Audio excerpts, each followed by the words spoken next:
Hello, everybody, and welcome back to day 2 of Ascent London. My name is Clem, and I'm here with Dan. How you doing, Dan? I am doing wonderful. We are here and excited for day 2. This is going to be sparks flying as Absolutely. we have these super experienced players playing a very developed and interesting metagame today. Yeah. This is shaping up to be very interesting. Even though we have our primary decks of Tristan, Goja, and Diana, there is a lot of interesting rogue decks floating around. The Duststalker we saw on stream yesterday made it. Fire Slimes made it. A Wind Spirit deck made it. We have Ollie on Wind Luxem Xander. So there is a lot of variance, even though it seems like there is a couple of best decks right now. But I feel like people are really good at brewing. Yeah, I think this, even with the prevalence of cards like Topsy Decree in the current metagame, people have just continued to find ways to kind of, I think in some cases, use that card to shore up weaknesses that other decks have had, or find cards that aren't weak to Topsy, or decks that aren't weak to Topsy Decree and insert them into the metagame now. Yeah, absolutely. It's very cool to see people figure out the answers to these answers, right? And then people bring out answers to their decks. So the meta is always evolving, and it feels so fun and natural that even when there is like a couple of best decks in the format, there's so much to innovate and brew, and the game is genuinely constantly changing. Yeah, it really is the thing that it's the thing that really appeals to me the most. You know, we have champions going all the way back to Dawn of Ashes here today. I think we might in the top the day 2 today, we might have champs, I think, from every single set. Yeah. I'm thinking back, and I don't think we missed any of them. I think we have every one. So it's really cool to see that kind of representation. Yeah, it's really, really cool to see that. Oh, even though a champion came out when the game came out, it's not that doesn't mean it's been power crept out of the game, and it's still very, very viable, as we can see. And these players played 8 rounds yesterday to get here, and they had to have 16 points to get in. Now, that means that most of the people in day 2, we looked at it, and it was 22 players today have 16 points. So we're not going to be seeing a lot of IDs and a lot of people like being able to lose rounds, because if you lose a round, you can lose your top 8. Yeah, we're going to be, I think, keeping it pretty exciting here because a lot of the players we are going to feature today are looking to pick up exclusively wins, or can maybe, if they're really lucky, afford to draw one game. Maybe. You know, it was like I think it's not very realistic for most players today. Like we have one player. I believe the first place player is X0. Yep. X0 or X01. I think he's 701. So he's actually undefeated so far. Yeah. And he might be able to afford a draw or two. So, yes, of course. But yeah, we're gonna be keeping up with a lot of these, especially you mentioned these rogue decks. Many of them have snuck into day 2 on that really tight 5-2-1 record. And those are the players who are looking to kind of be the underdogs, the heroes of the day, who absolutely win out and can sneak into that top 8 and kind of compete with their off-meta deck and see if it can really prove itself. Yeah, I'm genuinely really interested in seeing how Steve's Cursebreaker does, because I think out of the 2 Dianas, everyone was like, what is this? This card is useless. This is not the level 3 champion for Diana. And now he's here in day 2, I believe, with 18 points, and he has a really good shot at top 8ing, which is unbelievable. Like in ALC, you would never have thought of a Cursebreaker doing so well. That's the power of getting a bunch of new Umbra curses. I think we suddenly have a format where level 3 decks are everywhere, and we have a lot of new power that you can put into your Umbra package in your Diana deck, and yeah, it's really proving itself. Yeah, I absolutely have to agree. But it's also, you said level 3 decks, but literally in the top 8, I believe, we right now have a deck that doesn't play any champions at all. Well, they're optional, so.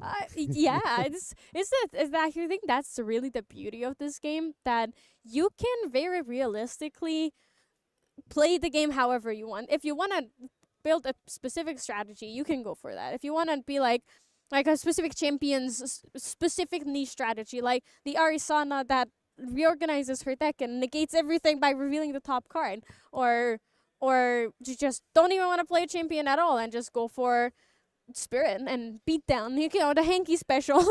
Yeah, the old Henke special, 56 allies.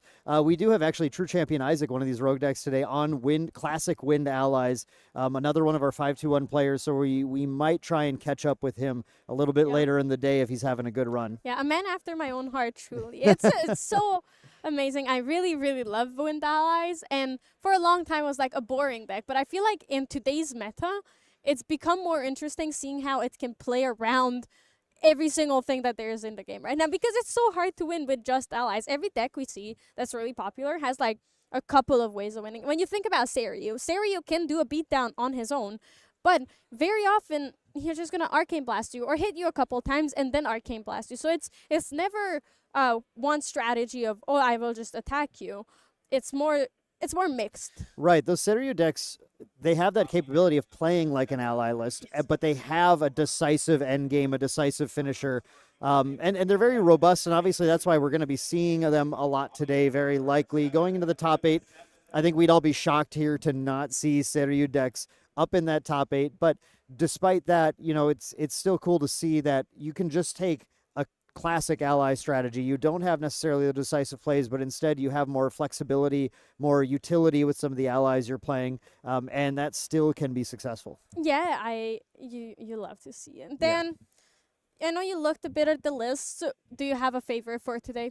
A favorite deck in total? I mean, I'm going to be honest, and this is going to be something that Main Deck Taylor doesn't want to hear, but I'm rooting for Sungorio right now. I'm rooting for Fire Slimes to make it all the way. I would love to see Slimes in the top 8. In fact, if Slimes won Ascent London, I think that would be the funniest thing in the world. That would honestly be beautiful, and I feel like that would be the culmination of years of work for Sungorio on Slimes, coming up on 2 years of the release of Slimes as like a viable deck and then just an existing deck, because I think even before that people kind of did play Slimes. It was just not very good. I think it's something where if the right player in the right meta with the right run takes it in, they can do it. Obviously, we've got 3 main deck members in day 2 as well, so I hope they do great. But for the cast, I think it'd be really fun to see Slimes. How about yourself, Clem? Yeah, I was gonna pick the exact same thing, but now I have to. Pick come something up else. with something. I am genuinely interested, and I would love to see Steve's Cursebreaker, because I'm also curious about how that would affect people's view on Cursebreaker and Diana, because everyone's playing Astra Diana or Water Diana with just level 1, or maybe even just Wind Wake Up, and it's actually not even Diana. It's just a Ranger deck without a Ranger in it. Right.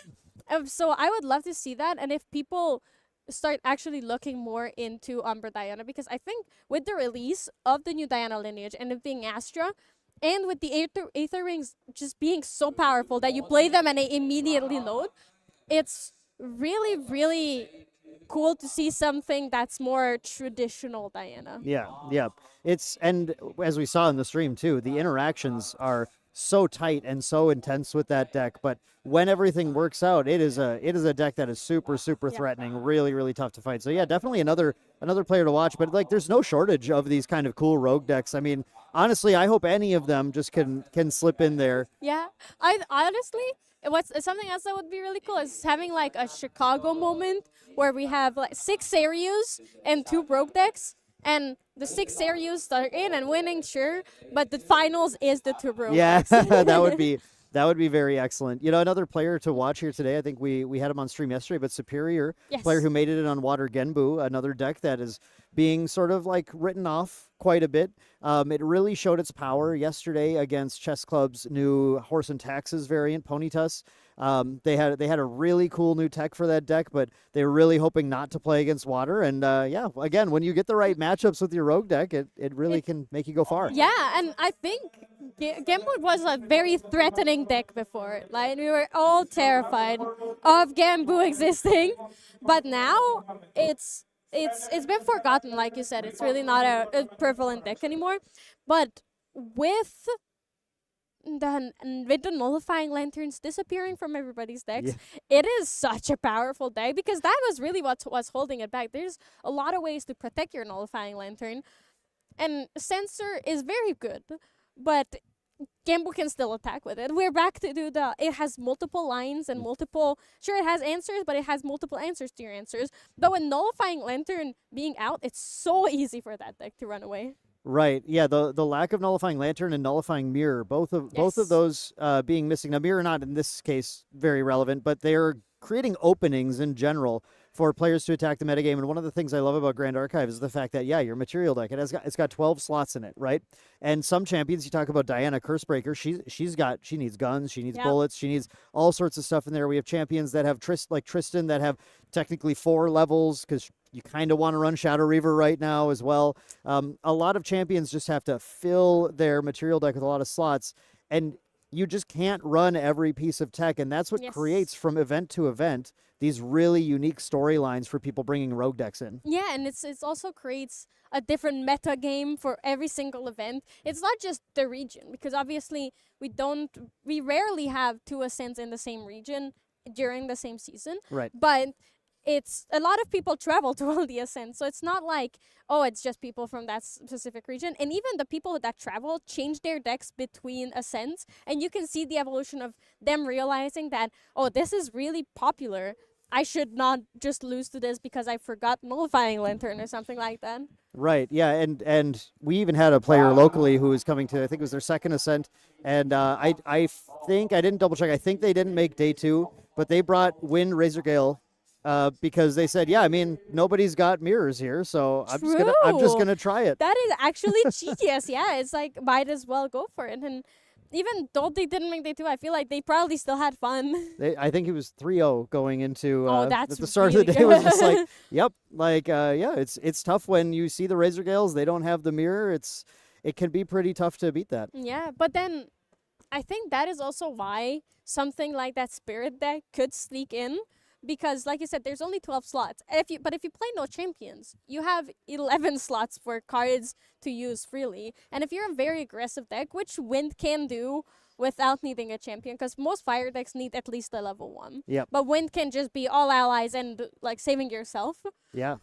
You can have answers for almost everything. You will have space for that Nullifying Lantern more than a Tristan. Exactly. Yeah, I mean, there's a lot that we're going to see today. I think a lot of exciting moments are in store. Let's go ahead and just start looking through the day itself and get a feel for what's going on. So we have the event schedule once more for you guys so you can keep up. Now, day 1 was yesterday. Obviously, that's all been done. All these players today went through already slogging through 8 rounds of Swiss, making it in to day 2 now, ready for their 4 rounds of Swiss, leading into that top 8 knockout bracket. Yeah, and they had to have 16 points to get into day 2. And so those 4 rounds are going to be very important for those 16-point players. Like you mentioned earlier, they have to probably win 4-0 to guarantee that top 8 spot. Yeah, we have I think we were talking about the point threshold a little bit earlier. We're looking at around a 28-point threshold, I think, to kind of lock into top 8. So yeah, if you're at 16 points, that means you have 5 wins and 1 draw in day 1. You have to get 12 more points if you want to lock in. Yep. You have to get 4 wins if you want to lock in. So we have what, 13 or 14 players, I think, who are 5-2? 22. Oh, 22. Players. I'm so sorry. I was thinking of a different number. Yeah, 22 players. I'm bad at math. Me too. Don't worry. 22 players who are competing for that, who all need to go 4-0 in order to make it in. So, yeah, a lot on the line. There is a lot on the line. And then there is also what they're playing, which is really, really important to see if they can even finish 4 games in time to get into top 8. Right, yeah. Here we have just a brief look at the meta breakdown. This is the event as a whole now. And this is just kind of interesting to see. We finally have an event. We have these events starting to happen now where Wind has finally kind of taken the meta share over Fire. Yeah. Those have been competing quite a bit in previous events. We do have the 0.5, 0.25s here because we do have a number of those Horse and Taxes, Vanitas decks in here playing multiple elements. Water lagging behind as we've come to see, but they've been performing pretty decently still, the ones that have been chosen. You know, we do have that Genbu, we do have Diana, we even have a Fractals in day 2 here today as well. Looking at the champ breakdown, Guoja, Tristan, basically neck and neck at this point. That does count both the Genbu and the Seiryu lists. Tristan is Tristan. Tristan, yeah. We know what to expect from those Tristan lists. I don't think we have a lot of Tristan win wake-ups. No, just a couple of them. I mean, actually, I don't even know if we had any other. Like we said, we have this Raw Spirit win wake up who made it in. Diana is in third here, and that's an interesting one because again, that's split between Aetherwing Dianas, especially the aggro lists, and then these various gun Dianas who are coming in wind fire, who are trying to kind of perform. And then behind that we have the selection of fire level 3 decks: Lorraine, Ciel, Merlin, Xander, Jin. Those all are the same concept. They're trying to get to level 3 and they're trying to pop off. Yeah, that's really all they want to do, and they are fire because they are on fire and they want to just go, go, go, no stopping. Yeah, exactly. And then following that, we have their selection, but here's some other rogue stuff. We did have some Arasana today. We had some various Douchans between aggro, fractals. We had our Rai players. We had our Sylvie players, our stalwarts. We love these players coming in, bringing those decks and trying to perform, and often they can get there. Yeah, and there's someone playing a level 1 Kongming, I assume into Merlin. Yeah. So that is also very interesting. I'm not sure if they made day 2 or none, but that was very fun. And there was a rogue Nico player. Tonoris and Nico on the bottom because Ciel is just the better guardian apparently. Yeah, that's something hopefully we can see, and maybe in Radiant Origin we start to see some more support for Tonoris, and maybe he can come back into the metagame. But yeah, that's this is our basic meta breakdown for now. And we're gonna move on, and I believe we're gonna start looking at some of the the top 11 standings here. Yeah, standings that we're gonna look at now. Number 1, look at this player, Superior. We talked about him kind of leading into this, but this is our lone undefeated 701 player on Water Genbu. Yeah, it's beautiful to see. And then immediately in second place, it's Ollie on Win Luxem Xander. So both of the first 2 decks are rogue, unexpected decks. And when you look at all of this top 11, Superior, Ollie, DJ Nova, KLVR, Casual, Steve, are all on rogue decks that are not as popular. Yeah, honestly, there's 2 Seryus in the top 8 of the standings yesterday, and then the rest are, Ciel is fairly meta, right? Yeah. We are seeing a lot of Ciel happening as well, but a lot of these other decks, I feel like these are ones where they're usually lower on people's lists as far as like what decks are you preparing to see throughout the day. Water Diana is usually prepared for too, but yeah, this is a cool set of top decks here, honestly. Yeah, I love to see it. I think a lot of people expected a lot more Win Seryus in here, and a lot more Twin Tristans. So this is a very surprising and nice spread. And when you look at it, there are only 2 decks that show up twice. There is only 2 decks in the double in the top 11 of yesterday. So that is incredibly diverse. Yeah, there's a lot of great diversity here. Now, the question will be, as we go through the Swiss rounds today, how is this going to whittle down? The nice thing is these players we're looking at here, all these players are above that threshold of like, we absolutely need to win 4 games in order to make it in. These ones have a little more leeway to them. Obviously, the top of the chart only need to score a tiny bit, right? Yes. Like a little bit in order to make it in there. Win half their games, they're 100% locked in and can start playing for seed. Yes. So that's going to be really, really fun to watch because it means that I think diversity in the top 8 is already looking very likely. Speaking of diversity, I don't think we really ever talk about it, but the Omnidex numbers of all of these people show like how long they've been playing approximately, and there is a nice spread of that. Even we have someone with over 22,000, the number over 22,000 in the top 10 for Ascent London. That means just because you're newer to the game, that doesn't mean that you don't have a chance at topping. Right, yeah, that's Yabi from the last round for round 8 stream yesterday. A really fun stream to watch where Yabi was able to take down Asuna, the player who brought him into the game and trained him up on stream. It was absolutely insane. Definitely a round worth watching. Yeah, it's genuinely amazing. And speaking of topping, I think we should look at the pricing of what is on the line here for all of these players today. Well, it's so much. It's obviously a lot of money's on the line. Yes. But the spirits are so beautiful, and I love the spirits. The top 8 will receive a Sabrina Spirit of Water with the London stamp, which I think is even more special because it is the second Ascent in Europe ever. Right. And you get the second spirit, and Sabrina everybody loves water, and everybody loves Sabrina. Yeah, yeah. And I think it's really fitting right now that our number 1 seed player is on water, Genbu, going in, competing for that Sabrina Spirit of Water, and honestly, at this point, very likely to earn it. Everything has to go wrong Yes. for Superior right now Yeah. for them to not end up making it there. So, I mean, obviously anything can happen, but that's really exciting to see. But beyond that, of course, we have that breakdown of the additional booster boxes of Dawn of Ashes, Phantom Monarchs, still some of our kind of usual rewards. But the big thing this year, this invite to the gauntlet that goes to the first place player, the Gauntlet 2026, we like to call it a last chance qualifier, but it's a very special last chance Yeah. qualifier where basically it's 8 rounds and half of the players, you have to win half of your rounds. So you're trying to cut half the players out. Yeah. At that point. The top half are going to compete in the World Championship next year. Yeah, and you still have to earn your invite to the gauntlet. So it's a last chance qualifier, but that already is invite only. So you have to earn that. And now the very interesting thing is that if you win an Ascent and then you go and win your place into Worlds and Nats, that gauntlet invite will not transfer. So if you're so good that you just win Nats, win an Ascent, you take away a bit of a competition.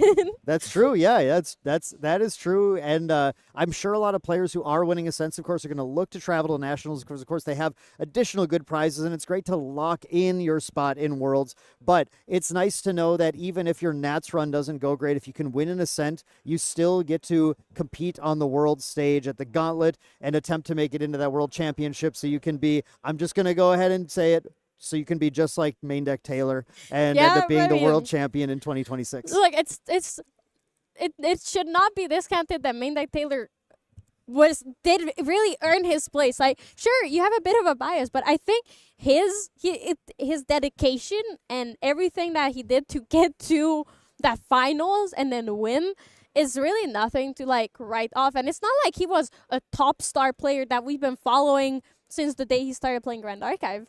I think most people didn't even know how he really played the game or what he played until Worlds. Right. Yeah, it was definitely a moment where people finally got to see what I've seen for a long time. Like, wow, this guy's really good. Yeah. Yeah, so a lot on the line, obviously, for these players. But we're going to have 4 rounds of Swiss before we get to that stage. So pretty soon here, we're going to be heading into our first round. And we have a really fun, we have at least one fun deck to look at here. I think what we're looking at is a match of 2 decks, one of which a current boogeyman, the other a past boogeyman. That is very, very accurate. And the past Pokemon is in the hands of a very scary player. Yeah, the one you never want to see listed on Omnidex. You go to look at, all right, who am I playing this round? You see that number 1 on Omnidex, you go, terrifying. No. It's the one. It's the guy that can genuinely make any deck look terrifying.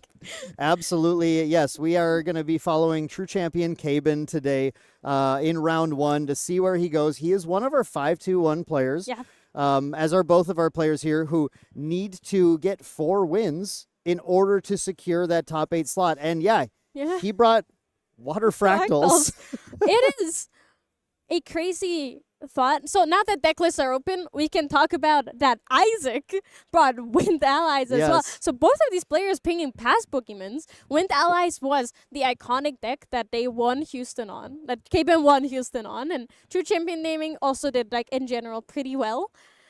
And then obviously Fractals. Right. Yeah. I mean, there's so much to say about the history of Fractals, but I know talking to both of these players, as we're fairly close with them, they said they both just wanted to take a deck that they felt really comfortable on. Yes. They wanted to take a deck where they knew the plays, they knew the lines, they felt at home, and they didn't have to stretch their brains too much. Isaac, long-time Wind Allies fan. I mean, Isaac loves nothing more than allies. Just put allies, especially with big stats. That's what he's about. Yeah. You wouldn't expect that because he's not like Hanky playing 56 allies. Right. But he does really love his allies. Right. And Cabin got so many reps in on Fractals in that last metagame. Yeah. He was, I mean, if anyone could win anything with Fractals, it was gonna be Cabin. And so Cabin brought a fun Fractals list today, and we're gonna see it right as the game begins. So I'm really looking forward to getting into that. But his Divine Relic choice has definitely switched up a little bit from what we've seen in the past. You know, a lot of those Fractal decks back in the metagame, we were playing things like Quicksilver Grail, right? Yeah. That was like this was a big Quicksilver Grail gaming back then because against other Fractal decks, you wanted a Quicksilver Safeguard. Yeah. You could do things like Quicksilver Wand of Frost to surprise the Tristan decks that I were think trying that to was get you. the iconic Yeah, play.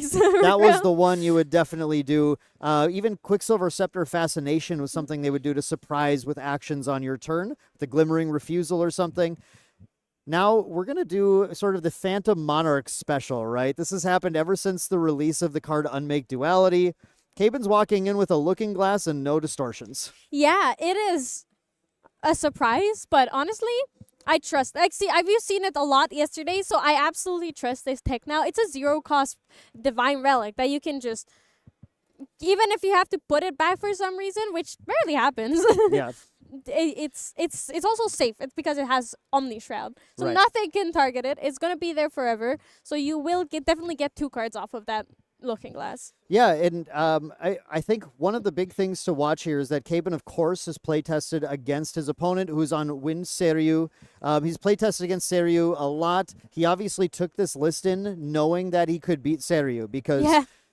you don't look. You're Caben. You're professionally playing competitive card games. You don't go to Ascent London and go, I don't think I'm gonna see Seryu today. I don't Yeah, think it's gonna be-" you're definitely very prepared for it, and you probably also kind of don't want to play it because it's not that comfy and it's not that fun, honestly. Right. So that's the thing. So again, talking with True Champion Gaming, a little bit more behind the scenes.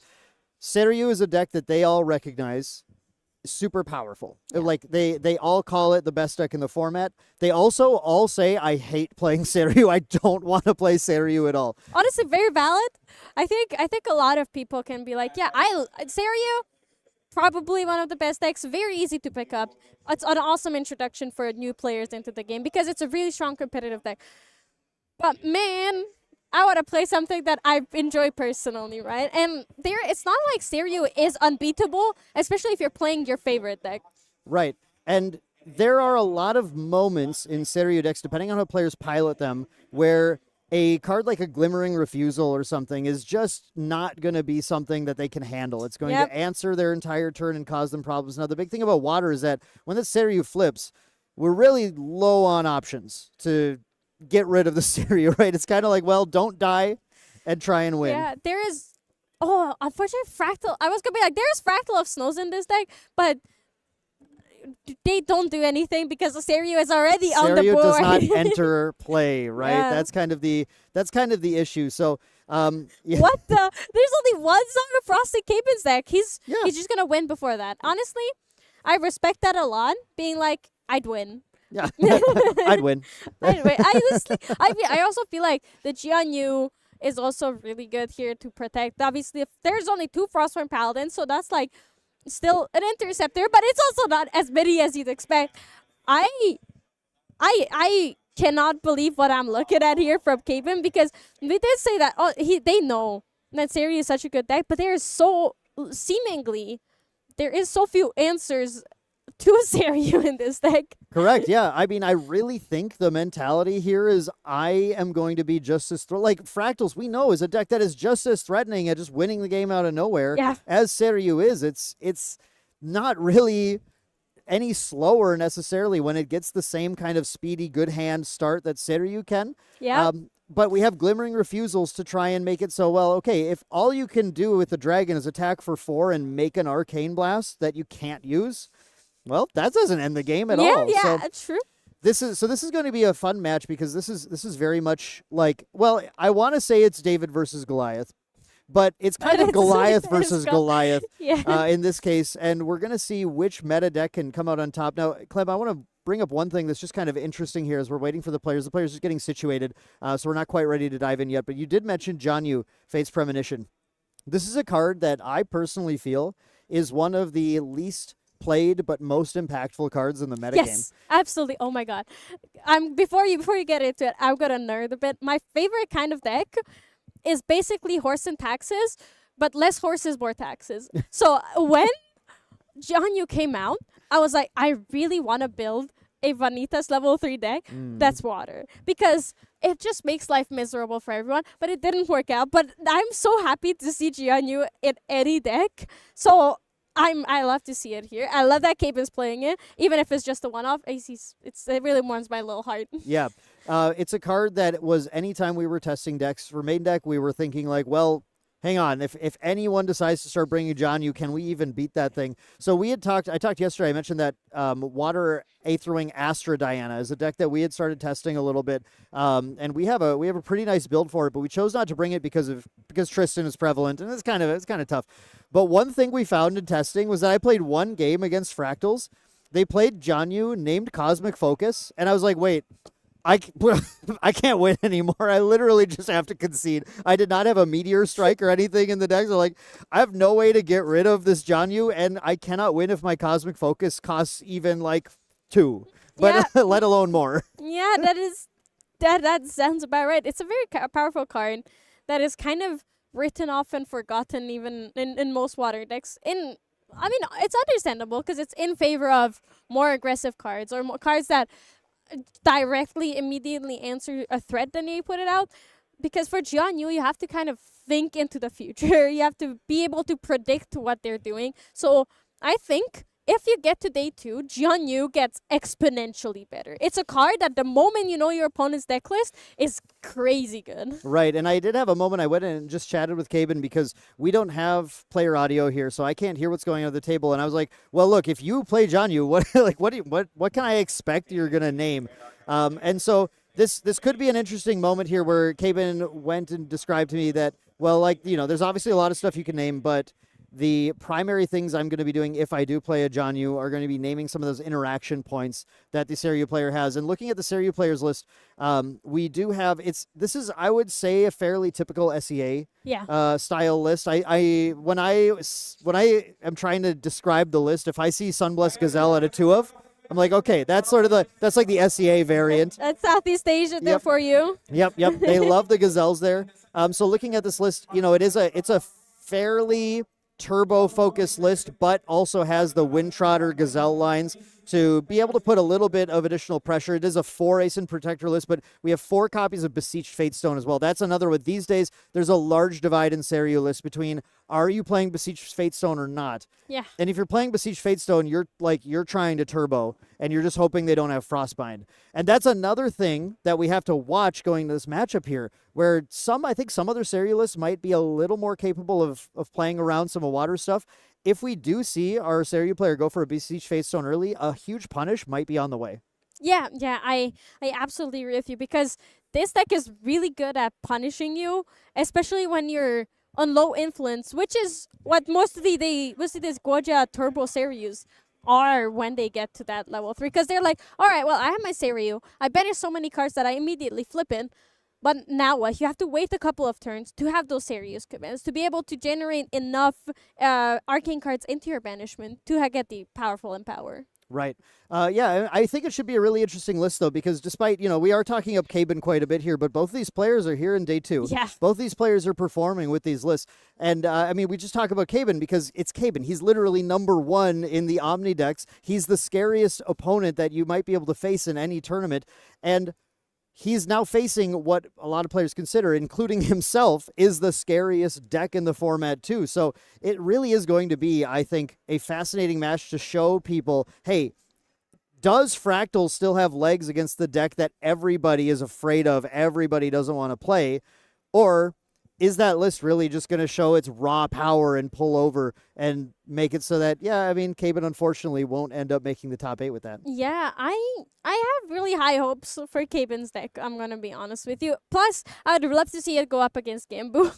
Because he does play Nullifying Lantern and Nullifying Mirror The in his respect sideboard. from Caben in the sideboard is massive. Caben just said, nope. I am not going to go into a matchup where if I had Nullifying Lantern, it's a 60-40, and if I don't, it's a 40-60, right? Yeah. Like, the amount of percentage points that a card like Lantern can change in a matchup like Genbu is ridiculous. Especially considering that when Caben's playing a water deck himself, Lantern's especially powerful because even if a horse gets played, an Unbroken Mustang gets played to try and pop it, he can fracturize it in response. Yeah. It's very, very nice and very easy. And he actually comes up on top because he keeps it up until the Burst Asunder is in his hand. And then, oh, look, it's just extra damage for my Burst Asunder. So it's really, really good for him. Yeah, exactly. And we even see some cool cyber tech, like the one Captivating Opulence in here. Captivating Opulence is a card that against things like Lorraine is a very, very clutch card. It's going to make the activations of her Clarent Reimagine cost reserve. Yeah. And that is going to make it tough to even fight through Caben's onslaught of ping damage. Yeah, and because everyone was like, oh, like, Clarence Souls are Burst Asunder problem. But if you have that Captivating Opulence and your opponent, as you're the Lorraine, is counting on being able to activate everything, activate that Clarent on your turn, that shuts off and gives you the win very easily. So I will absolutely agree with you that it is the clutch card that he needs, and that's going to be... in this matchup, it's not really going to do too much. No. But overall, it could be impactful, but I don't think it's going to come in. I do love the additional Song of Frost and the 2 Thronekeeper Bullfrogs that he does have. The Thronekeeper Bullfrog, I know we're running away to post-sideboard, but we're definitely going to be seeing 2 games here. There's no way that this matchup is going to last 50 minutes. I think that's the case, but I remember back at Ascent Seattle when Caben was on stream against Vin, Fire, Xander, Aggro. They went to nearly to time, I think, True. in game 3. It was a, I mean, I agree. I don't think it's going to be a 1-game 50-minute scenario. This isn't like an Alice deck or something where that is very likely to happen. This is a deck, though, where certainly there's a lot of thinking to do, and these Seiryu decks can really drag the game on for a while as well. Yeah, it can be it definitely can be a long game. And I think because both of these players are really, really good at these decks and at what they're doing, it is likely going to be where it's not as fast as you'd expect from like Caben going into someone that is less experienced on like a broke deck, right? Right. Well, let's head down. We're actually ready. The players are ready. Let's go ahead and get down to the game and start seeing where these players are going to take this. We do have JDL on Winseriu versus Team True Caben on Water Fractals. Yeah. Players are ready to go. You predicted that it is. You saw that it's a Southeast Asia. Like JDL is from all the way from Malaysia, coming down here. Obviously, Caben from America, but Caben travels a lot. I think JDL is not a name we've really seen around before outside of Southeast Asia, so it's wonderful to see him. Yeah, not a name that immediately came to mind here, but perhaps after today, a name that people are going to remember if JDL can go ahead and clinch this number one, beating number one. Beating number one would be the first step, and then winning out into top 8 certainly is something that can put JDL on the map here a little bit, so a lot on the line for him to consider. We do have players just getting ready to begin. You do see that looking glass again from Caben. Look at that. Caben does already have the Sabrina. He's going for the number 2 Sabrina. You know, he's going for a second Sabrina over here at Ascent London. So that is beautiful to see. Both of the players flipped their spirits up, as you do with the new rules change, and are going to be going into the game very shortly here. Yep, and this first turn, this is really fascinating. This is where the rule change that came into play is going to be very impactful. Finally. This is where it really matters, because we have a water deck that might have cards like Frostbind in hand, and we have a wind deck that might decide to try to gamble, to put the whole hand down to do a Beseech Fatestone and to be vulnerable to a Frostbind. I think generally you don't risk that against the water deck. Yeah, you definitely don't risk it anymore. Like, because the rules have changed, and this is what everybody was talking about, the game has changed fundamentally. This is the one situation that it truly affects to the bone. Right. I think it's a question, though, because Frostbind is a 2 of in Caben's list. Glimmering Refusal is a 4 of. That's a lot. I mean, that's a decent amount of options. But if you look at your hand and you just say, you know what, if you don't have this, I can turbo fast enough to take you out, there's a chance you just risk it and go for it. True. That is absolutely a possibility here. I'm curious to see who starts, though, because if JDL doesn't start, then Caben might have to hold back, but it seems that JDL is the one on the play. He does have the Dungeon Guide. All right, Windmill Engineer, very classic play. It's, it is exactly what you want to see. He's not risking anything here, like you said, because if Caben were to do this, if Cayman were to frostbind this, it would affect him more negatively. And look at that. Dude, Fairy Whispers, another Windmill Engineer, a Dream Fairy, an Ascent Protector revealed for the Windmill Engineers here. It's beautiful that Caben is taking notes. I think we rarely see that, and it's so important for this game. Yeah, Caben is definitely a note taker, definitely a cautious player. JDL definitely just going for this double Windmill Engineer start, I think makes a lot of sense here, because the one thing to remember about Fractals is that Fractals doesn't have a lot of allies to play. Those Windmill Engineers are not just going to replace themselves and be potential, Reclaim or Ascent targets going to JDL's next turn, but even if he doesn't have those in hand, those are going to be a significant source of pressure until Caben gets down either something like a Frostborn Paladin or a Zhang Zhao. He's unlikely to play a Zhang Zhao that he's holding in hand until he's got the Fractals to it, but we do see the champion Frostborn Paladin here. Sorry, the Creators Guild Frostborn Paladin coming down here, and the Refracting Missile as well, which is a potential. He's going to use that to snipe one of those. Windmill Engineer, as you would. So in the past, we saw this play happen more with Lost in Thought for 0, and then you just immediately banish it. But this is amazing from Caben because it's keeping the board clear, knowing that this could either be a Tristan or if he didn't have time to look at the list, it could be either a Tristan or a Goja. He's looked at the list. Let me assure you, these true Caben. champion boys, the night before, they are looking through every list. They are actually planning their sideboard. They're planning everything. So he does know what's going on here, and I think the big thing he's doing is trying to play around Ascent Protector, because the one thing that will stop his Frostborn Paladin in its tracks early on is if JDL can get an easy Ascent Protector out. That is, you're right. That is even better. It's guaranteeing that it's not going to be there. And we did see the Ascent Protector earlier, so yeah, the Favorite Whispers being on is kind of painful for JDL, because I do not believe he has a lot of good cards in his hand. He has a Dream Fairy, but he actually just put it down. Dream Fairy and Frostborn is one of those things that doesn't feel great to do.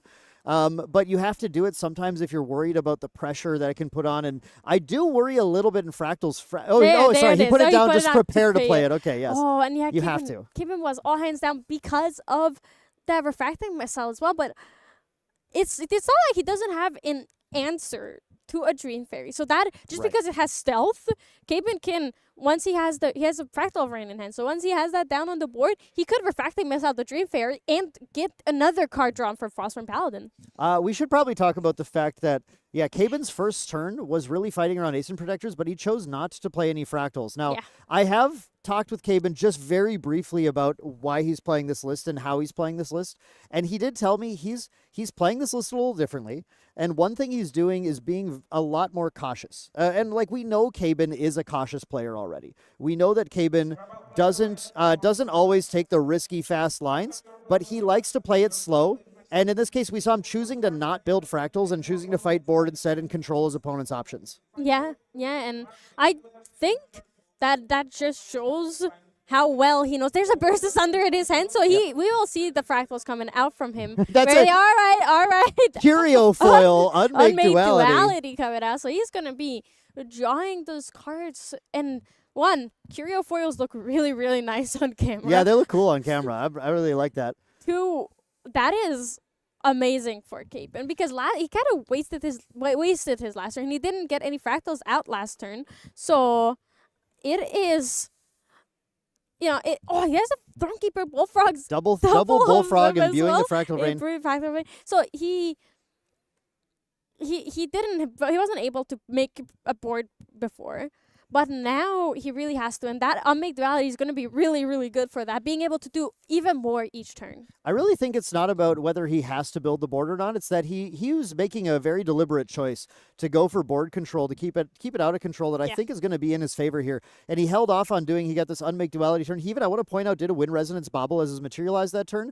And it's his only bobble. He was very much expecting to see, I'm sorry, there is the fire one. Okay. Yeah, Wind and Fire, not expecting to see water. Okay. Understandably. But yeah, that makes a lot of sense here too. Now we do see JDL going to Goja level 2, and I think agonizing right now over quest counters or draw. Look at that. JDL knowing that Caben is just going to take care of everything that he throws out, so both of his Ascents are in banishment now. Yeah. They're just gone. JDL chooses to take the quest counters, something that you don't see as often from this deck. Now going into a Dungeon Guide, immediately going to 3, getting ready to actually flip the Seiryu, but Caben has an answer. He does have the answer. Oh, Acquiescing rejection. Would you like to negate that or draw 2? Yeah, this is... Oh, the frostbite went to the... I don't know if he had... I think he had a frostbite in hand, but I'm not quite sure if he held it up. Okay, I want to talk about this, though. This acquiescing rejection, this is a card that people are extremely underrating in this format right now. What Caben just did was an incredible play with this. Look how the last turn he used Unmake Duality to get card draw. In this turn, he had a Frostbind to answer the Dungeon Guide, but he chose to acquiescing it first because he knew JDL would give him 2 cards off of it. Yes, but sometimes people... Like, you're right, but I feel like it's still such... Even when you're playing it day 1, it's such a gamble. Because some people might just be like, or if JDL had a second Dungeon Guide, he might have just been like, all right, you can negate it. And then you would be missing out. Well, you still get the value. No, yeah, you're right. There's actually nothing to lose here. If you go for the full Dungeon Guide, you're trying to turbo.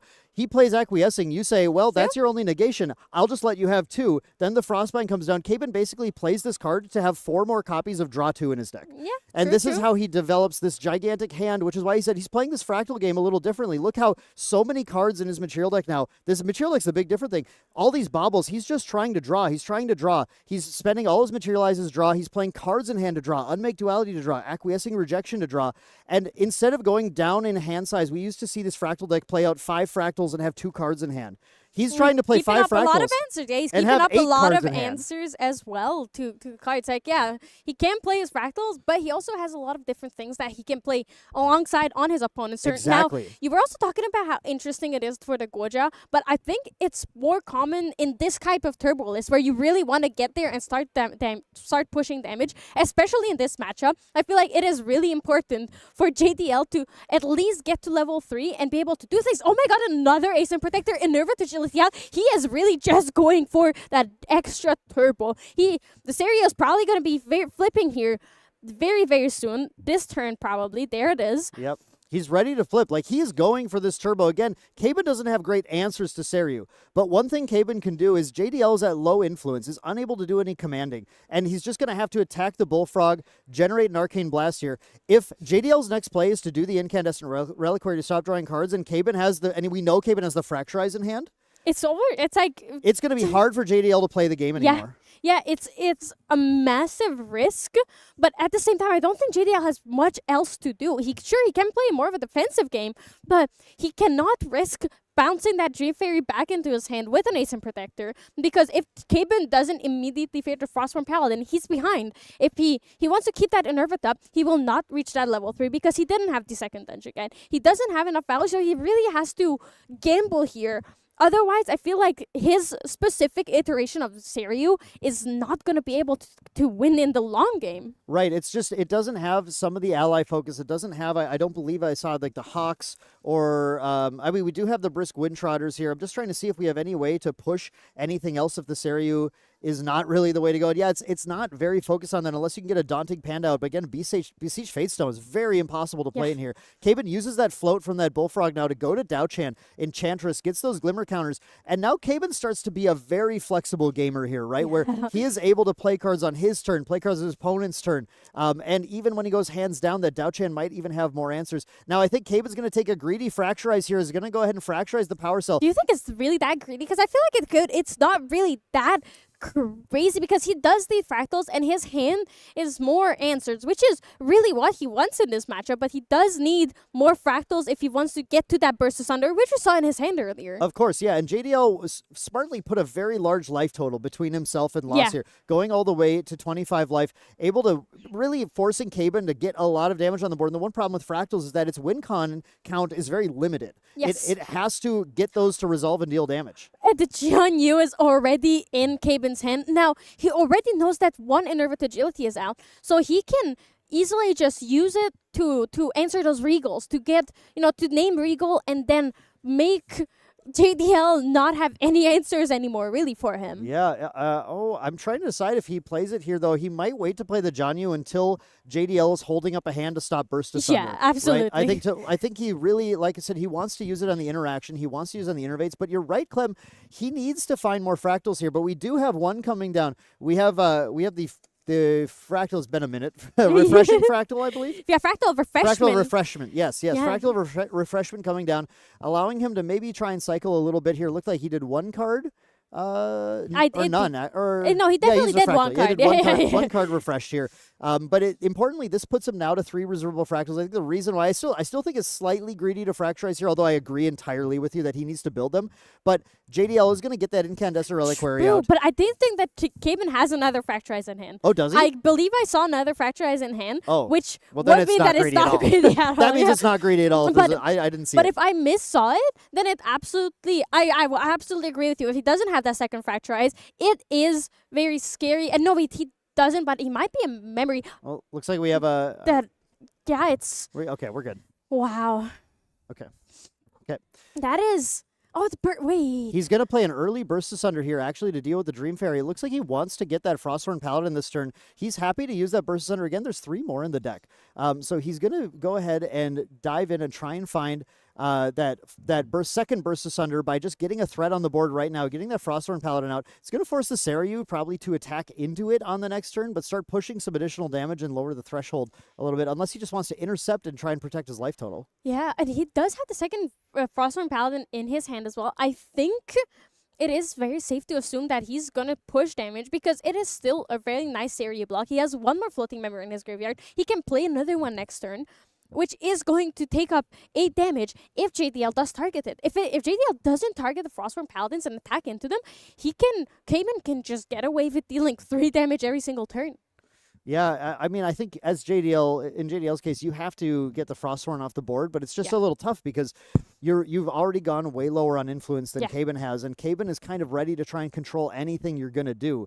And you are just trying to close the game before it gets out of hand, but here he has the second Frosthorn Paladin. So now this is definitely going to be I think what he's going to do is half and half, right? He's going to push for 3, and he's going to do full aggro. Look. Full aggro in. You have to attack it either way. You have to attack it either way. So there's no reason to leave it up as an interceptor. Yeah. You can push the 6 damage here. And if JDL does attack Caban in the face now, it doesn't mind too much because he can still have the Frostwind Paladins up for next turn. So he can take the 4 damage here because there is only 1 arcane card in JDL's banishment, which means that he can only empower for a very low amount right now. Yeah, it'll be 4 after making second one. If he does, he's gonna actually go. He's just gonna dive in. Goes for a Seiryu's command on Caban's stocked up hand. Does Caban have the piece of interaction to stop the command? Now, what Caban's deciding, I think, is he's doing math like, is this even lethal on him right now? And because JDL, we know that JDL doesn't have a Byakko's command because he doesn't have the second card, right? He needed to recollect here to be able to do something. Right. So this is after recollection, playing the Seiryu. So it's a lot of math that Caban has to do because he has to win this game to have a chance at top 8. We're level 3. We would empower for 8. So this would be a 15. This is a 15 damage swing. But Caban, I just want to point out how cautious Caban plays. A lot of players would instantly slam the refusal down. Yeah. But Caban actually did the math and thought, if I take the 15 damage from this, I go to 18. Can I win the game still, or am I putting myself at risk? Because he only wants to use those glimmering refusals when he absolutely needs to. Yeah, and it seems that the 15 damage, it really does put him at an almost lethal range, so he didn't want to risk it, which is really smart from Caban. The other option, too, I'm sure he was considering, is do I Glimmering Refusal the Arcane Blast? True. But he just has to decide whether or not the 3 triggers are going to be like more long-term impact. Which I feel like it does because GDL cannot play both Arcane Blast this turn, so he would have to...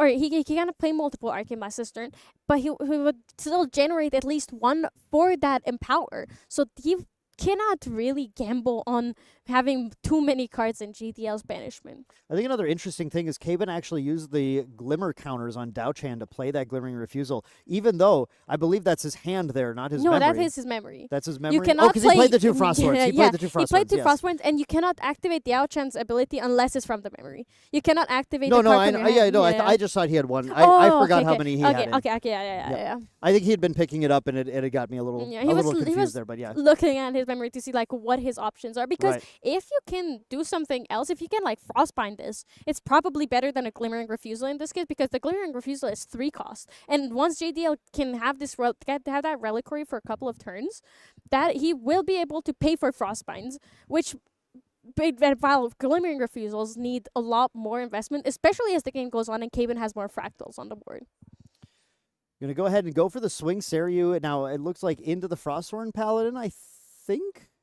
It does look like... It looked like he indicated that, but maybe he wasn't. Yeah, he was. Okay. That was into the Frostthorn Paladin, which is probably what you want here, because next turn you will be at 12 damage counters just from the Frostthorn Paladins. Looking at Caben's influence, he can absolutely just run away with the game. Yeah, he can. He's got 3 fractals now, so we're looking at playing the Zhang Zhao on his turn. This Enfeebling Orb, this has been a really clutch card against these Seiryu decks because they go so low influence, it can completely shut his turn down. But he did mill a Fracturize he doesn't off the Fractal of Rain. I think he has.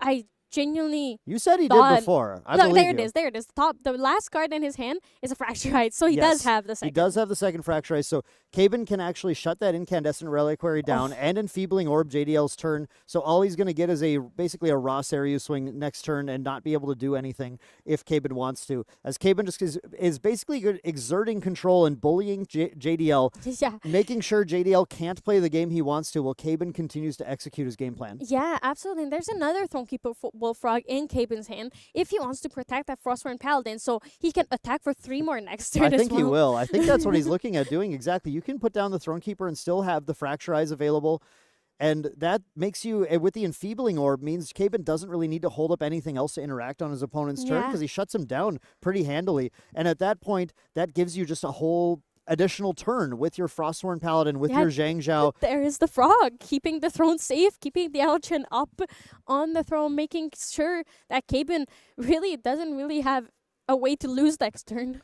Yeah, look at the still 6 cards in hand. Look at the power of the influence building in Caben's version of Fractals here. Yeah. Now he's able to use his Fracturize, and he does still hold up potential interactions. Well, we do see the second Burst Asunder in his hand. Yeah, and there's another Glimmering Refusal in his hand as well. So even if JDL has an answer, he can just Glimmering Refusal it. So he's definitely in control now. There's the Incandescent Reliquary gone, so Caben is set. And he's popping Enfeebling Orb right now. I'm trying to figure out, or is he just saying? Actually, I'm not. I'm not entirely sure. I think he was saying in rec or something.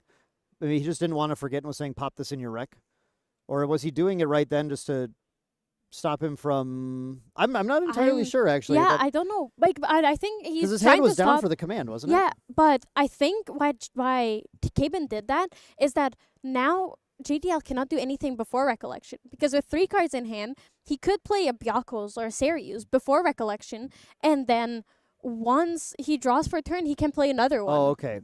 So he did have the cards in hand at that point, though. Yeah, he did. It seems that he did have 3 cards in hand. Maybe we might have missed the Seiryu command on the previous turn. That had to be used during Recollection then in that case. Yeah. So that does explain why Caben, this just shows how good of a player he is, because he's thinking about those extra turns that we always talk about, like in past seasons, especially when water was really prevalent, there was a lot of pre-recollection gameplay happening. Yep. And that is really what JDL has to do right now as well, because his influence is so low, and Caben is basically denying half his turn from him. Yeah, Caben is just making it so that JDL has a dragon in play, and JDL is honestly so close to being able to take Dao Chan out because of the raw power of Seiryu. Yeah. But Caben is just always keeping him 1 inch away from actually reaching those lethal lines.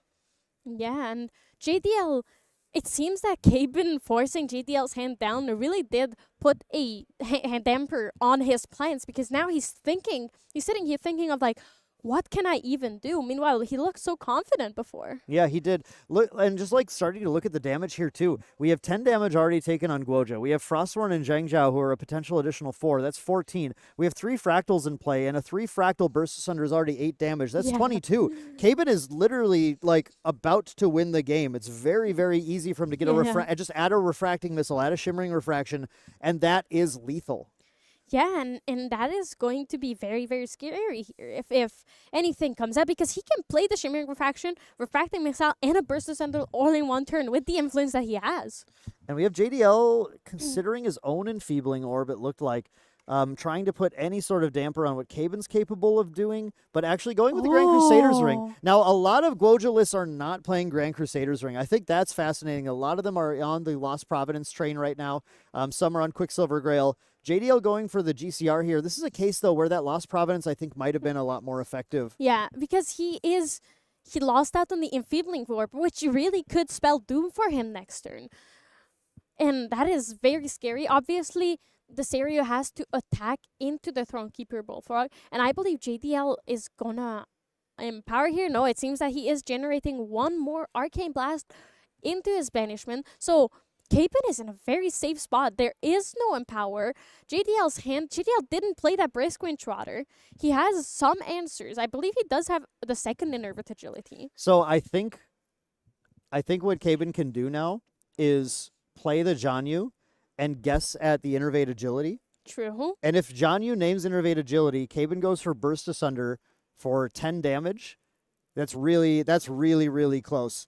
Because it will make it so JDL is unable to actually play the Innervate Agility in response to the Burst Asunder. Then when the Burst Asunder resolves, Caben gets to sacrifice all the Janyu and deal the damage. I see. I think so. But and even then, he can also force JDL to play the Innervate Agility and play the Janyu and name another answer that he might have. He can just force it through too. Here we have Caben once again taxing JDL's turn, continuing to limit what he can do, going for the Terrafring this turn, which is just going to mean that Seiryu can't really be comboed and attack at the same time. It's going to take a lot, or at least it's going to push it into Caben's ability to negate anything that he's playing as well. JDL is going to respond here, it looks like. He's thinking about, he's putting down one card, so... He's responding. He's proactive Innervate Agility. Oh my god. Proactive Innervate Agility. So now Capen's turn became a lot easier, I feel like. Because this is pre-recollection. Right. So now Capen just has to be like, all right, then I can go for the damage. Now, I think he doesn't have anything but the Burst Asunder in terms of damage, spell damage. Caben can Glimmering Refusal this Innervate Agility if he wants to. If Caben Glimmering Refusals the Innervate Agility, we're at 5 damage with 22 life. We have 4 more on board, that's 9. We need to deal 13 then. Wait, that he does he only has 3 fractals, and JDL did specifically keep 3 cards in his hand to be able to pay for. Oh, because you're right. So the Glimmering Refusal can't actually negate this. He could just try and put the hand down. Yeah, which would be basically another enfeebling or proactively like what he did, but he would also be down a Glimmering Refusal. So it's a very delicate question here of what is Caben really going to do. But I think he is going for it. He's like, all right, well, at least I will force his hand down. Yeah, if he forces his hand down again, it's kind of like what we saw in the last round with that Enfeebling Orb. Yeah. JDL is unable to play anything during Recollection, and it really limits his capability of pushing lethal damage back at Caben. Oh, but it seems that Caben did not play the Glimmering Refusal. Yeah, he chose not to. He just let it resolve. He's holding, again, Caben is so careful with his Glimmering Refusals. They are his lifeline. They're the thing that keeps him in the game. We have a Fractal Intruder. We have another Zhang Zhao. So he's going to get a damage into the Zhang Zhao, and it looks like he's going to play a Zhang Zhao to replace the Zhang Zhao. Oh, I'm curious to see what he's going to draw for the second Zhang Zhao. Do you have any response to Zhang Zhao, Caben? Just making sure. I've got a Stifling Trap. A Stifling Trap here is a little tricky because Caben has to choose. Which JDL one? has to choose to allow the Zhang Zhao to resolve. Then Caben has to choose which one is going to be sacrificed. If Caben sacrifices the new one like he did here, that means now there isn't a target for Stifling Trap. Yes, and because of how state-based action checks works, Caben has to sacrifice it before JDL can respond anything. Correct. So he doesn't even have a chance to negate it. And I think that is absolutely what Caben was playing for here, like you said, because now he gets to get the 2 cards without any interaction from JDL. And there is the Refracting Missile. The Refracting Missile, which is bringing Caben to a lethal line. Obviously not this turn, not through the Spell Shroud that the Innervate Agility did resolve. But we do have a Frosthorn Paladin, we have a Terrafring. With that line, I wonder if we're going to see Caben keep the Frosthorn Paladin just to be defensive and just to make sure he can live for one more turn. I'm not sure what else. If JDL has anything else to try and survive here, though, I don't think so. Maybe, he could keep the Incapacitate up. If he keeps Incap up, he has to hold 4. And John Yu shuts it down entirely True. then. So then Kaben's able to do He that. also cannot. Like, he has to decide whether he wants to Tariff Ring and stop the Frostborn and pay for Tariff Ring or keep up the incapacity. So that is, that is not an answer anymore. You're Yep. absolutely right. And there we go. We do see Kaben passing the turn, keeping the Frostborn Paladin up. Kaben, again, so cautious. Plays a Fractal of Intrusion, adds one more Fractal to the board, adds more damage to the board, is just trying to make sure he's very safe. And now going to pop the Tariff Ring here. So now that Seiryu wants to attack, Seiryu has to pay 2 and can only attack into the Frostborn. Yeah, and look at that. JDL did have the Siphoning Trap. So Kaben going for the safe play was absolutely the way here. It's interesting here with this displace. This displace would be an option to be able to actually rest the Frostborn Paladin by banishing it and putting it back rested so that the Seiryu could attack and you could still pay the 2 to attack, but I don't think you're arcane blasting or anything then. I think Kaben has really just limited the options massively. Yeah, and it's very scary to see how Kaben plays this deck because it doesn't seem like he's done much, right? He hasn't put up that many threats on the board. He has 4 fractals only, quote unquote. Right. But he has an influence that is just terrifying in water specifically. With a Scepter Fascination still in his deck, he can have extra answers even if he goes all hands down. Yeah, I mean, I think this is really impressive to see because it's totally different than how people are used to fractals being played. And Kaben having all these cards in hand has just given him so much control, so much influence over the game. He allows JDL to pay the 2 for the swing with Seiryu into the Frosthorn Paladin, and that is, I mean, he knows that's JDL's only major threat here. Now JDL just deciding if he's going to play one more thing. But I think he empowered and... Empowered. Yeah, he's empowering. He's going to try an Arcane Blast. Kaben's going to get a Glimmering Refusal on it, and that clears the way. Now, Kaben is ready, I think, to go for lethal. Yeah, but wait. If JDL did play the Arcane Blast, shouldn't that go to his graveyard instead of back to Banishment? Which is really relevant terms of... Yeah, it should go to his graveyard. Yeah, so I think...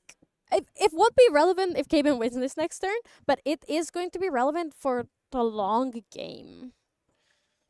If we ever get there. We'll just see if that's a correction to make here. But yeah, I mean, these players are already nearly 30 minutes into game 1 here. Just to point out again. No, Dan, don't say that. I did tell you, it can go pretty long. Yeah. But I do think that we are really, really close to the answer. Transpire Scepter coming out. Yep, it's a backup charger at home. We're just going to pay the 3, banish it, draw the memory. Kaben just wants the ability to gather that influence as much as possible. Yeah, and it's.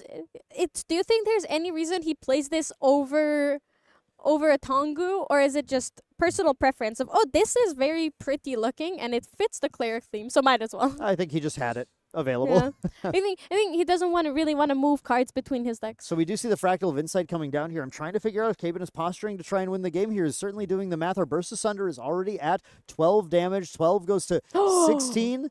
Okay. I was worried. He's doing the math here. I was like, is he putting that refracting missile down into his memory? That is terrifying. He's got a Shimmering Refraction, a Refracting Missile, and a Burst Asunder in there. He's holding another Acquiescing Rejection we see in hand here too.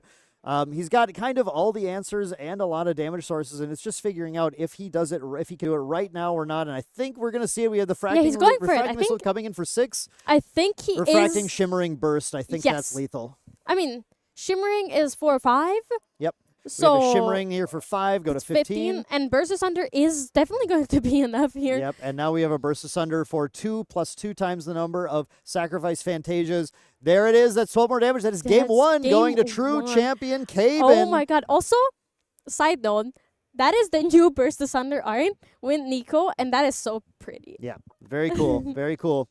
Kaben, I think, said his deck is 75% blinged or something, so he loves blinging his He's probably decks. Missing 3 of the new Burst Asunder. Yeah. We saw other Burst Asunders. I didn't see that Burst Asunder was in his hand because I'm looking for the original art, the Sao art. Me too. Because honestly, the one makes, look at that. This one really cute because it has a cute little rubber ducky.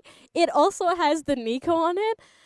And it has oh my god, it's just Nico playing in a fountain with a little rubber ducky. Come on. And there's a little rainbow in the background. Yeah, how can you not love this? But then the original art is also so pretty. Yeah, I love the original art. Having everything, all the fractals bursting around her with the fans. Oh my god. I think that's iconic artwork. Yeah.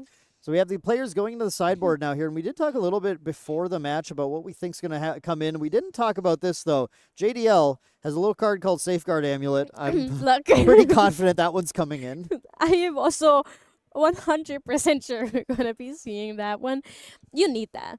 You really, really need that. Yeah, a Safeguard Amulet would have at least forced Caben through one more turn, find a Fracturize, or at least use a Burst Asunder to get the Safeguard Amulet to pop. The Spellward Scepter, I think, is another interesting one to potentially bring in because you are playing into a deck whose lifeline, like we said, are those negation cards. It's a bit slow. It's a bit tough to time correctly, and it can be Fracturized is the thing.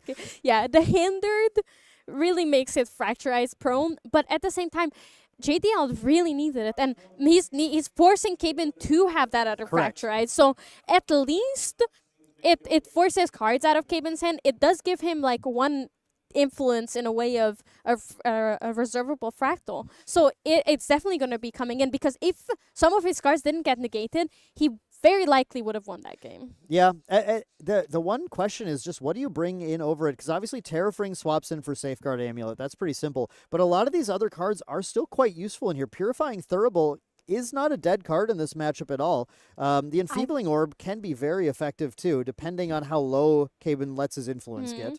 I think this is going to sound kind of crazy. Okay. Wait. Tell me. Wait, no. Tell me a crazy thought. Censor. Oh, there's a Censor in Yeah. here? Well, Censor does... It's good, but I Yeah. think I think Spellward's Spellward better. is better. Maybe. But it's also risky because of Hindered. So it's like, are you trading a non-negatable, a maybe non-negatable spell and forcing a Fracturize out of their hand for shutting down the floating memory? You know, the thing is, though, Caben only runs, funny enough, 2 Frostthorn Paladin, and that's exactly what he saw in Game 1.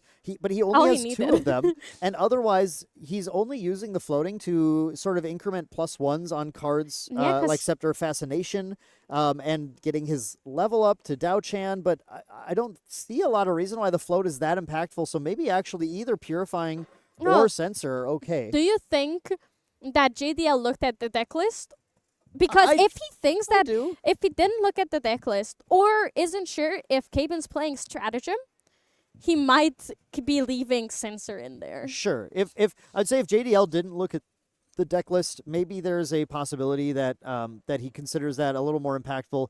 I assume I put it on these players to take a look at the deck list. Yeah, it is an open deck list format. And we also didn't see JDL bring out the Censor last game, so Right. I think that he knows that there is no massive threat from that floating memory in Caben's graveyard. The thing I'm most interested in seeing in this round now is how Caben approaches the start of the game again, because we saw such a fascinating start. It was a really heads-up play by Caben to get rid of those Windmill Engineers to be able to clear the way for those aces. I think that was so smart. That was 3 Ascent Protectors in banishment just because he took care of those 2 Windmill Engineers. And JDL's influence went so low as well that he was unable to pay for most of those Frostbinds and Glimmering Refusals. I think I also wonder, with Fractals being so in the back burner, I guess recently, it's something that the metagame just hasn't really had a lot of for a while here. I wonder how much experience JDL has playing into Fractal decks. And I also wonder if he's now seen, whether he had or hadn't, now that he's seen Caben playing this Fractal deck, is he going to shift up his gameplay in a way to try and threaten Caben a little bit more? Now, this is insanely fascinating, though. On turn 1, JDL goes for the Forest Cake, and Caben, acquiescing, rejections the Forest Cake. This is where banish it or draw 2. Oh, he let it negate, which is... Would you have done the same? You lose out on the card draw, but you deny them 2 cards. I would let it banish. 100% of the time. But I think Caben's okay with that. Oh, there's a Spellward Scepter. It came in. Spellward Scepter did come in. And there's no Censor. It replaced Censor. You were right on, Clem. You had it figured out. But I think Caben's game plan here is that's okay. I'm just going to deny you your influence as much as I can, because as we saw there, when Caben has influence advantage, Caben gets to control the game. Yeah, it is very scary when you're sitting. It's not even just that he did actually have all the answers. The thought that he might have all the answers. Oh, okay, this is absolutely why you let it just go and get negated. He does have the second Forest Cake, and he has the baby green slime. So this is... Wait, did he put... Did he put the baby green slime into memory? Oh, did he? That's crazy. If he did, yeah, I mean, Yeah. obviously the baby green slime is very effective here. And the baby green slime isn't the memory, but he does have 2 Regal Inquisitions, Okay. which is Trying to protect those, I yeah, think. it's just gonna be really important later. But at the same time, Gaben does have a lot of answers. It might be just 1-offs and 2-offs, but he has so many different answers to everything that I think that it's a gamble, but the burst asunder is being taken away is really imperative. Here's a line that I'm sure Caben has practiced a lot too. That acquiescing rejection gives you just enough cards when you're going second to be able to play like a Fractal of Rain or something. And if you don't have that, Caben just said, okay, pass turn. That's where we saw the Guoja turn, the second Forest Cake. And now on Caben's second turn of the game, he plays the backup charger, draws a card, sets up a power cell, and now look at his hand. He's got stacks and stacks of options. And he has a Frostborn Paladin again. He does have one of his Frostborn Paladins. We do see a Fractal Refreshment, so there's at least one Fractal to play here. And Zhang Zhao is ready to go. 2 of them, I think. yeah, there's Zhang Zhao. There's the Fractal of Refreshment. He does have the Refracting Missile in hand as well. He's going to So- put that Bullfrog on the bottom. Honestly, understandable, especially if he did bring in 2 more Bullfrogs, because that is good in this matchup, but it's too early to have them, so you want to refresh your hand and get rid of them. And now, next turn, he will be able to have that Frostborn Paladin turn if JDL plays another 1/1 ally. I think I see a Glimmering Refusal in Caben's hand as well, so it's just good to kind of note some of his options for controlling the pace of the game here. JDL, we're going to see if he goes for anything a little faster. I did see him pick up a Byako's Command that's this turn, which is a really big sign to see for him to try and determine whether or not he's going to do any diving here. Now, Caben is, of course, up a game, but the clock is ticking pretty fast here, and if JDL wants to win the match, it might take JDL winning this game very quickly and then trying to repeat that performance in a game 3. So we'll have to see. If Caben actually makes the game go long enough, too, it still ends in Caben's favor. Yeah, I'm not too worried about JDL not trying to win fast, because he did turbo last game as well. He does have the dungeon guide, so he's going to force Caben to have it very soon. There's a third Forest Cake coming up for JDL. So, letting that be negated, he was not punished. He was like, all right, no cards for you, but I do still get my draws off of those Forest Cakes. And now, if he plays the Windtrotter, that Windtrotter is going to be a big boy. That's going to be a very, very large horse on JDL's side, and very likely the play we see a lot is Dungeon Guide into Windtrotter, making the Dungeon Guide a 3/5, the Windtrotter a 3/3. It's a lot of power on the board out of nowhere. Yeah, and look, there's another essentially backup charger from Caben coming out.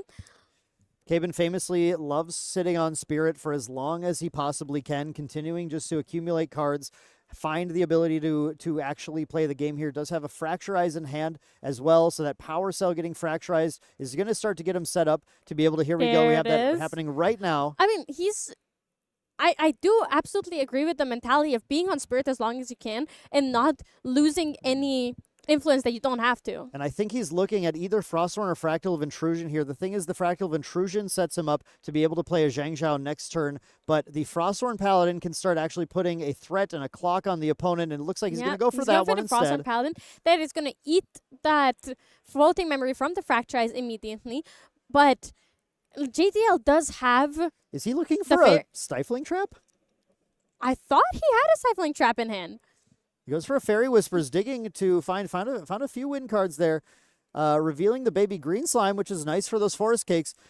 But he did not find the Stifling Trap. I don't like Stifling Trap Frostborn Paladin. Yeah, I don't like it. Especially when JDL does have a Dream Fairy in hand as well, and Caben barely plays any allies that would hurt JDL. The Zhang Zhao would be a good target for a Dream Fairy as well, but that Frostborn Paladin is really what's a threat to your life. Yeah, I think the Stifling Trap obviously really important for hitting the first Zhang Zhao. It just becomes difficult on the second one or later, which is fine. If you manage to hit the first Zhang Zhao, you can hit the second Zhang Zhao. Yeah, then you hit the second one. Then you know? Yeah, no, it chains. It's really nice. It's really nice then.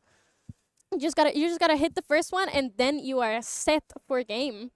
So wait, okay. JDL is going for the trying to play the game and advance his game plan over suppressing and waiting until the end of his turn for that forest cake suppression. Yeah, here we had JDL going to level 2, getting the quest counters, then going to Dungeon Guide, going up to level 3. Kaban has no response this time. JDL has enough cards in hand. Kaban can't quite bully him in the same way here. And this Regal Inquisition might come down. If that comes down, of course, Kaban's got the Glimmering Refusal, and I believe he'll try and stop it. I believe our influence will be set for that. But we're going to immediately start by flipping the dragon, swing the dragon, I believe, into the Frosthorn Paladin, and then generate an Arcane Blast. Yeah, as you do on that first turn. JDL does also have the Nervous Agility in hand, so he might be keeping that up. Although Kaban really is not posing enough of a threat here, right? So White... it's very much more likely to see this Regal. It is coming out. What do you think he's going to take? Because we've seen Kaban's hand, and he doesn't have the Burst Asunder. He doesn't have these obvious winning cards. He just has one card left in hand. Aren't we going to Glimmering Refusal this? I mean, I think you have to. Otherwise, you just lose the Glimmering Refusal. But at the same time, you could just cycle through a couple of cards. If... like, you lose the Glimmering Refuser, but you get a new card for it. So do you think he's going to Glimmering Refuser here? It depends on what else the Glimmering Refusal is protecting in that case. And Kaban having those Zhang Zhaos, I would personally feel like I really don't want to lose those, especially when my opponent just put down so much of their hand. But Kaban hasn't set up that third fractal yet, so it's difficult. The Zhang Zhao is not coming out next turn yet either, unfortunately. So it's a little bit of a tight spot. JDL has managed to put Kaban in now, trying to decide how to deal with this. He decides to let it go. He's just going to cycle through some cards. Obviously, those Zhang Zhaos are going to be gone. Obviously, like, Glimmering Refusal is going to be gone. But what else do you think JDL might be taking here? There is no Burst Asunder, but he has 2 Refracting and a Shimmering Refraction. Those are some of Kaban's sole sources of actually winning the game.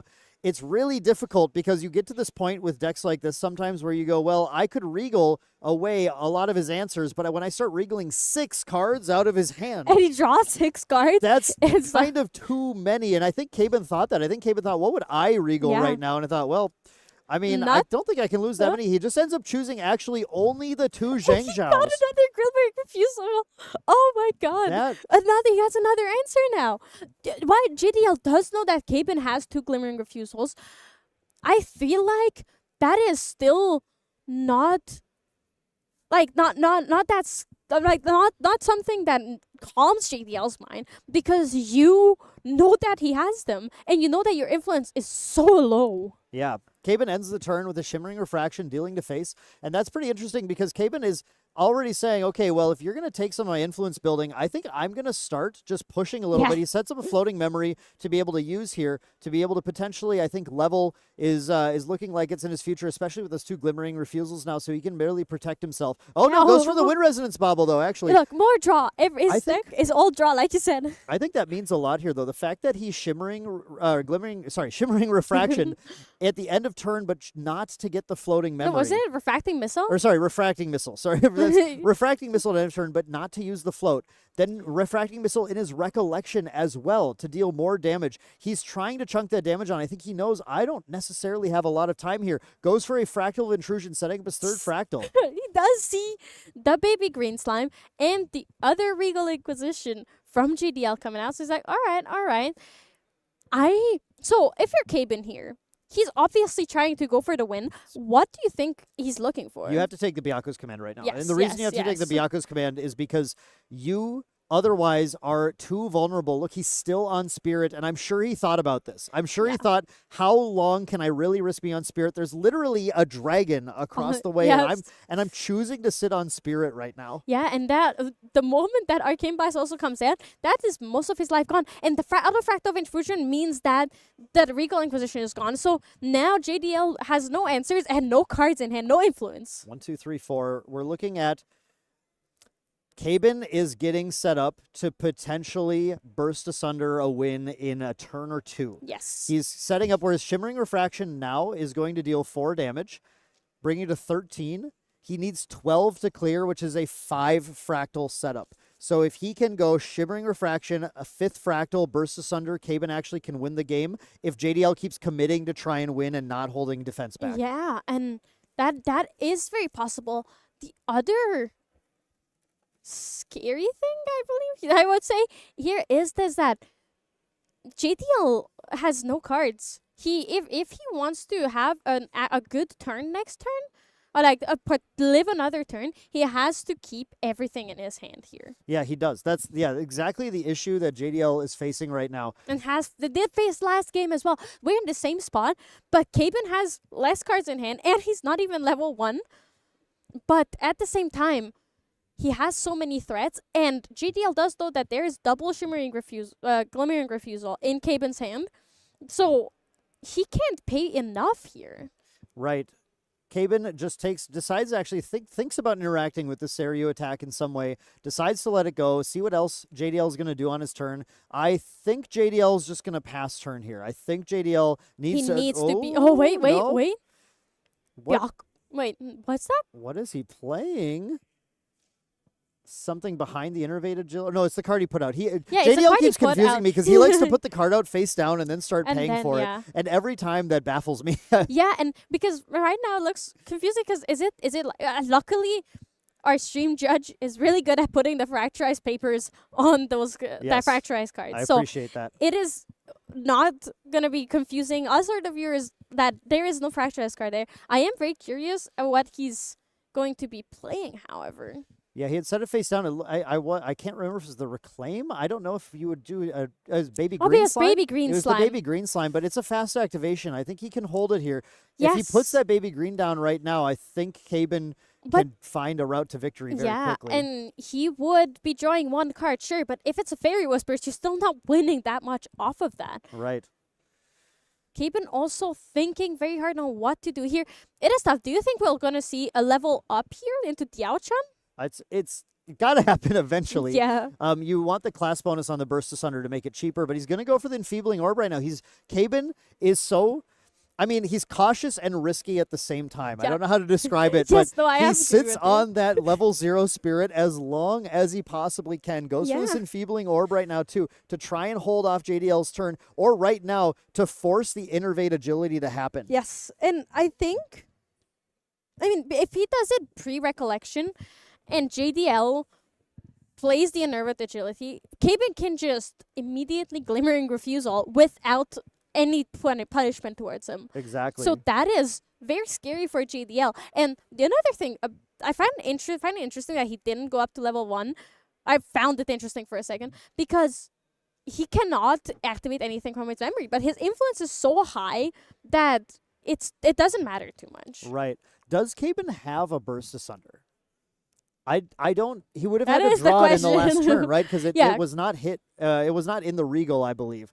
So Caben would have to have drawn a Burst Asunder in the last turn. But I do know one thing that especially these true champion players, we've seen multiple times on stream in the past when they're playing this deck, when they're playing Fractals, they are leading all of their plays to having the Burst Asunder, even when they don't have it. They know that they need to play to the out. The out is having the Burst Asunder, and he goes for it. In this case, it looks like JDL's putting 2 down, and I think is considering, that Innervate Agility here. Which is going to be, like, he does get to recover technically 1, because he gets to recover 2 in a way of Goja level 2 has 22 life, Goja level 3 has 25. So because he has to recover 5, he gets to recover 2 over what the level difference is. The 2 is so relevant here, though, because I think that pulls it out of Caben's possibility of doing a burst, especially because he still doesn't have that class bonus on Burst Asunder. So Caben just goes for a Fractal of Snow here. Instead, did use that Enfeebling Orb to force that Innervate Agility out, and now has to just rely on the cards he has on hand to not take lethal. I mean, the good part here is that he... Good. 6 Fractals. The thing is, he didn't have to play one of those. Oh, he does have the burst. But I think he drew it this turn. Because he would have... I feel like he would have absolutely Glimmering Refusal that Innervate Agility and found a way to win the game this turn if he did have the Burst Asunder already in hand. I think there's a Shimmering Refraction on top. I think it actually might be an Unmake Duality. That would also be really good because he hasn't seen one yet, and that Looking Glass is still on the board. Not doing anything, but waiting for that Unmake Duality. It's a little dicey. It's kind of getting to the point where I don't know if he has the economy to play the Unmake Duality and go for lethal here, because I think he has... it feels like he should have one more turn, but we've seen these Fractal players in the past feel like they have one more turn, and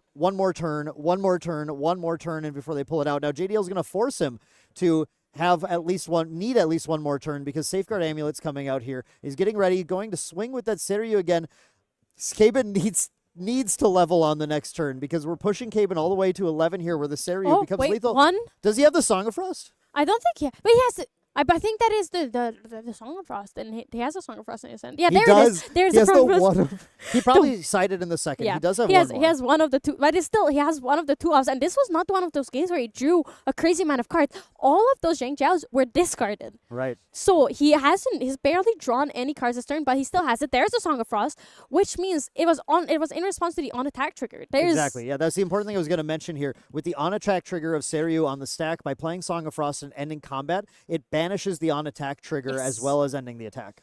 Yeah, and which is how you should play Song of Frost against Seiryu, because you do not want that to resolve. The moment it resolves, that 4 damage becomes irrelevant, right? Because what you want from Seiryu is the on-attack trigger. That's why Seiryu's command gives you 2 extra on-attack triggers.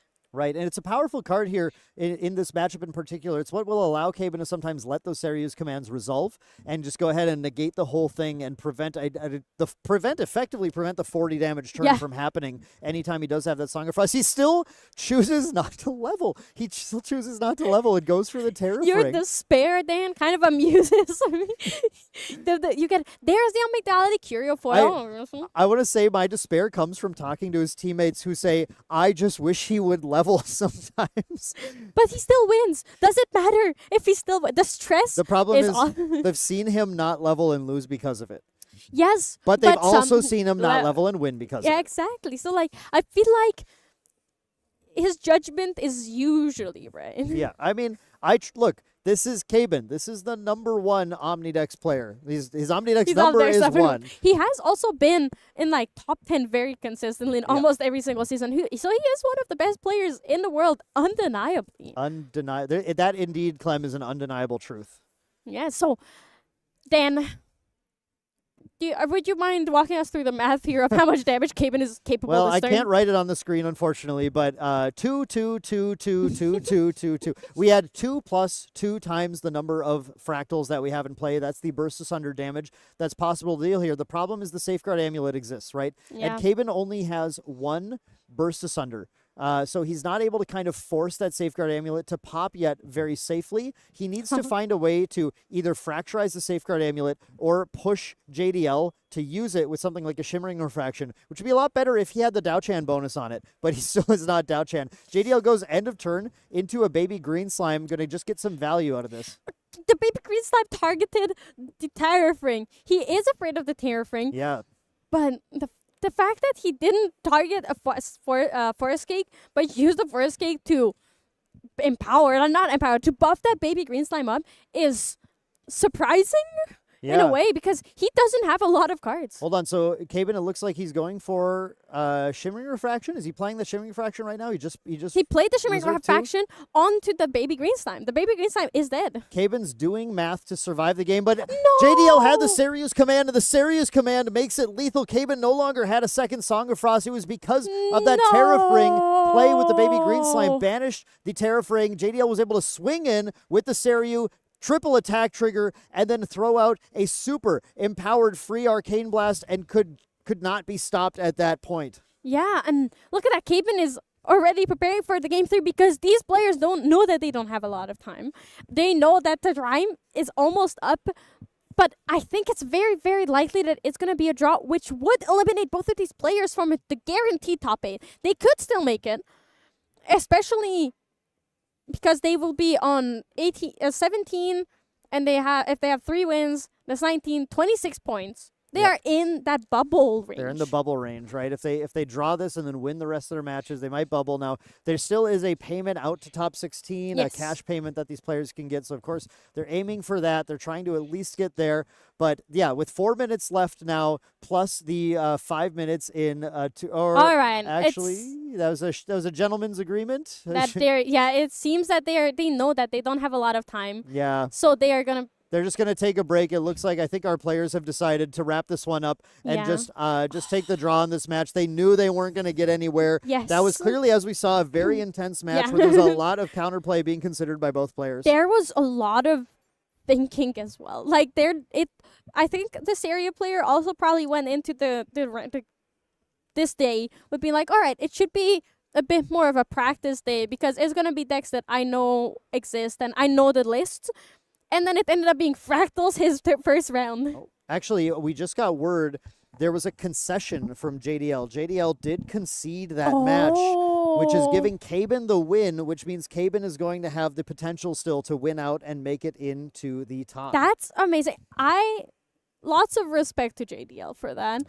Yeah. Because that makes him lose out on that bubble. I think at the end of the day, yeah, when both players, I think with their position on the placement, true, the percentages are relevant. I think their tiebreakers would not have been good enough if they both draw and try and win out. I think neither player makes it into top. So in this case, by conceding here, that at least allows one of those players, and I think it might have been a sign of respect at Caben, to say, well, look, instead of neither of us making it in, again, JDL, a name that I don't think either of us are super familiar with. Yes. We might have missed something here, but this seems like maybe one of his first or earlier ascents in his career. Yeah, at least one of the earlier ones where he's doing really well, because there's a lot of Malaysian tournaments and like Southeast Asian. There was Ascent Singapore as well. If he's been, I think he has been playing long enough to be there. There was the Grand Crusaders championship recently in Malaysia as well. So there is a lot of big events there, which we might have missed because unfortunately some of them were not streamed. Like the Grand Crusaders championship was not streamed, which so it means that we didn't really see as much of them as well as we want. But this is one of their definitely one of their first international presences. Right. And I've been in a position as well where I've played against players like Glenny Boy, where instead of drawing, I said, you know what, buddy, like I know I respect you're a better player than me. It's a European I'm just tradition. going to go ahead. That's how we do the European Ascents. You know, if I respect you're a good player, I'm just going to let you have this rather than both of us being knocked out. So yeah. It's massive respect to JDL for that. It's really admirable, I think, when a player can admit that, oh, I don't think I could have won this round, or you're just a better player, or you have a better deck than me. And especially after winning one, like after sideboarding, JDL fought so hard and won that game. Like he earned that game. It wasn't like Caben drew terribly. Is that JDL just knew how to play around the deck. I wanted to point that out too. We saw JDL, again, a player that we weren't super familiar with, but piloting that Seiryu with a lot of precision. Yes. That Seiryu deck was through a very, very difficult match as Caben himself was on a deck he's super familiar with and bullying him turn after turn. He still managed to find a way. He took game one very long, but game two, he was able to find a way to push through everything. I can't stress how good that Safeguard Amulet was. Oh my god. That Safeguard Amulet saved him. That saved the game. So that was beautiful. It was a very nice dance between the two decks. I think if you can call anything in like card games beautiful, because it's hard. Obviously the arts are beautiful, but if you can call it gameplay beautiful, that was beautiful gameplay. It was clean, it was respectable, and it was nice back and forth. Yep, and I got to be honest, I always feel that way watching Caben play too. Yes, the amount of precision in his decisions, but JDL as well, clearly deserving to be here at day two. Now JDL, we wish him a lot of luck playing the rest of his rounds as well. Hopefully he can score that top 16 at the very least, get that cash out there, and we'll be checking in on Caben, obviously not in the Swiss rounds here, but in top 8, if you see a Fractal deck, we know that it's going to be him. So that's going to do it, I think, here, though, because of the way that round ended. We're not going to go ahead and do an end-of-round interview. We're just going to take a short break here, but you're going to want to stick around. That was only round 1 of 4 rounds of Swiss today, so we got 3 more exciting rounds before we cut to top 8. Swing on back for the next round very soon.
Yeah, no, I'm stuck like I'm touchdown. I can do my dance like a touchdown. Yo, like I'm touchdown. I can do my dance like a touchdown. Yeah, no, I'm stuck like I'm touchdown. I can do my dance like a touchdown. Yo, like I'm touchdown.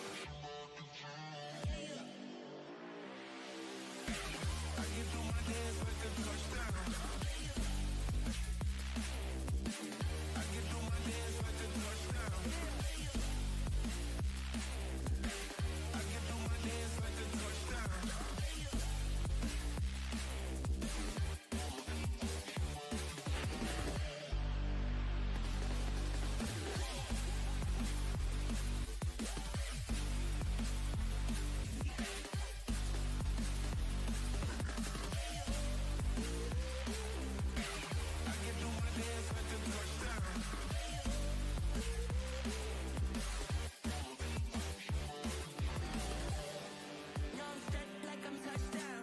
I can do my dance like a touchdown. Yo, like I'm touchdown. I can do my dance like a touchdown. Yeah, no, I'm stuck like I'm touchdown. I can do my dance like a touchdown. Yo, like I'm touchdown.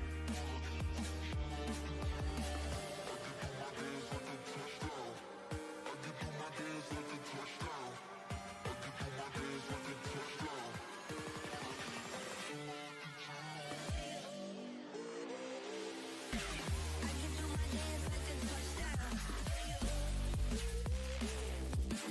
can do my dance like a touchdown.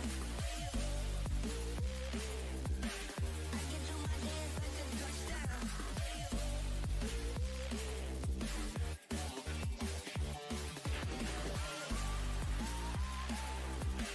I can do my dance like a touchdown. I can do my dance like a touchdown.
will get my drink on tonight. I'ma get loose, get wild. If you're not in the mood right now, honey, don't kill my vibe. I will get my drink on tonight. I'ma get loose, get wild. If you're not in the mood right now, honey, don't kill my vibe.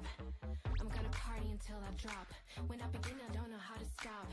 I can party on till the morning comes, till the sun goes up. We don't stop, no. I see you looking at me, but you don't stand a chance. You see, you don't know how to act. Welcome back, everyone, to Ascent London Round 10. I'm Main Deck Dan. I'm joined here once again on the stage by Garrett. How are we doing, Garrett? Amazing. It is already exciting to be at the event and even more being on the caster desk for round 10 with those two exciting decks we're going to be seeing. After a few cups of coffee, I'm also ready to talk. Yeah, so are you telling me, Garrett, that you finally woke up? Yeah, that is the name of the game kind of here, right? Yeah, we are going into round 10, and this will be a really fascinating round for everyone because what we are seeing are two players, Casual and Vayne, both of which took variants of a deck that we like to call Wind Wake Up. And now my joke makes more sense to the audience. Wind Wake Up, this is going to be really fun to see. We haven't gotten to see this all weekend. This is a deck that typically is played in small numbers at Ascent, but when it's played, it places pretty well. It's one of these decks where I really think it's one of the most underrepresented decks in the format. How do you feel about this deck, Garrett?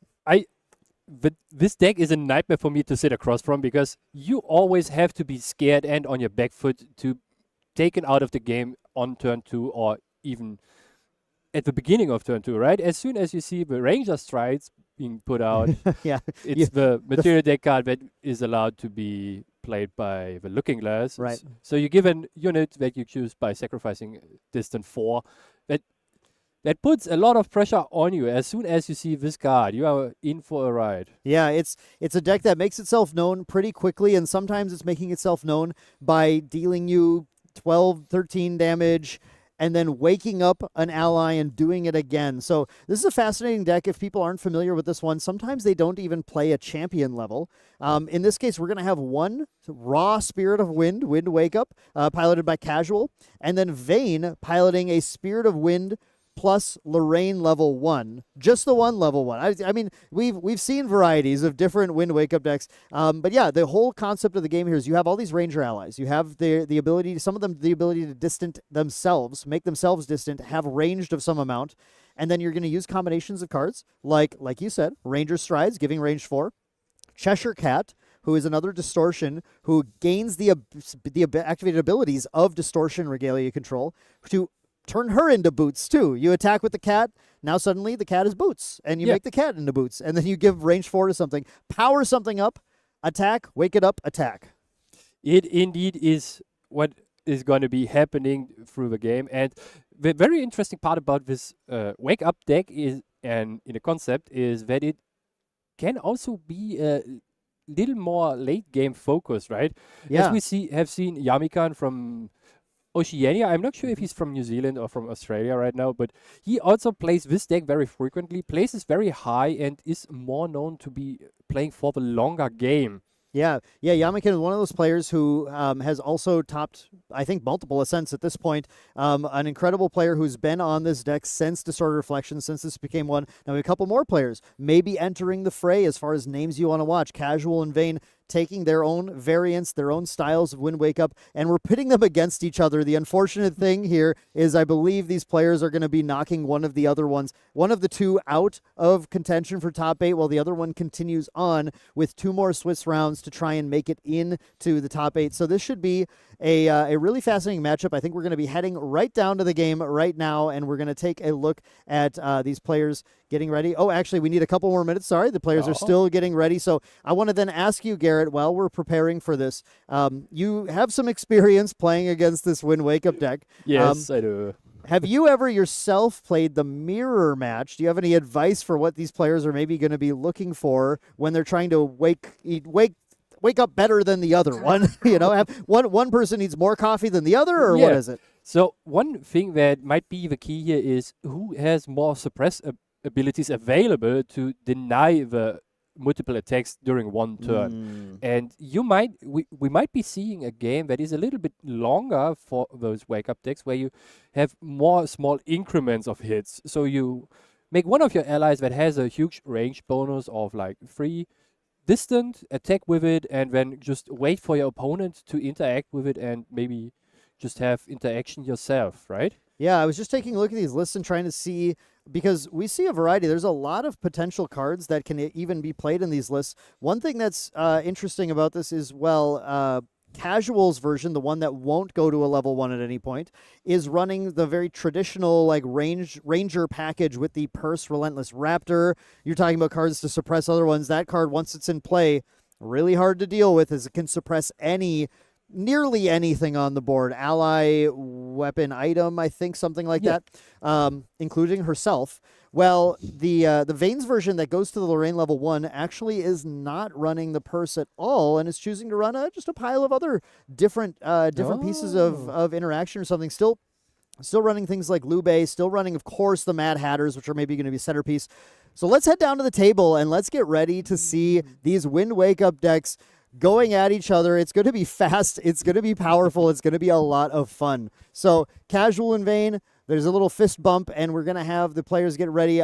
Shockingly, Looking Glass coming out from both players in the Spirit of Wind. One of the great things about this deck is if you ever win a Spirit of Wind, Garrett, like a top 8 Spirit of Wind, well, you get to look at it a lot. Yeah, especially with the Looking Glass where you can look through. Yeah, you look through the Looking Glass at your spirit. Exactly. One thing I'm also paying attention to in this match, Garrett, is Mad Hatter. Mad Hatter is a very, very crazy card that allows it to distance itself on enter. There's a big ranged bonus, ready to start chunking in damage, but it has to banish a random card from the material deck to do that.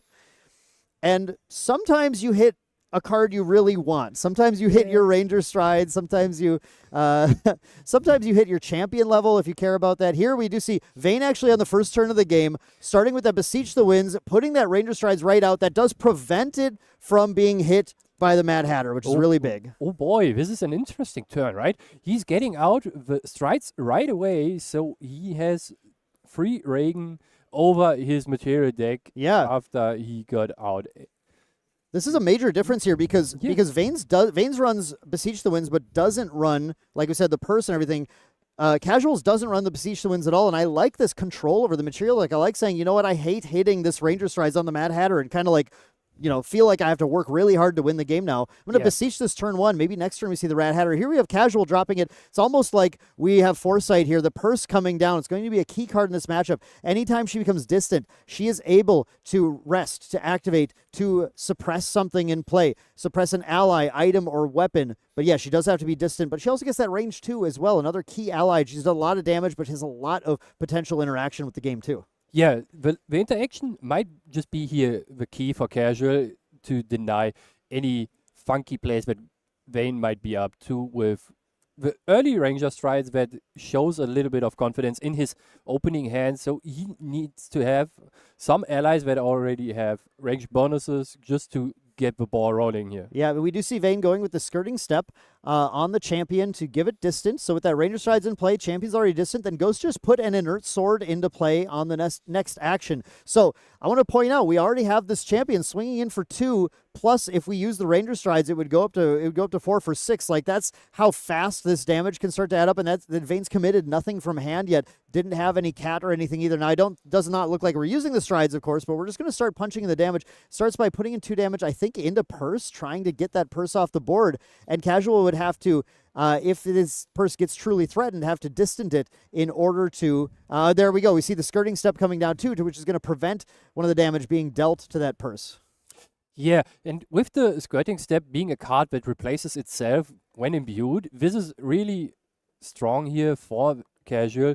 Just, he's not losing any influence and only getting upsides here with the skirting step out. Right, and now that Purse has 1 damage on it, but it is distant, so it is able to activate that ability to suppress something. So if Vayne commits and tries to take the Purse out, she can actually suppress herself. And now here we see the Mad Hatter coming in from Vayne with that controlled material. Like, again, already has the Ranger Strides. Vayne's afraid of nothing with this on-enter, but actually he's just decides not to use it. Yeah, he didn't use it just to have an body on board as a unit with 1 free and ranged free as the keyword here. So he is afraid of something.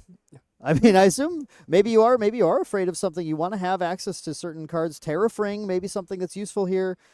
Wind Resonance Bauble. Yeah, those cards would be very reasonable to have. However, the Mad Hatter is only allowed to bring in Ranger items and Ranger material deck Oh cards. yeah, to materialize so, Ranger cards. We already materialized the Ranger card. Yeah, Yeah. exactly. So maybe putting in a weapon of some sort would be very helpful, yeah, but Yeah, And- we don't have any though. yeah, indeed. And here we have the Cheshire Cat for casual out with the inert sword on board. She is already posing a very big threat with being a 3/3 now. And ooh, he is buffing up his Mad Hatter here and retaliating into the Cheshire Cat, removing the threat from the board. This is very big for Vayne here. Just getting rid of the Cheshire Cat without much issue. That puts him a little bit more into control here. Yeah, Casual's really trying to exert some actual board control here with that purse. Purse is going to give him just a lot of flexibility, and now having actually dealt with the Mad Hatter, gotten that off the board, still is like in a pretty good position, but doesn't have the Ranger strides yet. Doesn't have what Vayne has already set up to deal the damage. With the Mad Hatter gone, Vayne does need to find another unit that can actually, we can dump our strides onto, we can dump all our damage into, and go ahead and just push for a victory there. But the problem is, as long as that purse exists, as long as Distant can exist, Vayne never has an opportunity to go ahead and use cards like the Ranger strides, give that extra Distant to the unit, because at any point if it becomes threatening, the purse just simply needs to rest in order to suppress it and get it out of there. Yeah, the suppress, as I said in the beginning, it is most likely the key here, just to control Vayne's Ranger strides here on the board. It creates a very interesting dynamic here. So as soon as Vayne activates an ally with a huge range bonus and wants to make it distant, Casual can then just say, nope, you are not using your strides right now, just to deny these big damage numbers. Right, we go for a Fairy Whispers here, and looking, I think, to continue finding distant enablers, continue to find. Well, here we're just going to Fairy Whispers into a Fairy Whispers. We can dig a little deeper. We can keep looking, and that's exactly what we're going to do. We're going to keep digging. Oh, I think Casual just found what he needed with the Liu Bei here on top. Yeah, it looks like the Liu Bei is going on top. The Liu Bei is going to provide a pretty solid threat now, because the issue with the purse is that if you ever try and attack with it, you sort of disable your piece of interaction, right? Your ability to actually make sure you don't just get cracked back and take a ton of damage. But now we can actually put another distant threat on the board, and Liu Bei is going to have this very important ability as well to be able to sort of share distant. Whenever another unit becomes distant, she gets to become distant as well. So that's going to give Casual a lot of flexibility in how they're able to manage this purse and still keep attacking in with this Liu Bei. In a sense, this Liu Bei kind of doubles your distant enabling cards, right? Right. She is a 2-for-1. If you make Purse distant to suppress something, you already have a 4/3 ally on your board that might be able to swing at your opponent next turn right away without having done anything else here. And it seems like this Liu Bei is just attacking Vayne here for 2 as it happened, and is he waiting on interaction on it? No, we just took the 2. The 2 is already taken. It looks like we're just end of turn deciding to go ahead and use, I believe that's It's a backstep. Yep, that's making a his backstep. champion distant and drawing a card. So you're going neutral on influence and just using up those 2 reserve here. Then going to go ahead and use the Fairy Whispers into, I think, skirting. It was a skirting step. Yep, skirting and step. Gets used right away. It seems like Vayne is digging super hard for an ally that he can just throw on the board here. Yeah, that's the issue. Is Vayne just hasn't found them. Once that Mad Hatter was answered, there just hasn't been anything else to be able to really push damage with. And Vayne desperately is going to need something, because Casual has built a much bigger, much faster board. Vayne's just going to go ahead and put out the Terrafring, try and hold back the damage as he continues to dig and dig and dig and try and find anything to interact. This is the one flaw. The issue with this deck is that you have about half the deck is ways to give distant, ways to kind of manage your allies. The other part has the allies in it, and when you only find one half and not the other, it doesn't work very well. Yeah, you're basically just playing with half your deck then, right? He's going to go ahead and just anything. I think anything else he can do to try and dig. Look, I see a stifling trap. I see he's got the second wind. He's got already ways to wake up allies. Just doesn't really have anything good to put onto the board to threaten Casual right back. Yeah, it is looking very rough here, actually, right? Yeah, we see a Draft of Stamina coming down now as well. Draft of Stamina is one of the key cards to be able to wake up your ally to do more damage with it. Just setting up, Vayne needs to set up and say, well, if I find the ally, I want to be able to go off with it as soon as I do. I think the purse is going to continue to be the linchpin of this game, though, Garrett. Yeah, you might be very correct here, especially if Casual can enable another ally on the board, because we saw a glimpse of his hand, and I think I saw a Mad Hatter there too.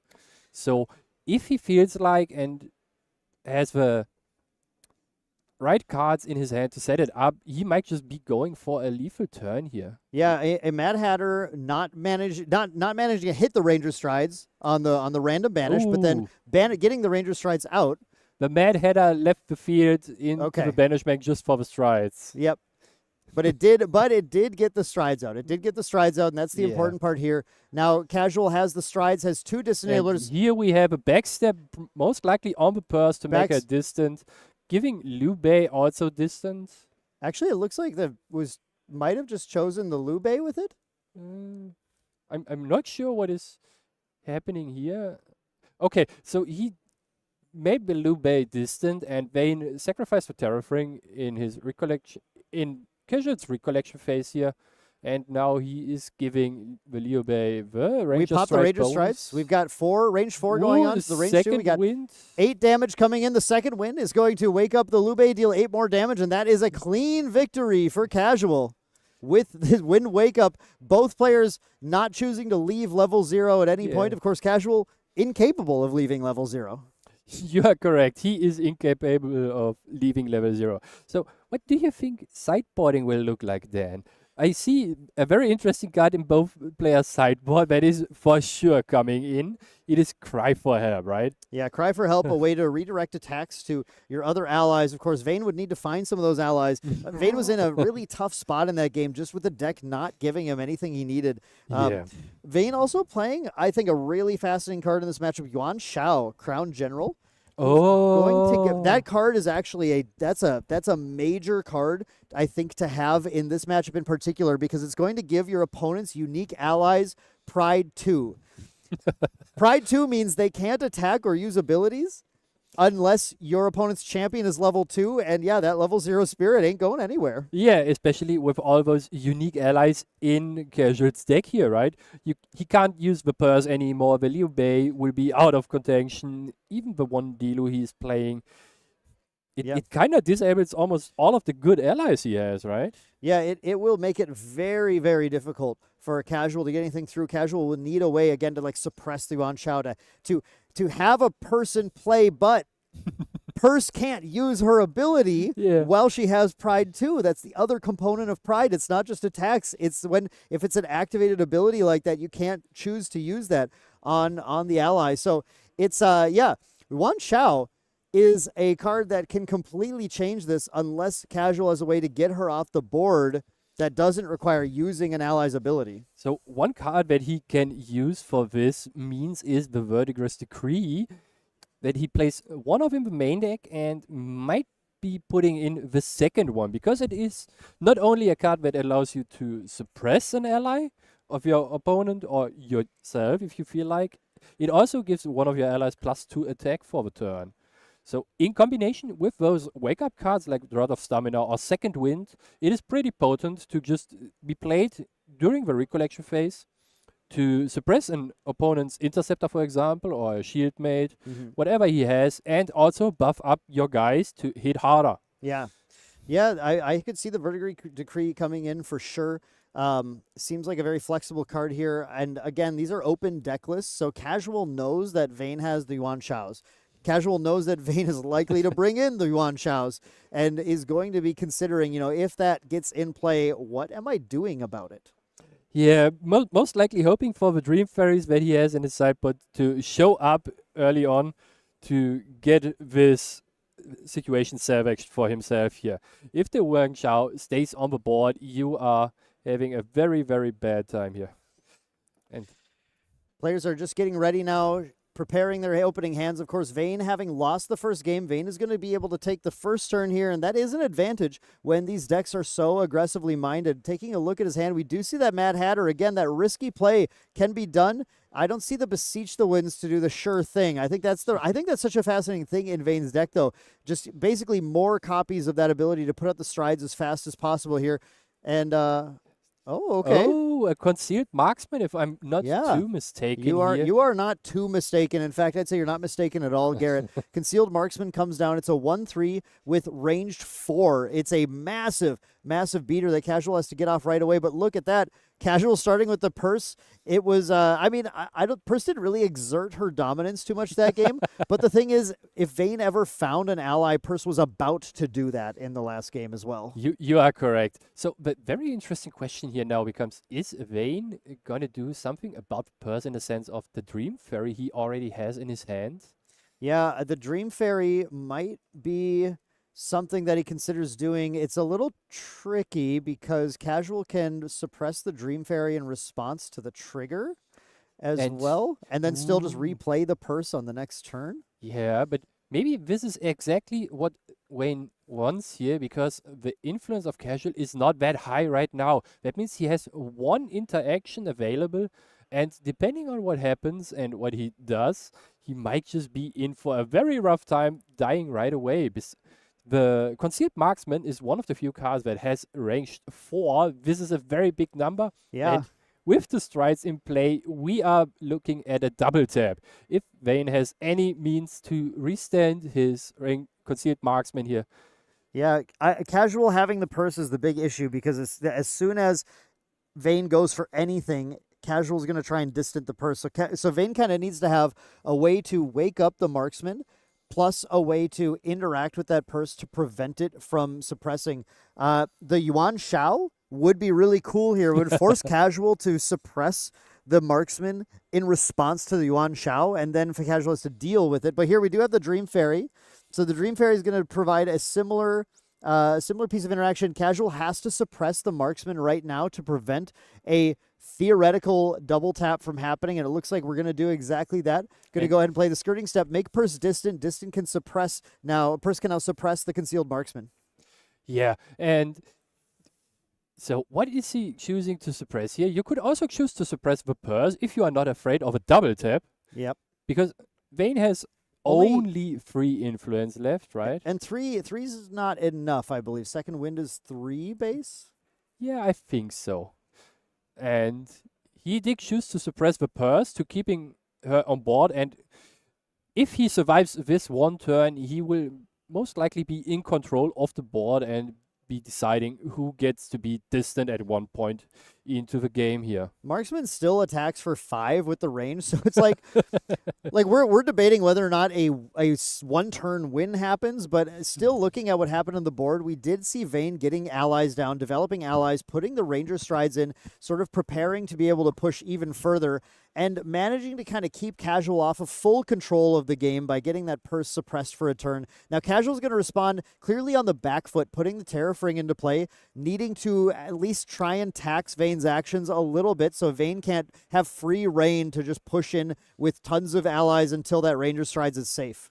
You are correct here. And the Fairy Whispers revealing 2 non-wind card and the second wind he already has in hand. This is not what he's looking for, right? Yeah, I mean, Casual does have the Purse, but really, Purse is going to stall the game out pretty well. Yeah. But not going to win the game on her own as long as Vayne continues to hold at least any amount of interaction in hand. Yeah, Purse is a very good control piece in any wind deck that tries to be distant. And what would you place the Dream Fairy now on? Yeah, that? Dream Fairy replayed in kind back towards Vayne here. And this is getting a little tricky.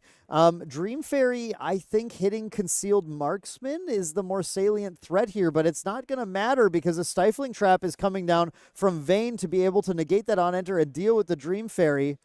And now we're going to pass the turn here. A wake up for Vayne. Is Vayne going to take game 2 here after Casual's committed a little bit to that Dream Fairy, or does Casual have the cards in hand with that Purse in play to control it?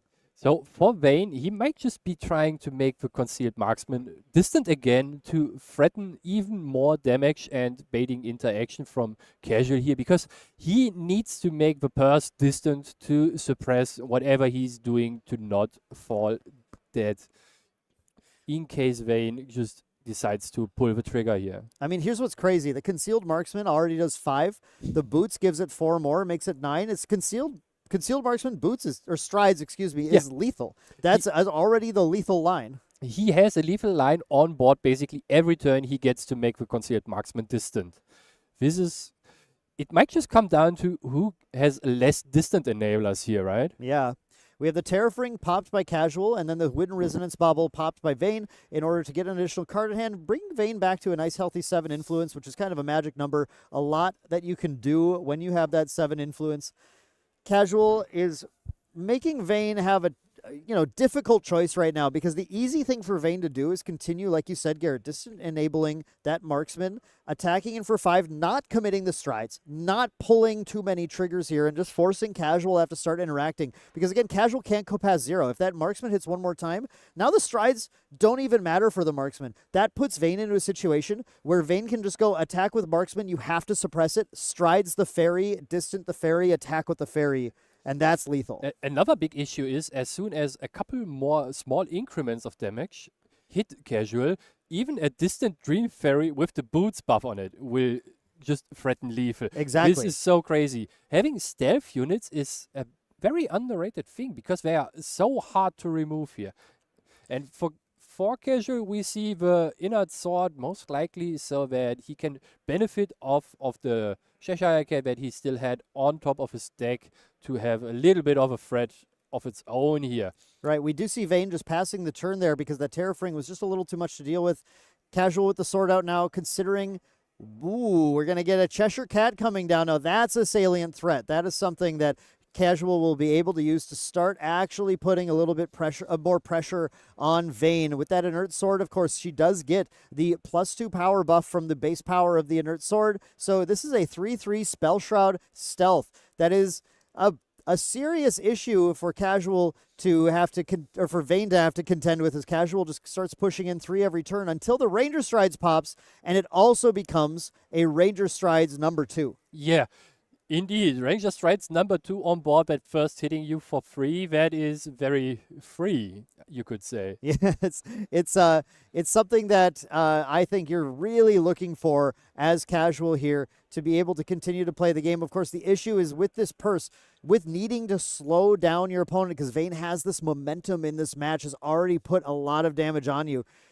You are just going to need to always hold up this hand of cards to distant your purse to be able to control the damage. So Casual can only commit a little bit every turn, but it's like a game of inches, right? Yeah. This is just what I said, what I expected to happen in the beginning, that it might just come down to those smaller increments where you threaten through the state of your regalia items. As soon as you get the strides out, you're posing a threat of always 4 plus at least 1 damage, otherwise a unit couldn't attack, right? Yep. And depending on who has which regalias on the board, the situation just extends to some degree. Yeah, we have the Cheshire Cat hitting for 3, followed by the attack by the Spirit with the Inert Sword for 2 more. So that puts 5 damage onto Vayne. Now, Vayne's advantage in this match is when the pressure starts mounting, Vayne can go to a level 1. Vayne can go to level 1, gaining 5 extra life and kind of extending the amount that Casual needs to do. And Vayne's goal is just to get, I mean, this is going to sound dumb, Garrett, but his goal is to get more damage onto Casual than Casual deals to him, right? But yeah, that's a very casual thing to do. yeah, it's how I casually play the game. The interesting part here is also that Vayne's deck can benefit of the second wind class bonus, right? Yeah, actually can get the class bonus from second win as well, which might be huge. Now, we did see the Enfeebling Orb coming down and putting 2 cards down from Casual before Vayne had to commit anything. Casual needs to have a cheap distant enabler in hand now, and Vayne does go for a backstep onto the Concealed Marksman. So we do have a threatening 5 power attack here that is going to need to be pursed before putting into, like we explained, Garrett, that situation where now everything starts to become lethal for Vayne. Yeah, this is looking very rough. How many? Vayne's actually going to go for a Stifling Trap On the Ah. purse, this is a really interesting play. So Vayne is threatening to do 2 damage to purse. And what that means now is that the Dream Fairy can kill the purse if the 2 damage sits on it. Casual decides to use, it looked like evasive maneuvers to prevent the 2 damage and distant purse. That basically says, okay, you need to have evasive maneuvers, because if that 2 damage stuck, Vayne could simply attack the purse and either clear it or it suppresses itself, leading the way for that 9 damage swing on the marksman to win. What they now created is basically a board state where as soon as he distances the Dream Fairy, he can pop the boots on it, and he has lethal regardless of what ally gets suppressed in response to the attack, right? Because if you have a second wind, you just restand because the of the ally second wind. who already is distant and hit the face successfully. I think this put Casual into a pretty bad position now. Just the purse is available to try and stop it. Here comes the 5 from the concealed marksman. Is he actually? It looks like he's just attacking the purse with it. Okay. I mean, it's forcing the action, right? It's forcing it purse, and purse has to then distant herself potentially to stay alive, because otherwise the Dream Fairy can go ahead and kill it. And with that second wind, all you have to do is wake up the marksman, and Ranger strides it for game. Yeah, you are correct. It is a very do or die situation here for Casual, and Okay, so the purse was activated. The purse did suppress the concealed marksman. So now Vayne's line is distant Dream Fairy, strides Dream Fairy, second wind Dream Fairy, and that is lethal. Or any other restand for that matter. Let's see if Vayne even has it, since I didn't.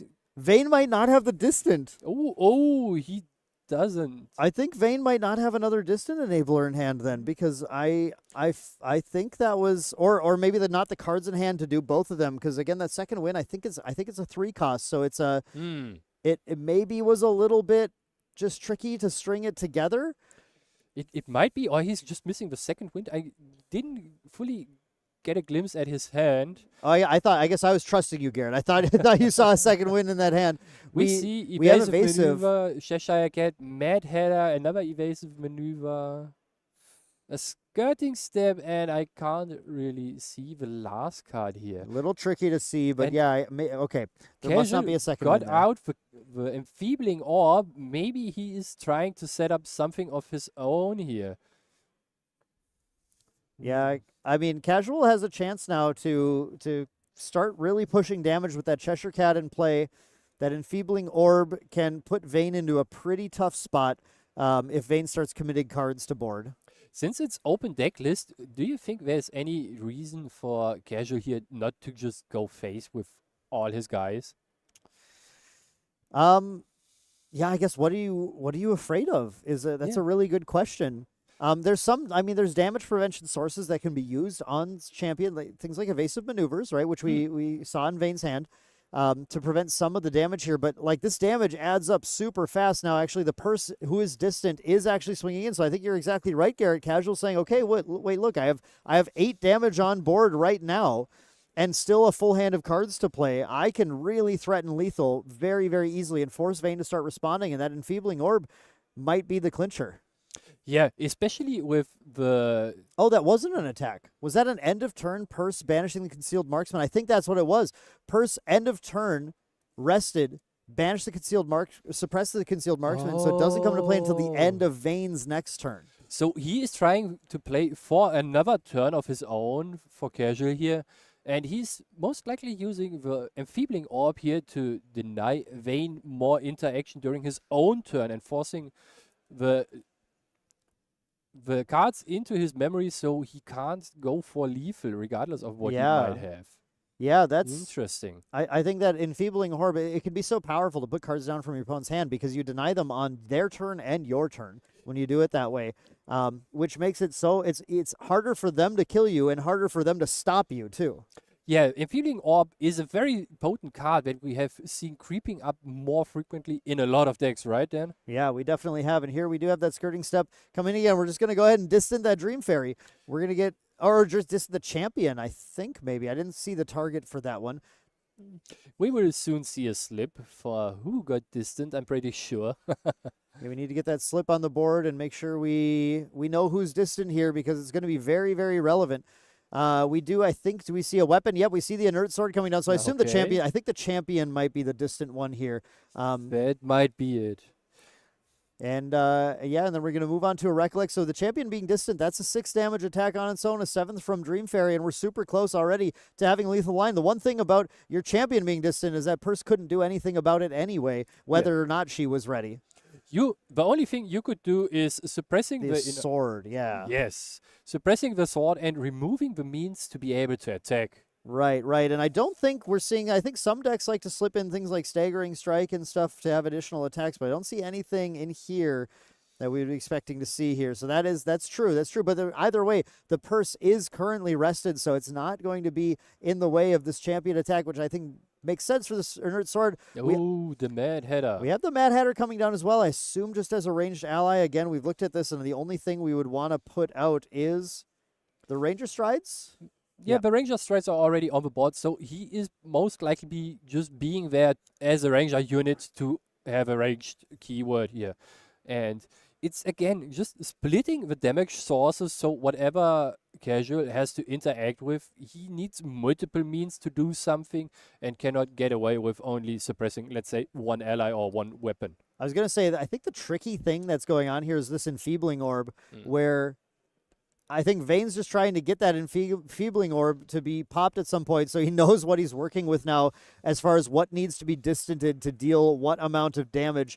And I think there's a pretty powerful line here where you distant the Mad Hatter, and now you can pop the Ranger Strides on it. The Mad Hatter swings for 8. The Dream Fairy swings for 1. That's 9.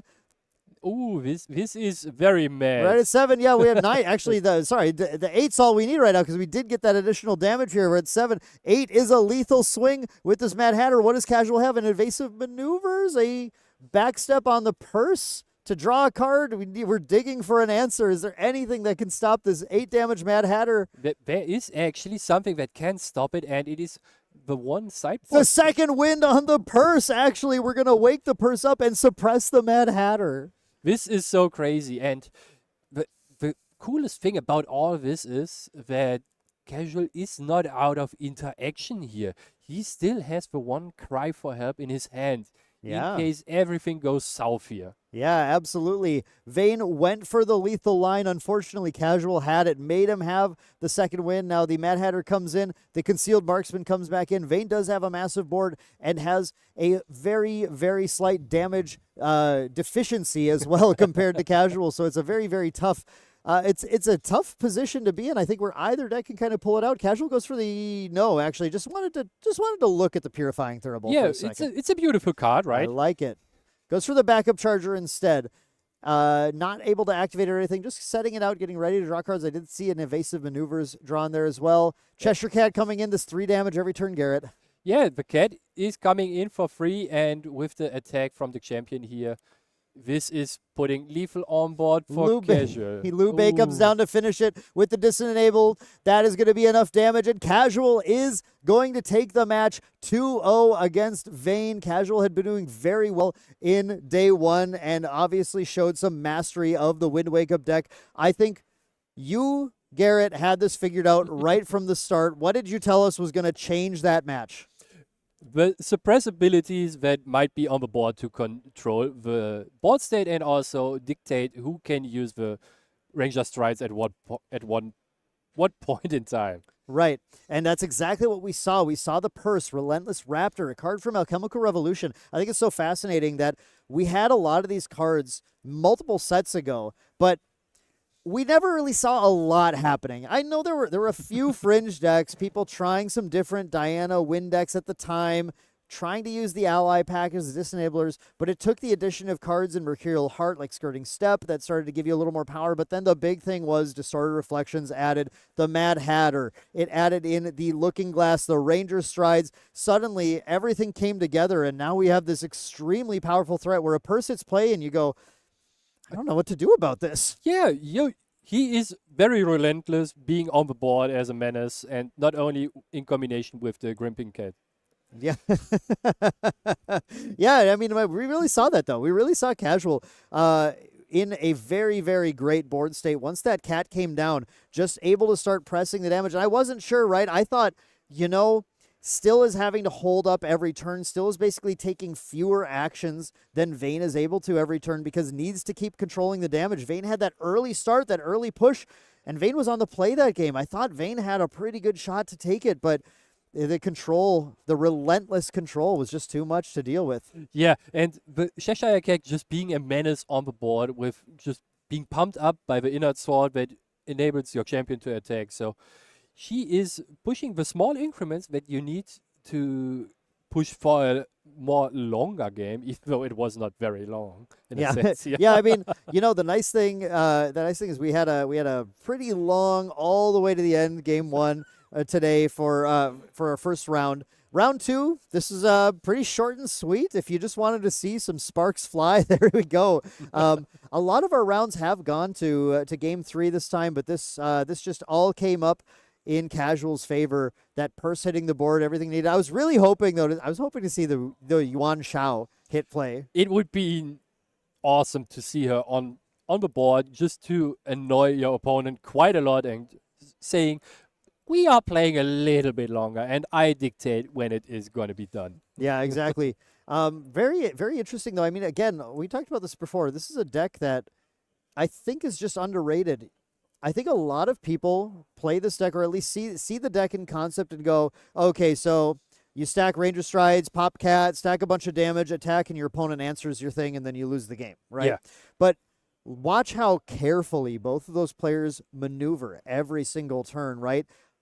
They needed to use every single card perfectly in their hand to be able to not open themselves up to letting that happen, and they instead just carefully swing one turn, 3 damage, 4 damage, 3 damage. And it is also very important for those players of this deck specifically to get a feeling for when can I actually go for how much damage and when do I need to preserve my resources to interact with my opponent, especially in those very decisive mirror matches, right? Yeah. One wrong step and you're not skirting around anymore. That was a good one.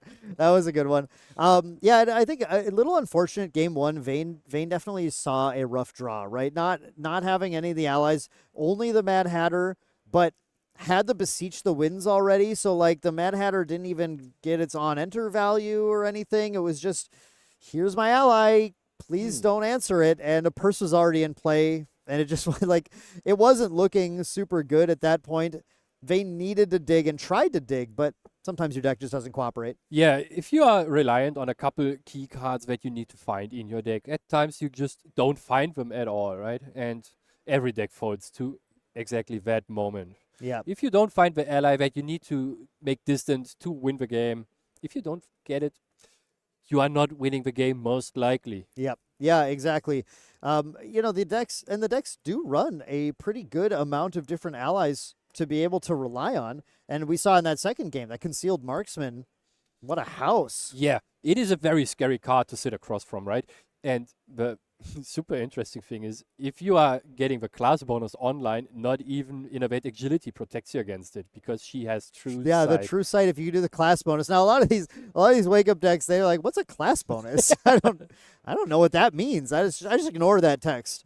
One thing I'm interested to see is we do have another new Ranger ally coming out in Mortal Ambition Ultra Edition that has the ability to return itself to memory to distant your board. You are correct. This card is going to be amazing for those decks, especially since she's kind of like Sadie in the Assassin deck, right? It is an infinite ally, so to say, because she is so hard to remove. Right. I think it's a Ranger class bonus, maybe, or maybe it's not actually. It might not even be at all. I think it is not a Ranger class bonus, but I'm not 100% I don't sure. actually. I took that back. As soon as I started saying that, I thought, actually, I don't think it is. So it'll be fascinating to see if that card starts, impacting these lists at all, or maybe creating new lists where we're going to Diana, we're going to Rangers, and we're doing other things. I'm always excited to see how things form. But this is Wind Wake Up. I think it's a deck you always have to be aware now. This is a deck that can come back at any point in any metagame and go, if you don't have the answer, you're dead. Yeah, you're correct. And I think that the bonus she has is that the ability to put her into your memory gets too cheaper if she's distant. Correct. Yep. And distant seems pretty easy to throw on it whenever you want to. Yeah, especially with a Liu Bei. Yep. Your opponent might try to take it out. You evasive maneuvers, and now suddenly your next turn you can play more allies. I think attack. No, I think you have to rest her to do it too. I wish I had the card up right now, but Yeah. whatever. You can set up a board, a pretty big board, distant everything, and swing and crack back for a ton if she survives. So Yeah. This Oh. is super amazing. yeah, it'll be fun to see how Wind Wake Up continues to change over time. But what we're going to do now is head down to our interview. Clem has Casual here to discuss Casual's win with Wind Wake Up here in round 10. We'll head over to them and then make sure you swing back for round 11 later on. Hello, everybody, and welcome to this interview with Casual. How are you feeling after that match? I mean, the matchup was kind of tight, I feel, but I was looking at my opponent like before the game. I was looking at his deck list, of course, but I see no purse, so I felt, all right, well, if we stick a purse, I feel like I've got chances with this. It's like, Yeah, I mean, you did manage to stick the purse, and in that last game, and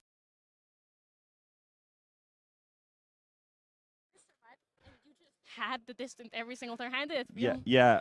So the thing was, when I opened my hand, it was like I had one distant enabler, and the purse, and it's like fine, but let's say this is gonna last maybe 1-2 rounds.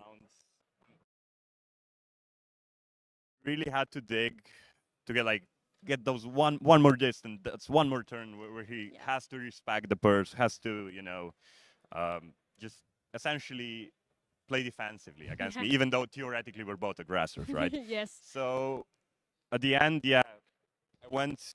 I removed his. I felt like he had more, but I said, okay, if he goes for it, I drew that backstep. I was like, okay, I'm gonna bait him. So he has to basically go hands down. Mm-hmm. He doesn't. So he needs at least 3 for his ally. Yeah. He needs 2 for the distant. Okay, he's gonna basically go all in if he wants to kill me. Yeah. And I felt, he was very surprised. Okay, backstab. He was like, sure. Okay. Then I wake up first, suppress your guy. I was like, yeah, you did the Yeah, wake up things to the wake up. yeah. Burst, because I feel like a lot of people don't realize you can do defensive plays with burst like Yeah. this when you have a lot of when you're on the back end, I suppose, Yeah. or like defensive. You have to play defensively. So I feel if he would mirror more, or if both of us had purse, he would have known that he could I could do that. Yeah, yeah. But he didn't. So well, yeah, I got him with that. So and I had the exactsies for with Liu the Bei, Liu yeah. Bei, because my hand, honestly, yeah, I had 3 wake ups at the end. I had 1 cry for help, which was okay. And something else, I think, but like it didn't matter. didn't matter, Yeah. yeah. So my hand was kind of air. I was like praying to God, okay, get those distance. I was, I think, very lucky. So for example, the only search that I had was at Fairy Whispers, and that one was honestly a bit lucky, to be honest. But yeah, I mean, look, you need the luck, and you need to win your rounds to guarantee that top 8. So you just need, you're at the point where everyone's a good player. yeah, that's true. And it's also statistics. At the end of the day, we're still running like what, almost 20 wake distance enablers. So The odds are in your favor, especially if you yeah, don't yeah. see them in your opening hand. So well, Yeah. it was what it was. I think he played well though, like Yeah. with what he had. Maybe only the first game I felt like the boots came out prematurely, so I could play around him. But like my plays, for example, when I went for a fairy, he stifled it. Yep. I just wanted to get his hand low, so Mhm. maybe he would overcommit into one of my interactions, and just down the backswing, I've got like literally all of the second wind. So I just That bonked him was out of the game. Yeah. crazy, yeah. But so you're from Slovenia, Yeah. from the Balkans. There's a lot of players here from your area, but you all play different decks. Did you ever consider like having a team deck or like a locals deck, or were you just committed to your deck? So it's like this, right? A lot of the times I feel, so for smaller games especially, right? we have a locals of I don't know, around, well, 12 is like the average or more. We can go up That's to pretty good. 20 or something. Yeah, for our small Yeah. country, right? It's like It's it's pretty good. It's pretty good. And I feel what happens is like everyone wants to find the deck they like, right? Yep. And nobody really wants to. They're not that competitive. A lot of people, right? That they would go, okay, we're gonna play one deck. We're gonna play, I don't know, let's say Siri, or Yeah. we're gonna all play Wake Up, or we're gonna play. So what players get their own pad deck or whatever. So for example, one of our guys plays Tristan. One is like he's just one tricks Merlin. The other guy is ally. Like he's gonna play allies no A lot matter of what. different decks. Yeah. So then when you come to Ascent, right, a lot of people practice with those decks and really bother with, I don't know, finding a team deck, finding something that's comfortable. fair. I mean, sometimes like one or two more people, like so let's say 2-3 people are gonna go Same deck. play the same deck Yeah. because they like it, or like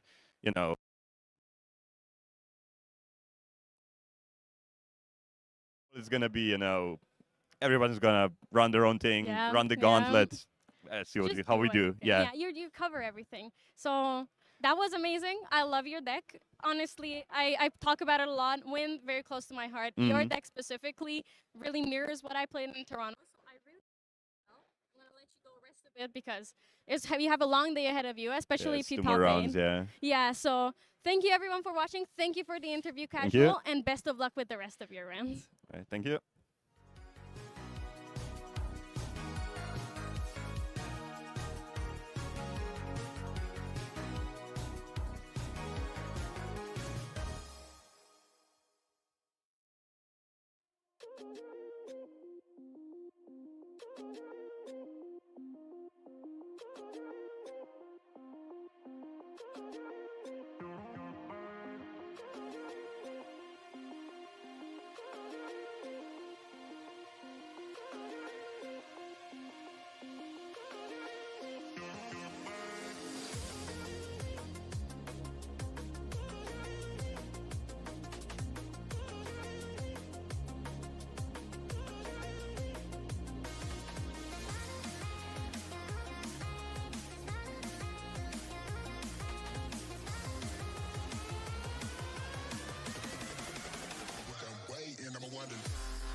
Yeah, no, I'm strapped like I'm touchdown. I can do my dance like a touchdown. Yeah, like I'm touchdown. I can do my dance like a touchdown. Yeah, no, I'm strapped like I'm touchdown. I can do my dance like a touchdown. Yeah, like I'm touchdown.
will get my drink on tonight. I'ma get loose, get wild. If you're not in the mood right now, honey, don't kill my vibe. I will get my drink on tonight. I'ma get loose, get wild. If you're not in the mood right now, honey, don't kill my vibe. I'm gonna party until I drop. When I begin, I don't know how to stop. I can party on till the morning comes, till the sun goes up. We don't stop, no. I see you looking at me, but you don't stand a chance, you see. You don't know how to act. I'm looking for class. Can you please take a step back?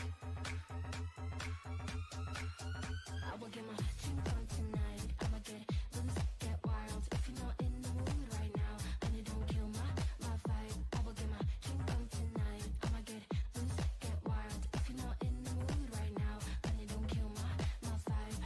I'm gonna party until I drop. I'm not looking for love, I'm looking for fun. Just because I have on skin tight jeans doesn't mean I need a man to save me. I do it all for fun. Looking hot in my 501s. Don't you know I tease? I'm not here to please, but you're way too dumb to see. Hey stupid, you think I want you just because I am a woman. Hey stupid, I don't want you, I don't want you. Hey stupid, I do it all for fun. Looking hot in my 501s. Don't you know I tease? I'm not here to please, but you're way too dumb to see. I will get my drink on tonight. I'ma get loose, get wild. If you're not in the mood right now, honey, don't kill my vibe. I will get my drink on tonight. I'ma get loose, get wild. If you're not in the mood right now, honey, don't kill my vibe. I will get my drink on tonight. I'ma get loose, get wild. If you're not in the mood right now, honey, don't kill my vibe. I will get my drink on tonight. I'ma get loose, get wild. If you're not in the mood right now, honey, don't kill my vibe. My vibe. My vibe. My vibe. My vibe. My vibe. My vibe. Hey stupid, you think I want you just because I am a woman. Hey stupid, I don't want you, but you're way too dumb to see.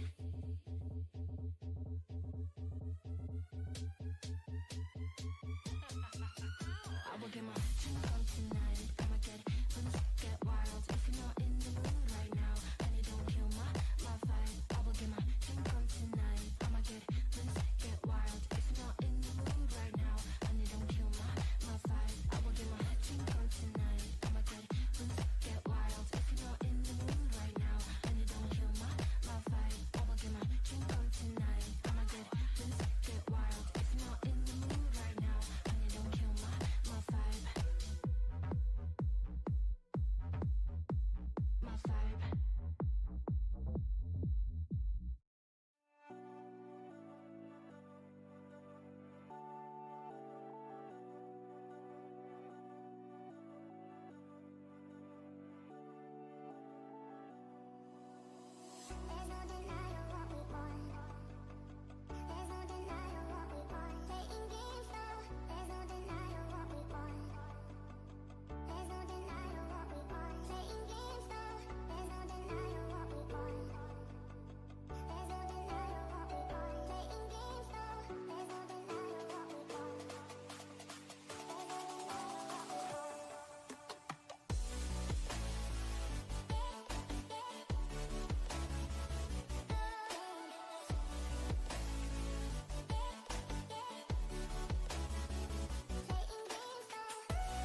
Hello and welcome back to the 11th round of Ascent London. I'm Garrett and I'm here with Clem. How are you feeling about this matchup? I'm feeling great about this matchup. I'm feeling great about last game. We are going to be seeing someone that we've already seen. Dinky Dane is back on stream table. He needs to win this match. Both of these players need to win this match to get into top 8 and get that spirit. Oh my god, the spirit is so beautiful. Yeah. But So- that's not good for either of these decks. yeah, so both decks we will be seeing, it will be a hot ride here, and as Dan said yesterday, we might see fireworks here. Yeah. Truly. There is no fireworks display, unfortunately. Oh, but damn. there is definitely going to be some firework in here. We've already seen Dinky Dean's deck, right? That's The good old Fire Diao Chan, he is putting down, hopefully, the Fire Bloom Flourish in his first turn. yeah. to- I talked about him yesterday, and I was like, yeah, you want 2 Fire Bloom Flourishes as your dream, and he was like, actually no, because you want 1, and then some other cards deal 16 damage in 1 turn, and because both of these decks only go up to level 1, that 16 damage is incredibly impactful. So that is, we might just have a 10-minute 3-game round. It might be because Devin, our other contestant, is going to be playing a Fire Diana deck. This Yep. is a very recent addition to the roster of very competitive decks with Phantom Monarchs cards. The deck only needed 2 more additions to make it very playable, and it is trying to roast you very quickly. Yeah, it's really there to just spit fire at you, shoot those shots, and it is definitely one of those up and coming, very aggressive, very efficient decks. Yeah, and we are about to head into the game to see how those both players burn it down here for them. Yeah, they're definitely going to be burning down the house. They want to just get in, get aggressive, and just get this game done as quickly as possible. Which honestly, I feel like that is why aggro decks are so good at Ascent, because it's such a long day and you need to play so many games, but the risk of failing is always there. How do you feel about aggro in this current meta, Garrett? Aggro in this current meta is you're in a race for either. Oh my god, sorry. That is a beautiful turn 1 play. Ignite is being played, so Dinky Dane can level up to level 1 here, but he cannot level up anymore, which is absolutely irrelevant in his deck because he only plays Diao-chan. You are correct, and might he even have the Fire Bloom Flourish to set up his next turn?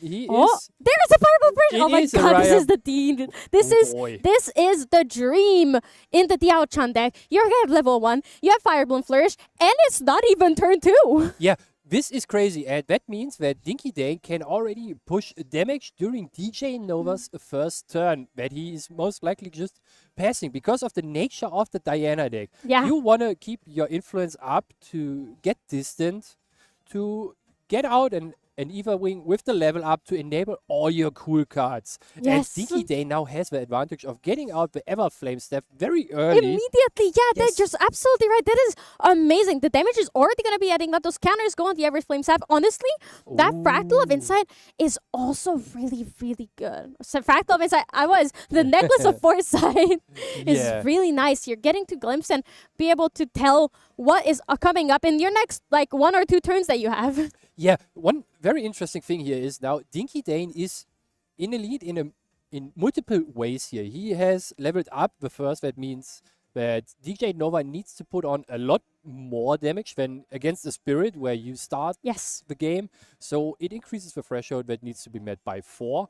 And Dinky Dane can set up the top 4 cards of his deck if he wishes so to find exactly the damage sources he needs to plan out the 19 damage he might have to be Yeah, doing. and I think he's very much on track to do that. He saw a Yes. gentle respite, but he put that away. So now he only has these fire damage cards that are going to put in so much more. Look at that.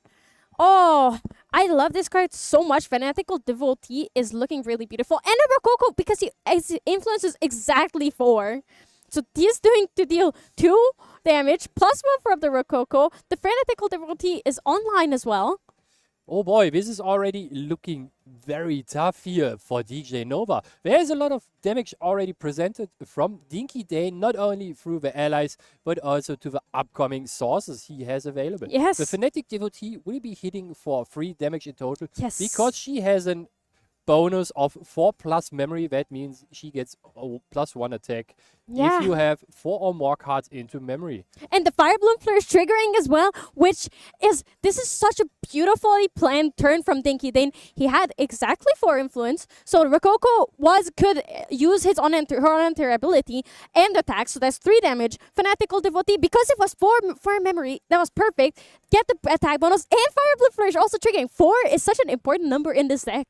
Yeah, you're correct. And here we see just a backstep from DJ Nova to get distant and basically get out your signature weapon for this Fire Diana deck. And the very key for this weapon is, it says, as soon as you have exactly 3 Ether charges into your intent, this attack gets +3.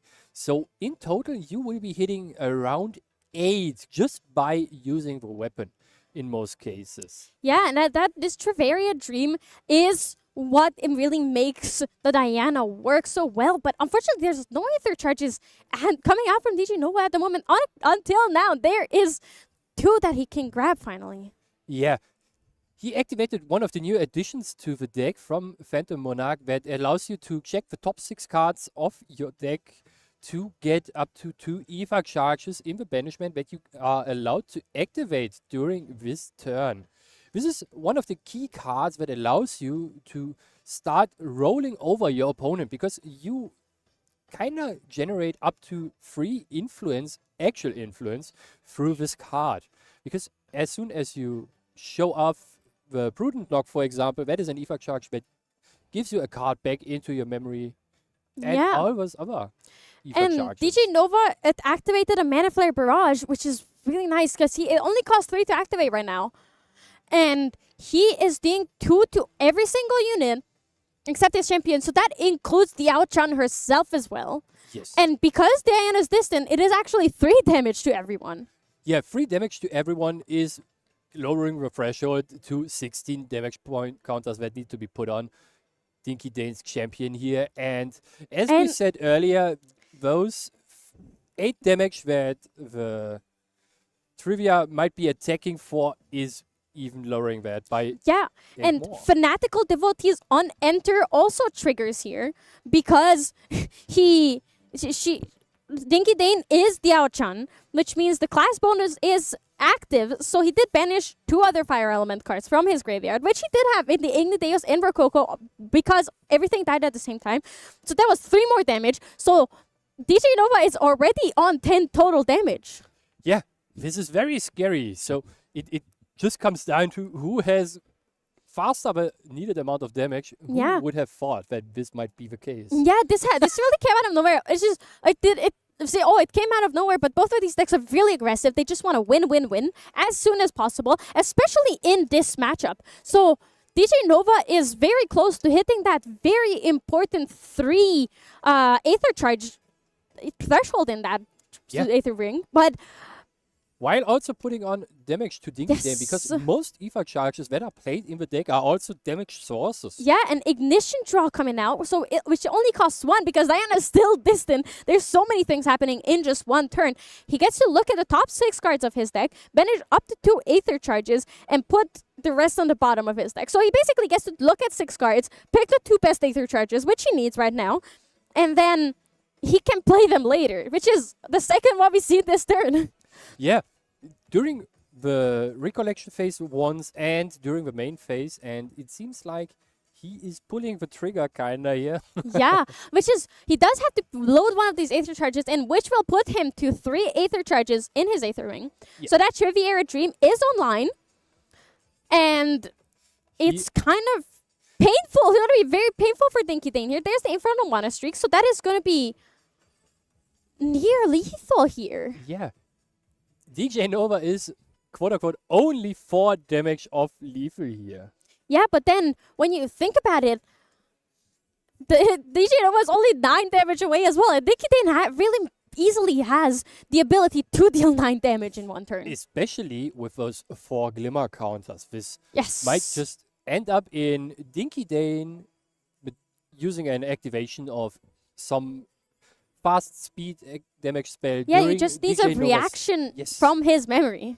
Indeed, he's throwing that most likely at DJ Nova now, getting out the Everflame staff, collecting one of the refinement counters on the Yeah. staff through the damage from the Firebloom Flourish, activating one more card and drawing even one more card into his memory at the end of turn, and then having 3 more Glimmer counters to throw at DJ Nova and getting the last Yeah, it refinement could- counter here. It could very well happen. The map is not hard to get out. He's thinking very hard here, being like, what can I do? He's gambling on the Everflame staff. So I think looking at their faces, it's like Yeah. if you hit one card, a specific card, I lose. If you don't hit that card, I win. And look, that's what it is looking like. Smoke Ooh. bombs. He's gambling. He is going for the Astrid Cremator getting banished there, so that's smoke bombs. I'm not sure if this is the card that he wanted to see gone, because that is Okay. pop 4 damage, I believe. Gone like that? Ah, so he might just be going for a couple allies here. It could be. Yeah. Oh, this is very, very stressful, because does he or doesn't he have the damage needed? So he's now playing the cemetery. Searing Seminary. Yeah, the Searing Seminary. Oh boy, this card. And she Scathing will- Seminary, sorry. Yeah, she will be dealing 4 damage because she's balanced. Then he just activates another ally he has in his hand. It should So be the Acolyte of Cultivation, if I'm not too wrong. It's also a 2/3. Fractal of Sparks? Oh, never mind. Oh, okay, that depends on what he has in his memory, because if he has the correct card in his memory, that could be... Wait! If he has a Searing Rebuke, then it's lethal. Because he uses the Fractal of Sparks for 3 damage and then blocks the rest of the damage. But does he have it? Oh, this is... And is 2 damage prevention enough? Because we might be in a situation where this is a draw. Oh, here we see the Flash Grenade. And as soon as DJ Nova Oh. gets distant, he might just be able to blank a lot Yeah. of Dinky's damage here. Yeah, so I Oh. think Dinky is thinking whether to react right now or wait a bit. I think reaction... Oh, but the Searing Rebuke is very stressful, because if he has to Searing Rebuke himself, he's in a situation where he's essentially killing himself, and there's the backstep from DJ Nova coming out. But the key part here is that this is happening during the main phase and not pre-recollection. That means DJ Nova has not that many resources actually available. True, to him. true, but that backstep will wear, that instant will wear at the end of turn.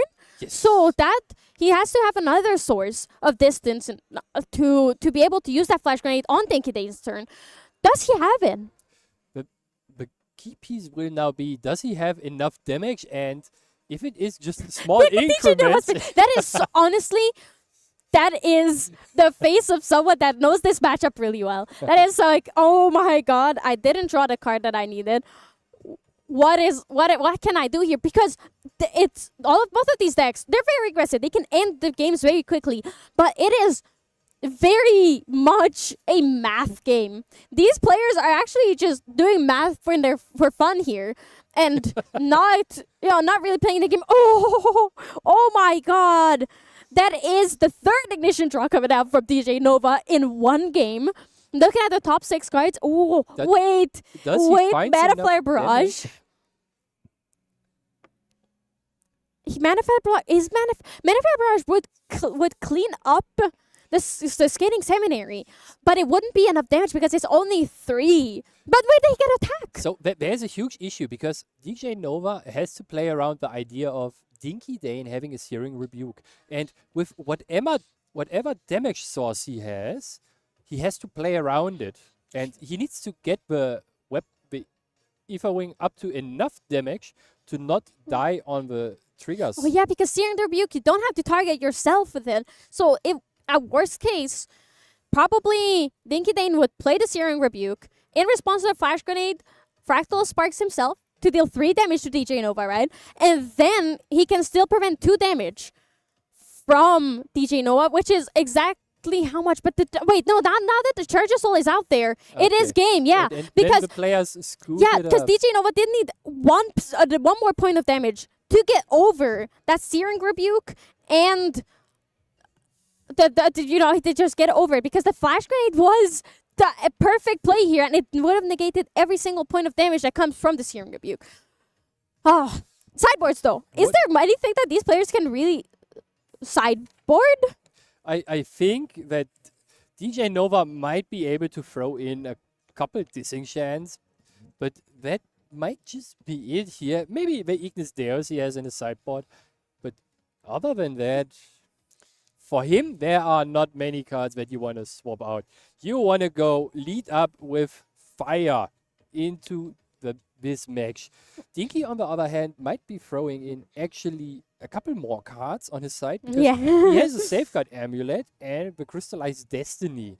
Those cards might give him the edge here. Actually, honestly, Staggering Strike might not be terrible either, because he does get that 3 damage, which would have gotten him over the line here, because he wasn't able to attack with the Outchan. He did keep up one turn of 4 Glimmer counters, but he didn't use them. So Staggering Strike would have been good there. But then again, he did have the Searing Rebuke, so he could have had the reaction. And if you Staggering Strike, you're signaling that, hey, I don't have anything. Come at me. Yeah, might be an idea to throw those in. It just comes really down to who has more damage quickly here. Yeah. So it's going to be very rough. Do you think we might see a Crystallized Destiny being blocking over 7 damage? Because that would spell doom for DJ Nova, wouldn't it? Because all your things are so low cost. So Crystallized Destiny is an interesting card in this matchup specifically, because DJ Nova plays a lot of small incremental damage sources that can be activated for very cheap in response to the Crystallized Destiny. And the moment you are attacking with an Aether Wing, all those Aether charges go right into the intent. And Dinky then has most likely to respond to the 8 damage he's facing with the Crystallized Destiny, enabling DJ Nova to pop the prevention with one of those small increments. Yeah, and it's even loading tough. the Aether Wing again. Yeah, true. Yeah, you're absolutely right. Like the scary thing is that there are those charged souls. There are those tiny increments of damage that he can play at a fast speed that will just pop the Crystallized Destiny without getting to that 7 damage. But it is still preventing damage. So it's not like it's a lot. It's not like it's fully lost, but it is most of the value gone. So this is a very stressful game. Both of these players can easily run away with it and just be done and finish out the game real quick. Like DJ Nova looked like he was on the back foot there, but then he still managed to come back the moment he got that Triviera Dream. Yeah, I honestly think that Dinky kind of bricked on all his fast speed spells that deal damage. Yes. Since he was not activating one during the first turn, he was on level 1 during DJ Nova's turn, and this was actually a prime timing to just go ahead in the damage lead and just pressure DJ Nova here. Yeah, it was absolutely, like, both of these players played really well. Unfortunately, Dinky Dane just didn't have the way to clean the game up and finish it out. But when you think about DJ Nova's big turn, he had no way of popping that Crystallized Destiny because everything went into that big attack. So if Dinky Dane is patient enough to get to that big point, to keep at this Crystallized Destiny up until DJ Nova is all hands down and attacking, it could really save him. It indeed could save him here. And both players are mostly done with some... it seems like Dinky Dane had a second thought here, what he might be doing. I think he wanted to make sure that he didn't miss anything because he needs to win this next game at least, but he needs to win this round to get into top 8, which is really important, and it would be amazing as I believe there are only two European players in contention for top 8 now, Dinky Dane and Casual. So this is really, really important. Make it or break it here. And here we are. This game started now, and Dinky Dane is on the play here, and His hand is looking a lot worse than before. He has the Rococo, he has some allies, but he doesn't have the Fire Bloom Flourishes, even though he has that Shimmering Refraction. yeah, he is missing the Fantasias. Oh, that DJ Nova does have the Inideuses in there. You are correct. The Ignis Deus, the one op that you don't expect in this matchup. Oh, maybe I just didn't pay enough attention at the deck. It's a Inideus. When it first came out, everyone was like, "It's all right, but it's not that great." But it is very, very, very good in these fire aggro decks where you don't care about going up to level 2. You just want to go up to level 3. Unfortunately, Ninkidane does not find the Ignideus, so he has to use it. That Shimmering Refraction going out is really not that bad right now because he doesn't see any fractals in his hand, I believe. Yeah, not having fractals is very unfortunate here right now for him. And he drew for turn a Fiery Interference, and he might be running out of steam very quickly in this hot deck and matchup here. Yeah, it's very tough, especially because he also has a Glowing Conflagration in his hand. So it's just this time the stars are not aligning for him. Yeah. His hand is no fractals. No gas and looks a little bit empty here. And here we have DJ Nova going DJ up. Nova leveling up to 1. Sorry, on the end of Dinky Dane's turn, I believe. Yeah, and in response to his on-enter trigger, he even makes himself now distant, I suppose. Yep, there it is. Because he banished previously that distant enabler, but now he is actually playing it in response to the on-enter. You are correct. And here we have the There's the trivia. Triviera Dream. Oh, It is a dream Garrett. come true. exactly. Garrett, looking at Dinky Dane's hand. Like this is how I feel. It doesn't matter if I can see if there are any ideas being banished. What can you do here? Because DJ Nova had 3 materializations basically before he even began his turn. He is not before Recollection. He already got his Ranger boost, his Ranger strides. He got Diana and the Triviera Dream out. There is the iconic card. I feel like we've seen it every single time. There's Ignition Draw out. But it's on- recollection, the Ignition Draw, enabling him to play those EFAC charges during this whole turn. But he only found 1. He didn't. Ooh. He looked at 6 cards in his deck, and he only found 1 of them. He only found an Infernal Mana Streak, which is Those are Not very as good. low odds of Yeah. having only 1. But he can load his... okay. A double Ash Round shot, no recovery for 0 is just a card that says deal 1 damage. Now it's deal a lot of damage. That Yeah. Triviera Dream is thinking for It is hitting for 8 again since he's distant. Yeah. He has +1 base. but he And can gets still +3. banish the Ranger's strides. That is correct. So That it will could be be 12. 12 damage. Oh my. That is very scary. So, okay, I think something important that I don't think we brought up is that Diana 1 has range, but it's an inherited effect. And what does that mean, Gary? You're a judge. You can explain it. Inherited abilities mean that whatever champion card is on top still has all the inherited abilities that are within the lineage. So, if an inherited effect champion is on top, does it have the inherited effect, or do they need to be level 2? Or, like, in Diana's case, does she need to be level 2 for it? Yeah, so the inherited abilities also apply on the top card of the lineage. That means that Diana has by default a ranged 1 keyword on it, and as soon as she gets distant, she is attacking for 1 more regardless of what means she uses to attack. It's a very common question. Do I get the range bonus if I attack with a sword? And yes, you Yes. do. It is terrifying, and that's why very often you see Inner Sword in these lists, because it is still extra damage. It buffs your Cheshire Cat, and you get to deal extra damage with that ranged with as well. You are correct. And getting all those numbers up is the name of the game here for those aggro decks. You want to close out the game as quickly as possible. Yeah, now Dinky Dane is already on 15 damage counters. There is his hand is all about fractals while he has 0 fractals. Do you think he has an out looking at his deck list? Is there anything that he can draw that will save him here? In a combination of materializing Safeguard Amulet with a Crystallized Destiny might give him another turn, but the issue here is that it doesn't progress his own game plan of dealing damage to DJ Nova here. Yeah, it's very, very tough because even though Crystallized Destiny sounds like it would be a fractal, unfortunately, it is not. So there's really not much that Dinky Dane can do if he doesn't.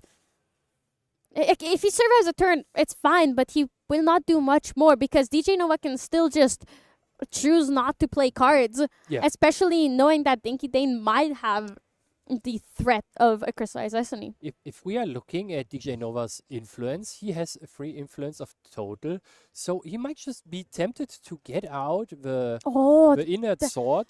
yeah, but that really might be what we're seeing because a Terrafring will tax his attack too. But if he just needs 4 damage, and that's not a lot, especially if you do have that Inner Sword, and the Terrafring only taxes you for 1 turn. Yeah, you are correct. The key thing might just be that DJ Nova has not even enough influence right now during the next turn to get multiple sources of damage online. An attack that will be dealing the most amount of damage. Ashwick Cremator from Dinky Dane, so it's yeah.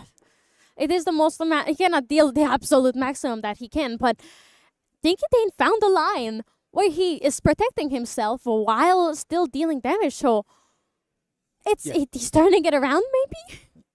Hopefully he is turning it around so we get a game 3 in. And he has 2 Glimmer counters on his champion. That means that DJ Nova has to play around a Searing Rebuke. If he wants to or not. Maybe he's just saying, I'm sending in whatever you have, my friend. Yeah, and is there a calibration for DJ Nova so he can have the whatever that he needs here? It costs 2, but he's doing it at the end of Dinky Dane's turn. So that is going to be 2 damage from Diana, which will put Dinky Dane at a spot where he has to win next turn, or it's over. It might just be over.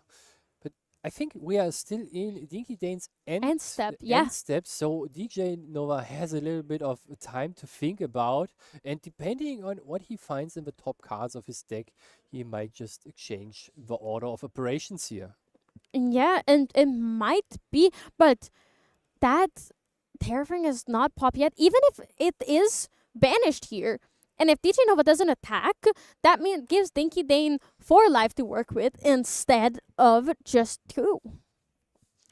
You are correct. And let's see what material deck DJ Nova picks up. It's a very tough decision with the threat of the Terrafring, which obviously Dinky Dane is going to banish here because there's no reason for him not to, especially if he wants to live to see another day. Yeah.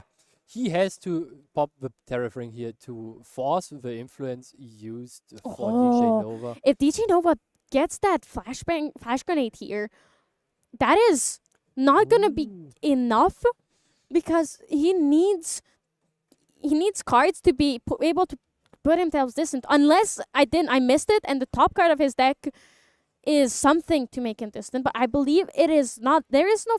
I didn't see a Flickering Cinder in his hand or anywhere. So the interesting situation we are having here now is we are kind of in a stalemate position, right? Dinky Dane has a couple threats on board and the Terrafring activated. That means DJ Nova either gets the option to trying to close out the game, and if he the Flickering Cinder comes out, but that only means that Dinky Dane, because that is not lethal yet. That is 3 damage. Oh, wait, no, the Flickering Cinder does deal 1 damage. That is enough. That is exact lethal on Dinky Dane. I forgot that Flickering Cinder is a 1-cost fast card that also deals 1 damage. Oh my god. That was perfect math from both of these players. DJ Nova doing really well there. Yeah, DJ Nova had to say, now you do have the Searing Rebuke or you don't, and whatever happens through that, happens through that. And it turns out sometimes you just have to send it, as Henki would say. But the thing is, even if Dinky Duke did have Searing Rebuke, he wouldn't have been able to deal damage with it. So he would have been able to prevent it at least, and then the flash grenade would have been forced out.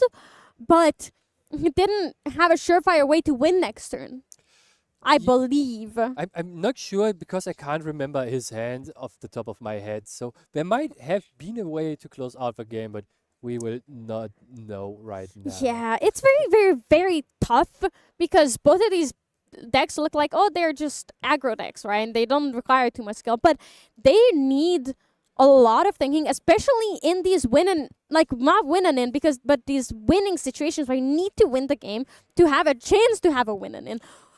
It's so hard because I don't see what Dinky Dane could have done. Dinky Dane could have done better. So one of the very interesting things about those aggro decks is that you do not make a lot of decisions, but the less amount of decisions you have to make, the more important they become. So if you judge the situation wrong, you might just be flopping over the Yes. game for yourself or your opponent on this matter. Yeah, absolutely. It's really tough because it's so easy to fold and be like, oh wait, I shouldn't have played this right here, and then you just it snowballs from there and becomes such a terrible position to be in. Yeah, and you also have to know your damage thresholds, right? Yes. We already know as a viewer that the Diana deck with 3 EFAC charges most likely will be dealing 8 damage with an attack. And if you now know all the small increments that those spells do that she plays, you can come up with more of 12 to 14 number. And Blazing Throw is a card, and if you are not paying attention, you get thrown out of the game with this. Yeah, card. and did you know what does play the 4 Blazing Thrones, which is kind of unexpected because you're like, oh, but they want to hold on to their things, but D-Chain Hova is playing Power Sword, Inner Sword, and multiple Aether Wings, which allows him to really utilize that Blazing Throw because, oh, I have a Blazing Throw, here's Power Sword. It's not really useful in this matchup, so I'm just going to throw it at you. Yeah, exactly. Just throwing the stick at your opponent, it might just be hitting the head. Yeah. Yeah, it's literally does hit them in the head. But yeah, that was a surprisingly tight matchup. It didn't look like it, right? Because there were, oh, this person is ahead. And when you looked at it, Dinky Dane was ahead a couple of times, but it still was missing that tiny bit to finish out the game. And as surprising, I feel like, as it is, both of these decks do have ways to protect themselves, right? The Flash Grenade, I wanted to say the Searing Rebuke, the Smoke Out. The Smoke Out is kind of is a defensive card in a way of it counters the Flash Grenade, right? You have reactions to their reactions, which is not what you'd expect from an aggro deck. Yeah, and especially with Smoke Out being a card that is good against the Cheshire Cat, you can get the cat out of a bush here. Yes, yes, absolutely, and it's such a tough thing to see and look at these decks, look at this matchup, and know what you're supposed to do, because there's so many ways to win, and there's so many ways to play this matchup. You can definitely play more defensively, right? Yeah, And- you for sure can. And usually those aggro decks are all gas, no breaks, right? But in this matchup against the other aggro deck, you have to find either very, very strong gas here, or you have to hit the break at some point to play a more defensive deck.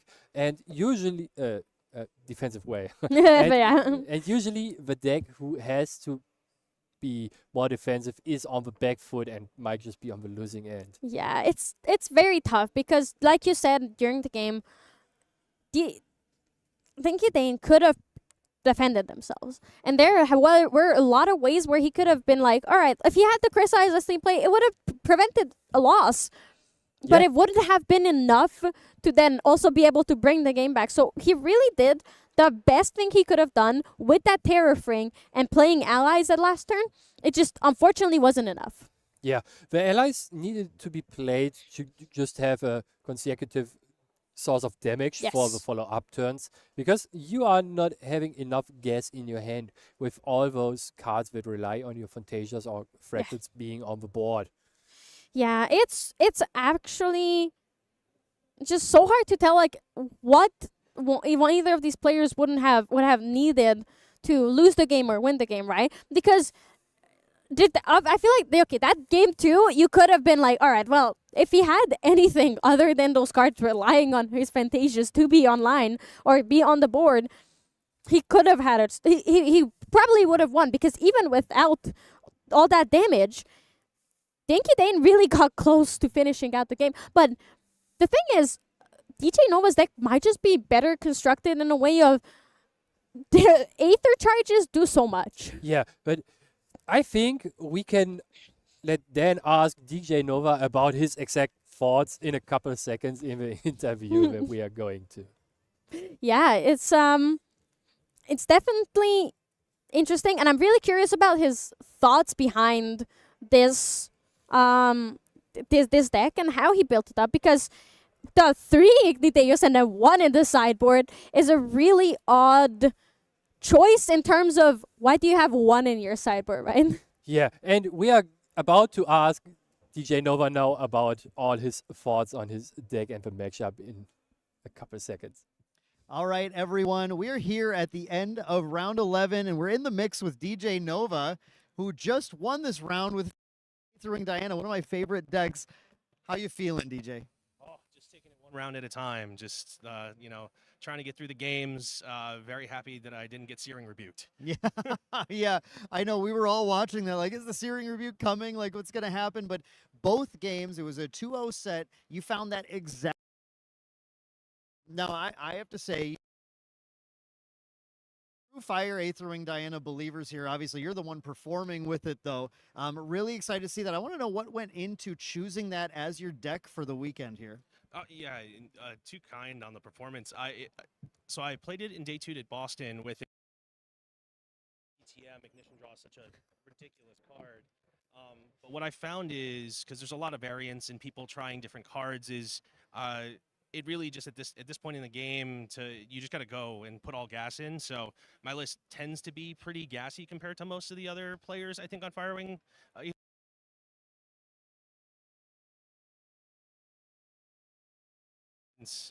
With Stolen Chance in the sideboard. So, but yeah, it's just how can I get more damage in? And I believe in Ignis. It was funny to run into another Ignis deck. Yes, I wanted to mention that because when we've been exploring that deck, the thing we found was Ignis Deus into Ranger Strides. The exact thing you did game 2 was like this suddenly enabled all these crazy damage lines. You go down on hand size a lot, but even as we saw there, you didn't get the kill, but you still found it, right? You were able to get that mana. Well, the mana flare or mana streak got unfortunately banished, but and right together still a lot of the time. Yeah, and it's one of those. I was actually talking to Dinky about that. Is it worst case if you don't have the Ignis line or your opponent doesn't go like hands down, you just use it to level and you just go slower. So at the worst case you have that. But yeah, I mean, Ignis into, especially if you have reposition as your float, then into Strides is such a disgusting turn 2 that just it enables so many lines. So it's still very gambly, but I'm very lucky. Putting him on 15 stopped him from being able to play his 2. I think it was Ashwix.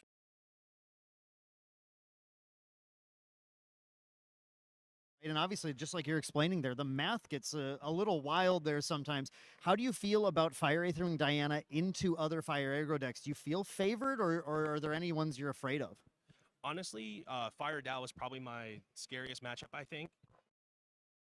Someone's still playing with the anti-prep. For Tristan, it's still kind of helpful. I like my chances into KFC just because they do so much damage to themselves. It makes my life easy. So I think it's pretty good. Honestly, the biggest struggle is since people started running Topsy, and Topsy. Yeah, you have a lot of spell-based damage. You know, I'm sure you would agree that mana streak, when you find multiple mana streaks, things get crazy. The Spell Shroud is not exactly what you want to go up against, and even when you're relying on float, sometimes it can really get you just disabling your influence, right? Because you're so dependent on having every last card a lot of the time.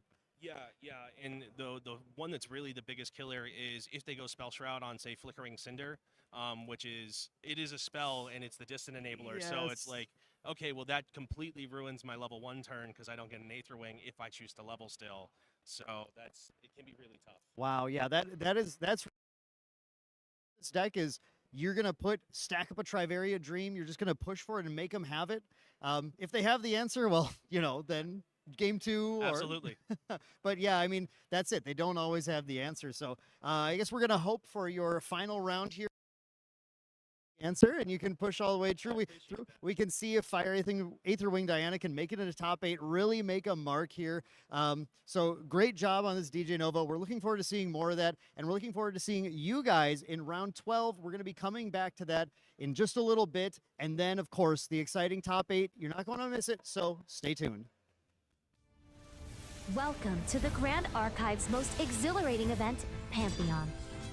For generations, champions from the Grand Archive have fought for the gods' favor in this arena. With boons from gods, each champion fights not only for their own victory, but for the glory of their benevolent patron. You'll be surprised to see how much a boon can completely change a champion's fighting style. I don't doubt many of these fighters will gain new fans, and even rivals as they compete. As the rules for Pantheon are quite different, don't forget to double-check the Pantheon-specific ban list before entering the fray. Worry not, they have also supplemented champions with unique skills and treasures for use only in this arena as well. So rest assured that your favorite hero will still shine brightly upon the field of battle. Let's walk through a typical match. Pantheon is a multiplayer format consisting of 3 to 4 players, where the last player standing is the victor. Just the same as a normal game of Grand Archive, main decks consist of a minimum of 60 cards and a maximum of 12 in the material deck. However, in Pantheon, you cannot have more than 1 copy of each card in the main deck. Players will also start with 1 lesser boon and 1 greater boon card face down in their Pantheon zone. With the battlefield properly set up, we're ready to start the battle. All players will place their level 0 spirits onto the field at the same time. Then, each on-enter effect is resolved in turn order. This will be clockwise around the board. A free-for-all fight might be too much for some of our less athletically inclined champions, so the gods have also granted their wards with a barrier token that absorbs the first 6 damage to them and their allies each game. All players also skip their first wake-up, materialize, and recollection phases. But everyone gets to draw, including the first player. However, players cannot declare attacks on their first turn unless they are the last player in the turn cycle. Champions will need to utilize both wits and brawn to remain the last hero standing. Do not underestimate the weight of a god's gift.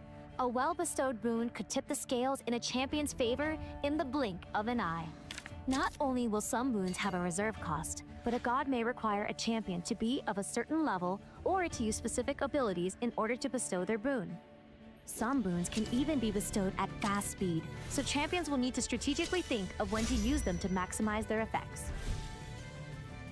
Given that it is the power of a god, once a bestowment enters the effect stack, players cannot have opportunity or perform game actions in response to it.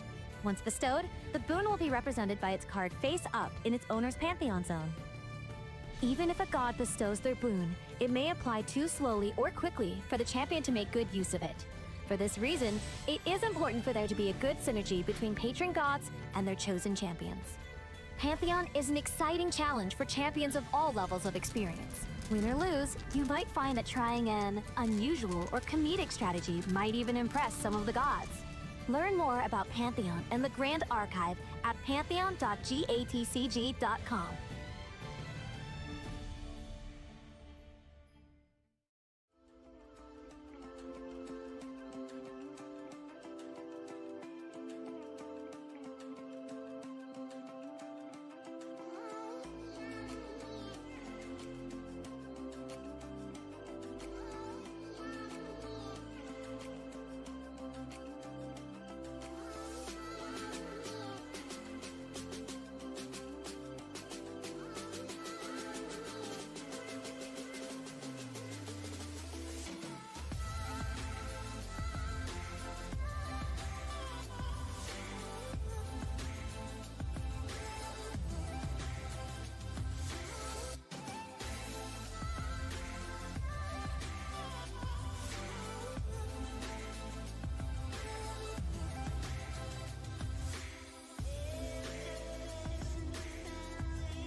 will get my drink on tonight. I'ma get loose, get wild. If you're not in the mood right now, honey, don't kill my vibe. I will get my drink on tonight. I'ma get loose, get wild. If you're not in the mood right now, honey, don't kill my vibe. I'm gonna party until I drop. When I begin, I don't know how to stop. I can party on till the morning comes, till the sun goes up. We don't stop, no. I see you looking at me, but you don't stand a chance, you see. You don't know how to act. I'm looking for class. Can you please take a step back? I will get my drink on tonight. I'ma get loose, get wild. If you're not in the mood right now, honey, don't kill my vibe. I will get my drink on tonight. I'ma get loose, get wild. If you're not in the mood right now, honey, don't kill my vibe. I'm gonna party until I drop. I'm not looking for love, I'm looking for fun. Just because I have on skin tight jeans doesn't mean I need a man to save me. I do it all for fun. Looking hot in my 501s. But you know I tease, I'm not here to please, but you're way too dumb to see. Hey stupid, you think I want you just because I am a woman. Hey stupid, I don't want you, I don't want you. Hey stupid, I do it all for fun. Looking hot in my 501s. Don't you know I tease, I'm not here to please, but you're way too dumb to see. I will get my drink on tonight. I'ma get loose, get wild. If you're not in the mood right now, honey, don't kill my vibe. I will get my drink on tonight. I'ma get loose, get wild. If you're not in the mood right now, honey, don't kill my vibe. I will get my drink on tonight. I'ma get loose, get wild. If you're not in the mood right now, honey, don't kill my vibe. I will get my drink on tonight. I'ma get loose, get wild. If you're not in the mood right now, honey, don't kill my vibe.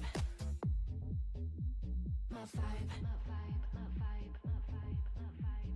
My vibe.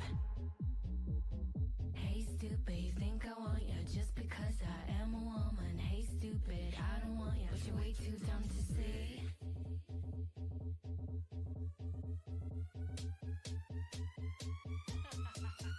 I will get my drink on tonight. I'ma get loose, get wild. If you're not in the mood right now, honey, don't kill my vibe. I will get my drink on tonight. I'ma get loose, get wild. If you're not in the mood right now, honey, don't kill my vibe. I will get my drink on tonight. I'ma get loose, get wild. If you're not in the mood right now, honey, don't kill my vibe. I will get my drink on tonight. I'ma get loose, get wild. If you're not in the mood right now, honey, don't kill my vibe.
everybody, and welcome back to round 11. No, round 12. Well, this the is end the of final round- round. in Yeah. between, in End between. of round 11, before round 12 of Ascent London. We are at the point in the day where things are finalizing. We're starting to lock in our top 8. My name is Clem, and I'm here with Dan. How you doing, Dan? It's been a long weekend, but a Yeah. really fascinating weekend so far as we've been watching some of the best players in the game compete here in London to try and make it into that coveted top 8. And wow, what a variety of decks we've seen. Yeah. Oh my God. It's been a crazy day. We've seen a wide variety, like you said, on stream, but overall at the tables as well. Like I had the opportunity to talk to some players, and they are all playing their decks differently and are playing a bit slightly different decks. Yeah, I think one of the cool things that we're seeing as we head into round 12 is that there's an element that was the least represented, but right now is positioned to make it into possibly 4 of the top 8 slots. Yeah. There are 4 water decks in contention right now. We have Superior on Genbu. Superior is the top seed undefeated so far. Yeah, it's absolutely insane that we're at a point. I don't think this has really happened before. At least because sometimes they go to play it out and they're like really confident, but everybody can lose games. So I feel like this late into the game, we rarely, if ever, see anyone with an X0 score. Yeah, and it takes a special person. It takes a superior Yeah. person, I think, to make it there. But not only that, there's 2 Water Dianas that are in contention now to make it into the top 8, as well as Yeah. True Champion Kabin just needs 1 more win Yeah, to get to- in to on Water Fractals. Guarantee that he is in. Yeah, I believe that Fallen Boo, who is on Water Diana, Mhm. is locked for top 8 now. I believe so as well. Yeah, Fallen Boo should be locked in because I saw, I believe, an intentional draw with Fallen Boo and Superior in the last round. Kabin won the round, and then player that we checked out yesterday, Khaled, or Yabi, the player who was on Water Diana against Asuna, his mentor, his trainer. Yeah. The last round of Swiss yesterday. Now still just 1 win away from making it in. So I mean, we're looking at a very real possibility of half of the top 8 being water, which Yes. is crazy. It's crazy, especially when you remember our day 2 day 1 stats. Water was underrepresented. It wasn't like, obviously wind was overrepresented, but even compared to fire, there were so many less water decks. Yeah. There are so many fewer, but there are so many powerful players who are Yes. taking this in and really starting to interact with decks as the format refines and people start to prepare, okay, I'm going to London. I need to beat Seryu. I need to beat Tristan. I need to beat CL. Yep. Did you prepare to beat Genbu? Did you prepare to beat Diana or Yeah. Fractals of all things? But no, because everybody's sure they have those sensors, right? Because floating memory is very scary in every single deck. But then, where are your nullifying lanterns? Where are your nullifying mirrors? They're also very important. But obviously, we talked about this before. But I think it's imperative that everybody knows that there's not enough space in 12 cards to cover everything. Correct. Yeah, you have to make choices, and in this case, these players, I think, made really good choices going into the day as well, with decks that maybe just didn't have the amount of hate, or people thought, I think, to some degree, that Top Seed Decree was going to dissuade them from Yep. showing up. Well, yeah, I mean, they're here, and now I think the top 8, we're going to have somewhere between 2 and 4 water decks, I believe, making it in at this point. Yes. Yeah. But those aren't the only decks, right? Yeah, they're absolutely not the only decks. We have other decks as well. We have Seryu represented, but not as much, I think, as people expected or would have thought, because it is the boogeyman, but we're seeing that it can really be defeated. Like we saw last time as well, DJ Nova on a Fire Diana aggro. I love it. Out of the blue, an aggro deck went back in topping in Ascent. Right. Yeah. That it's really fun to see. I mean, we always see some of these aggro decks sneaking in. It's been really focused on KFC on the Suzaku list for a while. But man, that Diana deck, like DJ was saying, it got such a boost from Ignition Draw in Phantom Monarchs. Now it's so much more consistent. I think that's the single aggro deck with the most consistent turn 2 kills that are possible in the game. And so it's really fun to see that. I mean, so I think we're looking at the possibility. There are actually fewer Tristans competing than we're expecting to see, and than we were expecting to see, in these top tables. But we still might see a Tristan. We might see Seryu. We might see aggro. We have several water decks to see. And yeah, we'll just have to see where we go. And speaking of Tristan, Yeah. we've been talking about the boogeymen all weekend. Tristan and Goja, but we have not seen them clash. We haven't seen the clash of the Titans until now. Dear viewers, for the round 12, we are bringing you the much wanted. Everybody wanted to see this matchup. Everyone was looking forward to it. It's Wind Seryu versus Wind Tristan. Yeah, and this is going to be a fantastic matchup because the players here are storied. Absolutely. Yes. We have in the Tristan side, Dragowil. Dragowil, who is was playing all the way back yesterday, day one, was playing and managed to score a win with Tristan on stream. I actually am trying to remember. My brain was stopping. I was like, was that against Seryu also? I think I don't.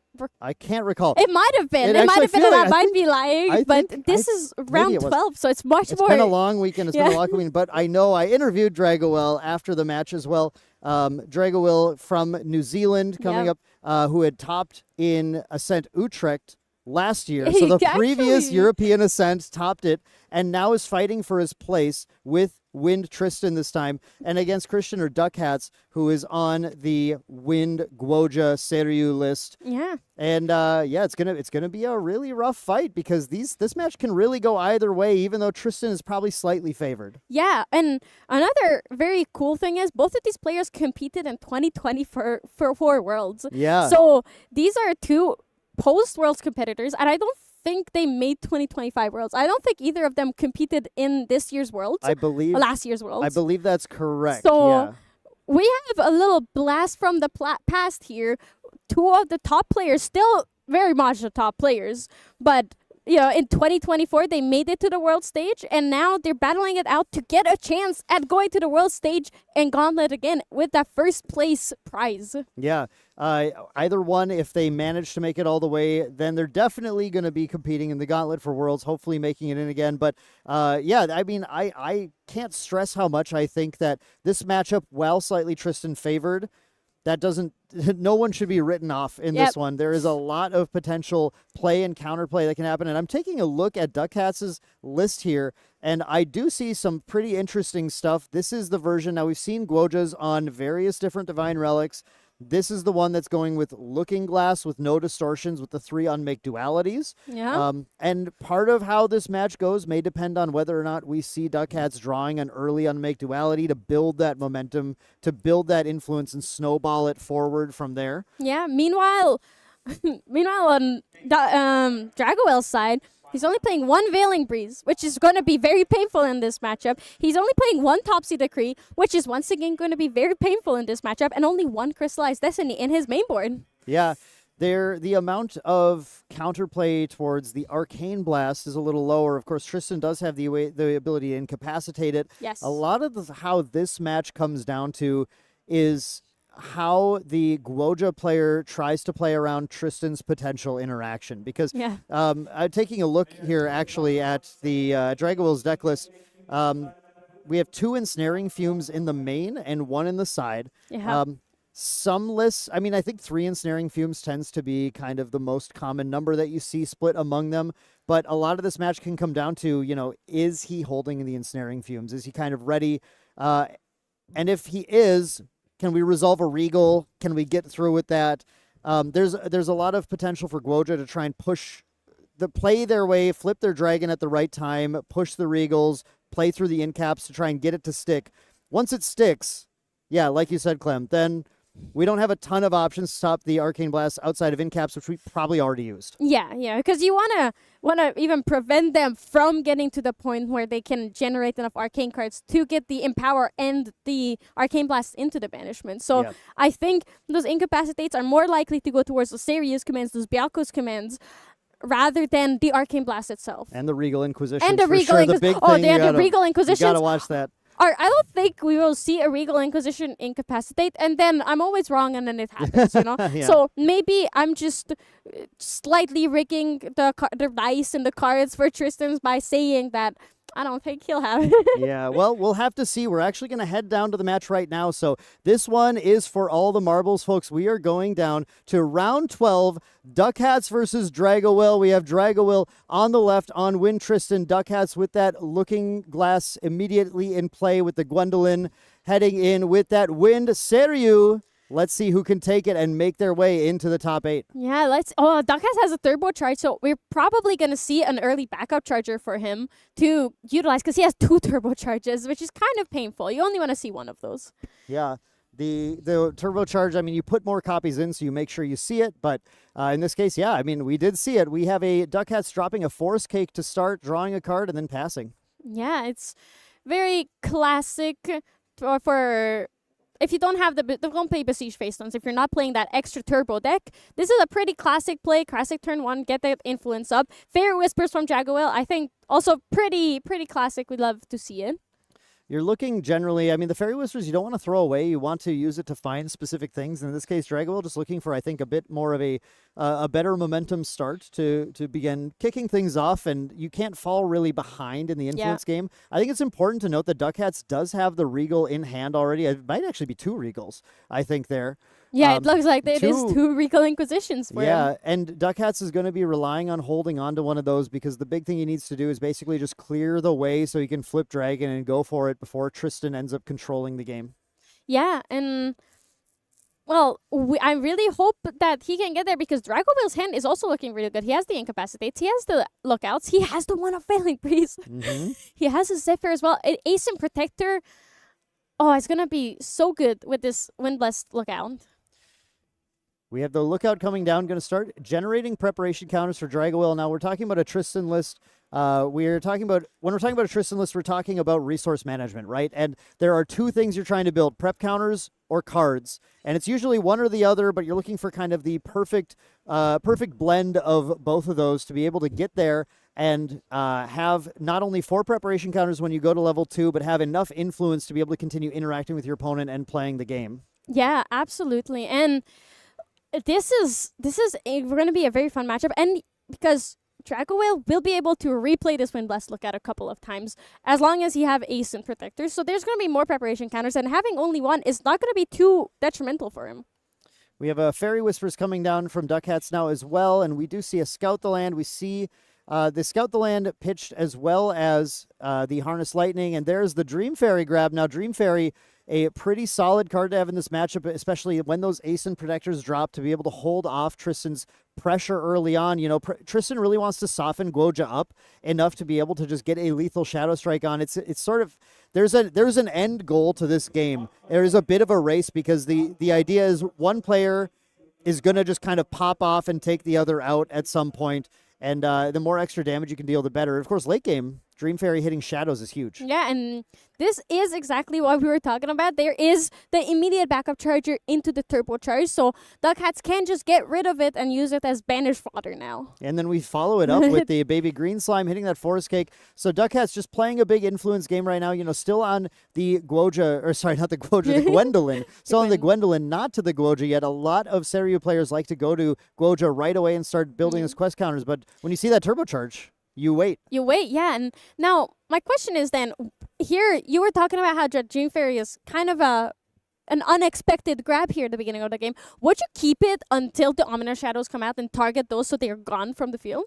I mean, I don't think you need to if you have Ace and Protectors. It can be a really, really powerful line to return that and hit them later. And also, this Guoja list usually runs Displaces and ways to reuse it. Yeah, we have 3 Displaces in the list here, 3 Reclaims, lots of ways to get it back. So I think as soon as Tristan starts putting pressure on you, you want to hold that back. I played a lot of Tristan. I know how much I appreciate when I can start getting Ace and Protector hits in. I really don't want my Protector to be Dream Fairied. Yeah, and it is very, very painful because does Tristan even have a way to really take care of it? Obviously, Stifling Trap.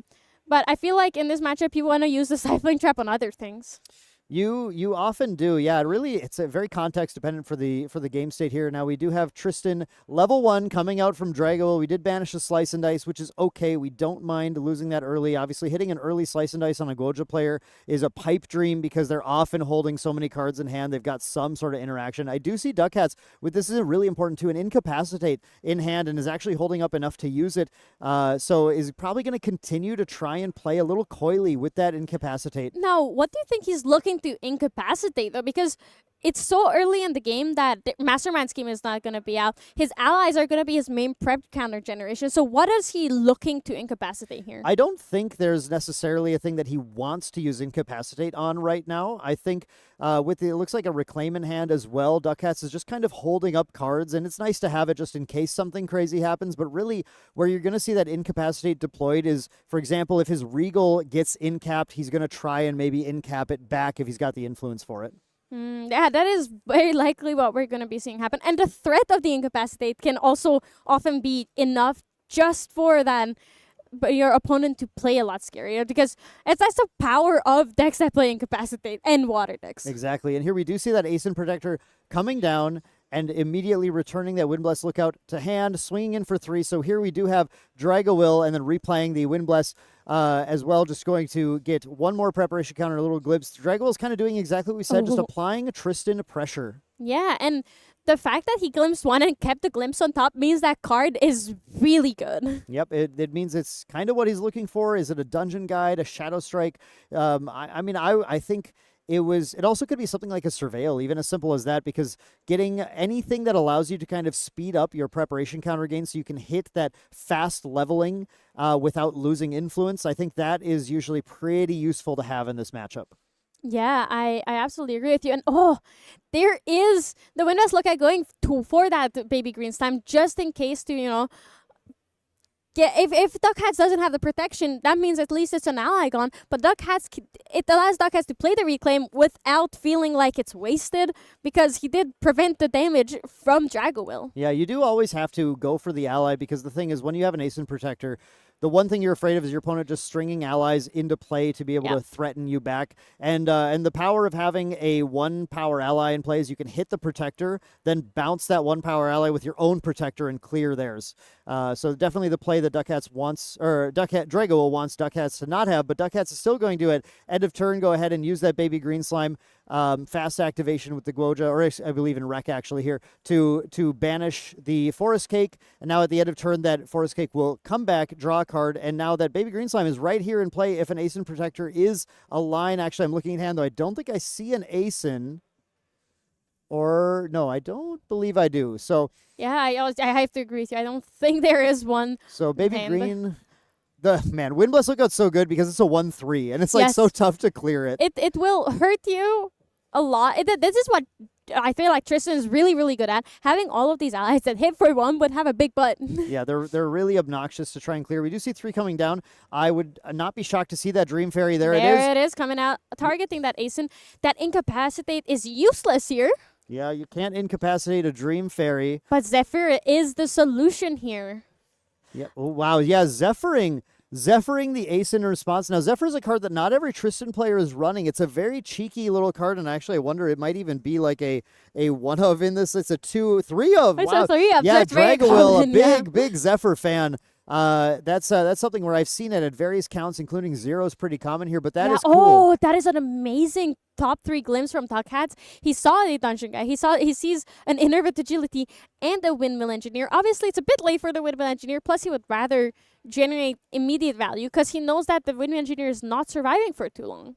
Yeah, that is a great pickup. Now he's got a defensive tool that can stop that Shadow Strike. He's now got a Dungeon Guide planned for the next turn, so he's able to start counting, doing his math to get a Seiryu flip very soon. Now then, my question is, that Dream Fairy came in, and then the Ascent Protector was played in response to the on-enter. Can you not just target the Windbless Lookout after the Ascent Protector's gone? The Dream Fairy trigger targeted the Ascent Protector, and the displace happened in response to that. So there wasn't an opportunity to change the target of the trigger. The trigger was already targeted, and now it just fizzled because the Ascent Protector was gone. Very tough situation to be in for Duck Hats in that case, because that Dream Fairy is kind of useless.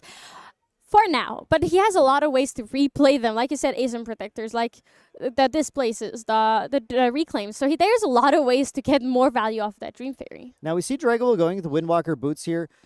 Tristan players going for an early Windwalker Boots means they have not found the 4 prep counter line they're looking for. He's planning here to go for that Windbless Lookout, get the 4th prep counter on the end of turn trigger from the Windwalker Boots, and that sets him up now with the correct number of cards in Influence to go for a level into 2 next turn, into a potential Dungeon Guide to 3, so he's kind of positioning to be able to get there. He hasn't found the Sadie, which you were talking about the 4 prep counter line, but I feel like that is the more important essential card that you need for the 4 prep counters, either a couple of Windbless Lookouts or a Sadie. It's the thing about Tristan is you basically are trying to string together whichever line you can get. Sadie's obviously one of the most powerful cards in the deck and works really well, but I've had games where I do Sadie early and 1 Windbless Lookout. I have games where I just find 3 Surveil the Winds and gets me there. That's also really good, pretty quickly. It just depends on which ones you find. And here, Dragowell, it's about just piecing together the line to get there. And he pieced together a really good one while still continuing to keep that pressure on with that Ascent Protector thanks to that Zephyr. Yeah, that pressure is definitely high. Now he has a 4 prep counter, so we are definitely seeing him level up next turn with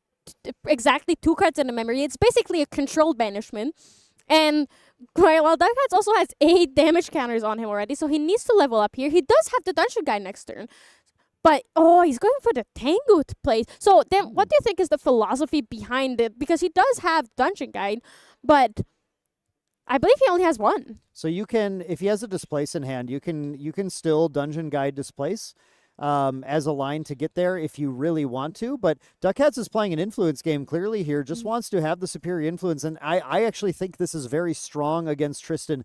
Often the way you're going to beat Tristan is just by playing an ally game and forcing Tristan to start using their tools to deal with your board, and then flipping the dragon a little later on when you've sort of cleared out some of their interactions so that you can get a clean kill on him. But he is still going to go for the Dungeon Guide here, so I would assume that means the Displace is sitting in his hand that I haven't noticed yet. I think I did see the Displace there, so that is definitely the line that he's going for. The Tango raising his influence high enough, and the Dungeon Guide being there, now it's getting displaced. He can displace it at any time. So if he sees that Dragowell is going down on influence, for example, before his recollection, that means he can just displace the Dungeon Guide in response because it is a fast spell. Right. Yeah.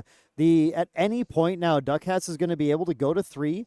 And after the end of turn trigger giving him a quest counter here, he's perfectly set up for the 2 banish from Dungeon Guide and the 3 quest counters from level 3 to flip that dragon. So the dragon is effectively live anytime Duckhats wants to use that Displace. But for now, he's just going to pass the turn like you said, Clem. It's fast speed, so we can wait a second. Dragowell is actually not going to level, going for a backup charger line here as well. But this means that this is the perfect time. If Duckhats wanted to play the Displace without the risk of punishment, he could do it. Now, the only thing that he can be afraid of is the Stifling Trap, which Tristan can activate from memory. I would point out, I think a line you'd be thinking about as Duckhats here is, if you displace Dungeon Guide and bait Dragowell into incapping it, you still can level on the next turn. True. You have to find 1 more card to put down, but he's, I'm sure, got options for that. But I believe he has a Surveil the Winds or something similar in his head. No, he has Baby Green Slime. That's what he has. He can. I was Baby looking Green. at Dragowell's head for a second. So he can still find a line to level, but now you got rid of the incap, and your Regal Inquisition might be safe. Yeah. And that means that, you can remove all of those Shadow Strikes and not be threatened by Dragowell just being on level 3. Yeah, exactly. So we do see now that Windmill Engineer coming down, getting a little, just replacing itself as it comes in and putting a little more pressure, continuing to put pressure on the board. I mean, I have to stress how powerful it can be to just exert this pressure, because your threshold for dealing that lethal Shadow Strike, Tristan has a 14 damage line that's really common. You just have to get your opponent to that stage. Yeah, and the other thing, we were talking about it, but I think we forgot that Duckhats also has an incap. So he can incap an incap if he really wanted to, but it probably the better would be to keep that Regal Inquisition safe, to keep those Serious commands safe, or maybe even his Arcane Blast. And here we do see this place. Displace on the Dungeon Guide being played. Now Dragowell, see if he's got any response he wants to use on this. It's possible to do something like a Stifling Trap on it if he wants to. Yeah, but then the Stifling Trap loss would mean that that Dream Fairy that Duckhats has in hand can safely come out. It sure can, yeah. And it looks like he's going to go for the incap on the Displace. Incap on the incap, just like you said, Clem. We're going to go ahead and take that now, go for that level up here, banish 2, and that dragon is ready to flip now. Dragon does not have a ton of cards left in hand at this point. Yeah, this is a surprisingly low amount of cards for Drago here. Like he's for Trista, you do not want to be on 5 influence before you go up to level 2 because you will just be back on 5. Yeah, just trying to see if we can get a glimpse at how many cards are still sitting in his hand. Doug has the Byakos command as well, and he has a Serious command in hand. So this turn, if he flips Seiryu, he can very comfortably go for it. Draco only has 2 cards in hand. If he has 2 cards in hand, though, we know he has that Veiling Breeze. He might be able to stave everything off with a... Yep, it looks like I think I saw the Veiling Breeze there. I think that was... He had an Nervous Agility in his hand and a Norm card. Was it a Norm card? I believe it was a Norm card. Maybe I missed it. Which is very interesting of why he wouldn't keep up the Veiling Breeze, but I could have also missed it because there's no way he wouldn't keep up the Veiling Breeze. No, I thought it was. I saw the Innervate. I thought the other card might have been the Veiling Breeze, but it was very fast, very fast and hard to notice sometimes. So we do have that swing incoming. The Dungeon Guide taking out the Windmill Engineer, the Dream Fairy hitting for 1, and Duckhats has to decide when he wants to pop this. Now, the one thing Duckhats is playing around is the fact that Drago has 5 preparation counters, so Ensnaring Fumes out of hand is still live, and Duckhats did just spend his incap trying to get that Displace to resolve. So if he's completely vulnerable, basically, if he flips the dragon to the Ensnaring Fumes, and this is the issue, right? But this is the thing you have to play around. But he can Regal. That's what I was going to say. He can Regal because he also has another Regal Inquisition, but he goes for the Dream Fairy, going for the safe play here. There's an Innervate and an Incapacitate. All right. Okay. So it is an Orb card, but he only has 1 card in hand. So now we know that it's safe. But Duckhats is definitely playing around with the idea that it could be an Ensnaring Fumes. Yeah. Duckhat's playing very, very carefully. We talked about this early on, but this is what the Guoja players do to beat Tristan. She's got a lot of tricks. She's got a lot of traps. Yep. You cannot just charge in headlong and expect to beat Tristan. That's how Guoja loses this matchup. In this case, Duckhats is going to take his time. He's not feeling threatened yet, and he's going to wait to flip that dragon only when it's 100% safe and lethal. Yeah, and... like you said, it has to be lethal. He has the cards in hand, but he has no way to protect his cards. So it's going to be very interesting to see when Duckhats flips this area. Yeah, I agree. Now, we do see a Surveil Winds coming down, too, and this is just important to note that Dragoil is getting to the stage where he's actually going to have a lethal Shadow Strike available. He'll get a 7th preparation counter on leveling. 7 plus 4 from Shadow Strike is going to be 11, 1 more from the Claw, 12, 13, 14, 15, 16, that's 24, plus the 1 from the Dungeon Guide is a 25 damage line that can take Guoja out of the game if Duckhats is not prepared to defend it. So this is definitely something that Dragoil is doing the math on and might be ready to pull the trigger on if he can back it up with an incap. It is very, very possible. There's the Dungeon Guide, but he does not have the Shadow Strike in his hand just yet.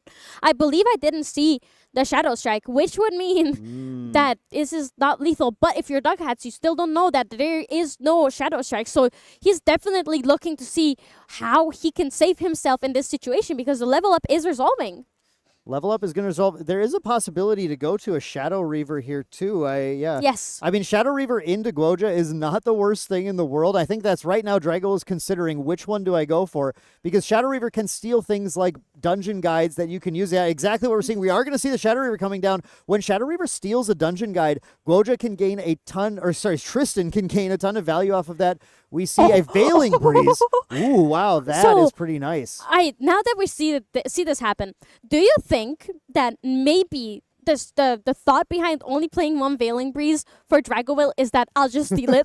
I don't think that's the thought, but I think that's one of the things you think about when you go Shadow Reaver here. And I also want to note a couple of those other cards that Dragoville found are cards that are going to draw cards either into hand or memory, which means they technically are going to plus Dragoville because they come from Duckhats' free cards. And Dragoville can use this alongside this Lost Providence that he just activated to be able to very quickly build his hand size back up. And you have to, in Dragoville's position, feel fairly safe right now. You're holding an incap in hand. You found a Veiling Breeze that is only going to cost you a single card in hand to play.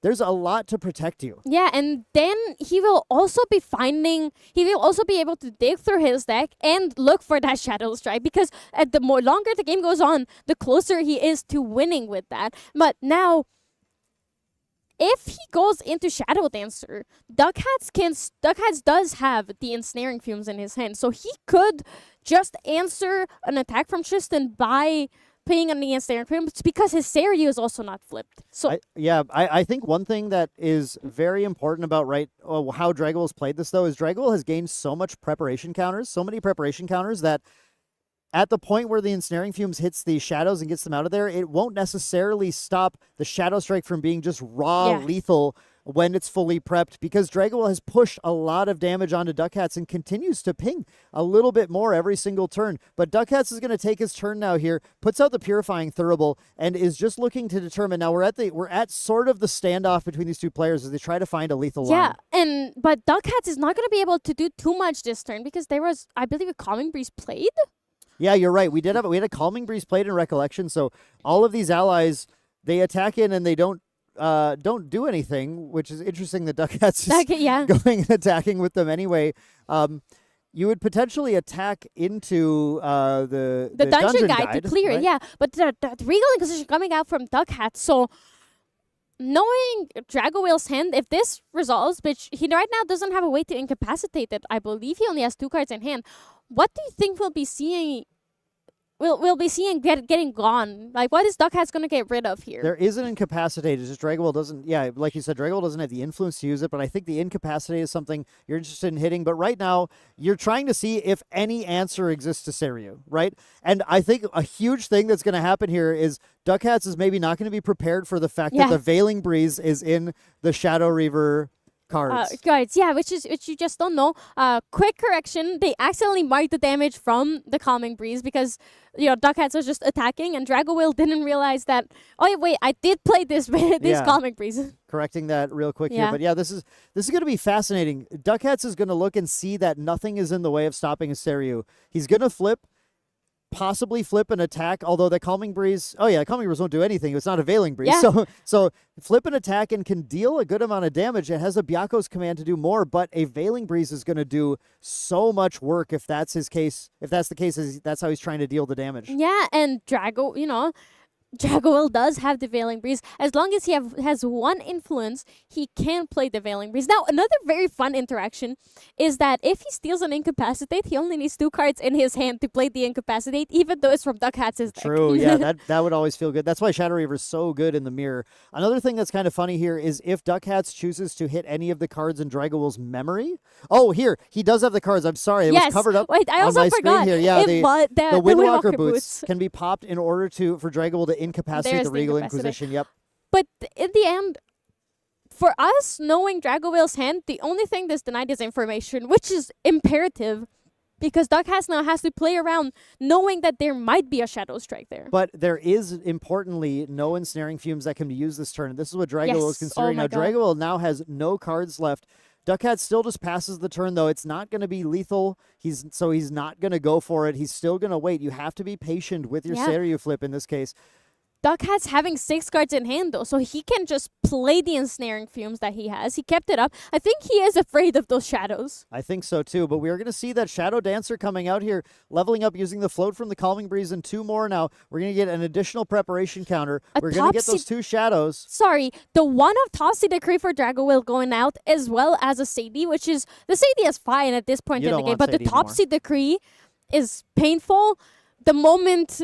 Seiryu flips. But right now, that is honestly not bad. I think Dragowell really is playing for that Shadow Strike, which, he has now.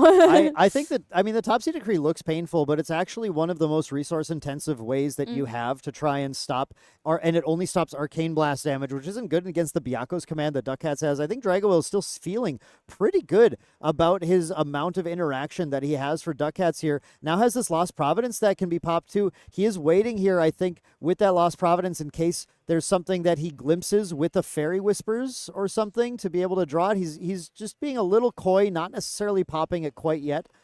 And we're just going to, I think, take it a little bit easy. I assume the Claw is going to come out here. Yeah, we're going to get the Shadow Claw. And with the Shadow's Claw, we're going to be able to at least do 5 damage into the Guoja, keep softening her up, and basically start to force action. She's got to close the game off. Yeah, because she will. That guy's shrugging like, what can I don't know what's happening.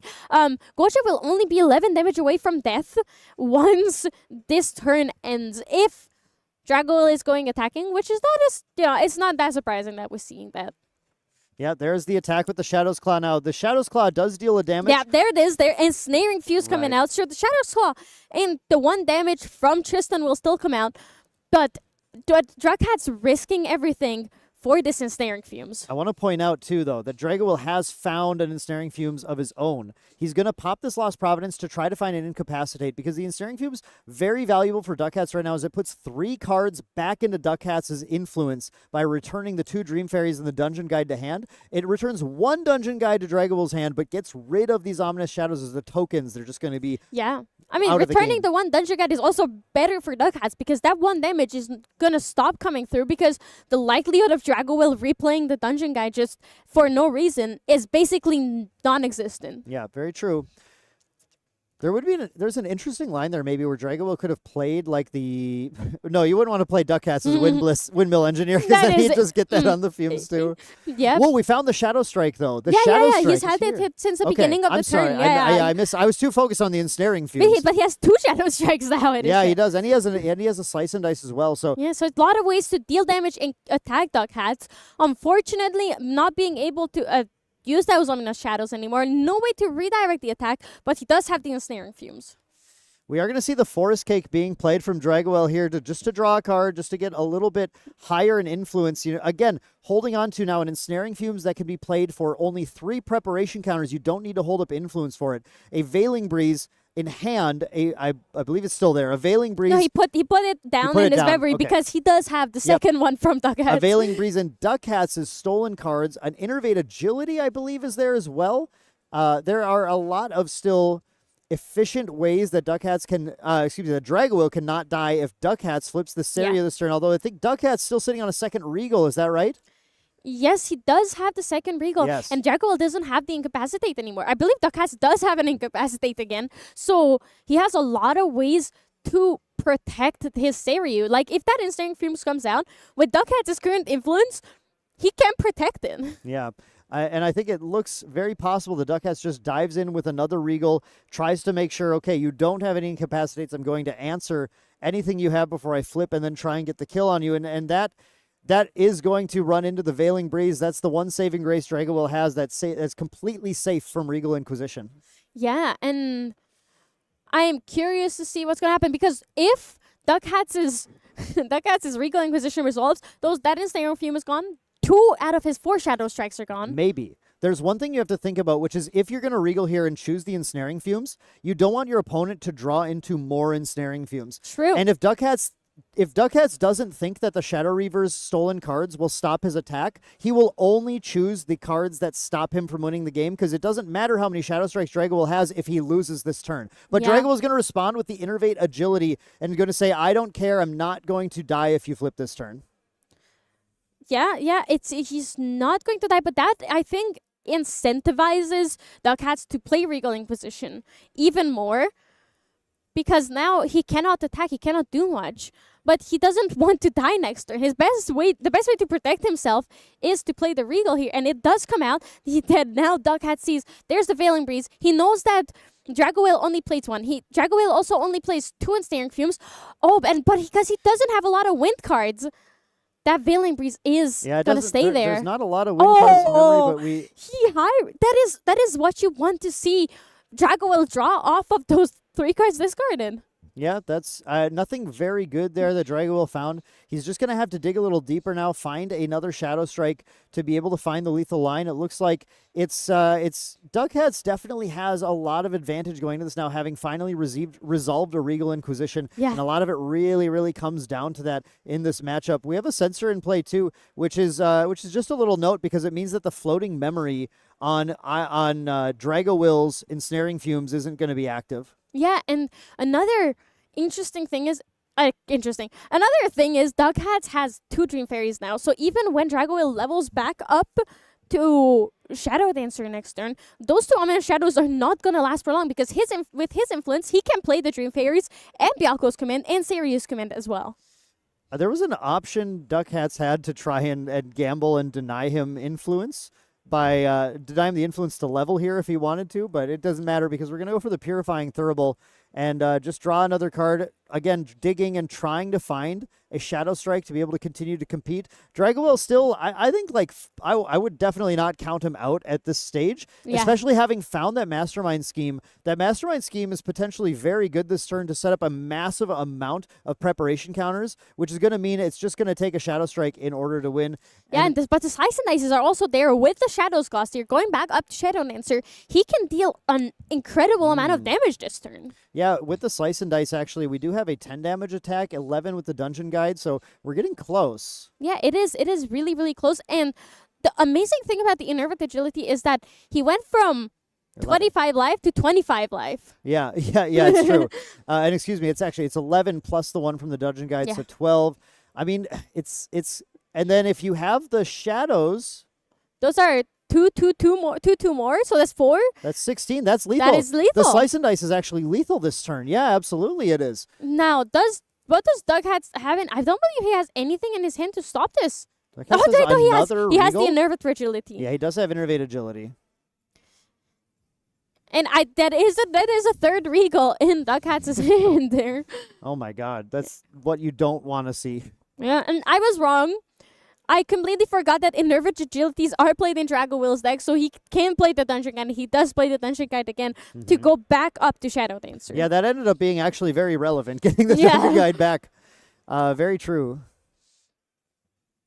So I think we're putting 3 down for Mastermind Scheme. Does he even need Turbo Charge to them? Oh, I forgot he had I didn't realize that was a power cell he still had. Okay. Yeah, I thought it was already gone, but yeah, the power cell is being sacrificed to draw more cards. Now, does he even need the Mastermind Scheme here for the Slice and Dices? You don't for the Slice and Dice. So yeah, it's not actually it's not a priority here necessarily, but if you're going to Slice and Dice and force out interaction, you want to have a lot more prep to be able to back up like a Shadow Strike on the next turn or something. As well as redirecting stereo attacks to the Shadows. If you think that, I mean, you have basically, as Tristan, you have to keep every option open to you because your opponent's going to try and play around it. So we do see Dragowill going for that Mastermind Scheme, and being that with that agility, it is effectively a free play here. It makes a lot of sense just to build up those preparation counters and be set up to be able to find, to be able to play around your opponent in any way possible. Yeah, and that also will give Dragowill Agility 3, so he'll be able to pick up cards from this turn, at the end of his turn, and there is the attack from the Ominous Shadows. So next turn, he doesn't even need that many counters for a possible Shadow Strike. Yeah, it's at this point now, even the Slice and Dice is already way more lethal and requires not many preparation counters at all, fewer preparation counters than a Shadow Strike would. But even he's getting to the point where he doesn't have to commit cards to attack. He can just attack with Tristan. And Duck Hats is getting kind of under the gun right now. Duck Hats needs to start to push and might start to run into that threatening Veiling Breeze that he has no idea exists. There is the Candlelight Hourglass coming up from Duck Hats. This is not a common card. It's a card that does a little bit of something and a little bit of not a lot, as it's going to on charge Recollection Phase every turn. It's going to get a charge counter, and the second time it gains one, it's going to make Sadie cost 2 more to activate. I believe that is the only interaction at all in the Tristan deck, because of course the Tristan ability to redirect attacks is on the champion, not on the Shadows. Yeah, but for now, with Dragowill's current influence, he is able to get away with doing a lot of things while keeping up enough to activate Tristan's ability. And there's another Regal Inquisition from Doug Hats, being like, hey, I have more. So then, Shadow Strike has unblockable, but that doesn't mean that it ignores stealth. It doesn't have true sight. So the play for Duck Hats is to keep that Enervate Agility up.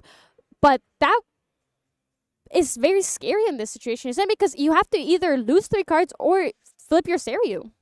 Yeah, there's no way to ignore the stealth here at all. The Regal Inquisition is, I think I'm not actually sure there's a lot that you want to hit at this point. The Veiling Breeze is like, I think, the main one. It's the piece of interaction again that Duck Hats can see, but we picked up a Fairy Whispers instead. Was actually, we're getting to the point where this third Regal is just not hitting enough, I feel like, for Duck Hats to feel like it's super, super effective.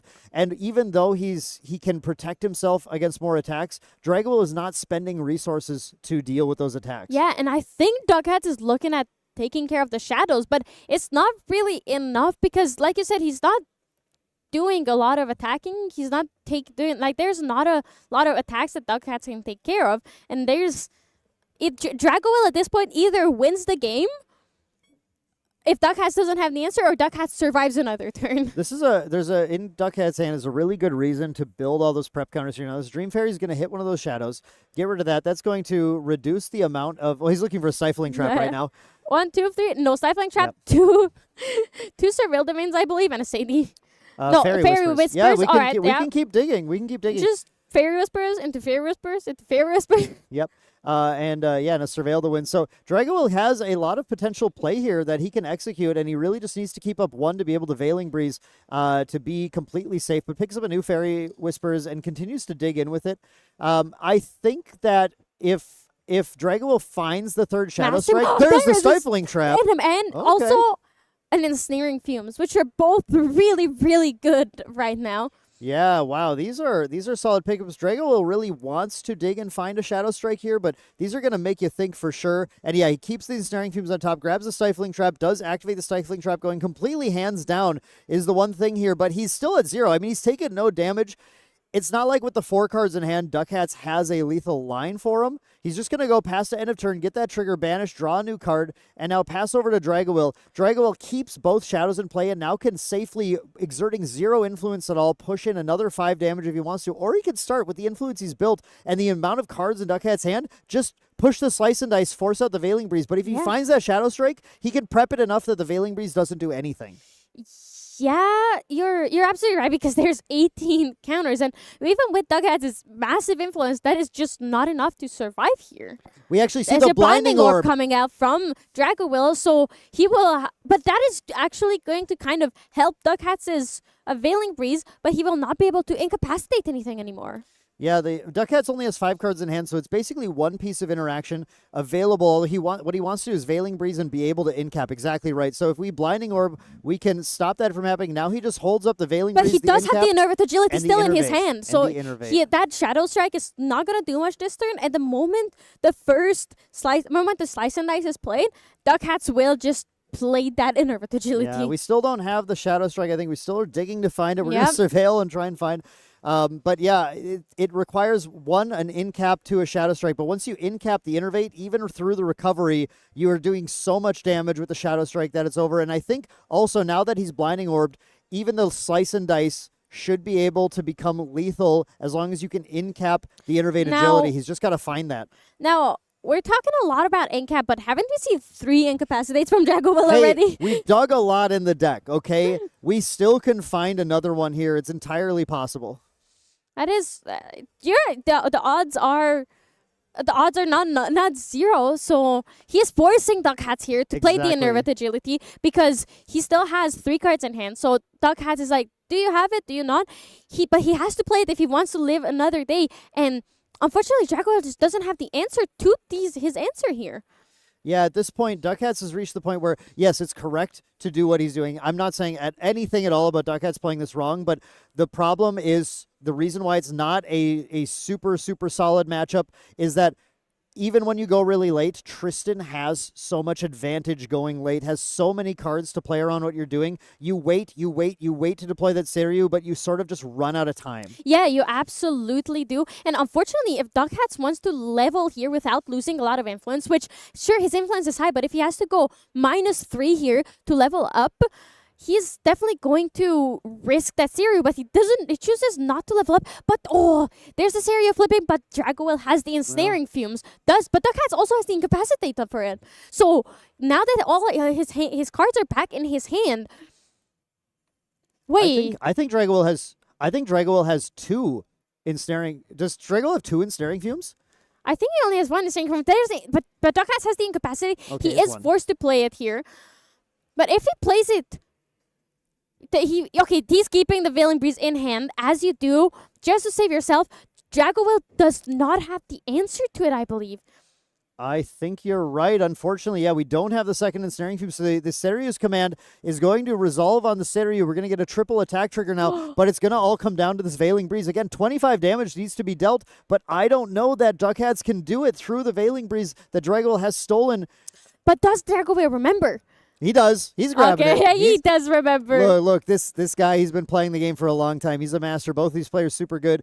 He's getting ready to do a little math here. He's going to start by redirecting the attack to the Tristan. Basically, he wants to force Duck Hats to commit to playing the Arcane Blast because he doesn't need to take any extra damage because he has so many preparation counters from the Mastermind scheme.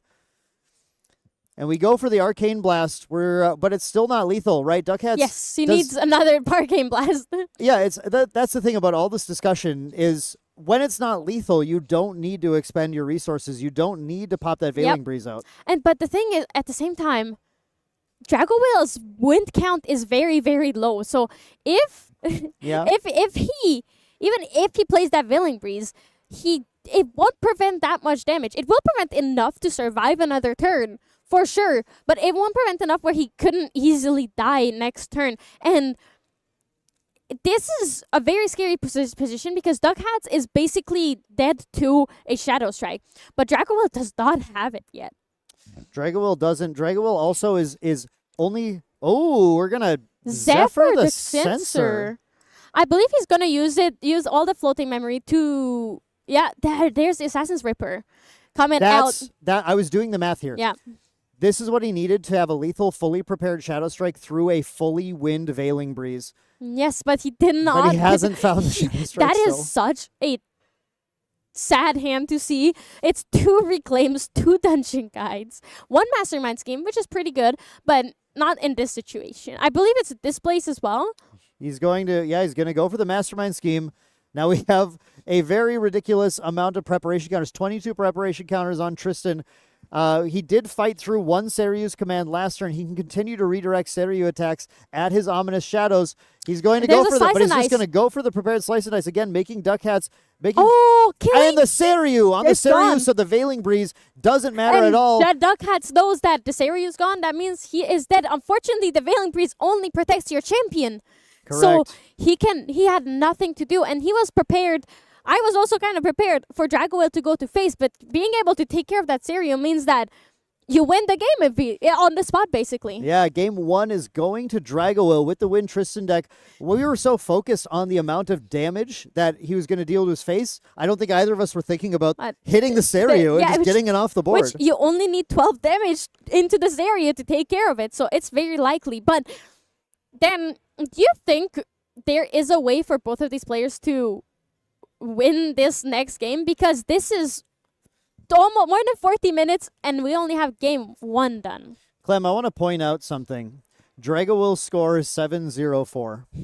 I think that Tristan is a deck that takes a lot of time to pilot. Dragowell is a patient pilot of the deck, and sometimes that means that you reach the time limit in a round. I also think that it's not necessarily every Tristan, but Dragowell's Tristan is a lot more defensive and plays a lot safer than some other Tristans, which just go, all right, Shadow Strike, I send it, you get hit, and I win. Meanwhile, he's playing a bit safer.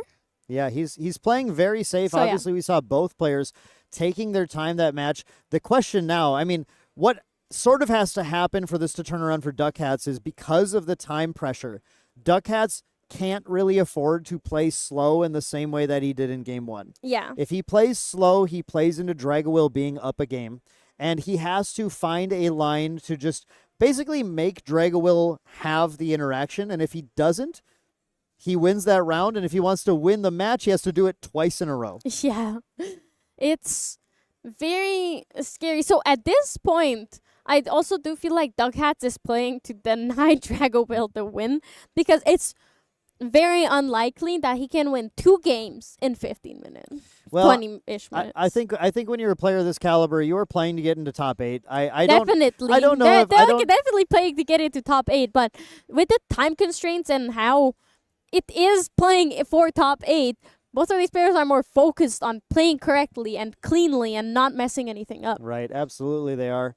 We're going to hopefully see some more clean play going in for a game 2 here, although I'm certain we'll see Duckhats really ramping things up as fast as he can possibly go.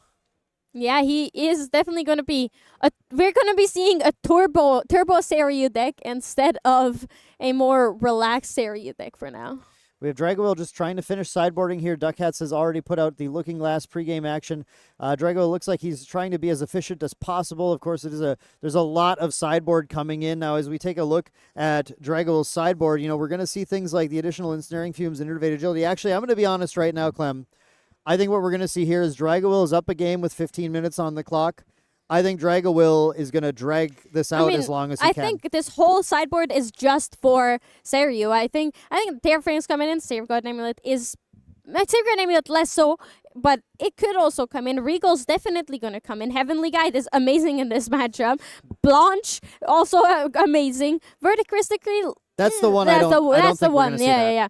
But Ensnaring Fumes, yes. Innervate Agility, yes. Nocturne's Oblivion, maybe. But I don't think so, yeah. Because it's a spell, so it can't target Seiryu. It's not really that important to play. But, yeah, there's a lot of sideboard coming to Dragoil. And importantly, like you're saying, Clem, this is a defensive Tristan list, and that's a defensive sideboard, That is a very defensive sideboard, yeah.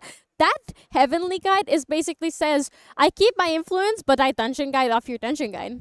Whoa, Duckhats does have a pretty fast-looking opening hand, though. We're going to start with an Unmake Duality on the Looking Glass to get to draw 2 more cards. We have a Dungeon Guide. We have Reclaim now. We have Escape the Wreckage as well. We have Fairy Whispers as well, so he can dig through. He has the Windmill Engineer for this turn to be able to get his influence up, so it's pretty solid. The thing is, though, there's not a lot Duckhats needs. With the Dungeon Guide, the Escape, and the Reclaim, Duckhats has the way to very, very quickly level up and force Dragoil to have the answer. But Dragoil starts by revealing Ensnaring Fumes on the Abu for the Windmill Engineer, tells Duckhats, hey, guess what? I already have it. Yep, and he only needs 3 preparation counters for it, which in Tristan is really, really easy to do, even on your first turn. So we are most likely going to be seeing that activated and just be used as a protective measure. And the moment that comes out, Duckhats' game is over. Yeah, it'll just be a matter of getting to Tristan level 1 with 3 prep counters, or Dragoil just continuing to hold his hand back while he slowly builds might also be enough to keep Duckhats off of being able to get that win. But Duckhats is also playing a little influence game here too. There's a Scout Land, and then last game I did see the Scout Land in Duckhats' hand. I believe he bottomed a Stifling Trap. There is Duckhats accidentally dropping the turbocharge, but he is looking to play it, so it's now perfectly intentionally fine. dropping the turbocharge. Dropping it into the graveyard. Exactly. Yeah, but this is both of the players are also playing faster, like making their physical actions a lot faster than the last game because they know that the time is running low. There's Fairy Whispers in response to the Windmill Engineer coming out from Dragoil. Seeing a Sadie finally, which is really nice in this early on in the game. The Stifling Trap, which is very tough because if he plays it here, then Duckhats was not getting that Windmill Engineer on enter, and the Windmill Engineer dies. Yeah, he's going for it right now, and actually I think that's going to go for the Reclaim, the Punish. Yep. Yeah, so the Reclaim's going to return the Windmill Engineer to hand, which is going to fizzle the entire effect of the Stifling Trap. It does resolve, and then he plays it once more, gets the Windmill Engineer back out, has built a ton of influence, and has a unit on board. So Duckhats is getting ready now to start to go Dungeon Guide, Escape the Wreckage, or Reclaim. Just try and start leveling as fast as possible. Yeah, get to that level 3 and get a lot of quest counters as well at the same time. Now, Dan, I thought that I thought if the unenter happens for a card, but the card is gone, it still resolves? The unenter will resolve if the Stifling Trap doesn't. And the thing is, Stifling Trap has a single target. If the target is removed, the entire effect fizzles. So that's exactly why that Reclaim or cards like Escape the Wreckage are so strong into this. Now, Windblast Lookout coming down. Speaking of powerful on-enter effects. I think that was another Ensnaring Fumes on top of Dragoil's deck. I want to point out that Dragoil did not take the preparation counter from Tristan. He just got 1 preparation counter from Windblast Lookout and has a Sadie in play and is going to take the Agility 3, I believe, at end of turn here. Spellboard Scepter coming in from Duckhats. for the incapacitates, and that is really the only change in his material deck that we've seen. He himself also having an incapacitate finally, but it's not like he really needs it looking at Dragowill's hand, and he needs to play a lot more aggressively in this game. Dragowill using that agility 3 looks really sharp here. I think that put him back to 6 cards, which means he's basically trying as much as he can to keep the ensnaring fumes up the entire time. Absolutely, because he also wouldn't have hit that 3 preparation counter threshold if he chose preparation counters on Tristan. So he definitely is planning for I know that you're turboing out Seiryu, and I'm going to do everything in my power to stop you. So I'm going to guess he's going for Windwalker Boots on the next turn to start to gain that preparation counter so that he can, in 2 turns, not have to keep his entire hand up. We do have the Sadie, actually just 1 turn because we do have the Sadie. So, maybe with the Sadie, he still goes for it because that sets him up, is set up really nicely now with that Windmill Engineer in play. The Sadie can get the kill, get the agility 3 from that. Dragowill can commit cards to the board, can start to play more things, and still goes to 3 preparation counters at the end of the turn. And the second ensnaring fumes means that even though he doesn't have the incapacitate, he might be able to, in the future, play it again. And Duckhat's attacking once is just not going to be enough to win the game yet. Yeah, exactly. But Duckhats did have the punish for the Sadie attack with the Reclaim, returning that Windmill Engineer to hand. Once again, we're seeing a lot of powerful win cards at play here. Now, Dragowill's in the position with that Sadie in play, though. At any point, he can activate the ability. Well, not quite at any point, because the Candlelight Hourglass is going to come down. Yes. Okay, this interaction is now relevant. We're going to make sure we go through it. Sadie has the ability to pay 2. When that ability resolves, return her to your hand and get a preparation counter. Candlelight Hourglass every other turn is going to make Sadie cost 4 instead of 2. Yes, this is going to be very interesting. I believe Candlelight Hourglass only triggers the first time you have 2 charge counters. On charge continues to trigger. Oh, yeah, I'm always confused because the reminder text is kind of different for it. Yeah, it I believe it removes the charge counters. So that would make sense for it. But another really important and a thing that speaks to these players' skill is that I think many players would have put down cards just to get that Sadie trigger and get the preparation counter for Sadie. So, but Dragowill waited to see if the agility goes through for him. Duckhats does get the Ascent Protector here down. Now, this is going to be another nice threat to be able to, keep that pressure up here. Yeah, and it's going to be there. Oh, Dragowill getting the Innervate Agility out. So he's showing good Innervate Agility. He has it now. So this is going to be very interesting in the future. Yeah, I apologize. It does not remove the counters. I think I was thinking of the card in the Merlin Recollection deck that returns itself when it charges up. Yeah. So no, that was my bad. We do not see on-charge effects used very much. Yeah, it's very rare. And I think that is a really interesting and cool tech from Duckhats coming out here. I think it's largely just used because it can draw a card and you can baby green slime it. I don't think the rest of the effect's super relevant here. Duckhats is going to go with a Forest Cake as well, drawing a card. Now, finally, at the end of the turn, that Candlelight Hourglass comes back into play. He draws another card, continuing to play this influence game. And really what Duckhats needs to do to secure this game is find a Regal Inquisition, because his Seiryu flip is going to continue to be very dangerous until he can get that Ensnaring Fumes out of Dragowill's hand. Yeah, and the problem is that there is 2 Ensnaring Fumes in Dragowill's hand, and the longer the game goes on, the easier it is for him to play both of them, even through the incapacitate. Yeah, exactly. And now Dragowill does have an interesting option here, which is leveling to 2 and returning the Sadie in response to the trigger to be able to draw some cards. It definitely looks pretty appealing, depending on what cards are down in the memory that you might be afraid of losing. He's going to instead go for the Terrafring. He's continuing. I mean, I think I said this earlier. I think you're going to see Dragowill play this game very slowly and cautiously, because again, he's up a game right now. Now, doesn't mean he's slow playing, right? It doesn't mean that he's taking too long on his actions, but he knows what he wants, but he wants to protect himself, which makes it look slow, but he wants to survive, which is very fair. Survival is the name of the game for Dragowill here, so as long as he continues to play safely, as long as Duckhats doesn't pressure him too much, he's still in the driver's seat in the game. Yeah, absolutely. He has this in check, in lock, and honestly, if he wins this game, he is in for top 8. So it's really important that he Oh. doesn't do anything too hasty. He's leveling up here. He is going to use the dungeon guide to 2, which is really interesting. Yeah, because he only has 3 preparation counters right now. So unless he's reclaimed, like Well, he'll have to use he the Sadie in activates Sadie response. ability in response. But that means he will be able to replay the Sadie here, but he didn't attack with it before. So I think he's less inclined, less so going for the Sadie replay, is he? As in, he's more likely to keep some cards up. Oh, but a stolen chance. Oh my god. I know Garrett was talking about how sad it is. It hasn't Yeah. happened on stream just yet. Stolen chance removing a preparation counter is really, really painful for Drago Will here. Yeah, stolen chance coming in from Duck Hats is going to make it so Tristan is just not drawing as many cards. Unfortunately, only drew 1, and now Drago will suddenly all the way down to just 5 influence here, as Duck Hats has, I don't know, like 50, 100 or Yeah, something. and he was unable to replay the Sadie or have the stifling trap ready or whatever answer he could have drawn into, because most of his answers cost 2, not 1. Yeah, this is suddenly a game that is pushed massively into Duck Hat's favor. It seemed like Drago was in a lot of control of the game, but going for the dungeon guide play might have just been a little bit greedy, but I'm certain that he's thinking about playing around, just trying to get to the point where Tristan has more answers to things, because Yeah. at the point where Duck Hats has gained so much influence, he's getting out of control either way. Yes, he is getting out of control, but I don't think Duckhats has the time just yet to be able to win the game next turn, because if he flips the Seiryu and doesn't win next turn,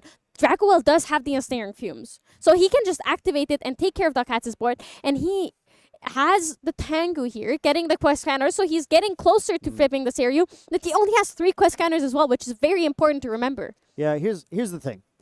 When you're in Duck Hat's position, when you're Drago's position, you're positive Duck Hats has Regal Inquisition. Yes. Like, you're positive. So you know your ensnaring fumes is not going to hit the Seiryu, because you're positive that it's there. Now, Duck Hats, I don't think we've seen it. Yeah. But if you're Dragowell, you know that it is. You and expect it so to be there, yeah. you know the reason you go for the dungeon guide line is, you know, okay, well, he's gonna Regal my ensnaring fumes, and I have 2 in hand. there's That's a Regal liability. Inquisition. Oh, okay.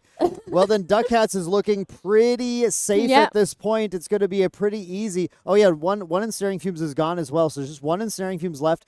Duck Hats simply has to flip the get to the level, get to the 10 quest counters, go to level 3, Regal Inquisition, and then flip the dragon and start dealing a ton of damage.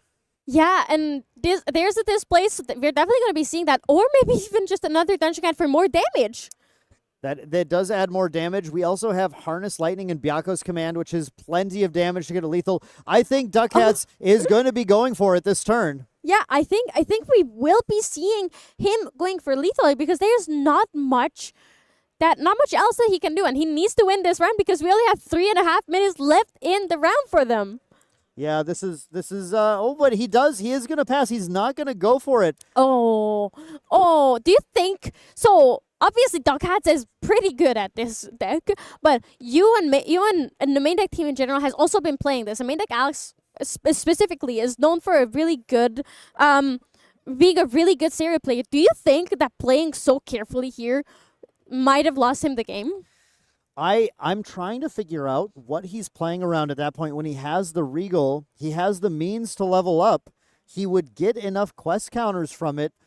What I'm positive at this point is that Duck Hats has considered something I haven't. Yes. I'm 100% I wish I sure. could tell you with all our testing that I know what he's considered, but in the position he's in, he's got so much influence. I just think you kind of have to make him have it here, because if you give Drago another turn, then can he cling on to the game? I think he can. Yeah, he absolutely can. He has the Nerve with Agility in his hand, and Duck Hats has seen it because it was revealed through a Fairy Whispers. So it's very stressful now, because you know that Drago has it in his hand. Yeah, now Duck Hats does use the Displace in the Dungeon Guide, gets the level, goes to Gwoja level 3. Now, the Seiryu flip is live, the Regal is in hand. Dragowill, though, holding up the whole hand here now, vulnerable to a potential in-cap on the Regal. If he had it here, goes for the Thurible to try and draw more cards. A second Regal would be nice to see. And Escape the Wreckage to draw more cards off of that Dungeon Guide. It's all influence gain. Duck Hats is going to have his entire deck in his hand if he can. And he's doing the Thurible as well, so he's drawing so many cards. He's probably going for that Fairy Whisper as well. No, oh no, he's doesn't not. need to, Yeah, he doesn't just need put to. down. I thought he put down a card. Yeah, there's There's the Regal. Regal. So now There's a second Regal as well. Now he Yeah. feels really safe. He feels really, really safe. We're going to go for the Regal. Does he have an in cap? What's he? Oh, he's not going to use the innervate? if he might, Maybe. he has 2 innervate I agilities. think you have He to has- innervate in response right now. Yeah, Yep. but Doug does have the incapacitate, or does he not? Did He he put does down? not. He put his incapacitate down into his memory. He does not. Oh, Oh, no, there there it it is, is. Okay, there it okay. is. It was hiding. He's got so many cards in hand. It's hard to see. But yeah, he's got to basically incapacitate this. Nope, Dragwell isn't holding There it another is. incapacitate. 3, But this is why he held it. 4, Dragowell. yes. Dragowell can go to level 0. Technically, he could. Yeah. Wait, no, he didn't hold on to it. He has a turbocharge and a reclaim and something else. So he did not hold on to He the didn't other hold one. on to it. That's it. That's going to That's be. What? I think Yeah. he's just showing for the Regal. He's showing for the Showing for Regal. the That wasn't a Regal? Yeah, concession yet. Showing for the Regal, and we're going to see what the Regal hits. Ducats, I think, hitting That is nothing. very scary. Yeah, it is the way. I don't believe that Dragowell at this point would concede the game because he's going to make Duck Hats work for it. Yeah. You have to make him do every last bit here. But yeah, it looks like Ducats chose to hit nothing because nothing was making him afraid right the now. ensnaring fumes is in the memory where it cannot be played from. And if Duck Hats doesn't win this turn, he doesn't have time to win the game. Yep, and now he's going to make him have it, but we do have it with the Harness Lightning, putting +4 power on the Seiryu, block Byaku's command, putting a buff counter, then we're going to wake up the Seiryu again, deal 10 damage twice. That is enough to be lethal on Dragwell, so Ducats takes game 2. The That players, is as the clock crazy. hits, would be going to game 3, but I'm going to imagine that means that's going to be a draw for Yeah. the 2 players, unfortunately. You have 5 minutes or 3 turns, and if you're on no turns, that is both of these decks are late game decks, so it's impossible for them to win in 1 or 2 turns. Yeah, and we do have the 5-minute clock as well, so there's simply not going to be enough time here. The players are just going to have to. I do believe maybe there is a non-coercive discussion here just to see if either player is willing to concede. It might not be a discussion. It might just be there's Duck Hats. Both of these players are really humble and really sweet. So I believe that it's a possibility that both of them are like, well, you're a great guy. I like you. I will concede to you, and for both sides, right? It's because both of these decks are really good. Both of these players are incredible. We saw just how meticulously they played their turns and were always, it's a back and forth, and you were like, oh, this person has the lead, but then they came back with something. So it's not like, oh, your deck is obviously better. You have a better chance at winning this whole tournament. I'm going to concede to you. Yeah, and it's a little careful too. You have to not make sure not to go into the realm of like match fixing, right? Where you Yes. say like, oh, your deck is better into these, so you should. That's not something that we can do True, here. absolutely. You You cannot have to say be a that. little careful about that. But yeah, I mean, often it comes down to whether or not a player is willing to just say, look, I think neither of us is going to make it. I'm gonna be the one that takes the fall and allows you to make it in there. And maybe at a future event that happens again, and the other goes, that is you cannot talk about it. You cannot say that. I don't mean like you make a deal. I mean, one player's sweet one time and the other player's sweet another time. They certainly don't agree on that, right? Yeah. That's But you absolutely can't make an agreement like that. But it's a very fine line between knowing that your deck is worse or you're a worse player and saying it out loud, because Yeah. the moment you say it out loud, it's not fair. It just becomes against the rules and against the spirit of the competition. yeah, it is a really fine line and a really difficult thing to walk for these players. Where we'll see. I mean, I won't be surprised to see one of them take the concession here. Yeah, because they're also friends, right? It's not like these guys, especially Doug Hats and Dragowell, are dislike each other or are strangers to each other. So it's especially hard when you know the other person and you know how they play and don't know how they are, to not be like, yeah, I'm like, without saying anything, knowing that I like you. Yeah, It's but you don't want your friend to lose, but you don't want yourself to lose either. So it really also might just be that they take the draw. Yep. It might be that the easiest thing Yes. because there's no way to offer anything in the future, any prizes, anything for that. They both say, well, look, it's neither of us is willing to quite back down and be the Yeah. one that So takes it. So let's just. I believe it's it's probably going to be a draw, because anything other than that enters the realm of Yeah, it's not fair. It gets really tricky there. But despite that, we did get to see a really awesome match between the two players. Where if we had that unlimited time that we're gonna have in the top 8, which is coming very soon, then we would have certainly seen a climactic conclusion from them. But it's pretty impressive to see the Seiryu player, to see Duck Hats play super fast and push Dragowil into the brink right there, and ultimately force his way through while gaining a ton of cards as well. Yeah, and with actual seconds on the clock, taking the game away and finishing it out was beautiful to see. And I'm really quite excited to see just what decks made it in to the top 8. Right, yeah, and we do have confirmation that the two players did decide we're just going to take the draw. Nobody's taking a concession here. So, yeah, that's always nice to see. We know there's nothing fishy going on. It's all just a very, very above the bar kind of, it was a well played, but neither of them get to make it in. So, unfortunately, we won't see, I believe, either of them in the top 8. But, yeah, like you're saying, Clem, we're still going to see, I think, a very diverse, interesting top 8. Now, as we've been in the booth here, we haven't been able to see some of the results that have been coming in necessarily, but very curious to see which of the decks that we've been watching are going to potentially make it in. How many water decks are going to actually make it in the top 8? This is very funny because seeing from season to season what decks or what elements are prevalent, and right now fire and wind are really powerful and they are the spooky boogeymen. But like even just last season, water was the boogeyman, and now we're here being like, oh my god, I'm excited to have water. But back then we were like, oh my god, I'm excited to have wind. It's really cool to see how it shifts all the time. Yeah, it can be tough when one element is your favorite and you really only want to play that element, and it's just not quite making it during a certain season. But here it does sound like we have several draws in the top few tables, which means I believe we're going to get 3 water decks coming in. Yeah, we're gonna see Caben on Fractals most likely. We're gonna see Superior. Superior is undefeated still. He is 9-0-3 going into top 8. So we will be seeing him.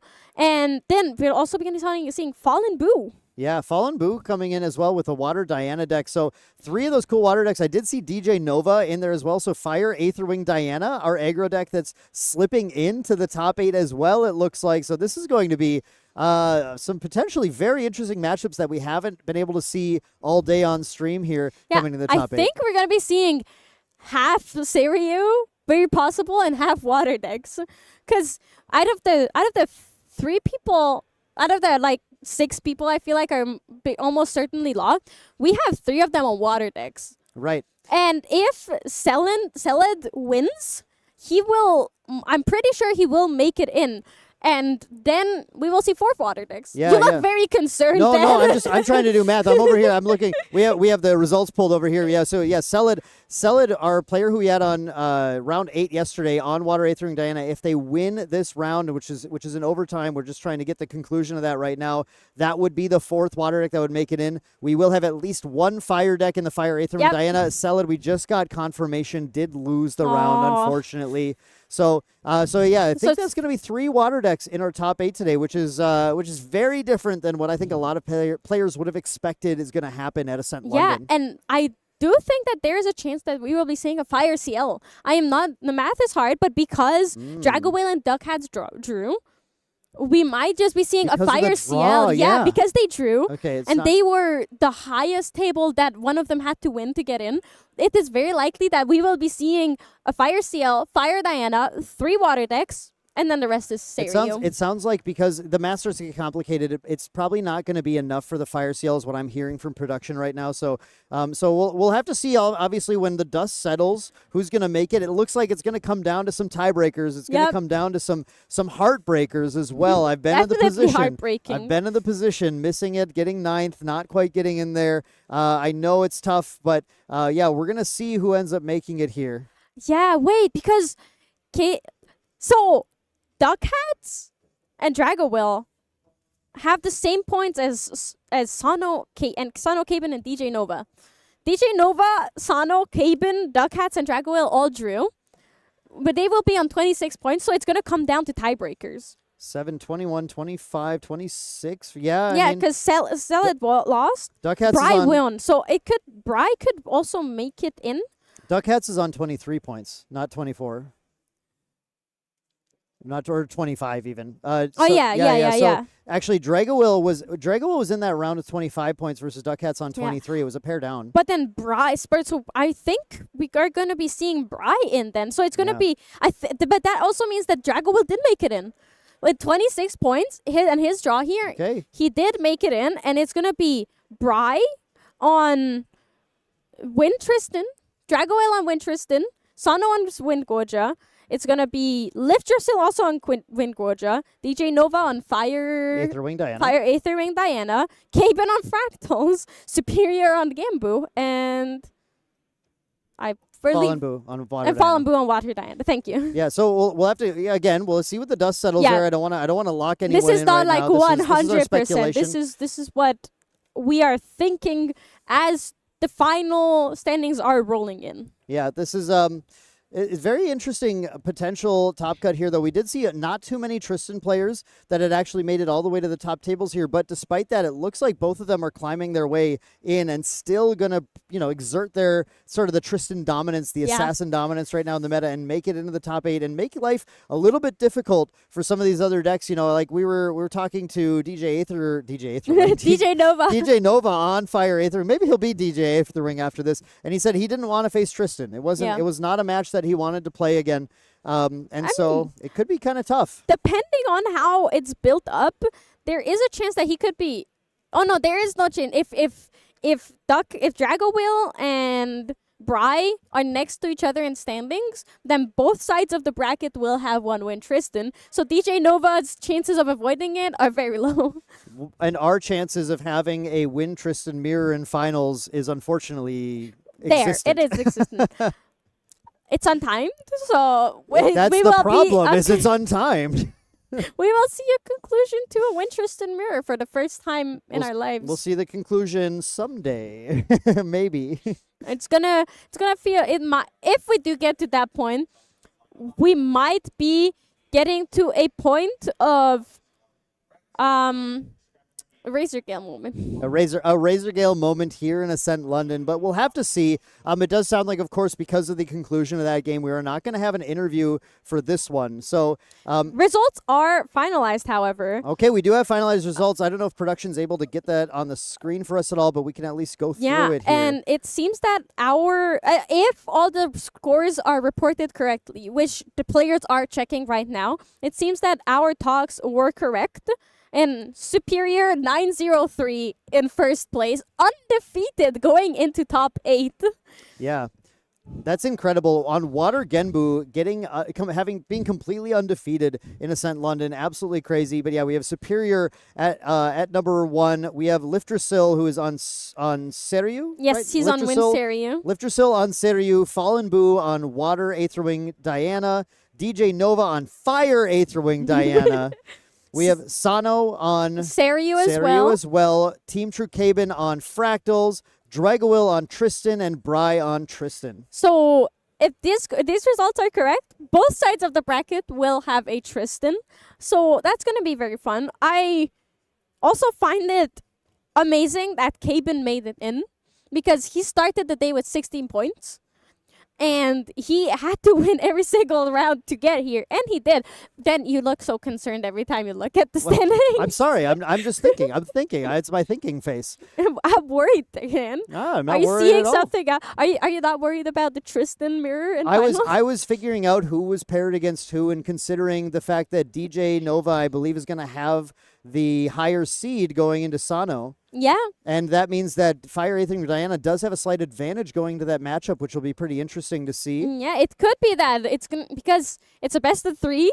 He could win game 1, lose game 2, win game 1 because he starts. Yeah, exactly. So that is going to be fun. Caben going against Fallen Boo, so that's going to be a water mirror. Yeah. We're going to be one of the water is going to get knocked out, unfortunately, right away.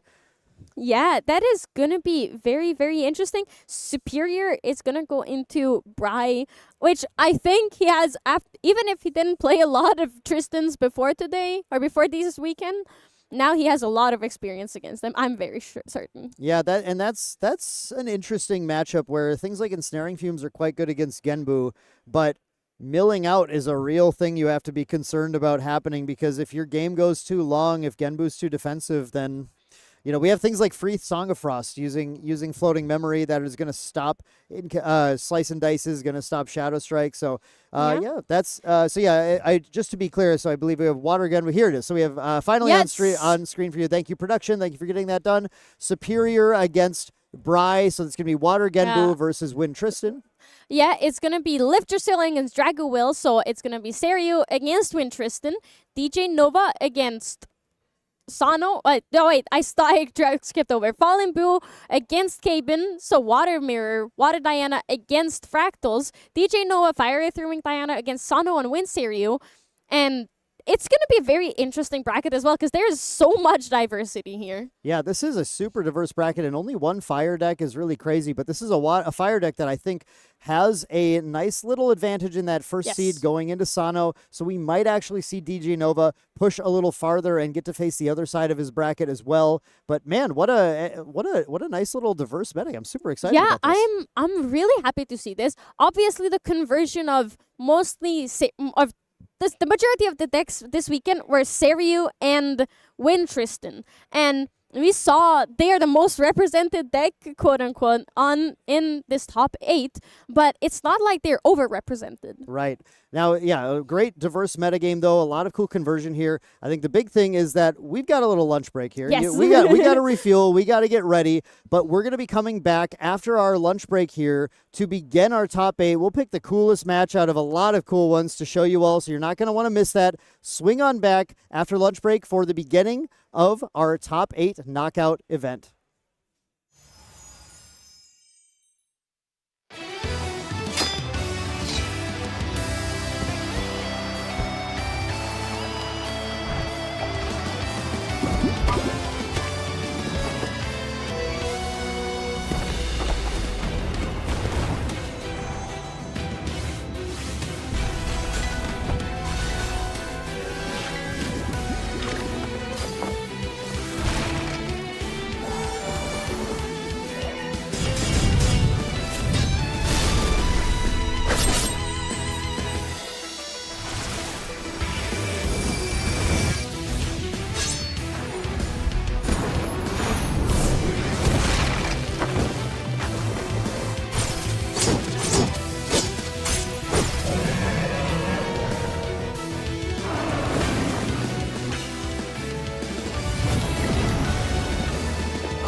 No, I'm stepped like I'm touchdown.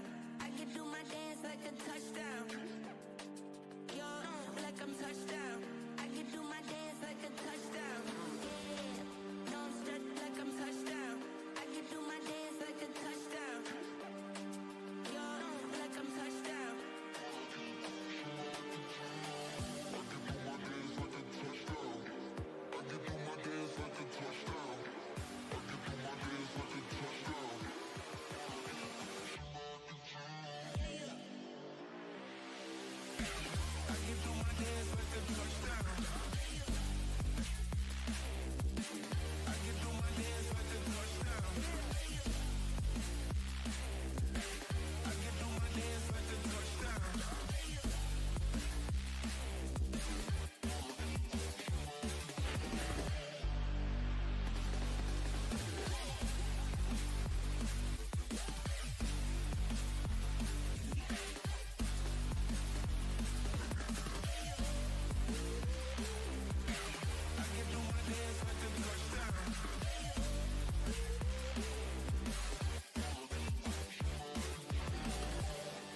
No, I'm stepped like I'm touchdown.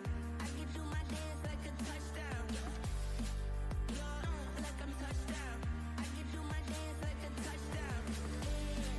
No, I'm stepped like I'm touchdown. I can do my dance like a touchdown.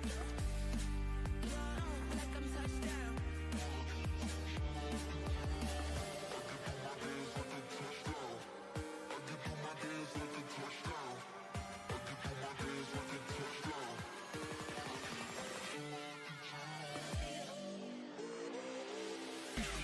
can do my dance like a touchdown.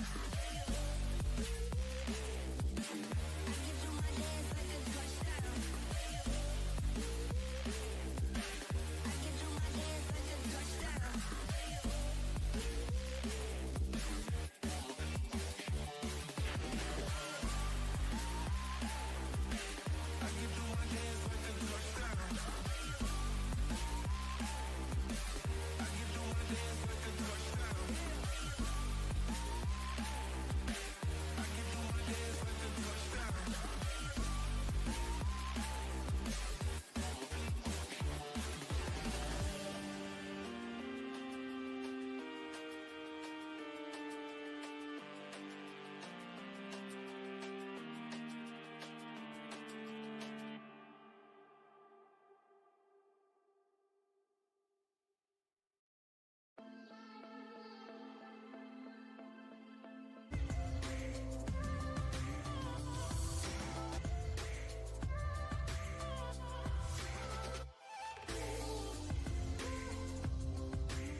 I will get my drink on tonight. I'ma get loose, get wild. If you're not in the mood right now, honey, don't kill my vibe. I will get my drink on tonight. I'ma get loose, get wild. If you're not in the mood right now, honey, don't kill my vibe.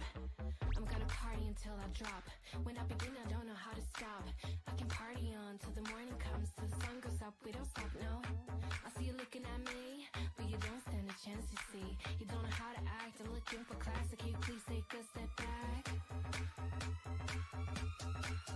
I will get my drink on tonight. I'ma get loose, get wild. If you're not in the mood right now, honey, don't kill my vibe. I will get my drink on tonight. I'ma get loose, get wild. If you're not in the mood right now, honey, don't kill my vibe. I'm gonna party until I drop. I'm not looking for love, I'm looking for fun. Just because I have on skin tight jeans doesn't mean I need a man to save me. I do it all for fun. Looking hot in my 501s. Don't you know I tease? I'm not here to please, but you're way too dumb to see. Hey stupid, you think I want you just because I am a woman. Hey stupid, I don't want you, I don't want you. Hey stupid, I do it all for fun. Looking hot in my 501s. Don't you know I tease? I'm not here to please, but you're way too dumb to see. I will get my drink on tonight. I'ma get loose, get wild. If you're not in the mood right now, honey, don't kill my vibe. I will get my drink on tonight. I'ma get loose, get wild. If you're not in the mood right now, honey, don't kill my vibe. I will get my drink on tonight. I'ma get loose, get wild. If you're not in the mood right now, honey, don't kill my vibe. I will get my drink on tonight. I'ma get loose, get wild. If you're not in the mood right now, honey, don't kill my vibe. My vibe, my vibe, my vibe, my vibe, my vibe, my vibe. Hey stupid, you think I want you just because I am a woman. Hey stupid, I don't want you, but you're way too dumb to see.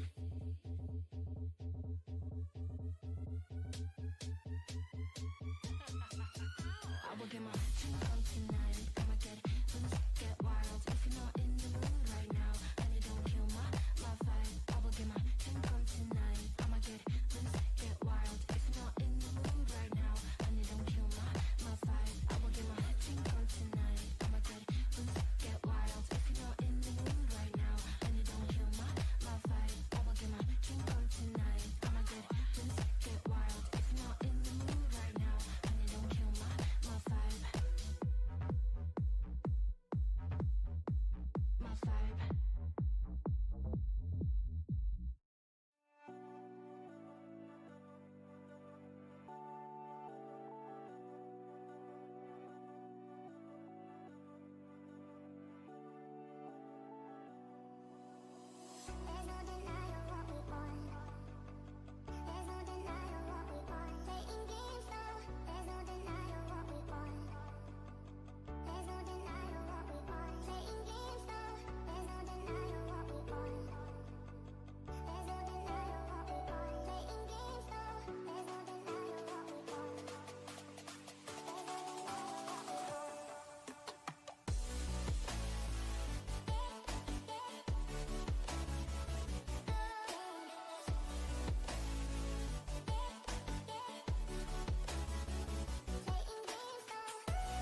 Welcome back, everyone, to Grand Archive Ascent London. This is the beginning of the top 8, the beginning of the end. I'm Maindeck Dan. I'm here with Garrett. Hey Dan, it's nice to be on the casting desk again. This is going to be a treat, right? Especially since we have seen a lot of same-ish elemental decks for the base element rise the last few rounds, right? I'd say the last few Ascents, we've seen a very, very similar breakdown, Ascent to Ascent, but I feel like this is totally different. It indeed is.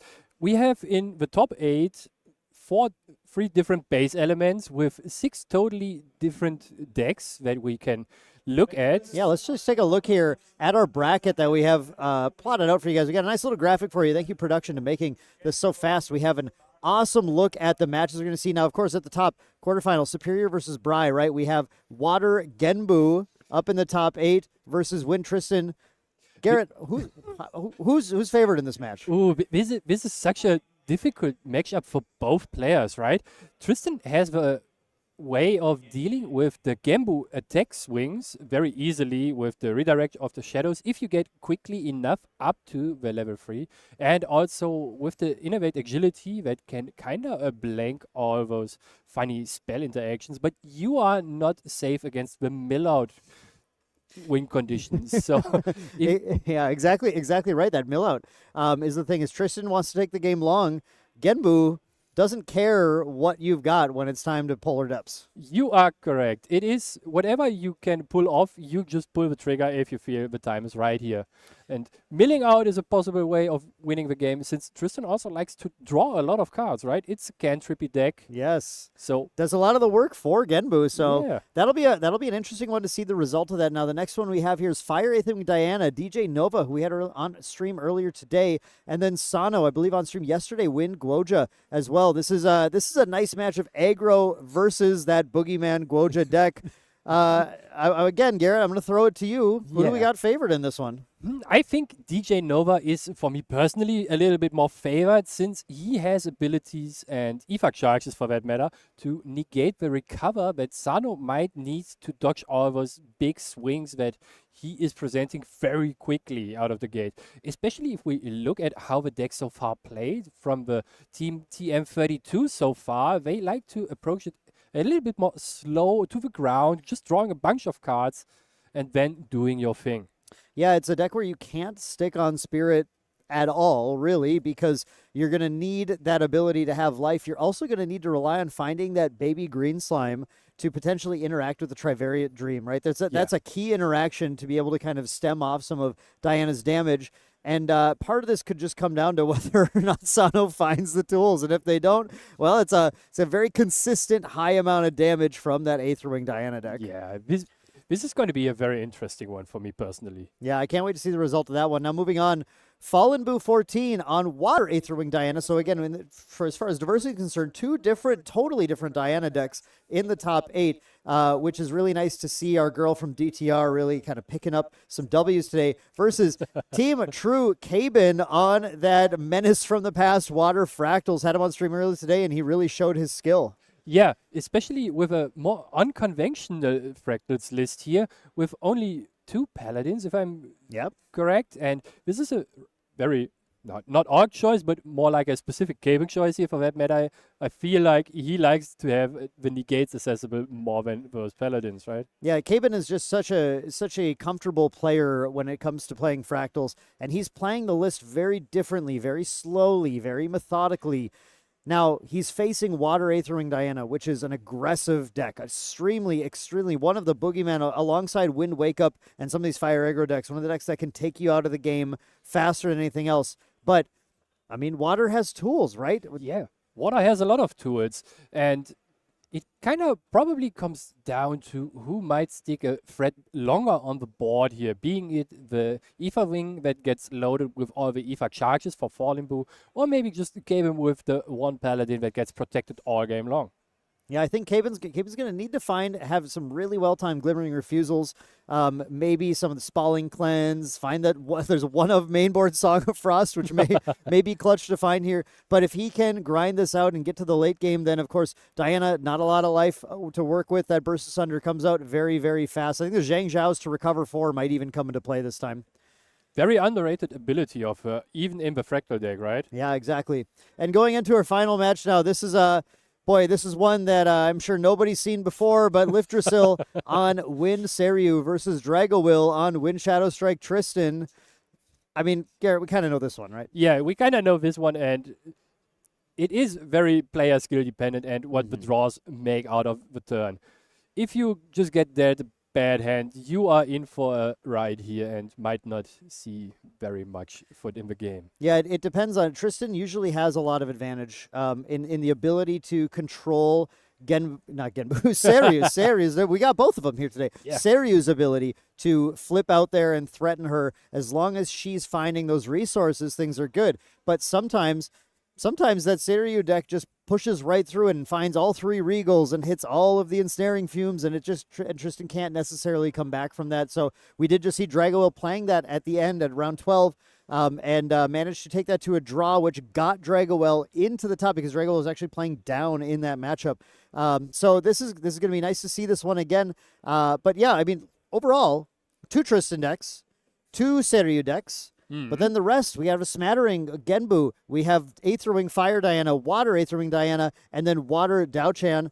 6 different decks, like you said, Garrett, in the top 8. Yeah. Very cool. It is super cool to see this much diversity, even though it seems to be not that diverse with the same pictures of the champions there, right? Yeah. Because the base element makes a huge difference. Yeah. It really does. And as you can see, those 2 water decks, more like 3, but the Water Diana and the Genbu deck that creeped up out of nowhere because no one expected them. Yeah. And was prepared for that. Exactly.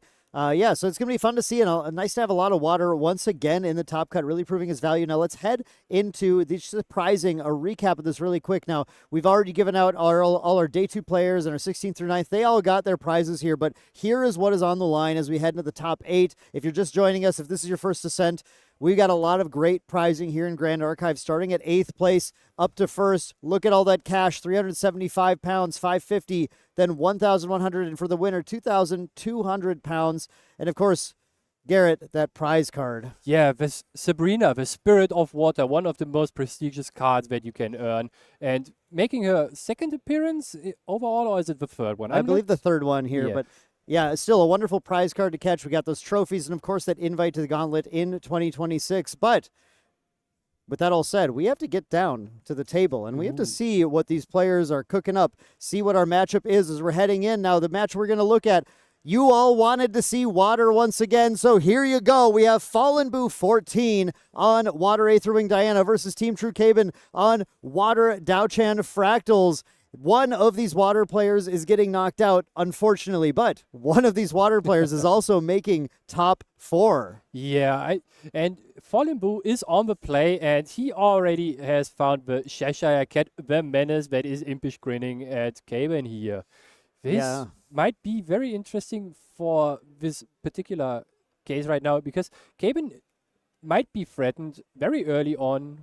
I was going to say this. I saw it in his hand. Caben's favorite turn 1 play in this deck is Acquiescing Rejection. It says, if you want that to be negated, okay, fine. Otherwise, please, I'm just going to use this to draw 2. Yeah, and he was allowed to draw 2. And Fallen Boo valued the Cheshire Cat sticking on the board very highly here, because she's a threat that cannot be removed by Caben here, actually. She's probably gonna be pretty sticky in this game. Caben might just have to weather the storm and get through that, but he does have this Fractal of Insight that he's able to play after drawing all those extra cards from the Acquiescing Rejection, and notably he does not choose to glimpse 2 on this. Very interesting. I think I see a Spalling Cleanse in hand, so it looks like what he's likely to do here is going to just take that hit from that Cheshire Cat and then try and shrug it off with that recovery of Spalling Cleanse, setting up a float to be able to use to potentially go to Daochan level 1 in the near future. It's almost like only the durability loss from the Inner Sword here happened with the attack from the Cheshire Cat and the Spalling Cleanse being activated. Yeah, right? exactly. And Caben famously, doesn't like to level too fast. But here in this match, you see Caben is respecting the aggro that Fallen Boo is gonna throw at him in this water deck, in this water Diana Aether Wing deck that can punch out crazy range damage alongside these powerful allies here. And he's gonna immediately go to Dao-Chan level 1, get those 2 Glimmer counters, and begin trying to set up to continue to interact with him. Caben is under the gun in this matchup because that Aether Wing Diana deck punches a ton of damage very fast. Yeah, the damage from the Diana deck can creep up very quickly, especially if Fallen Boo gets into the position where he gets to be enabled to be distant and also get out the Aether Wing with a couple charges. Yeah, and here he is going to reposition his Spirit of Water. I believe Caben may have just passed turn here in that case, and is allowing Fallen Boo to just go ahead and do whatever he wants to. Or did Fallen Boo actually? It was more he likely, dissented in Rec. Yeah, because Caben had no influence to deal with the distant enabler here, so he was safe to use it while not losing too much influence. Yep, and we do see that Unmake Duality, Curio Foil, coming out from Team True Caben there, sacrificing that Looking Glass. It's another card that allowed him to immediately draw 2, so he's already had the rejection, plus the Unmake Duality, plus he was on the draw this game, so he drew an extra card from that. So you can see Caben's already got a massive influence and has a Fractal on board, and this is the difference. This is how he's playing Fractals. That's very different than how it used to be played. He's not going down to 3 influence with 3 Fractals in play. He's just drawing cards and building Fractals. Yeah, building fractals is more of a slow approach for Caben's deck here. As you said, he's not throwing everything on the board right away, but asks more of his opponent to think about what he might trying to do here for this turn, right? He's now probably debating on the Fractal of Refreshment here to activate it, to just cycle a couple cards that he feels are not needed anymore. I think this is an interesting decision from him. I believe there was a Thronekeeper Bullfrog I saw him put down there. A card that's definitely useful in this matchup just for being able to hold off damage. But in this case, Caben would rather build a Fractal, and I think that's a lot of respect for the fact that, again, he doesn't have that many turns. Even if he starts using his turn to put Bullfrogs in play, if he's not also building Fractals out at the same time, he's not really progressing his win con. And we see him take 3 cards that are fine cards, but not great until kind of later in the game. And 2 cards, sorry, but not ones that he wants necessarily right now, and goes and just tosses them to bottom because he really needs to find those pieces of interaction to be able to just make sure he lives to that stage. It is very interesting to me that he threw under the deck one of his main win conditions, Burst Asunder, right? This is one of the key cards for this Fractal deck, at least in history, because it says it deals 2 damage, and on resolution you can sacrifice any amount of fractals to deal 2 more damage for it. Yeah, it's his win condition, but again, it's not going to be live for a while here, and you got to get to that stage of the game for it to actually do anything. We're going to see Fallen Boo go for that Diana level 1 because he distanced himself in Caben's Recollection phase. Now he's able to get that Aqua Mirage Whisper out for free, and in the Rec, now we're seeing Diana do Diana things where she likes to play a lot of her cards during Rec to be able to kind of take advantage of the fact that now this Whisper's in play. She plays the Calibration, and then glimpses 4, and what are we looking at? We are looking at one Languin Toad Troll, a Fracturize. Is this a Crystallian Archer? And is it Reposition? Oh, that's a reposition. Yep, yeah, exactly. This is an interesting choice because that Toad Troll is something that you're looking to mill at some point, which might be as early as attacking with that Aqua Mirage Whisper this turn. But you want to get this float milled, and here's the thing.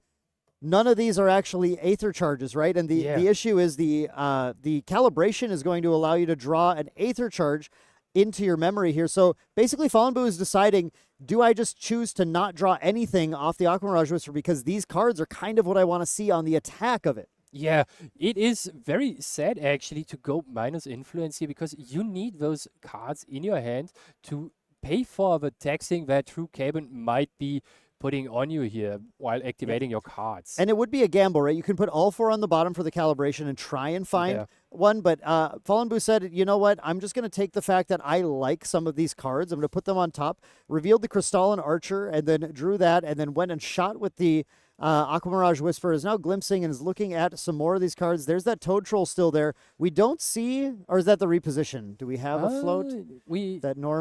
All the different arts for reposition now get me a little mixed up sometimes. But he's going to go for the Toad Troll either way. The Toad Throw might be the safest pick here because it also puts pressure onto Caben with threatening the Carpsong Coda line which here. we do see in Fallen Boo's hand now. So Fallen Boo's Carpsong Coda, it deals damage equal to the highest life stat of a water element ally in his graveyard. So now we do see that Languid Toad Troll is going to make that Carpsong Coda a 2-cost 6 damage, which is pretty crazy, but he's going to play the Crystalline Archer and swing for damage. Caben's going to respond with a Shimmering Refraction, dealing 2 and taking that Archer out. So still the on attack trigger is still on the stack, so Fallen Boo gets still to profit on those trigger to draw a card to banish one of the floating memories he had. And this at least lets him go even and still putting the pressure on from the Cheshire Cat to Caben here. Yeah, Caben's already taken 8 damage. I mean, he's doing what he can. He's using the Shimmering Refractions defensively because he needs to last to the point where he can pull off a Burst Asunder to win.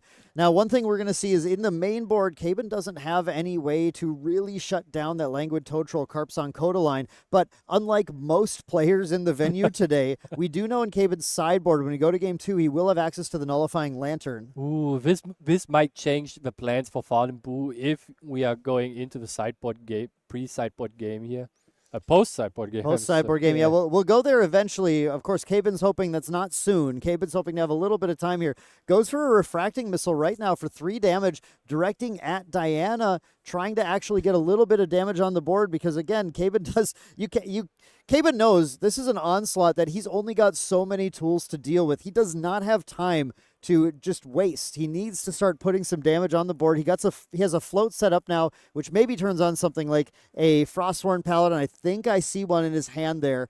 So he can start to either use that to push damage or actually potentially defend against that Cheshire Cat. Yeah, defending against the Cheshire Cat is very important here. He either needs to find a interceptor of some sort or a protective ally or just a Fracturize for the Inner Sword here to just remove damage long term from the board. Because Fallen Boo is not going to be attacking with the Inner Sword unless he has lethal with it, right? Yeah, exactly. The Terrafring coming down from Caben as well, which is going to be a nice defensive tool. He's going to use his material deck as much as he can to keep defensive options up so that he doesn't take too much damage as he's still, again, trying to develop his board. Goes for the Fractal Intrusion, actually, and the on-enter, he banishes the floating Refracting Missile to take a look at Fallen Boo's memory, and he can discard one of these, which is really nice for him because both of these are serious damage threats. I bet that Archer, which has the ability to deal 4 damage on his swing, is something he's looking at unless he has a clean way to get rid of it. The one thing to consider is that, well, the Frostworn Paladin deals 1 less damage than the Archer on swings. It's harder to kill. Yeah, the Frostworn Paladin here staying in memory might be a long-term issue that solves itself with having the ability to play another Fractal on board, and then the Shimmering Refractions can at least get rid of it. Yeah, and of course we do have that 4th Fractal coming down from Caben. It's a Fractal of Snow, and it doesn't come up often, but there's a possibility for sure in this match that sacrificing the Fractal of Snow might save Caben at some point. And he gets very defensive now. Look at this. He drops the Thronekeeper Bullfrog, a 0/4 taunt with that floating memory as well, which also, with the Terrafring at hand, is going to mean it's going to be almost impossible for Fallen Boo to actually get any attacks off in the next turn. The issue is, if Fallen Boo draws another Carpsong Coda, it might just be over. Yeah, it might just end very quickly then. Otherwise, getting rid of the Thronekeeper Bullfrog through a Terrafring this turn seems a little bit impossible to me, unless you want to sacrifice your Inner Sword here, right? I think you could sack the Inner Sword and basically spend your entire turn dealing with the Thronekeeper Bullfrog, probably what Caben wants to happen. He may also, he may be saving the Terrafring and try and just hope that the Thronekeeper is enough, but I don't think it would be then. It's very unfortunate. He did use the Glimmer counters for the Shimmering Refraction before, so he doesn't have Glimmer counters on Dao-Chan, so that means, unlike a lot of situations with Dao-Chan, Caben is truly out of actions to play right now and is just relying on what he has on board, so that's why I do think he's going to just combine the Terrafring and the Bullfrog and say, look, the only out you have is double Coda right now. I'm going to say you don't have that. An interesting way for Fallen Boo to deal with this situation might be a Regalia card that lets him draw a card into his hand to activate Carpsong Coda pre-recollection to get rid of the Bullfrog, to just keep swinging with the Cheshire Cat here, right? Yeah, and he can definitely get some swings out there. It won't be quite lethal for Caben, but it's not really what he's looking to happen. The problem is when you Coda the Bullfrog, you are wasting 2 of the damage, and sometimes that matters. So it's a lot of math that he has to do. I don't think that's a bad line at all, but it's these are untimed timed rounds. We're in quarterfinals. Let's get in the tank here. Let's make sure we've mathed this out in the way that makes the most sense. Yeah, mapping it out here for the players is the most important part. So it looks like a question being asked and just trying to figure things out. Now, going into if Caben does have another turn here, he will be going in with 4 fractals. He's getting to the point where a burst asunder, let's see, a burst asunder would be 10 damage. A Zhang Zhao would be available to potentially draw, although Caben's getting to the point where if Zhang Zhao to recover might be what he'd rather do. Yeah, he could even try to get a Zhang Zhao into draw 2 into a Zhang Zhao with recover 4, right? Yeah, you could do both of those potentially. Yeah, there's a lot of benefit if Caben does have the opportunity to wake up once again with all of these fractals, all these cards in hand, and importantly, another materialized phase might let him get something out like the Scepter of Fascination, so that he's able to use that Dao Chan after going hands down again. Like that, but we'll have to see. I think Fallen Boo is trying to figure out whether or not here's the choice, right? If Fallen Boo carps on Koda's Caben right now, and he draws another one, he wins. Yeah, he for sure wins right away without much Caben can do here. Yeah, it's a very tough decision to know exactly where to throw your damage and how to optimize it. But it looks like Fallen Boo decides, let's just wake up. Okay. We're going to go ahead, and he's actually spending 1 memory. Yeah. So we're going to see the smoke bombs. Okay. So the smoke bombs is a good option. That's going to disable the intercept on the bullfrog for anything that doesn't have true sight. And of course, we have nothing with true sight right now. I see it, I think. But the Tariff Ring was popped again. That's why Caben applied both of those there. The Capsong Coda is activated on who is the target? It is Caben itself. Caben, yeah, and he just needs to not take 5 more and damage. 4 cards in hand, 3 to face. 2 for the, that's the Cheshire Cat for 3, and then 2 more for the Diana for 2. So the Smoke Bombs did it. The Smoke Bomb made it. Lethal Fallen Boo takes game 1. Water Aethering Diana holding it over the Water Fractal deck. But let's see if things can change in the sideboard. Yeah, sideboard will be very important for the players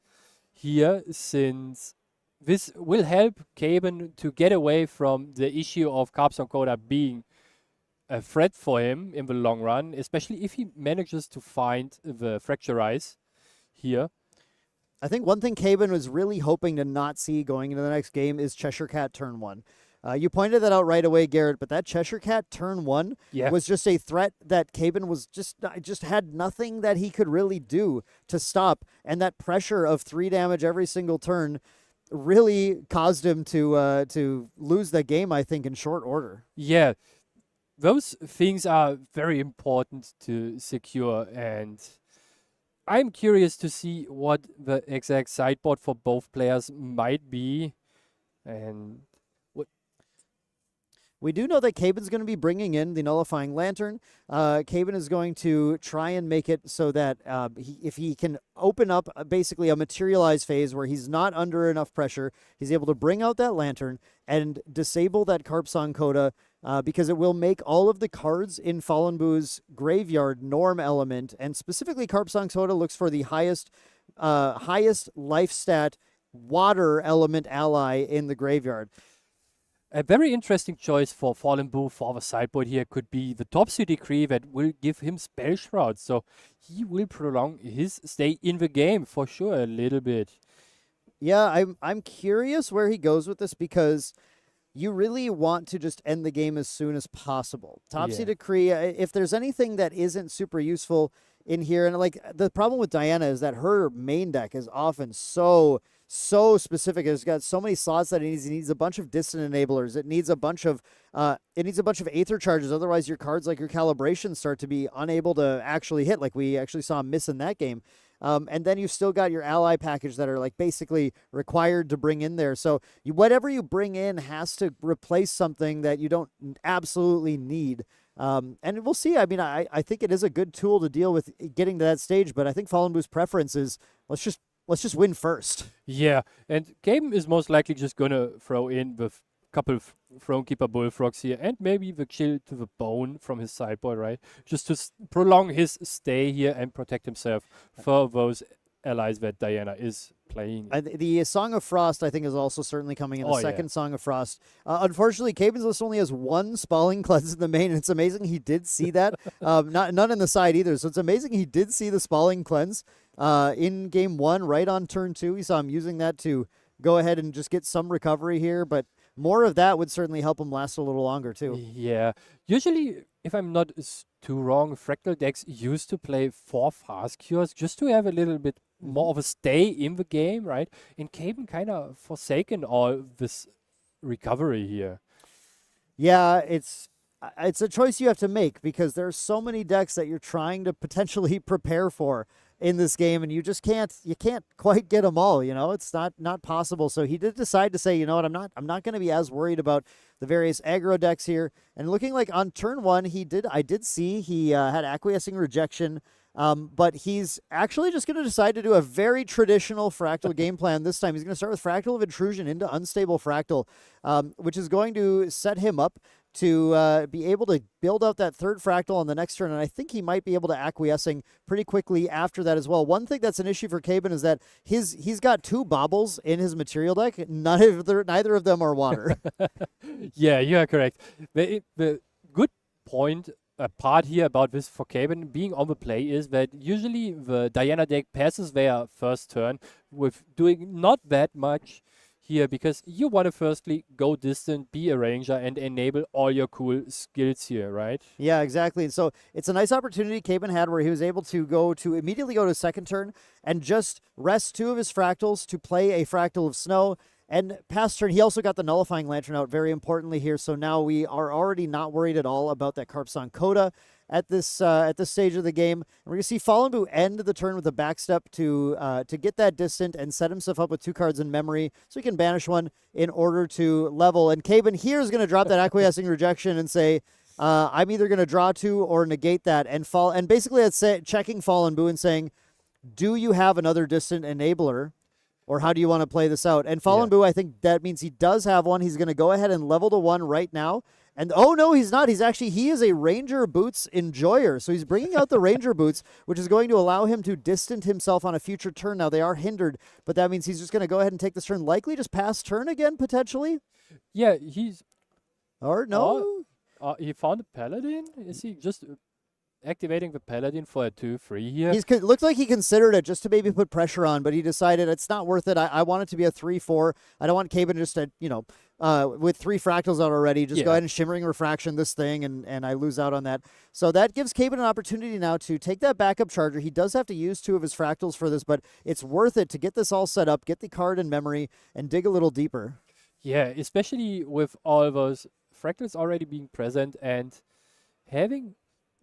Does he have another unstable and unmake duality? Yeah. What does it do again? Unmake duality allows you to sacrifice a divine relic. That's what that looking glass is for, and then he's able to draw 2 cards. So Caben has played a much more traditional fractal game this time, already building out these fractals. Here comes the 4th one, and just really trying to use those fractals, draw cards as much as he's able to, but build out so fast. He's already got the 5 fractals on there, and we do see a Burst Asunder in hand. So let's think about this here, Garrett. Burst Asunder is already at 12 damage, and then Shimmering Refraction or Refracting Missile can add on 5 or 6 damage themselves. We are already so close to Caben being lethal. We are very close, and Falling Boo kind of needs to start doing something here with Charge Soul, putting 1 damage onto Caben, just to have a card into memory to allow him to level up. In response to the on-answer, he sacrifices the Ranger Boots here to get distant and also get out the Ether Wing.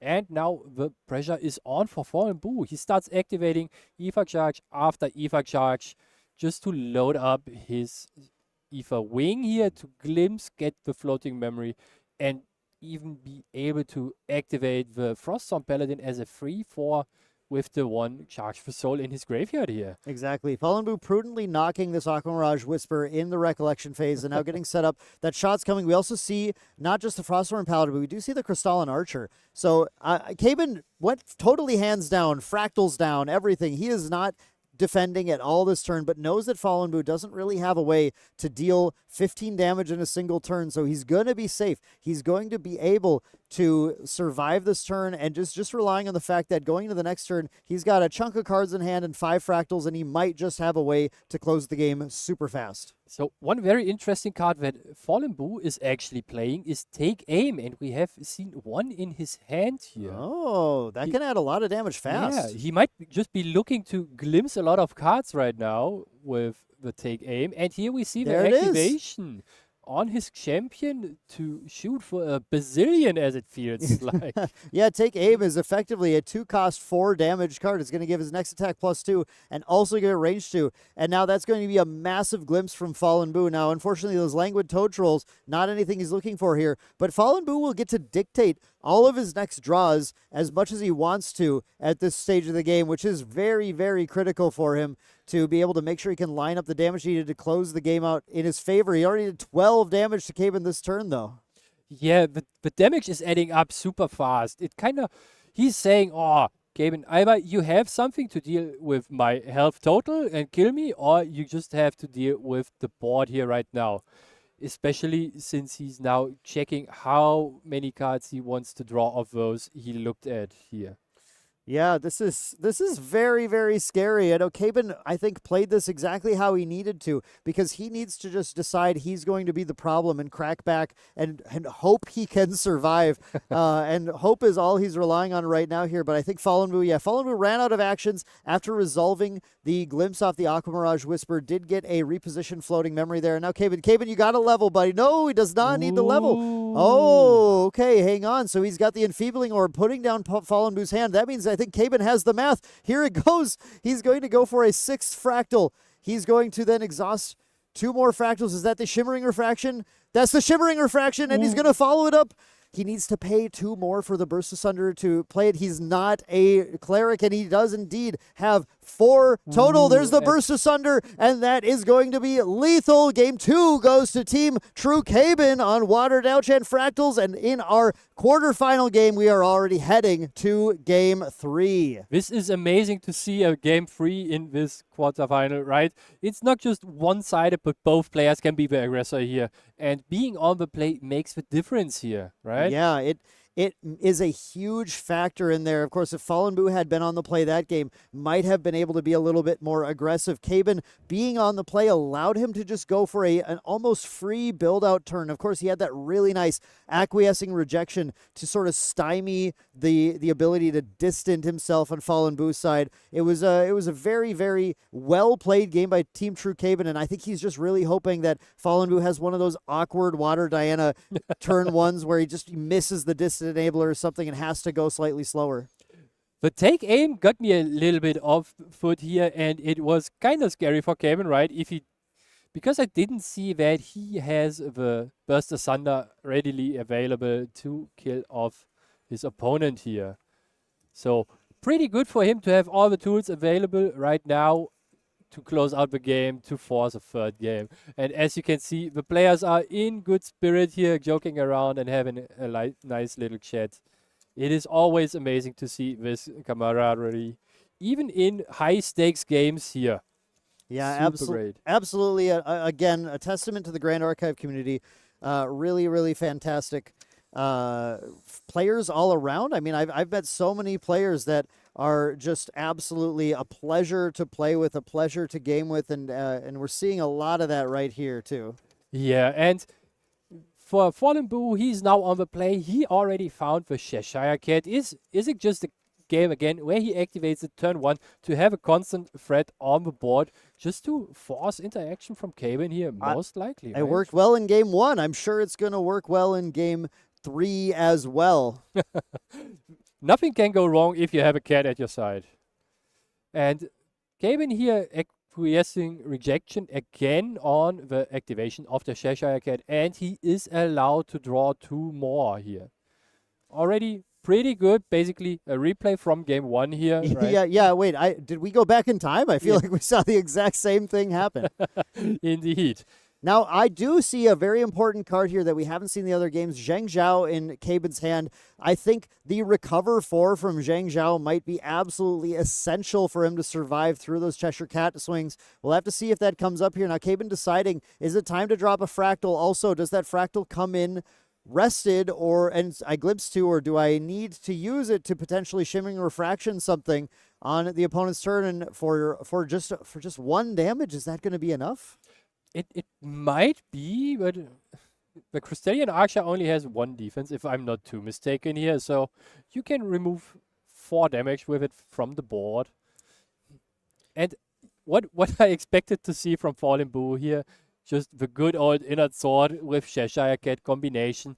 Can't go wrong with that one, right? Yeah, it's what you expect to see. He's not ready to go to Diana 1. He's not distant yet. I believe Crystalline Archer is a 1-2. So, yeah, unfortunately, that refraction was not going to be super great here. But I think Caben just maybe counting on the Glimmering refusal to potentially use that as well. But here, either way, he also kept the cards up to just be able to back up Charger. That's what it is. He used this Fractal of Insight to that. So now I understand his plan now. He wanted to be able to back up Charger on the next turn. That is why he was keeping that up. That makes a lot of sense. And now, of course, once he's hands down again, we do see Fallen Boo going for that distant right now, saying, no, I'm not gonna make you let you acquiescing this once again or something. I'm going to become distant right now so I can level next turn and get my Aether Wing. Yeah, getting out the Aether Wing already puts again huge amounts of pressure on Caben here, with the Cheshire Cat being afraid of attacking for free every turn. And Caben can't deal with her because she has Stealth for once and also Spell Shroud. So she is immune to most of Caben's ways to dealing with an ally that is already on the board. It is kind of the best ally that Fallen Boo can start with here, right? Yeah, but one thing Caben can do is actually fracturize the Inert Sword. The Inert Sword being fracturized means now it is not a weapon and it's not going to give any of the power to Cheshire Cat. Yeah, it basically lowers the clock that is put onto him here, and also the Froststorm Paladin. So many upsides for this turn for Caben. First of all, removing the threat from the Cheshire Cat and the weapon of your opponent with a Fracturize, giving you a floating memory for an ally that has 3-4 and Intercept, giving you a card back on top of it.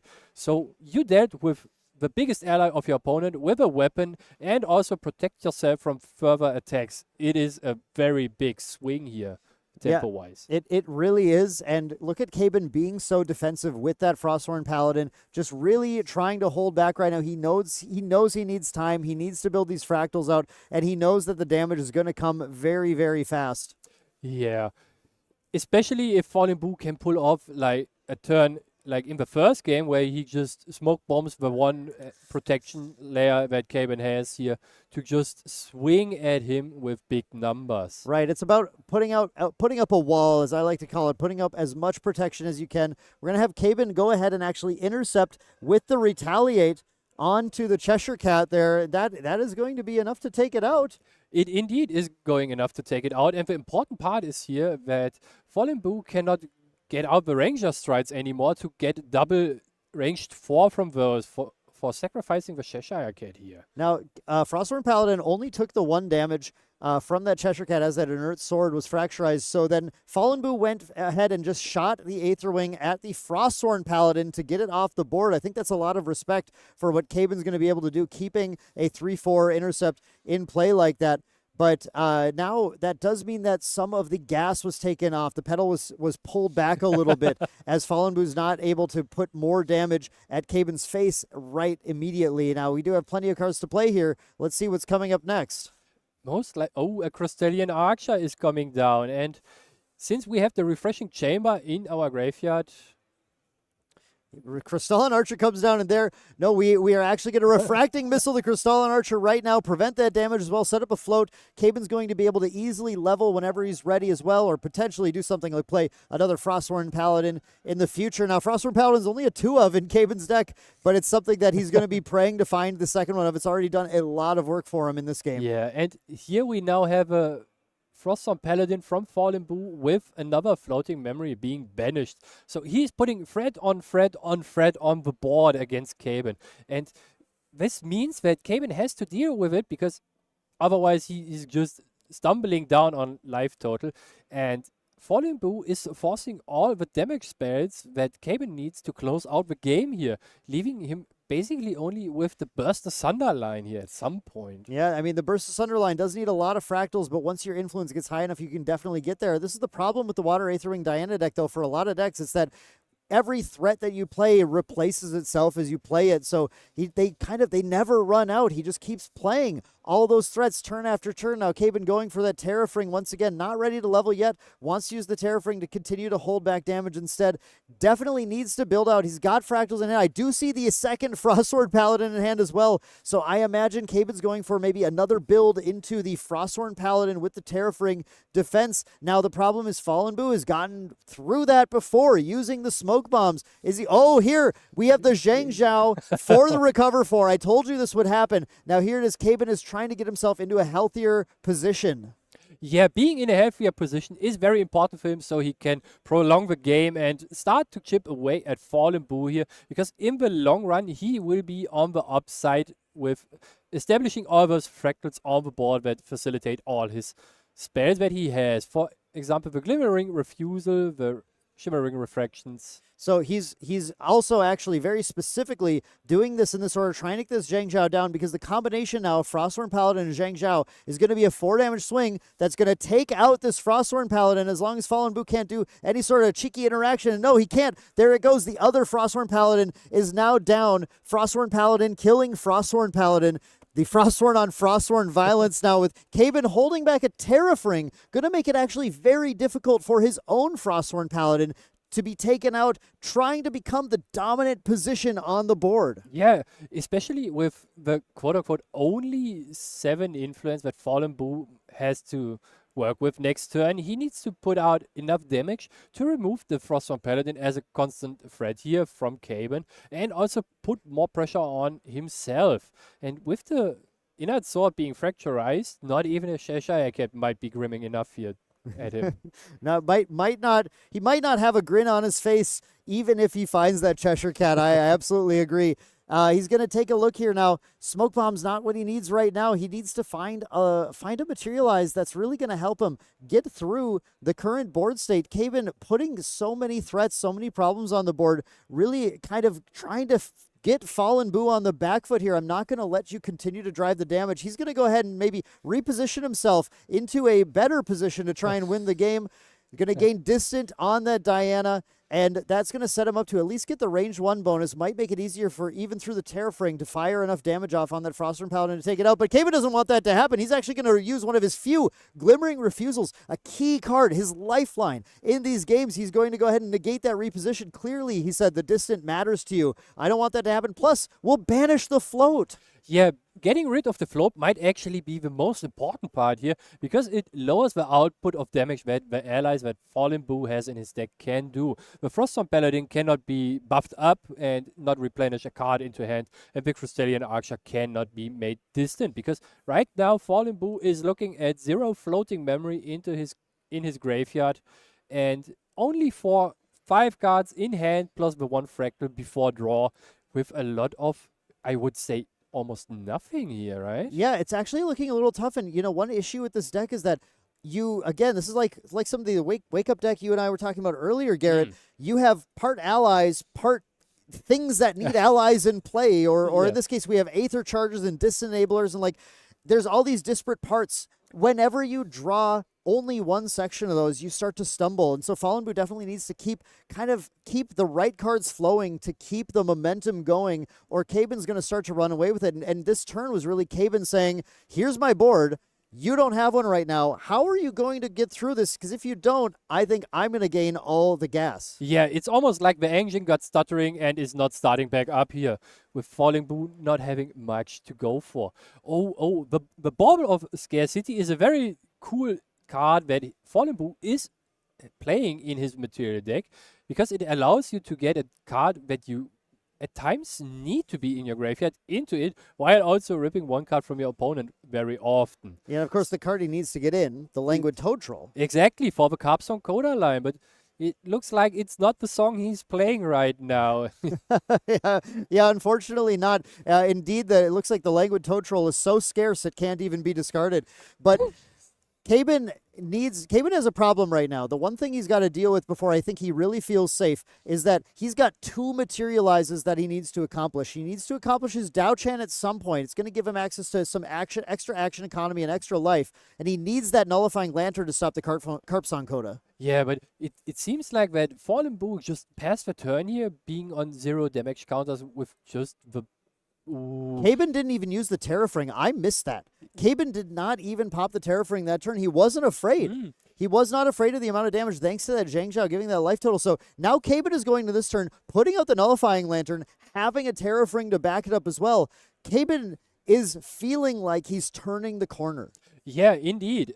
Especially, I think the idea was, I don't need the Terrafring here right now because you materialized the Bauble of Scarcity, and either you pull it this turn while I have all my cards in my memory, so I don't need to discard to put 1 Carpsong Coda on me. That is fine. I just get out the Nullifying Lantern anyway, so I take 6 and you do basically nothing outside of it, and I just might recover or run away with the game here with all the interactions that he might have. Exactly. And we see the Zhang Zhao attack in for 1, and now here's the second Zhang Zhao from Caben. Unlike against Windex, you do not need to sacrifice the new Zhang Zhao to try and avoid those stifling traps here. The Zhang Zhao gets to come down, healing Caben all the way down to 0 damage counters on his Sabrina Spirit of Water, punching in 1 more damage, and here he still has this Frostthorn Paladin. He still has a lot of cards in hand. It's now time for Caben to be able, I think, to start to safely build out those fractals, sitting under a Terrafring, sitting under a Nullifying Lantern.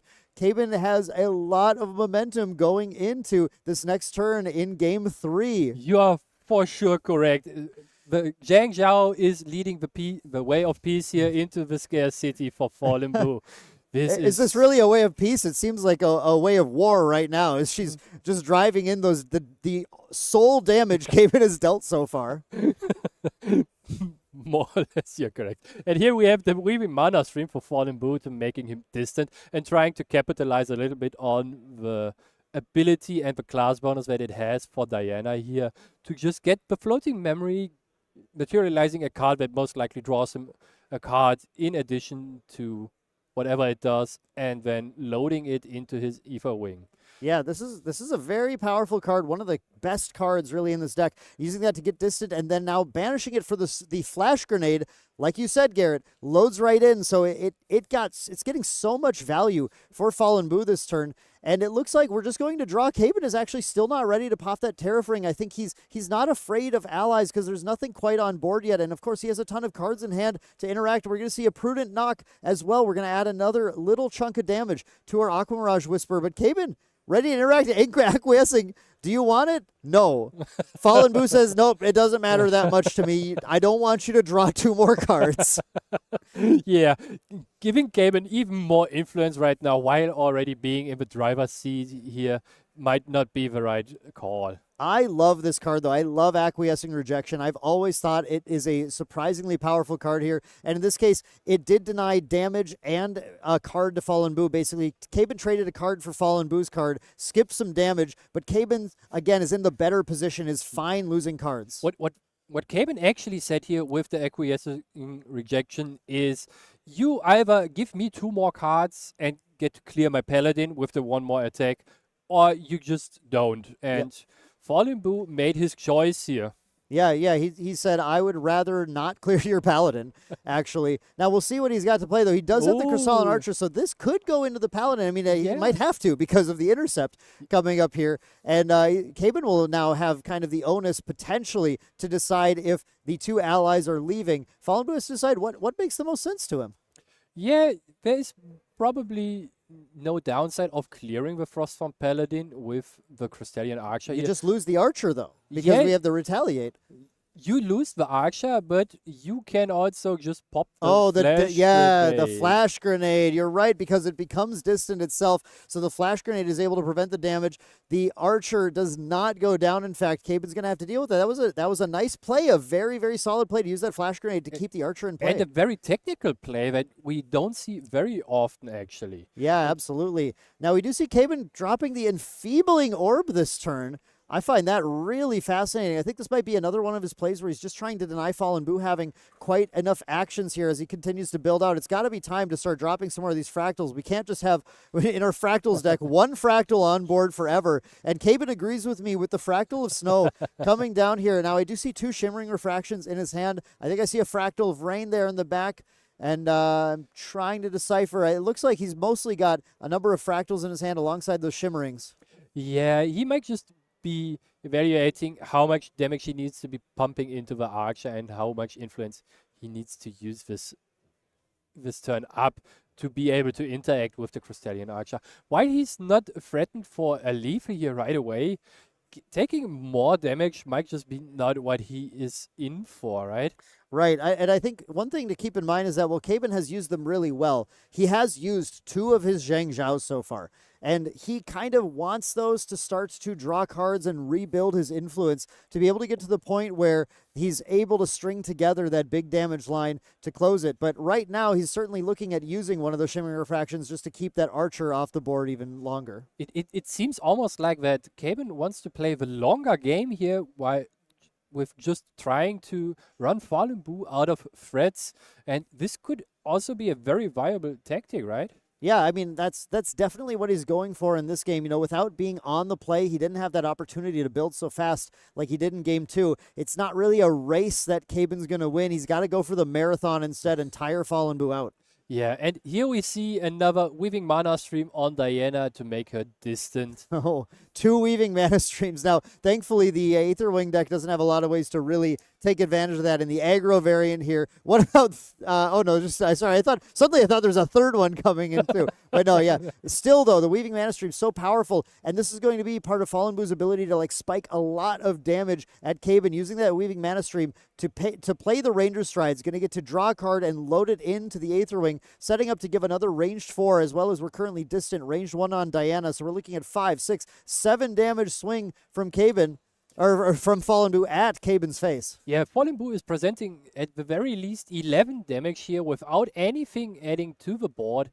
And here we see the refracting missile on the Crystallian Archer just to get rid of another way for Fallen Boo to draw another card for the honor tag and also deal 4 damage. Yes. The other thing that Caben really doesn't want to take. That does set a float up in Caben's yard as well, which is a nice position to be in because I think it's about time to go to Dao-Chan level 1 for Caben. It's been long enough. The man loves to sit on the spirit, but you got to start getting the life at some point, especially when Fallen Boo is putting so much potential damage on board.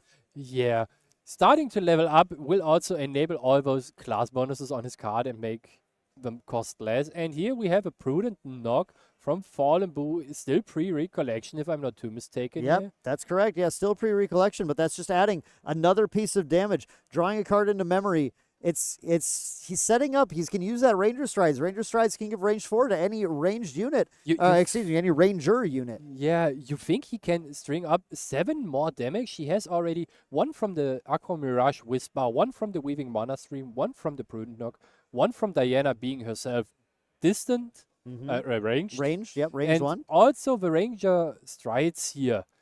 Yep, he's got 8 damage on board already. Now, 7 more damage is a possibility, but it requires something like 2 Crystalline Archers with the float. Now, the Aqua Mirage Whisper can set up actually, 2 float on its own. Yeah, we'd have the float. If Fallen Boo had 2 Crystalline Archers, it would be game. Or 1 Crystallian Archer and 1 Take Aim. And the take aim, yeah, the 2 for 4. I forgot about that. This is a very dicey turn. Of course, Caben does have that Enfeebling Orb, which I wonder if that has to be used in response to something. Ooh, Oh, the go for the Cheshire. Cheshire. Oh, But the that is Cheshire already Cat. 5 damage we Cheshire are Cat. seeing now. Yeah, it represents 5 damage, 1 from itself attacking, and then it can be used as another copy of Ranger Strides because it has that activated ability of the Distortion Regalia, the Ranger Strides, to be able to sacrifice and give range 4 to a Ranger unit. Ooh, it is getting dicey here, and Caben didn't flinch and use he used the Tariff Ring, so they are most likely not gonna. Yeah, the Tariff Ring was popped this turn, yeah, so that's I totally missed this one. Oh, well, he man. saw the Ranger Strides and he said, no, hang on. Yeah, I need a minute more here, and the Cheshire Cat is just coming in for 1. I have to say, though, The Cheshire Cat is probably the one thing Caben really didn't want to have to deal with here, because that just represents so much power loaded into the Ranger Strides. Caben needs to find something like a Song of Frost. He's got a couple of them, but he needs to find a Song of Frost, I think, to survive the massive hit that the Cheshire Cat Ranger Strides is going to be able to enable here. We do got 2 Glimmer Counters coming on because Dao-Chan, level 1, has finally hit play now. That's a nice little buff, and that means the life is going to go from 15 to 19 on Caben's side. Did you spot the very interesting card that Caben just drew? What did he draw? It is one of his sideboard cards, if I'm not too mistaken. It's the Captivating Opulence. It kind of says, oh, you are not activating your Ranger Strides. Your Ranger Strides. Yeah, that's going to add Captivating Opulence. This is a really powerful card that's going to add an activation cost. And here we see it. Oh my lord, this is crazy. This is such a cool play. Wow. And one very tricky card to put in. Back in the day, people used to throw in a couple of these, and Fallen Boo is like, what does it do again? Yeah, this is going to make the activated abilities of both of Ranger Strides cost 2 more. Now, it makes activated abilities of Regalias cost 2 more. Importantly, Cheshire Cat is not a Regalia. You are correct. Cheshire Cat isn't a Regalia, but that lowers the amount of influence that Fallen Boo has to work with during his turn if he wants to use both. Yep. Right? And it means the Bauble of Scarcity does also cost 2 more to activate. And Caben, having this Enfeebling Orb that he set up a while ago, he does have this ability to really sort of tax out Fallen Boo's turn 1 more time to try and survive. He's going to, in response to the Opulence, he wants to use the Bauble of Scarcity, and he's using the Cheshire Cat in response to the Opulence too. I don't know if he's perhaps realized that the Cheshire Cat is not affected by the Captivating Opulence, or maybe he's got something I'm not thinking about here. He's probably just saying, Caben, let's both discard 2 cards from our hand. And Fallen Boo discarding a Fracturize here, so he's not too phased about it. Because having Floating Memory in a Water Diana deck is not a bad thing here, so... Yep. Caben does decide to discard the Fractal of Insight to the Bauble of Scarcity, so deciding that's not too important to my game plan right now. He's going to go ahead and put down a Shimmering Refraction in order to play a Shimmering Refraction. So that's going to deal some damage, a nice chunk of 3 damage right to Fallen Boo's face with another Shimmering Refraction hiding in there to be able to use with the Glimmer Counters. Caben is still feeling like he's not in the worst position right now. Yeah, especially with the Shimmering Refractions being in his memory and him having 2 of the Glimmer Counters now available. That means he can cycle the Shimmering Refractions at any point in time during Falling Boo's turn when he feels like. Worst case, he just says, I want to deal 4 damage to face and just draw a new card into my memory here. Yeah, having that Dao-Chan bonus on it right now, that's something that we were missing in some other activations of that card before, because Caben loves to not be a cleric as much as possible. I'm not sure anyone I've ever met wants to avoid being a cleric as much as Caben, especially for someone who plays cleric decks. That is very interesting. You think he might just like his Sabrina Spirit a lot? I think he likes looking at Sabrina Spirit, personally. I can see that. Now, we do have the Ranger Boots coming down, which allows that Weaving Mana Stream to be used as a floating, to pay a floating memory cost, which then loads it into the Aqua Mirage Whisper. And now we have the Diana sending right in here with a giant chunk of damage, but we're not using that Ranger Strides just yet. We're just going to hit for 4, do a little glimpse. Fallen Boo is trying to find, I think, more threats at this point, just like that Frosthorn Paladin that we see there. I think he's going to set up to mill another float and then draw the Frosthorn Paladin. So what Fallen Boo found was a Crystallian Archer. The Archer was there too. Yeah. That's why he put all of them back on top. He found a Refreshing Chamber, reposition, Frost. He found a Frosthorn Paladin, a Crystallian Archer, Refreshing Chamber. Charge? Refreshing Charge. Yeah. Oh, Refresh Chamber is a different card. Okay. And the reposition here. So he found 2 threats and 1 more floating. This is setting him up very, very nicely here. Especially with the Ranger Strides still being on the board here. So in case he gets to stick those Crystallian Archer on the board, he's just threatening 8 damage every time he attacks. Caben has really been grinding this one out, is now going to try and build his influence up a little bit more, is probably spending those fractals here to lose economy on this turn, but to be able to get a bigger hand. Actually, he's not. He's thinks it's very important, I think, to keep those cards up, and is ready to set up to use that Prism Spire Scepter to draw a card on a future turn, but instead just going to continue to build his fractals out, because again, he's got to win the game at some point. Yeah, it might just be that he is activating those fractal of snows on the board to be a little bit more safe against those allies that Fallen Boo might be throwing onto him. Yeah, he might choose. I think you're absolutely right. This could finally be the scenario where we see the rarely used ability, sacrifice the Fractal of Snow, make things like that. When the Archer comes in rested, that's actually a huge hit to its ability to get you the value and the damage you need. Yeah, one thing why Caben didn't use the scepter here right now was that he might need the option to put cards into his memory to activate those cards from there. Yeah, I mean, he could just play them, but I think you're absolutely right. I was just thinking about that too. You can use that Prism Spire Scepter to get your card draw and then just use the Dao-Chan to activate the Shimmering Refraction right out of there, so you're not really losing a lot in that exchange. That's likely a play Caben has in mind here, and I want to keep in mind, just so we don't forget, that Enfeebling Orb is still sitting in play for Caben. At some point, this will be useful. Fallen Boo is saying, all right, I got to keep digging. I got to find more, because we're looking at his hand.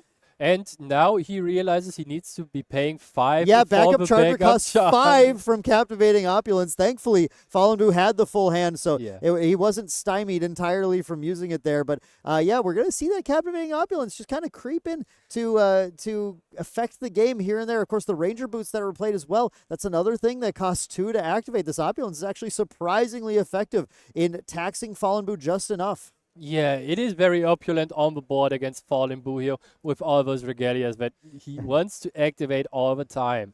I'm pretty sure we are just seeing another ally hitting the board now for Fallen Boo, since he could prepare his top of deck, right? And just draw whatever he wants to. Yeah, if we see the ally, if we see the Archer, I actually, it looked like Fallen Boo just went past turn, I think. Okay.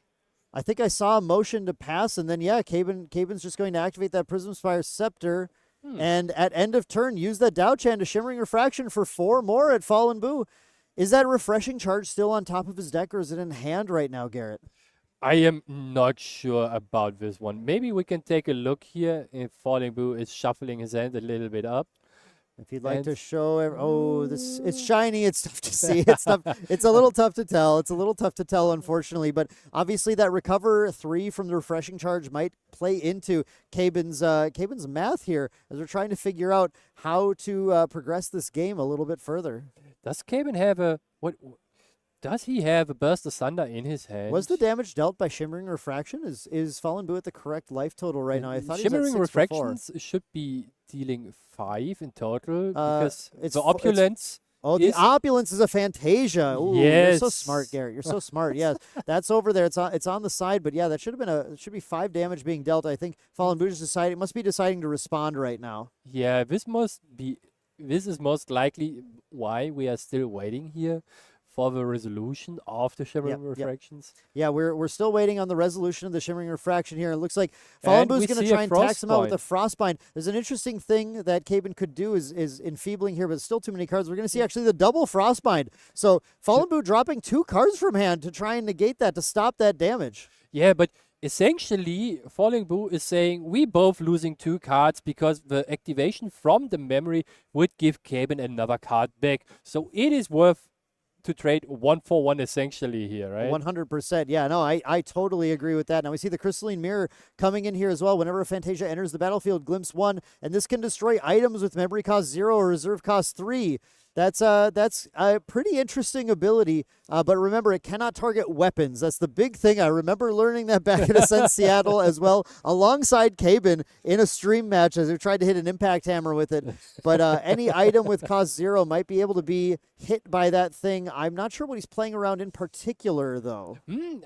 Probably he's not playing around anything, just more so getting this Fantasia out and this Crystalline Mirror out to glimpse further into his deck to find a win condition here. Yeah, that is probably just what he is looking for, right? He's had to use so many of his damage spells so far. He definitely needs to find those, or he would love to find something like a Zhang Zhao right now to be able to actually start to draw a few more cards and play the game a little more. Even Unmake Duality he hasn't seen yet. He's still got his Looking Glass in play. Yeah. Fallen Boo might just be able to get a little bit ahead here now with the Power Sword and giving Diana distant, because all those toys he has assembled on the board that Diana can use up to just to pump her attacks. She is able to attack now. Oh, wow. Ooh. Okay, this is huge, actually. Fallen Boo went and activated the Ranger Strides, gave Ranger ranged 4 to Diana, and in response, Caben fracturizes the Palvor Sword, so it is no longer a valid weapon. Fallen Boo, I don't think, has a way to attack with his now ranged 4 Diana. Yeah, this is a very big swing for Caben here.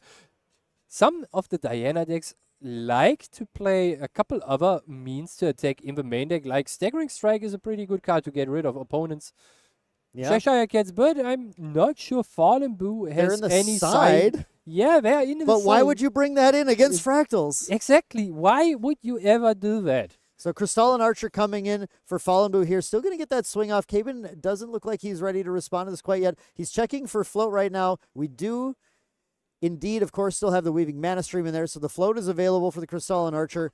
Caben is going to make a decision about whether or not he wants to use anything to deal with this. I don't know if he... Oh, I think so. I got to keep it off board. He knows that eventually a Burst Asunder will be lethal with the amount of damage he's dealt. He just needs to use these while he can. Ooh. The Frostbind coming down, and that is going to negate and banish the float from the Refracting Missile as well, and that does mean that Crystalline Archer is going to connect. Going to be a 4 damage dealt to Caben, and then drawing a card into hand. Man, it keeps going back and forth, Garrett. It is indeed a back and forth, and it just comes down to, can Fallen Boo stick an actual threat for longer than one turn cycle on the board here? And it is looking rough for Caben. He's slowly running out of removal here. He's slowly running out, but think about the life total here. He's got 13 left to deal. If he got to resolve a Zhang Zhao, swung for 1, then he needs to find one more Fractal to win, like plus a Burst Asunder. That's kind of the line he can think about here. He did have the Fracturized Float, so he was able to get the Scepter of Fascination out. He found another Refracting Missile, if I'm not too Or mistaken. if he can string enough of those together, that might do it too. That is already 5 damage, and whatever is this enough?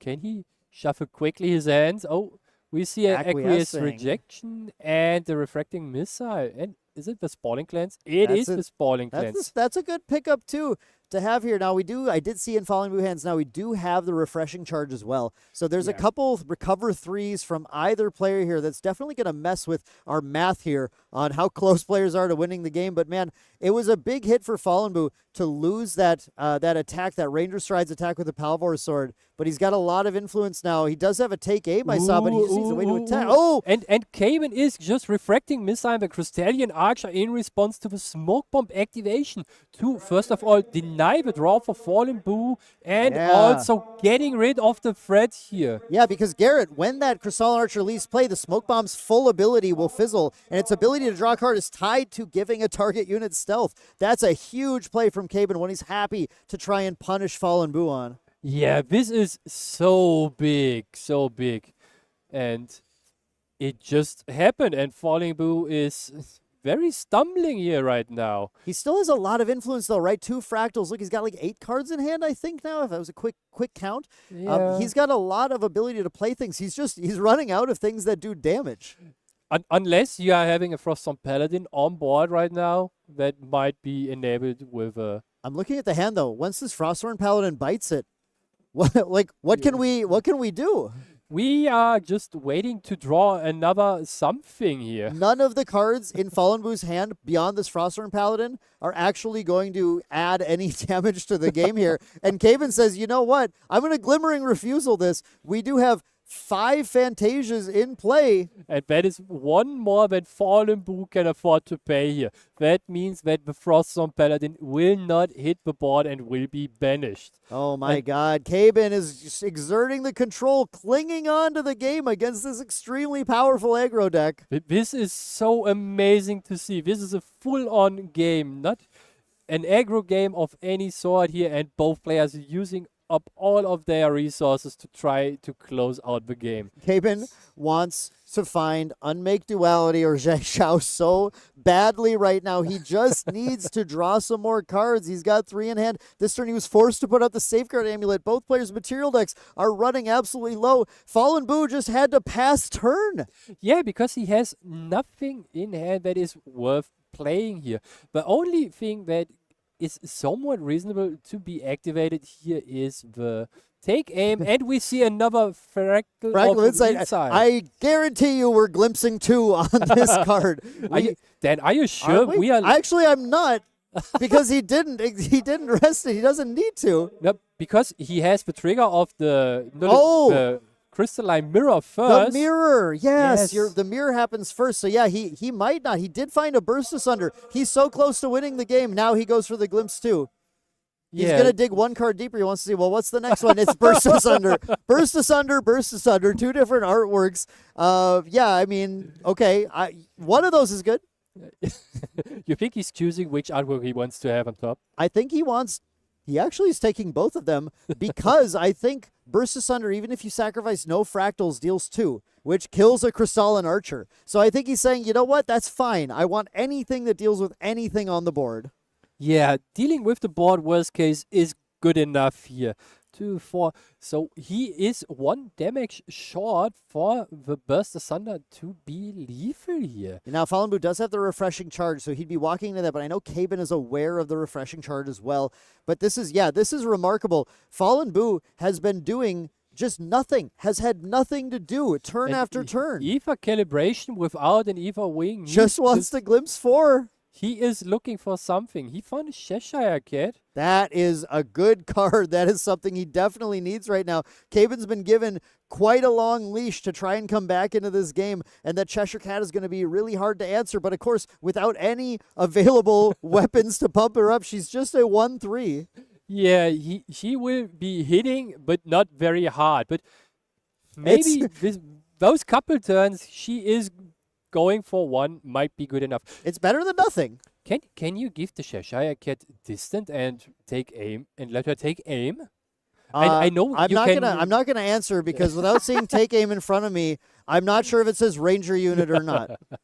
I know that you can at least try to load a Cheshire Cat in some ways into your gun. There are ways to load a Cheshire Cat into a gun for sure. Now, Caben, this is important. Caben is going to try and resolve the Burst Asunder. He might just resolve the Burst Asunder to deal 2 and then resolve a second Burst Asunder to deal 12. That's, I think, what he's doing. I just realized you can just go 1 Burst Asunder, sacrifice nothing, second Burst Asunder, sacrifice everything. Now, that does play into the Refreshing Charge. Does he have a Glimmering Refusal in hand still? He has an Acquiescing Rejection.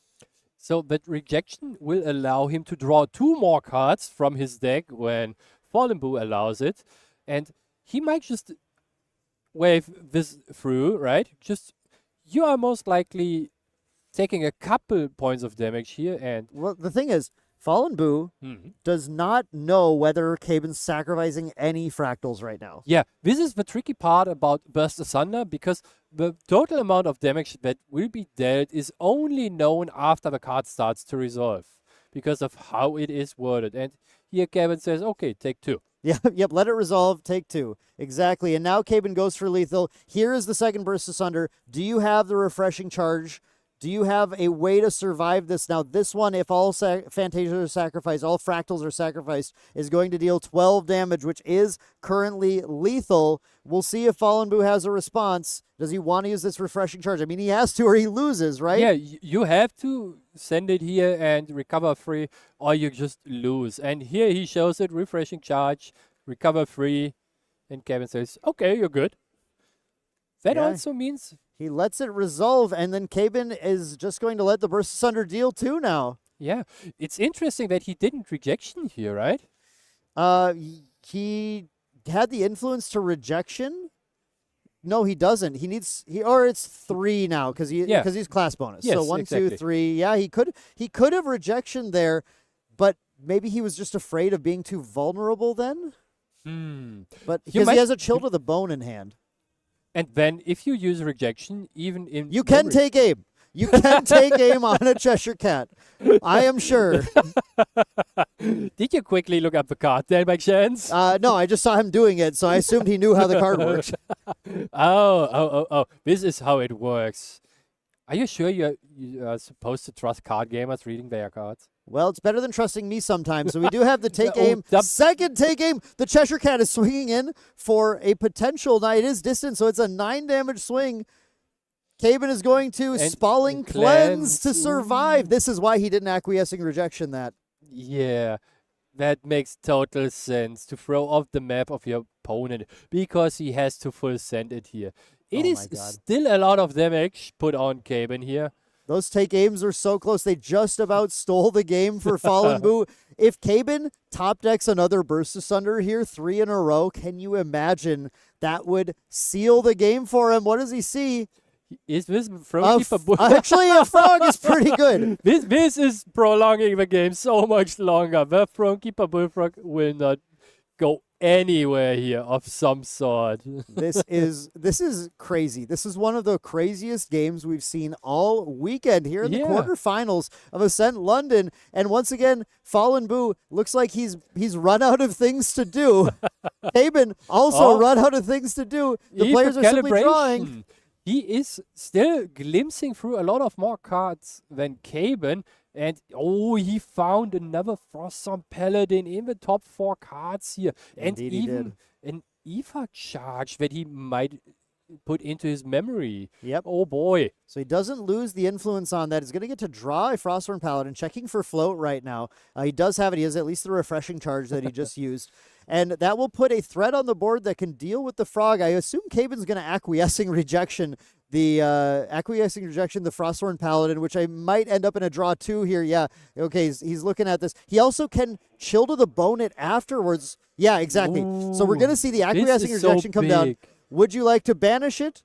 Or can I draw 2? And giving Caben 2 cards right now seems so scary, but what else can you do? Yeah, you can just wait for a better day, I guess. The better day has been a long time coming and not quite arrived yet for Fallen Boo. I think you have to let Caben draw the 2 and pray at this point, and that's exactly what's happening. Now Caben draws the 2, and now he's going to have a Chill to the Bone that can be used to reduce its power as well, potentially keeping his Bullfrog alive. I believe it has to be a rested unit for Chill to the Bone, so I don't think it's going to work to stop this Frosthorn Paladin from getting the buff counter on it as well. But Caben is still sitting in a position where he's drawing a little deeper finally. He's seeing a few more things. Yeah, especially with Falling Boo slowly creeping up again to a couple threats. Ooh. So I think Chill to the Bone says you need to be attacking here, and it's attacking, yeah. So we pull up Chill to the Bone. Chill to the Bone being used on that Frosthorn Paladin here. Chill to the Bone is going to give it minus... Oh, it's -4. I was thinking of the -3 card. Yeah, no, this is very effective. It's going to be able to stop that Frosthorn Paladin in its tracks. And we're going to end combat, actually. The tactical retreat. Well, targeting the Bullfrog so that it's defending so that it ends the combat. Yeah, you have... Yeah. So technically the Bullfrog is distant now. He is far away for sure from Caben. The Zhang Zhao. Caben oh, finally oh, found the oh. Zhang Zhao, and notably choosing to draw cards, not recover. He just needs to find another Burst Asunder. He just needs to find lethal. He just needs to find something here, right? At some point, all the fractals he's amassing on the board will be just good enough with whatever damage source he puts up, right? Yeah, he's got to find any of his damage sources. He's used a lot of them on a lot of the threats in the game so far, but the Burst Asunder is the one that is immediately going to be lethal as soon as he can find it. He's going to continue to dig. Again, a Fractal of Intrusion coming down. He checks for floating memory to see if he's got an on-enter trigger, and indeed he does. The good old Spalling Cleanse one-off, and here we are looking yes, at... Fallen Boo said, hey, do you want to discard my Languid Toad Troll? At this point, with the nullifying lantern still out there, and no way for Falling Boo to actually Does he get. play Mustang at all? Ah, He does in the side, but I oh. don't know if he brought it in. We haven't seen it yet this game, so it seems a little dangerous, but Caben just decides to discard the Fracture Eyes, I guess, at least going to try and limit Fallen Boo's influence a little bit, and writes down what he sees there, wants to make sure he remembers this. This is so intense and so interesting to see what is happening here. And with the intrusion also being a fractal here, it allows him to glimpse one with the crystalline mirror here. So he gets to dig deeper and deeper and deeper by just activating his fractals. That is pretty good for him. Yeah, both players just going back and forth, digging deeper, trying to find threats, trying to find problems. Now, that Frostborn Paladin and the Cheshire Cat together can get rid of the Bullfrog here, but Caben has been given just a little moment of breathing room to be able to try and find another answer to the board, or at least an answer to Fallen Boo's life total. Almost threats put on the board from Fallen Boo, and they constantly being Another dealt with. Caben drew another Bullfrog. I think he actually had it already. Oh, in did he? hand. Fractal Yeah. of Refreshment here. And Caben actually puts 2 cards down to activate this Fractal of Refreshment because he wants to try and get rid of those and find more stuff. Starts by resolving the glimpse from the mirror and then gets rid of these 2 additional fractals. Says, look, I got one thing I'm looking for here. And it starts with B and ends with Asunder. Ooh, did you see what he found? What is it? A shimmering He refraction. found a Shimmering Refraction. And he still has Perceptor Fascination. So if he chooses to, he can get rid of the Frostborn Paladin. Oh, he sure can. But look at the number of Fantasias he's got right now. He's up to 3, 7, 8. Yeah, with the Captivating Opulence, he's got 8 Fantasias. That would put Diana to nearly lethal. I mean, he might just target Diana with that. Yeah, and then threaten constantly lethal with the Zhang Zhao on board protected by the Bullfrog. Yeah, the Zhang Zhao being the thing that ends the game here would be absurd. And she is most likely going to be that thing. Here we have the 2 Glimmer counters now. Caben, let's see. What are you targeting, Caben? Well, given that the Bullfrog died, I know this means that's going to Fallen Boo's face. That's going to be 8 damage. Plus the 8 from Captivating. Yes, 8 damage dealing to Diana. Drawing a card into memory as well here for Caben. 17 damage mark now, finally closer to death than Caben has been for multiple turns. We're going to finally wake everything up and draw. Does Caben have the lethal? Can he finish the game right here? And what is he drawing? What did he find? A fractal, I think. Oh, so he might have pulled No. the trigger a little bit too early here. Caben, no. I don't know if he has anything he can do about the Frostborn Paladin now. He doesn't. Did he might have needed to target the Frostborn Paladin. What am I missing here? He's gonna Fractal of Insight. He's got no way to draw a card though. He can just glimpse. He's gonna start with the glimpse 2 this time. He put a card on top, but It seems like he just did the math a little bit wrong here, right? did he just expect to see a lethal card here? He Oh. doesn't have it. The Frostborn Paladin is going to come in for 3 and finish the game. Fallen Boo is Oh the my victor. Lord. What an insane game. This was insane. And I also did the math wrong, right? I was expecting the Shimmering Refractions to deal 1 more damage. Yeah, and it the wasn't. Zhang Zhao We being a didn't have lethal source. Zhang Zhao. We didn't have it. We needed 1 more turn. That is absolutely crazy. Oh Yeah. no, the math. I mean, the game had gone so long. Both players had one of the weirdest games they've ever played. Yeah. Drawing nothing, pass, draw, pass, draw. I just can't deal damage. I can't do anything. Yeah, it was very, very slippery for both sides in this water mirror here. Yeah, it was certainly a slippery slope down to the downfall of both players as they were getting so close. Neither of them could find the cards they need. This was one of the games where we saw Caben resolve 2 Burst Asunders in the same turn, one to just deal 2. Now, I mean, neither were answered. Just said, this one's 2, this one's 10, Yeah, and maybe. maybe. Yeah, maybe. Just recover 3 casually and sometimes this little recover that is in those decks might be enough to throw off your opponent so heavily, right? Yeah, and it was ridiculously close. It all came down to a recover 3 from both sides. Both players really just digging a deep hole, trying to find anything that would get them out of it. It felt a little bit like throwing sticks and stones at each other until someone gets it in the eye, right? Yeah, yeah. And unfortunately, Caben is the one that opened his eyes just at the wrong time, went for it, didn't have it. The Frosthorn Paladin came in and finished it off. So what an insane match, but that does mean that we are going to have a Water Aetherwing Diana moving into the semifinals, Garrett. Now that's exciting. It is exciting. It is amazing. And it also shows us who is it up against? It is Wow. against Liftrasil. Yeah, we actually have. I'm surprised this was the longest match that happened here, with even the Tristan and Genbu already finishing this up now. So Liftrasil on Win Seryu moving on to face Fallen Boo in the next round. And at the top, I got to point out that Fire Aethering Diana did its thing, got the kills, moving on to face Superior, who remains undefeated in today's event. That means 2 water decks moving to semifinals as well. Superior on Genbu, DJ Nova, Fire Aetherwing Diana, Fallen Boo, Water Aetherwing Diana, Liftrasil, Seryu. Yeah, and everyone was expecting it to be all of the Shangjus in the top cut with the Syria, right? Right. At least I was in the beginning, to be honest. Yeah, that was, I mean, it's something that I think a lot of people really expect. Obviously, it's a super powerful deck. Now, we talked to DJ Nova before. He said he played Superior, I believe, earlier in the event.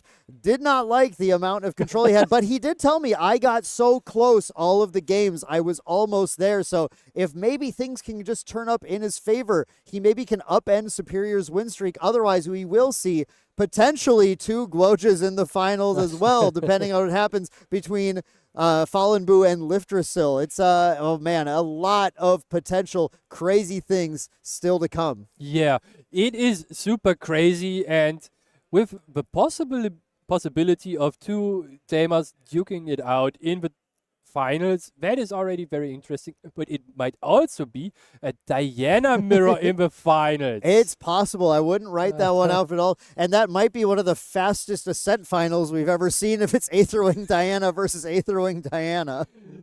Maybe. Maybe. We will see. I mean, there's a lot of potential here, but right now, man, I have to hear from Fallen Boo after that crazy match, so we're going to head over to the interview with Clem and Fallen Boo after Fallen Boo managed to pull it together, and then don't you guys go too far because the semifinals will be right after that.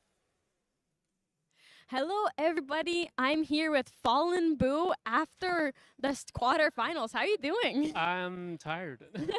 I'm tired. That was a long game. Everyone else is already done with their quarterfinals. Oh, man.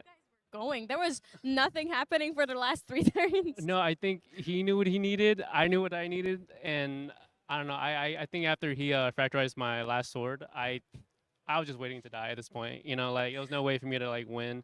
Yeah, I knew to take him. That was like ally. So it just, yeah.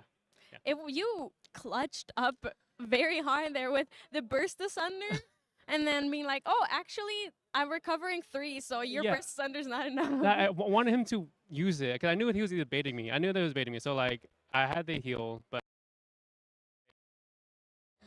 the first, yeah. So it's, yeah. You did the math. Yeah, I think we were both respecting each other's deck, which is like Yeah. respectable. So yeah. Yeah, water is always a long matchup. Yeah. Were you expecting water at this event at all, really? I personally think water being aggro, besides Fractal, we've seen that in the past. But I personally think Diana is one of the best aggro deck. So the fact that it's water too, they had to respect the negates, Yeah, So it's definitely tough. Yeah, it's tough. Yeah. But now you're here. Now Yeah.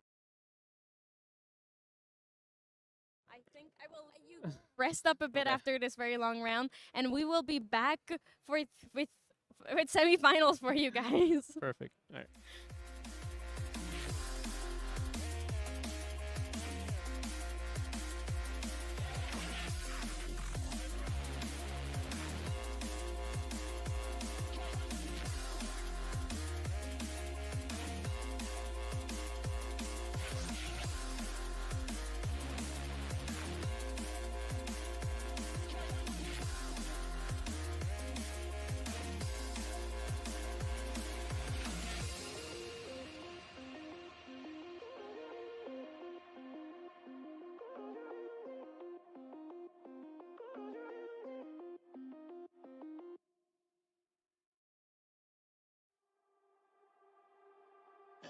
Yeah, no, I'm stepped like I'm touchdown.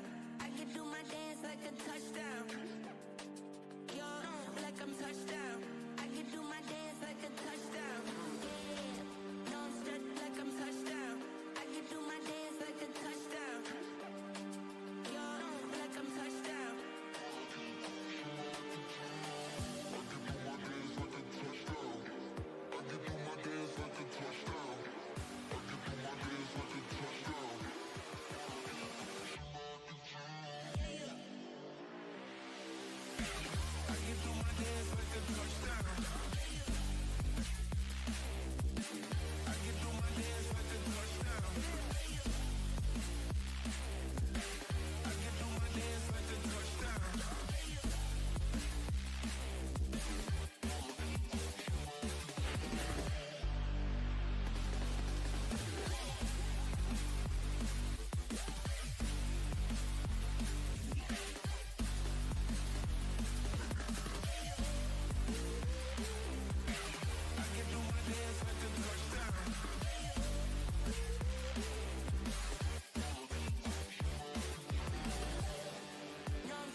Hello and welcome back to Ascent London. We are about to start into the semi-finals today, and I'm here with Clem right now. How do you feel after the last game that took like forever to finish? I mean, it wasn't even like that uninteresting. It wasn't like it took forever to finish. The real thing about it was that there were just so many times when I felt like, oh, someone's gonna win, or oh, this could win, and then it just didn't. Right? There were answers to everything every single time.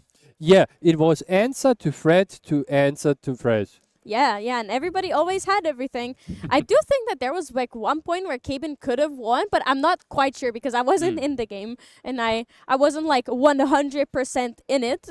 But it was very tight. That's It what for matters. sure was very tight. The next matchup we are having is Superior, who haven't lost any matches Yeah, during the whole event, against DJ Nova. yeah. It's like the two less represented elements clashing here. I talked to DJ Nova before the round. I had the chance to yap a bit, and he said that one, he already lost to Superior this weekend. Two, he feels like he doesn't really have a chance here, which is kind of surprising because you think that Fire Aetherwing Diana is aggressive enough and would be able to get through Genbu because Genbu needs some time to get those quest counters and get Genbu as a Genbu online. Yeah. So we are about to start the game right now, and I'm already super excited to see who is going to start. Most likely Superior is going to have to play here because he is the upper seed and the upper seed gets to decide. Yep, and obviously, especially on Genbu, knowing that your matchup is a very aggressive deck, you want to start. It's very cute that both of these decks have the exact same material and main deck sleeves. They know what they like and they are going for it. Superior, obviously coming all the way from Canada. We've seen him in the Canadian Ascents doing very, very well. And DJ Nova from America. So Yeah. it's awesome to see players from all around the world coming here. So what do you think it comes down to in the end, Clem? The matchup? Ooh. Yeah.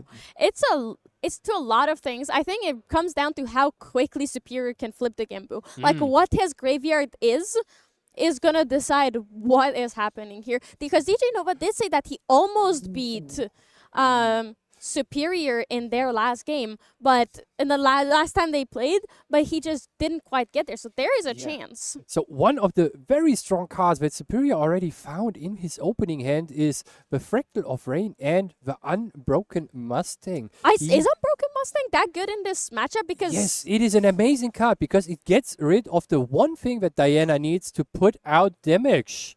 The Regalia weapon for 0 cost will just be gone. yeah, it doesn't say as a spell destroy target Aetherwing. It just destroys an Aetherwing, and it's a horse, so it's gonna be there. Yeah, so Superior is going to impute that Fractal, right? He needs to fill up his graveyard, and then Gentle Respite immediately.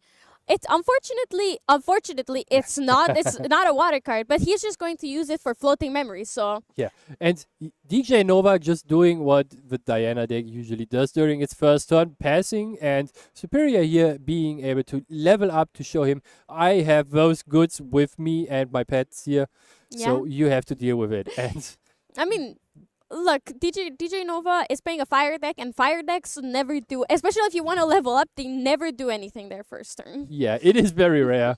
Sometimes you see a hasty messenger attacking your opponent, but then it is very telling. Yeah, that mill is pretty good because it's floating memory, but I feel like Superior would rather have every point of damage in his hand rather than his graveyard. Yeah, that is for sure, but the Froststone Paladin being a source of damage here and also being a protective layer might be pretty good.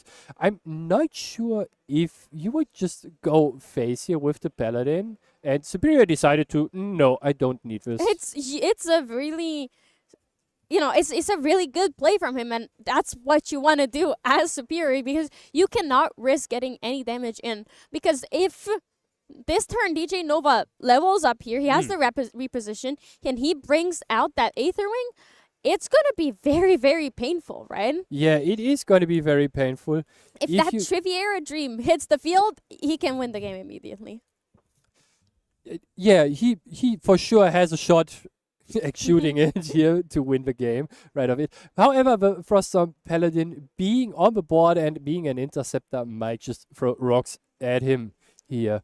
So you need to get rid of it first of all, and in the follow back turn, Superior might just be activating the Unbroken Mustang to get rid of the Triviera Dream here. Yeah, it's most likely what we're gonna be seeing. Like you said, it is the most important part of DJ Nova's deck. And the moment that Triviera Dream goes away, he has no way of really dealing damage, especially if he loads it up now and he doesn't shoot with it. Or if he Yeah. loads exactly 3 Aether charges, goes attacking that Frostborn Paladin and being like, alright, now is the time.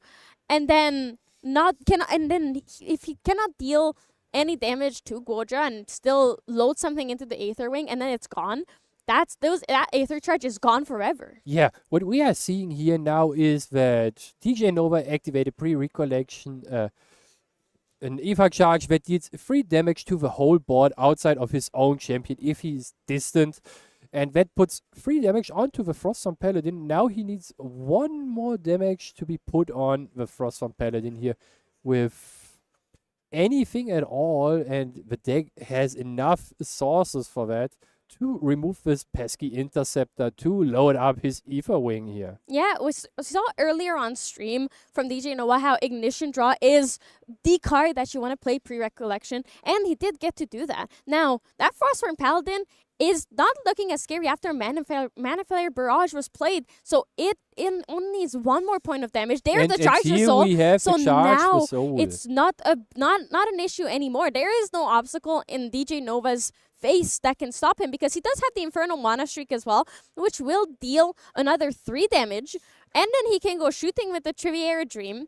So that's going to be 3 plus 1, 4, plus another 3 damage from the Triviera Dream. So 7 plus 1 from distant, that's 8 damage. Yeah, putting Superior already at 14 damage counters onto his small little champion here without the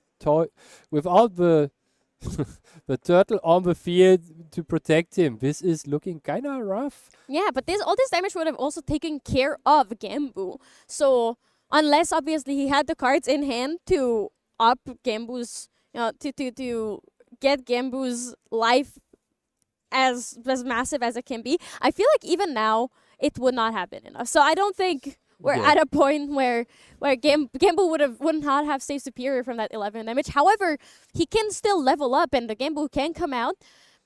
And like you said, probably we're going to see that Unbroken Mustang targeting the Triviera Dream here. Yeah, the Unbroken Mustang might be the key here for Superior to stay in the game and not lose out very early on. Even though DJ Nova has other weapons into his disposal, he needs to materialize them and go down on influence. And the longer the game goes, the better in a position Superior gets here. And he chooses to materialize the Safeguard Amulet, giving him another layer of protection against spell damage sources, so non-combat damage, or rather non-attack damage, I mean, right? it's basically every single Aether charge that DJ Nova has is going to be negated. The additional effect, the additional damage that will be dealt is going to be just nullified by this Sacred Amulet. There is the Unbroken Mustang coming out, targeting the Triviera Dream. And an important thing, he does have other weapons in his material deck, but they're not as good as Triviera Dream. Yeah, you are right. The Triviera Dream is the weapon of choice here that you want to get out to put pressure on. And DJ Nova is now for a very interesting...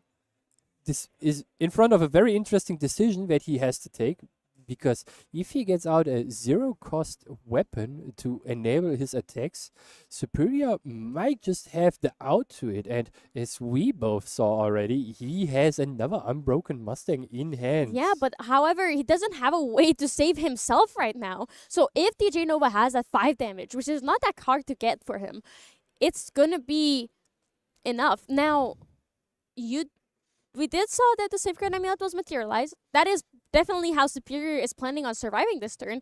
But DJ Nova could possibly get to 5 combat damage, 5 attack damage. There's a Pulver Sword. Yeah, there is a Pulver Sword.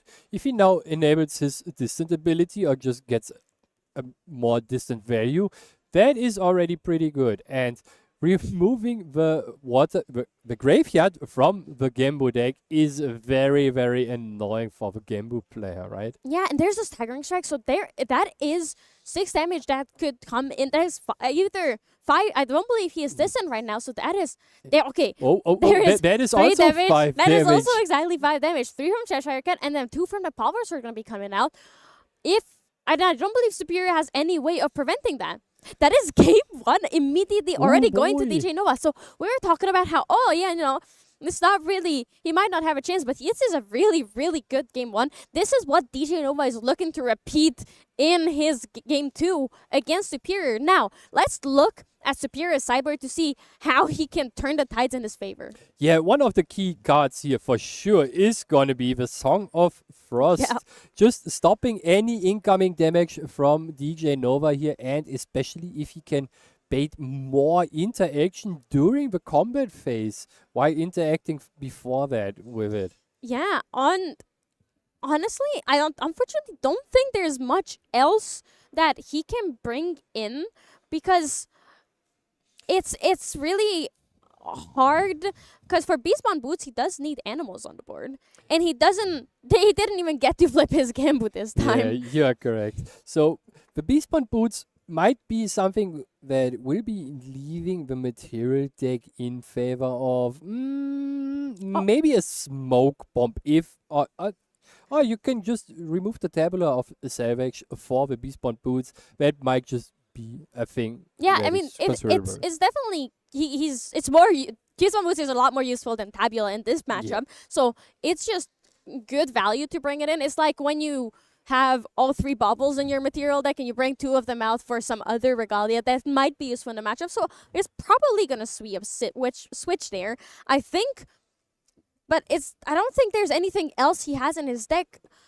He just needs to get luckier, I guess. And because DJ Nova got really, really lucky and had an amazing start here and an amazing finish to play around the Safeguard Amulet. The Cheshire Cat from the top of his deck was the key piece he needed, and he just played towards his out, right? I mean, he already had Staggering Strike in hand, so he did have multiple ways of dealing damage, but at least a Song of Frost wouldn't have stopped all the damage here. So that was the important part of the Cheshire Cat, is that it made him able to play around and plan around the Song of Frost. He was prepared for it because Superior was holding up 3 cards, which always signals, I have an answer from a water player, but he didn't have it this time. And an interesting card DJ Nova can throw into his main deck now is Ether Wings Ward. It is a card that gives his Ether Wings Spell Shroud if they don't have it already. But so you can protect the dream of closing out the game very quickly here, right? Yeah, but it doesn't matter, because if Unbroken Mustang comes out, the Spell Shroud is not gonna save your Aether Wing. Not against the Unbroken Mustang, but against all those Fracturizers that for sure are in Superior's deck, right? True. That's very true, but I feel like also you don't mind, if it's not a Triviera Dream, you don't mind it getting fracturized too much because it's still a good resource. However, we did see last game when Caben was fracturizing those weapons, it is very scary to be in a position where you are out of options, but it does not spell doom for you like we saw last round. You are correct, and Superior here for sure again on the play. Yeah, he is. He has an amazing hand compared to last game, but he does need a lot more fractals, and I don't believe he really has them. There is the Myriad Stratagem and Myriad Ice, which is going to be really, really good. There is a Refracting Missile. There is a Seaside Ringleader, but there is no Fractal. Yeah, there is indeed no Fractal for Superior here, and might it just be the case of throwing down the Tidestone Bovine here to have something? But DJ Nova's hand is amazing. He does have the Ignideus. He has the Reposition. He has a Cheshire Cat. So he is set to level up here immediately. He won't even need to wait for his Recollection or his own turn to play that Ignideus, because it is a fast speed spell. He's only going to level 1 anyways. So he's just going to play that, level up, and then he can get value immediately on his turn from another materialization. Yeah, and Superior here with the refracting missile, good old 1 damage at phase to get the floating memory into your graveyard to level up. A play that we have seen a couple of times already back in the day. And here in response to it, DJ Nova with the Igneous Deus to level up into Diana. Yeah, and we're gonna see a reposition come out from him probably as well. Now, Garrett, you said we see it sometimes, but it signals, I think, to DJ Nova that Superior is desperate. Using this damage card for floating memory because he doesn't have anything else is a really good sign for DJ Nova, but it might spell doom for Superior. It is for sure not a play that you want to do early on, especially if you are playing fractals to some amount into your deck, right? But some sacrifices have to be made, and getting to level 1 and starting to milk cards here might be the thing that you need. Yeah, Beastborn Boots did not come in for Superior, so he is not playing for that Spell Shroud, which at the same time, I kind of understand it because that's wasting a turn for that boot when you could just be milling yourself and protecting yourself. And if your life or death depends on in one turn of Spell Shroud, that late into the game, the main game might just be over no matter what. Yeah, and Superior here holding up all his influence against DJ Nova to not fall victim to all the amounts of damage that the deck can put out.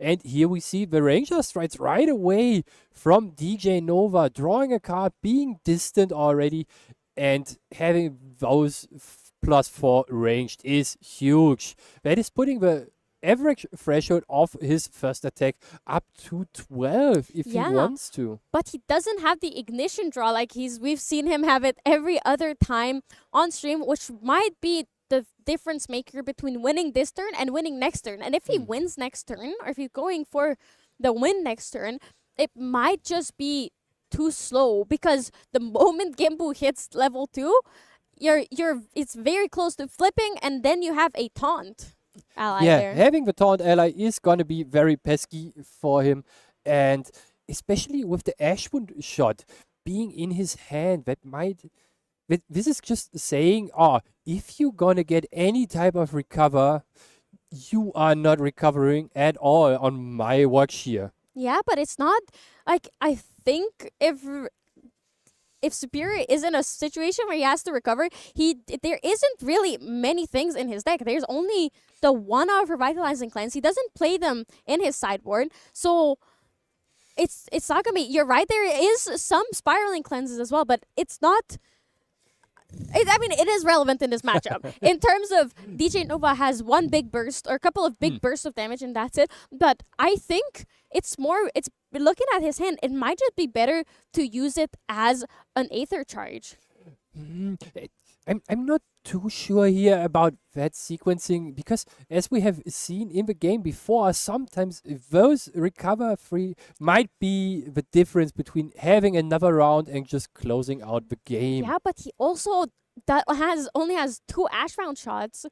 Or does he have 3? Okay, his cards in hand is still 3, so he can play another Infernal Mana Streak here that we saw in his hand, which would be close to enough damage, but it might just be there. My math is not my strong suit, but that is 3 more damage from it, and then 3 damage from it being loaded, which would be 6 plus 4 damage from the Triviera Dream, 10, 4 from Ranger Strides, 14, 1 from Diana being distance, 15. That would be exact lethal, but he doesn't play it. And it is not gonna be for free. He is just attacking with 2 Ether Charges and the Strides being sacrificed. So that means 2 damage from the Ether Charges, 1 from the Dream, 1 from the Ranged, and 4 from the Strides. Yeah, that is interesting using the Ranger Strides here, but do you think he's preparing for a multi-strike turn next turn and a multi-angle win like he did last game?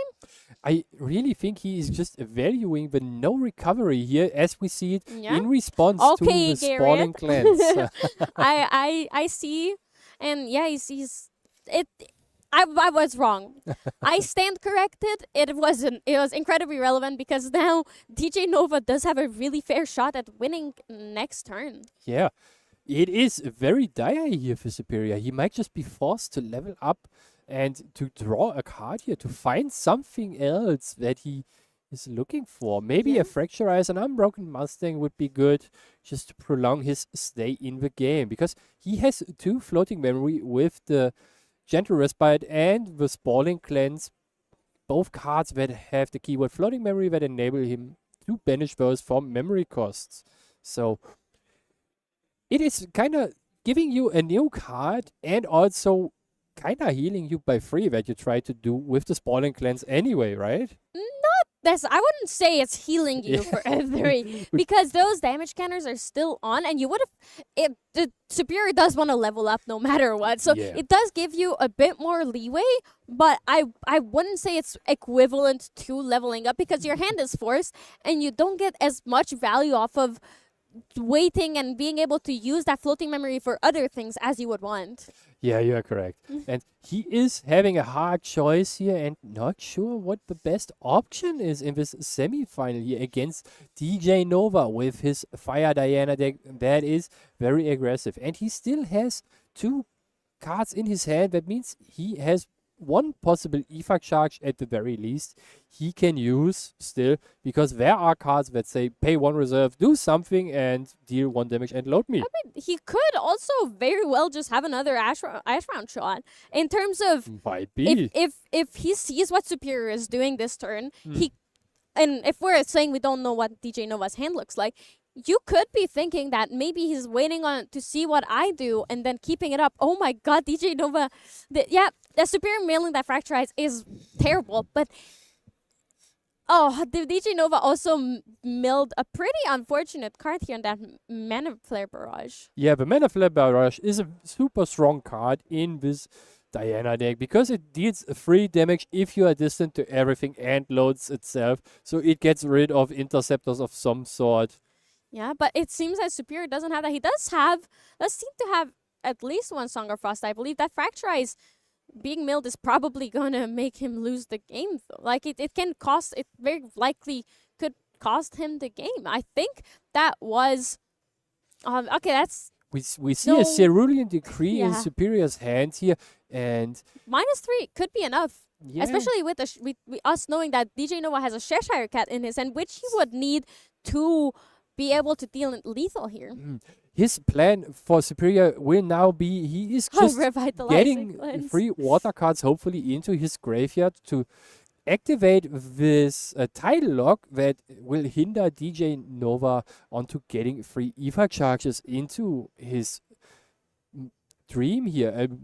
And we see the Power Sword. Oh, that is interesting. So no more water cards for Superior here.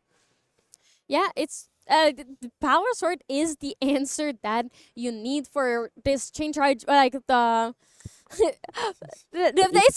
answer what you need in this matchup in period at all, really. Yeah, it was the answer to the question that was never asked to begin with. Yeah, you I could mean, say. you really want to have that Power Sword, right? Because it's not only 2 damage in this situation. Nijino will not have to use Trivia Air Dream, but it also a distortion. And with having that Cheshire Cat in his hand, that is going to get him to that critical 10 damage breakpoint. Yeah, it indeed is. And a funny afterthought might just be, you can't activate Title Lock anymore, so I have free ranking over my turn. You with only 3 influence in your hand. I think that is very likely the thought behind it as well, because we didn't see Power Sword come out until that Triviaria Dream was gone last game.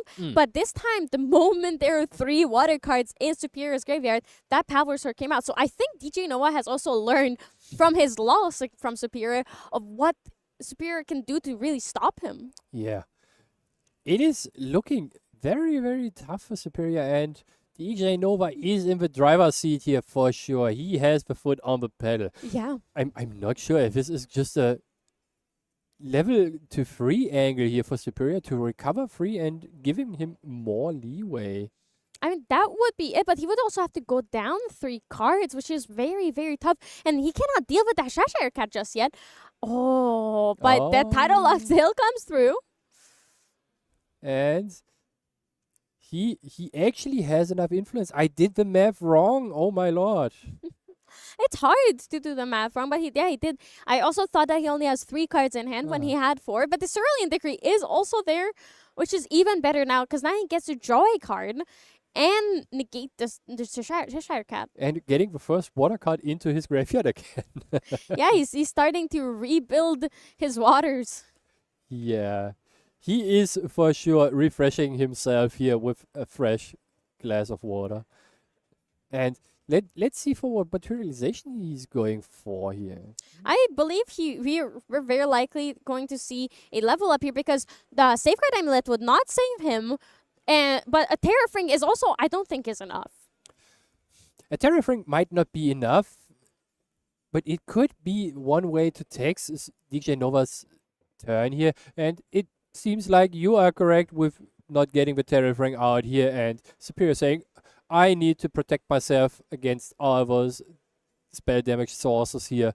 Let's get out the Safeguard Amulet. Yeah, but I mean, the Safeguard Amulet is there, I feel like, more so to protect the Bovine as well, because DJ Nova is less likely to play another Mana Shot Barrage, Mana Flare Barrage to take, if he cannot deal damage to Gorgia with it as well.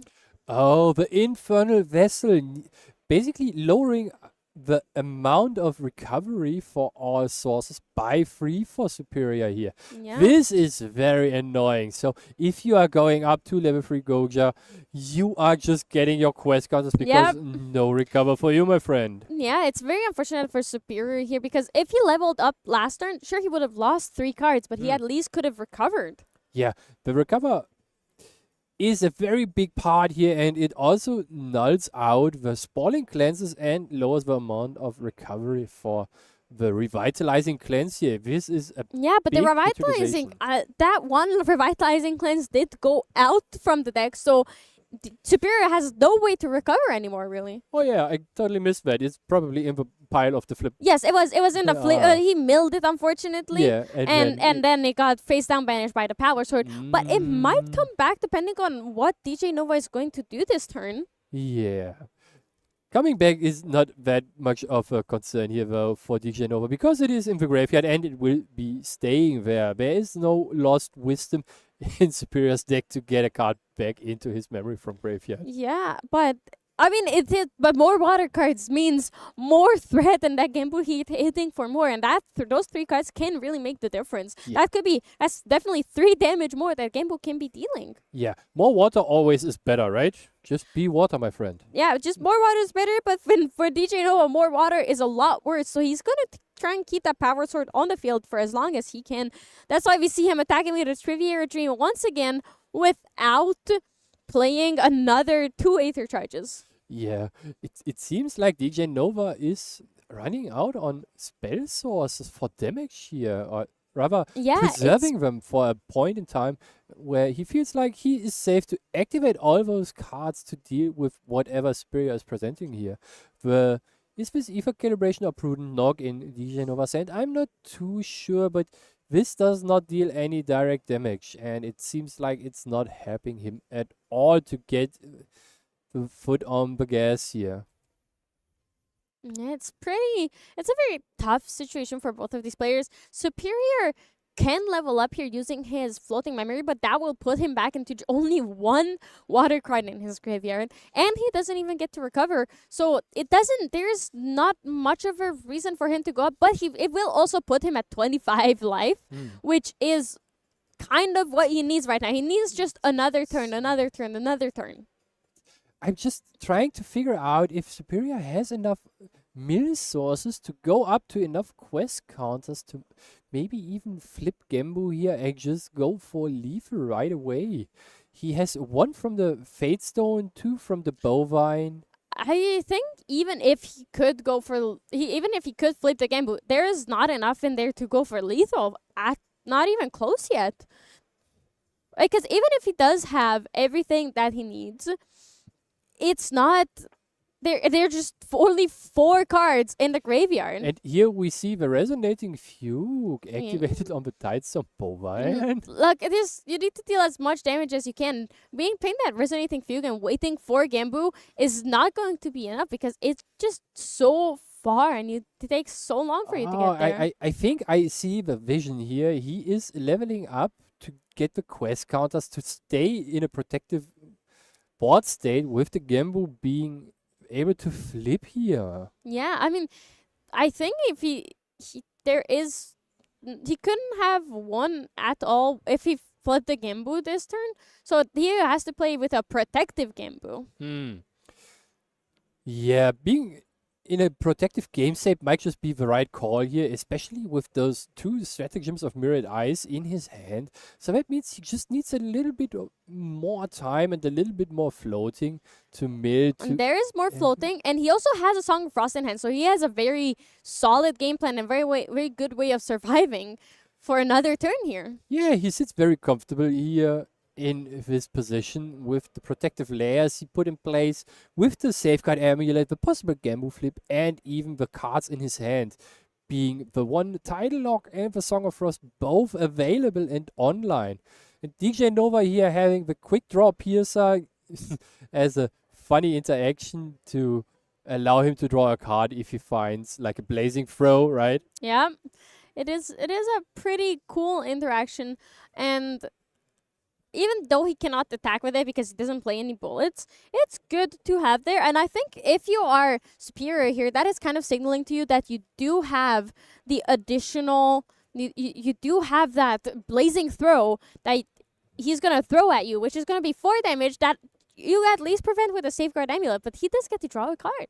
Yeah, drawing this one card might be what DJ Nova is just looking for. Oh, he is kindling. What? He's is ephemeral. That is an ephemeral card that's called Singeing Leap. it deals 1 damage to your champion and makes you distant. And for 2, you can ephemerate it, which means you become distant once again. Yeah.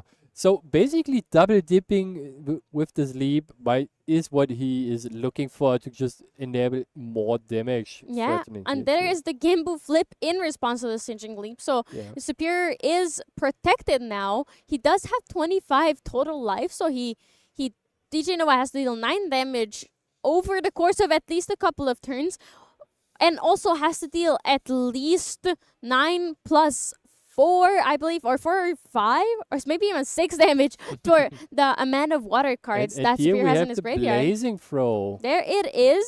So the signal was right, and DJ Nova did have it. So either a Superior, it has to pop. Yeah, there's the banishment of the Sacred Amulet, which would make it 0 total damage. So but DJ Nova does still have the ability to draw a card off of that. Yeah, and he was just forcing the interaction here from Superior to pop the Mana Flap Barrage, if I'm not too wrong. It's an Infernal Mana Streak, so I just saw it wonder wrong. what it's going to be dealing damage to.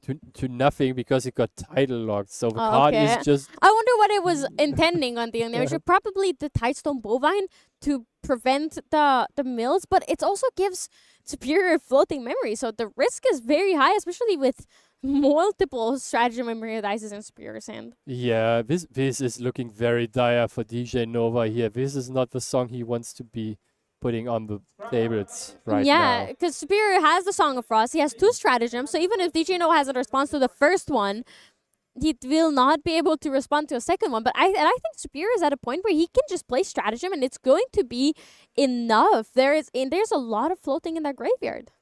Yeah, there's a lot of cards in his graveyard, and he might just be good to go forward. Flickering Cinder from DJ Nova coming out, which is making Diana distant again. Sorry. What is it gonna do? So the Superior is in a position where he can basically do whatever he feels like and go for a lot of different lines here, with either swapping the stats of Gambu with another Resonating Fugue, or just activating the Stratagem of Mirrored Eyes and attacking with all his zoo he has assembled here. Yeah, his zoo is pretty small compared to previous Gambus that we've seen and previous like iterations of Water Tamer Mill. But it is still really nice because that Gambu is going to be protecting him from DJ Nova, and he can wait until he has enough floating memory to play those stratagems because DJ Nova does not currently have any way of just protecting himself. Yeah, especially if you are now attacking 4 floating memory are enough, or if the damage for the Titan Bowman is not accounted yet for, I'm not 100% sure, this might be enough with 3 floating memory here. And seems like not enough floatings already assembled in the graveyard for Superior here, so he chooses to pass the turn with the protective layers in place. Yeah, but now that with that flash grenade coming out, that also means that DJ Nova will be able to prevent one of the stratagems from killing him. Yeah, you are correct. The flash grenade is a very strong out to the stratagem of Mirrored Eyes here. And a very funny thing you could do is if DJ Nova decides to attack, and you just you have to attack Gambu regardless if you want to or not, right? Yep. You just retaliate and in response Resonating Fugue to hit for lethal here. Actually, that is possible. I'm not quite sure if Superior has cards for that in his hand, and if that is the play he would rather do instead of Song of Frosting or doing something else, because the risk for something happening to your Gambu is always there. Yeah, it's just a very rare thing to happen, and not many people think about this possibility even being there. Yeah, true. But if DJ Noah has a way to play a Mana Flare Barrage, which is a fast speed Aether Charge, in response to the Gambu ability activation, he can just play it and kill your Gambu. So it's a massive risk that I think Superior might not want to take here. Yeah, you're correct. But that also means that DJ Nova has to have at least 4 influence in his hand while also being distant. Otherwise, he can't activate the mana. Yeah, I think that so far DJ Nova has mostly been getting distant on Superior's turn. There is the smoke bomb coming out, so I think DJ Nova is going to be going for that lethal turn here. Oh, and there is and the Guoja lineage release to negate that smoke bomb. Yeah, you are not drawing a card is what Superior is saying here, and I keep my taunter. What you gonna do now, my friend?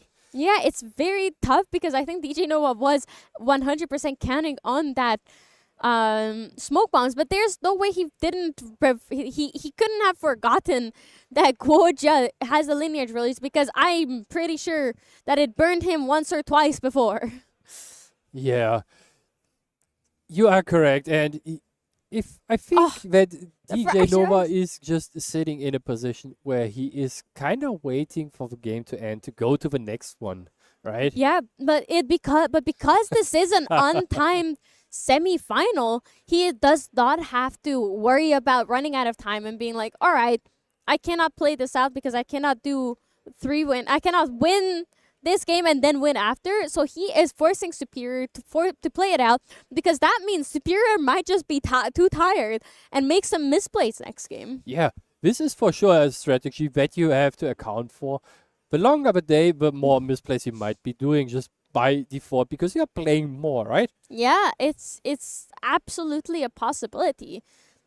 And I think we are seeing now a lethal with a stratagem. There's here, the stratagem. DJ Nova says, I'm good, I saw enough. Yeah. Let's back up, go to the next one. I mean, he made him have it, right? If the Superior didn't have a stratagem here, he still didn't have a way to win just yet, because he either needed that or a Resonating Fugue to win.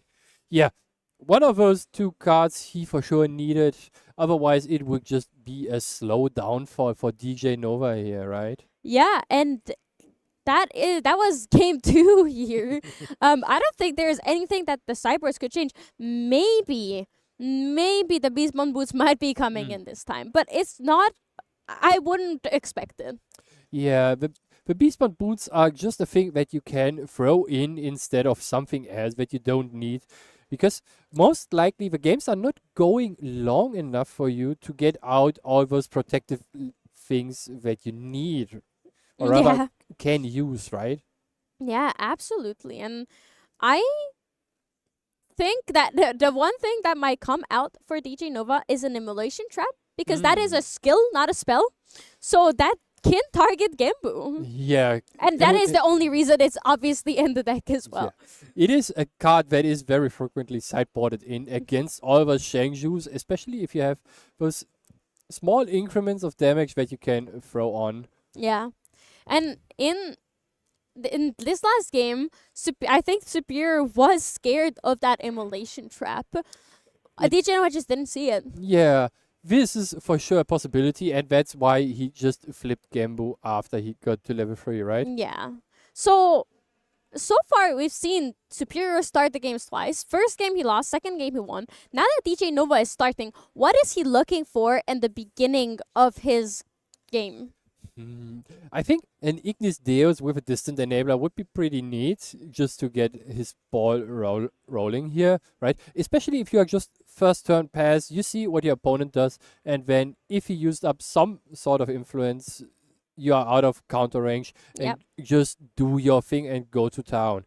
And you even then get the quote-unquote additional materialization phase that you anyway get, right? Yeah. I mean, it is genuinely an additional materialization because Igni Deus basically lets you skip it. It's like a dungeon guide at fast speed because it lets you skip your materialization to get your champion. So you are going to be one turn ahead of your opponent. You are for sure one turn ahead then. Especially if you get to load up your Ether Wing then and put the pressure on, right? Yes. It might just be you go to level 1 with the Ignis Deus, get a distant enabler, and get out the Ranger Strides just to hit super hard very early on and force your opponent to do something against it. Oh, looking at Superior's hand here, it's really tough. 2 Gentle Respites. He has a Resonating Fugue and not much else. He did draw a Fractal of Rain for turn here because DJ Nova just drew and passed. But that was it. That's not a lot that the Superior can do with this hand. Yeah. There are not a lot of things, as I can see right now. So he has 2 Resonating There Fugue, the Fractal of Rain imbued, and 2 Gentle Respites and a couple of other water cards. yeah, 4 in hand left. And he opted to not activate the Gentle Respite here, even though he would be lower in influence after activating it, just to have the protective layers available to him. Yeah, it's, you can keep that Gentle Respite in your hand for a bit because he is probably looking to save himself more than anything. DJ Nova does have to level up here, going for same old Triviera Dream coming out for him. Now the question is, will he be able to load enough Aether Charges in there? There is the Mana Flare Barrage. Yeah, and we are seeing the Tidal Lock most likely coming down. Yeah, Yes. Tidal Lock coming out from Superior immediately. DJ Nova being like, alright, I cannot do much, but this was before his recollection. Oh, unfortunately drawing the Igni Deus 1 turn too late. Ooh. But it's fine. It's easy to banish and just put it away. At least that's one less thing to worry and think about for DJ Nova. You are correct. That is one less thing to worry about, and you can just put the card down and say, I'm good. You can leave the place here. Yeah, it is basically a reservable fractal for your deck because once you're level 1, you don't need it anymore. You cannot even play it anymore because you cannot level up after level 1 with Igni Deus. Negating the Ether charge was very important for Superior here because it saves so much damage for him. Not only from the card activation itself, but more so from the Triviera Dream that will be attacking for 8 otherwise, while he is still on a Spirit. 8 damage is, as we all know, more than the half of 15, so you already would have lost a lot here. Yeah, and it was really good for Superior for not playing the Gentle Respite because that means that he was able to play that Tidal Lock and negate the Mana Flare Barrage, which is a lot of damage. And look at DJ Nova is going to Flickering Cinder himself. We're going to Flickering Cinder Superior and then making himself distant in response to the Goja on enter. Or before Goja is even materialized. Yeah, that is probably just if he put down the Ignis Deus, he might just. Ooh. A stratagem coming out and milled into the graveyard for Superior on the beginning of the turn, which is tough. The draw for Superior here is indeed what his name indicates, a very superior one. He found a Fracturize. It's good, but with the stratagem gone, that's kind of painful because he doesn't have too much. He does at least have those not the code, not the Carpso code. I'm too used to seeing frog-based decks. He does have the song, the Resonating Fugue, and two of them in his hand, so it's pretty solid. Ignition draw coming out from DJ Noah finally, but only finding one Aether Charge is very tough. Ooh, yeah, this is very rough indeed. So the thing why the Fracturize is so huge here for Superior is that as soon as 2 Ether charges are in the Ether wing, he just can Fracturize it and gets rid of the Ether charges and the weapon too. So he is saving so much damage points being put onto his champion here. This is insane. Yeah, he is saving a lot of damage. It is going to be really, really good for him, but he might also just proactively do it. Although that would make DJ Noah lose a few less Aether charges, and that completely throws DJ Nova off of his game, because you can see that his plan for the turn was to just attack with the Trivia Gym. Oh, Cerulean Decree coming out. That makes it so that Superior still has enough influence, I believe, to be able to play that Fracturize as well. Yes, he is just saying, I first check to negate the Ether Charge activation itself. Yeah, and Etheric Calibration is also really good because you get to glimpse off of it. Yeah, and you also get basically to go influence neutral here with the activation. And Superior saying, no, you are not loading this and not checking the top cards and not going influence neutral. So he is kind of denying 3 things at once. And yeah, that was really, really good from Superior, as he should. Now we're seeing a Burning Aether Church coming out by kindling 1 and paying 1 from DJ Nova's hand. So that is going to be 2 damage to Gwoja, and then it goes back into the Triviera Dream. But it still do some damage, so it's not bad, even if Superior does Fracturize a Triviera Dream. Yeah, but the Triviera Dream being not successfully fully loaded up to 3 Ether charges for the second turn now is very big for Superior here. He is staying so much longer in the game here thanks to that. And now we see the Fracturize on the Dream, and it might just get frozen in time here for DJ Nova. Yeah, and there it is, turned upside down, showing that it is Fracturized. So DJ Nova will not be able to use it, but he does also still have his Ranger Stride, so that is nothing's lost yet, because as long as you have that is 4 more damage, basically guaranteed whenever you want. Yeah, those 4 more damage can make or break the difference here, but it looks like Superior might just going for the level up to get even quest counters, maybe? I'm not sure. So the mill from the Fractal of Rain would put him at 3 quest counters, the Fatestone itself at 4, with the level up at 6. And he's just opting to mill. Oh, he took the quest counters, yeah. You saw that the moment he leveled up, there was, I will just flip to 4, and then milling himself twice for a total of 6 quest counters. So that Gembu is very close to flipping. And paying 3 for, I'm curious, so what is DJ Nova's out here? His Triviera Dream is gone. His Superior is bored, and Gembu is about to flip. And he's just there looking at Superior's deck, and what is he looking for? What can he find? What are his options? He's probably just trying to think about how he can close out the game as quickly as possible, and what will help him.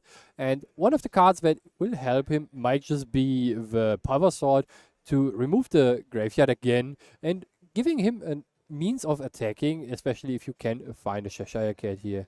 But other than that you might already be in a very bad position with Superior being in the lead here. The game is soon to be flipped with the 7 quest counters.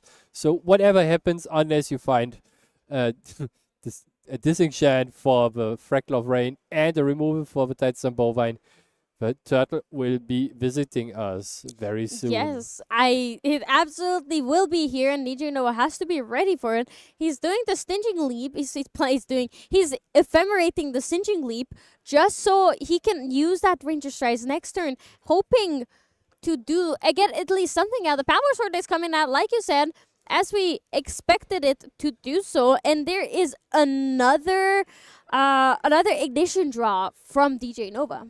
Yeah, Ignition Draw this time, finding 2 EVA charges, allowing him to kind of extend. It's a lot better than before.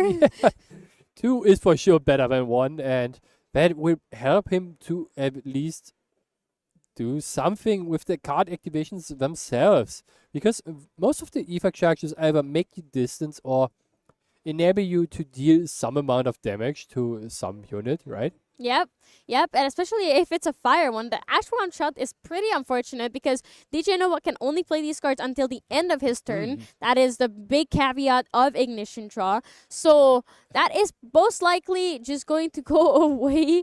There is a lot of damage coming in from DJ Nova. Now we see why Superior played that the Safeguard Amulet multiple times before.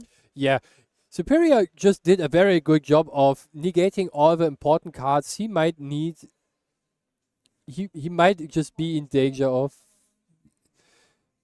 And yeah, just to stay in the game and saying to DJ Nova, you are not getting enough. And he still got a lot of damage in here with the attacks, right? Yeah, absolutely. And it charges soul as well. So slowly coming out. So, dealing enough damage here. So, DJ Nova did manage to play around everything really well, but unfortunately, he's still 6 damage shy. No Aether charge here. 1, I believe his influence is 1 now. And that Power Sword is not going to do too much here. Yeah, the Power Sword is just be looking at him menacingly here, you could say. And yeah, Superior now needs to find a couple of defenses, right? He already found the Safeguard Amulet for that matter, and the activation of the C-Set Ringleader that he just milled might be finding him the one card he needs to just either close out the game or just stay in it. First of all, attacking with the Tidestone Bovine to mill 2 cards, giving him enough quest counters to fight back those attacks, and it might just be enough of a defense here for Superior to stay longer into the game. We just saw last turn how strong the spell damaging Teachers Nova's deck is. So that Sacred Amulet is exactly what he needed. Plus, he needs to build up the water cards in his graveyard once again. And I think 3 is a really good breakpoint because DJ Nova only has 19 life and will only ever have 19 life. Yeah, there is no much changing in maximum total damage that needs to be put on DJ Nova here. Every increment matters for Superior here. Yeah, and there is finally the Flash Grenade once again coming back out from DJ Nova, so that will prevent him for a tiny bit.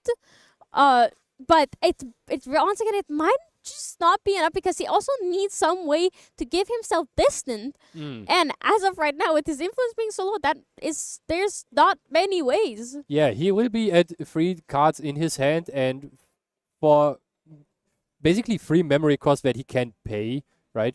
With the Fractal on board. And here we see a flip from Gambu in response to his draw phase trigger. Yeah, and so now that Gambu can easily attack for 12, so next turn it will go up to 5, 4, 6, 9 plus 6 is 15.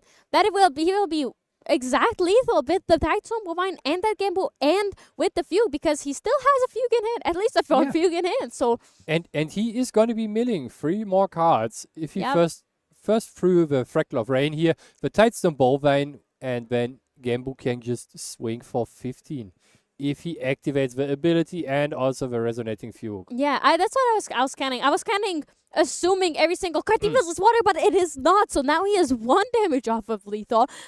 if you think, all right, Conniving Plains is the card he needed, or any other way to put some cards in his graveyard, because Conniving Plains itself is water, and now he's milling 2, both of the cards being water, Cerulean Decree and Refracting Missile. So he has lethal, and DJ Noah has no answers to a Gembu attack here.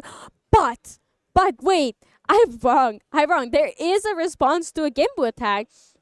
And that response is called Mana Flare Barrage. It is a fast speed spell, but he doesn't have the wait. He has the exact influence for it because he has 3 cards in hand and the Fracturized Triviera Dream. So if Gembu goes attacking, if Superior goes attacking and uses Gembu's ability, that Mana Flare Barrage will deal enough damage if he can become distant somehow. Yeah, being distant might just be the linchpin here because you need a couple sources to make you distant, otherwise you just fall over. And there's one card that I remember correctly that you can you not just kindle the...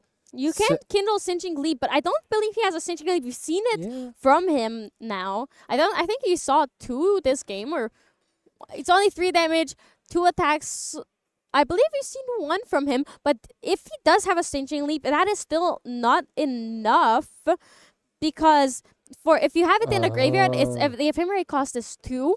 If it's in your hand, you still need to have 4 cards in your hand to be able to play that and Mana Flare Barrage. That is a very unfortunate situation for DJ Noah. There's the Resonating Few coming out, and he doesn't have the answer. He just needed 1 more card for that Mana Flare Barrage to take care of the Gembu.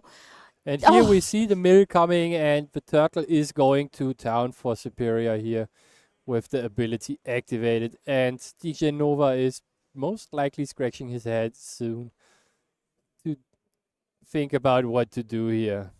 Yeah, wait, there's 2, 3 and Mana Flare Barrage, but that is 2. He's like, yeah, it is unfortunately not enough.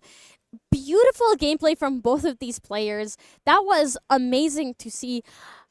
DJ Nova did get to take a game home, which I think, from talking to him before the game, it is more than he expected, really. So it's still amazing, and he was so close to basically winning the game this game, because there was a stratagem gone already. The Superior invested so much into winning and putting his rebuilding his graveyard, and he had 2 fugues in hand. So if there was no Gembu, his second fugue would be absolutely useless. Yeah, you're correct. And I think the key part here for this game was that it came down to Superior having enough negates for those early Ether charges to deny the pressure that DJ Nova wants to put on him here, right? Yeah, absolutely. It was a hell of a game.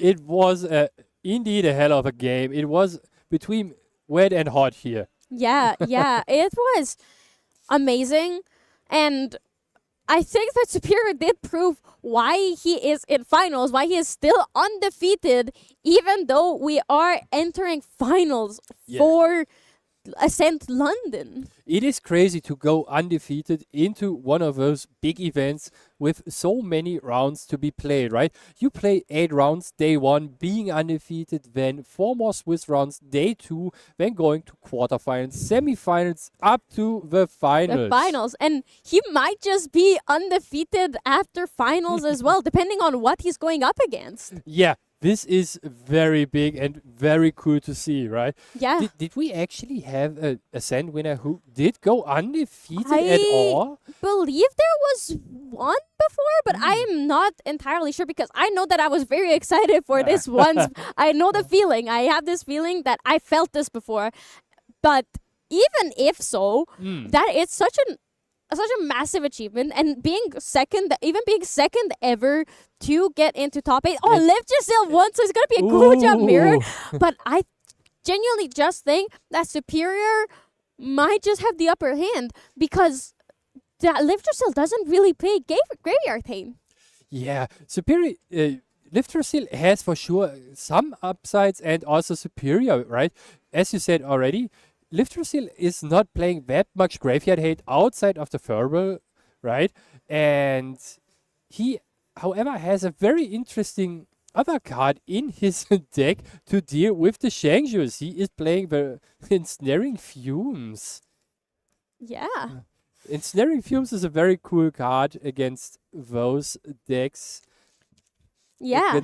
Especially in the mirror and having a couple other very interesting deck choices. Yeah, absolutely. And Ensnaring Fumes is a card that we wouldn't expect these Shenju decks to play, because that Shenju's won their own Shenjus as well, and it is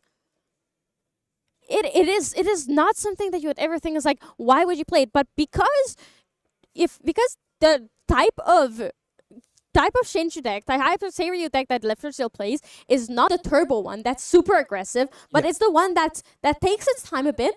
He can do it, but at the same time, Superior's deck also has the ability to wait. He plays stratagems, so he can just never have to flip his Gambu. He can play, just wait until he can immediately win with a Gambu.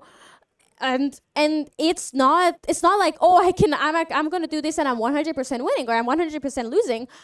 It's really a delicate balance, so that Ensnared Fumes might just not be enough in this matchup. Yeah, you're correct. However, I think Superior already has a couple thoughts on those matchups he prepared his deck for, and we will be hearing from him in the interview in just a couple seconds here. All right, everyone, we are here with the winner of the semifinals round once again. It's Superior. How you feeling, man? I'm feeling fantastic. I mean, I've been top 8 before, but this is the first time, going so far and making it all the way to the finals. So I'm very excited playing, my competitor. Yeah, I mean, this was an incredible run so far. You continue to actually be undefeated today. Yeah. It's going undefeated. Not just with any deck. I mean, it's one thing if someone comes in and like, oh yeah, I'm undefeated. I'm on Tristan. I'm on Seiryu, but undefeated on Guoja. Yeah. Like, what do you have to say to all the haters out there? I think a lot of people, sort of still, I said it, in the last interview as well. I think a lot of people underestimate Gambu. I still think it's a pretty solid deck, especially since everyone's off the Lantern, which I think, was the main thing that was kind of driving the Gambus away. But I still think it's pretty good. You have the answers into, all the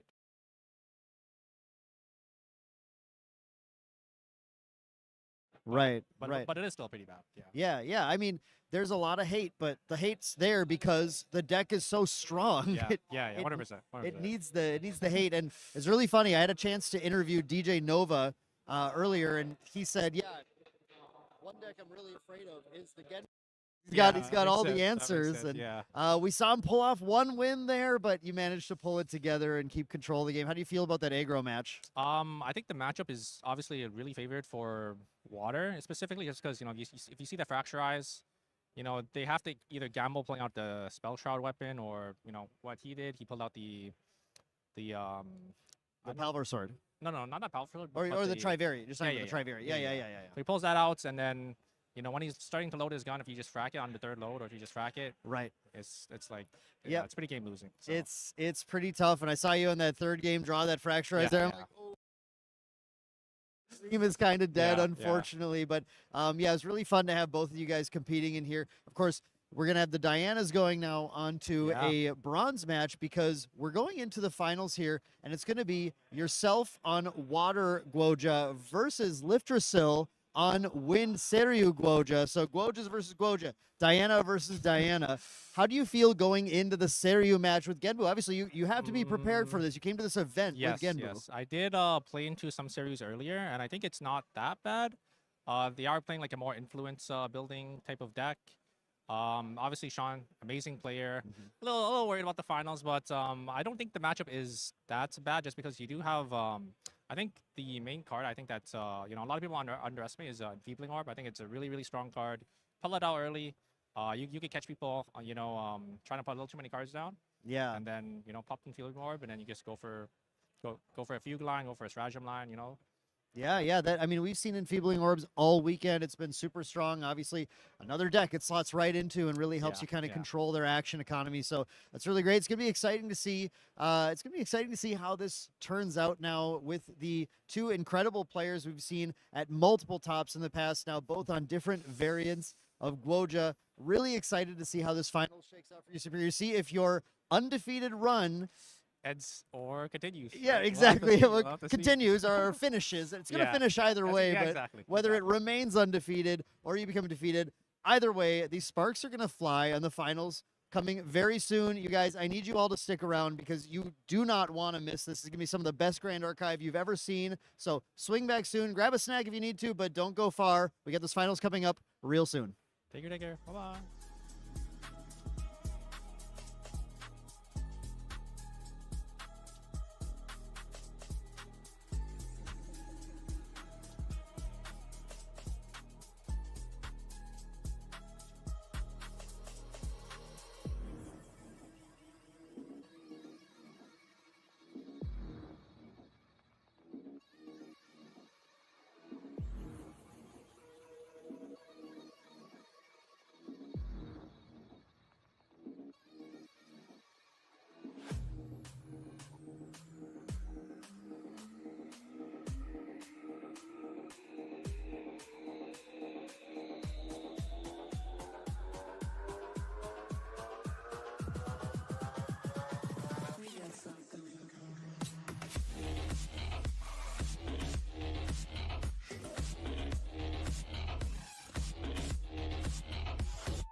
I will get my drink on tonight. I'ma get loose, get wild. If you're not in the mood right now, and it don't kill my vibe. I will get my drink on tonight. I'ma get loose, get wild. If you're not in the mood right now, and it don't kill my vibe. I'm gonna party until I drop. When I begin, I don't know how to stop. I can party on till the morning comes, till the sun goes up. We don't stop, no. I see you looking at me, but you don't stand a chance. You see, you don't know how to act. I'm looking for class. Can you please take a step back?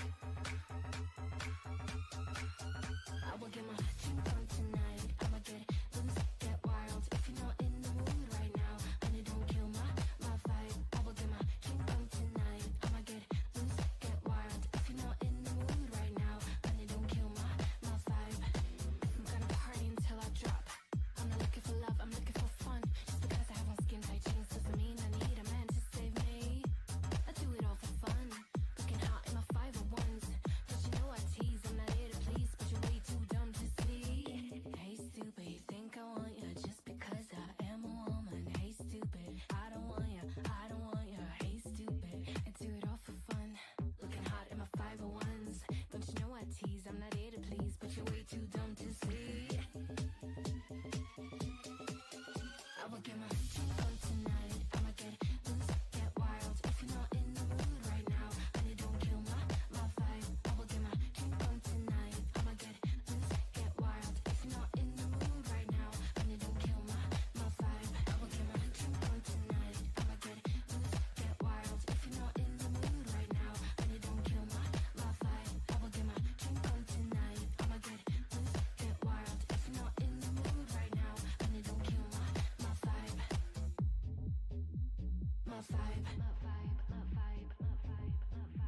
My vibe. Hey stupid, you think I want you just because I am a woman. Hey stupid, I don't want you, but you're way too dumb to see.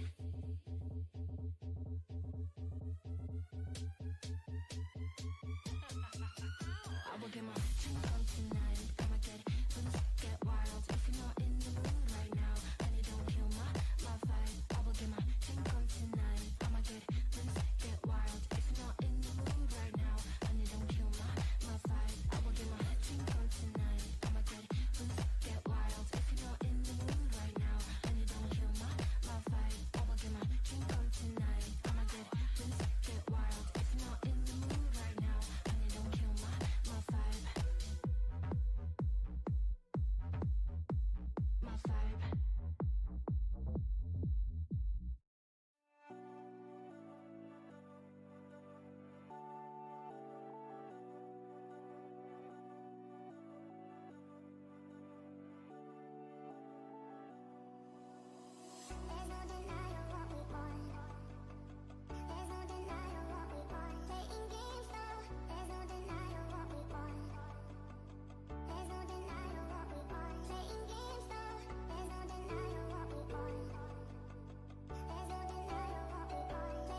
Hello, everybody, and welcome back to the grand finals of Ascent London. My name is Clem, and I'm here with Dan. How are you doing, Dan?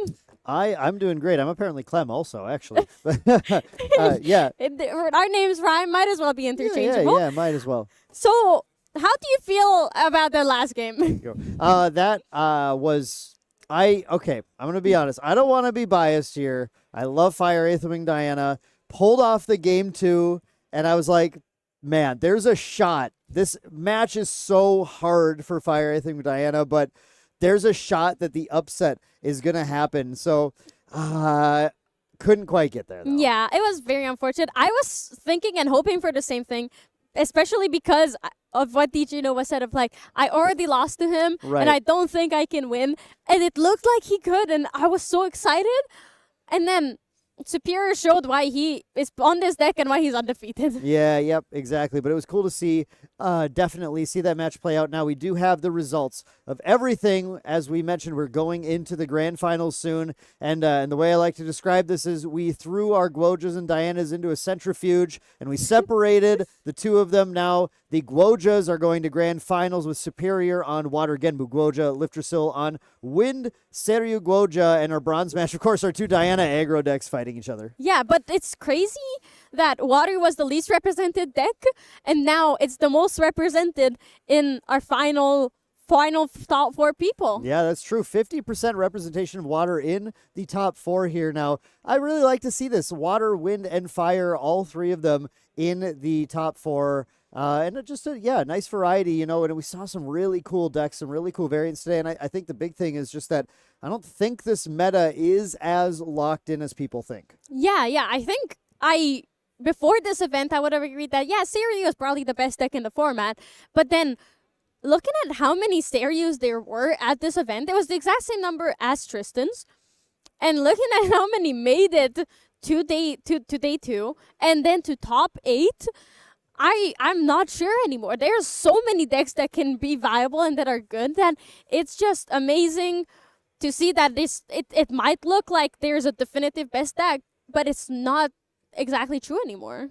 Yeah, and I mean, we have yet to see, of course, this may be the time that Seiryu finally takes a finals, finally ends up as the grand champion. There's always been something gatekeeping at Tristan in the past year, but now we have Genbu, and we have to mention the fact that Superior is undefeated, right? And has faced Seiryu's earlier in the event and has come out on top. Yeah, every single time he has come out on top. He does have a couple of draws, which I'm not sure how they would have ended if it were untimed. Mm-hmm. So we are going to see how it is, but his opponent is also a very formidable guy. Livdrasil, he has won. I'm not sure if it's multiple. He has definitely won at least one Ascent before. Yes. There, he was playing the anti-Boogeyman deck, and now he's on the Boogeyman deck, so it's kind of the opposite of that. And I'm very interested to see how it goes. Both of these players have been Worlds competitors in the past, and so this is a very stacked top 8. This is not the first time we've had multiple Worlds competitors on stream playing against each other this weekend. Yeah, it's going to definitely be a crazy finals, but just before we get to that point, we have to bring up the fact that, you know, here at Ascent London, this is our second Ascent in the European region. And while we do have competitors from North America who are competing in finals there, I'd say throughout the weekend, we saw incredible play from players all over the world, frankly. Yeah. We saw down to Malaysia, all the way up to the United States and Canada, and in between so many different European countries. We had representation of players showing us really incredible ways to play this game, didn't we? Yeah, they all did amazingly. Like, we had Europeans in contention for top 8 up until the last round. Like, there was a really good chance that we could have seen a large European representation in top 8 as well. So it's a growing region, and it's definitely not something to be written off. Yeah. I'm really excited to see how EU National is gonna play out because of it, because it's a wild card only in regional and national, so you cannot enter with anything but wild cards. So some people are probably gonna bring those wild cards and bring it to their own region. So the likelihood that it's all Europeans is gonna be large, and then we will definitely see some amazing competitors at Worlds. Like last year, we saw Asuna and Henki, and we can absolutely see some new competitors that we saw today on stream and in the room or all around competing and getting to that world's gauntlet at least, if not directly qualifying to worlds. Yeah, absolutely. We are going to have EU Nationals in Prague this year in May. It's going to be really. I'm excited. I'm actually planning on going myself. Under what capacity, I'm not sure yet. But because again, those wild card qualifier points, I do have to find them, and I haven't found a lot of time to gain Omnidex points either yet. But yeah, I'm really looking forward to seeing that, getting to see more of the European region. Of course, I was here at Ascent Utrecht, I was here at Ascent London, and I've gotten to really meet a lot of these European players, and what a wonderful community we have here. Some incredible names, incredible players, but everyone's just so kind. I've had a great time meeting everyone too. Yeah, and it's not even like one place in Europe, right? We've seen Western Europeans, we've seen Eastern Europeans, we've seen in the middle, everywhere from all around Europe, people are coming and playing this game. So the region is growing, right? For a while, it was just small communities somewhere, but now we're at a point where there's a large community of players in Europe also playing in the Cake Online games. Both the locals and the regionals, they're massive. There are 30 players every single week playing this game because they love it.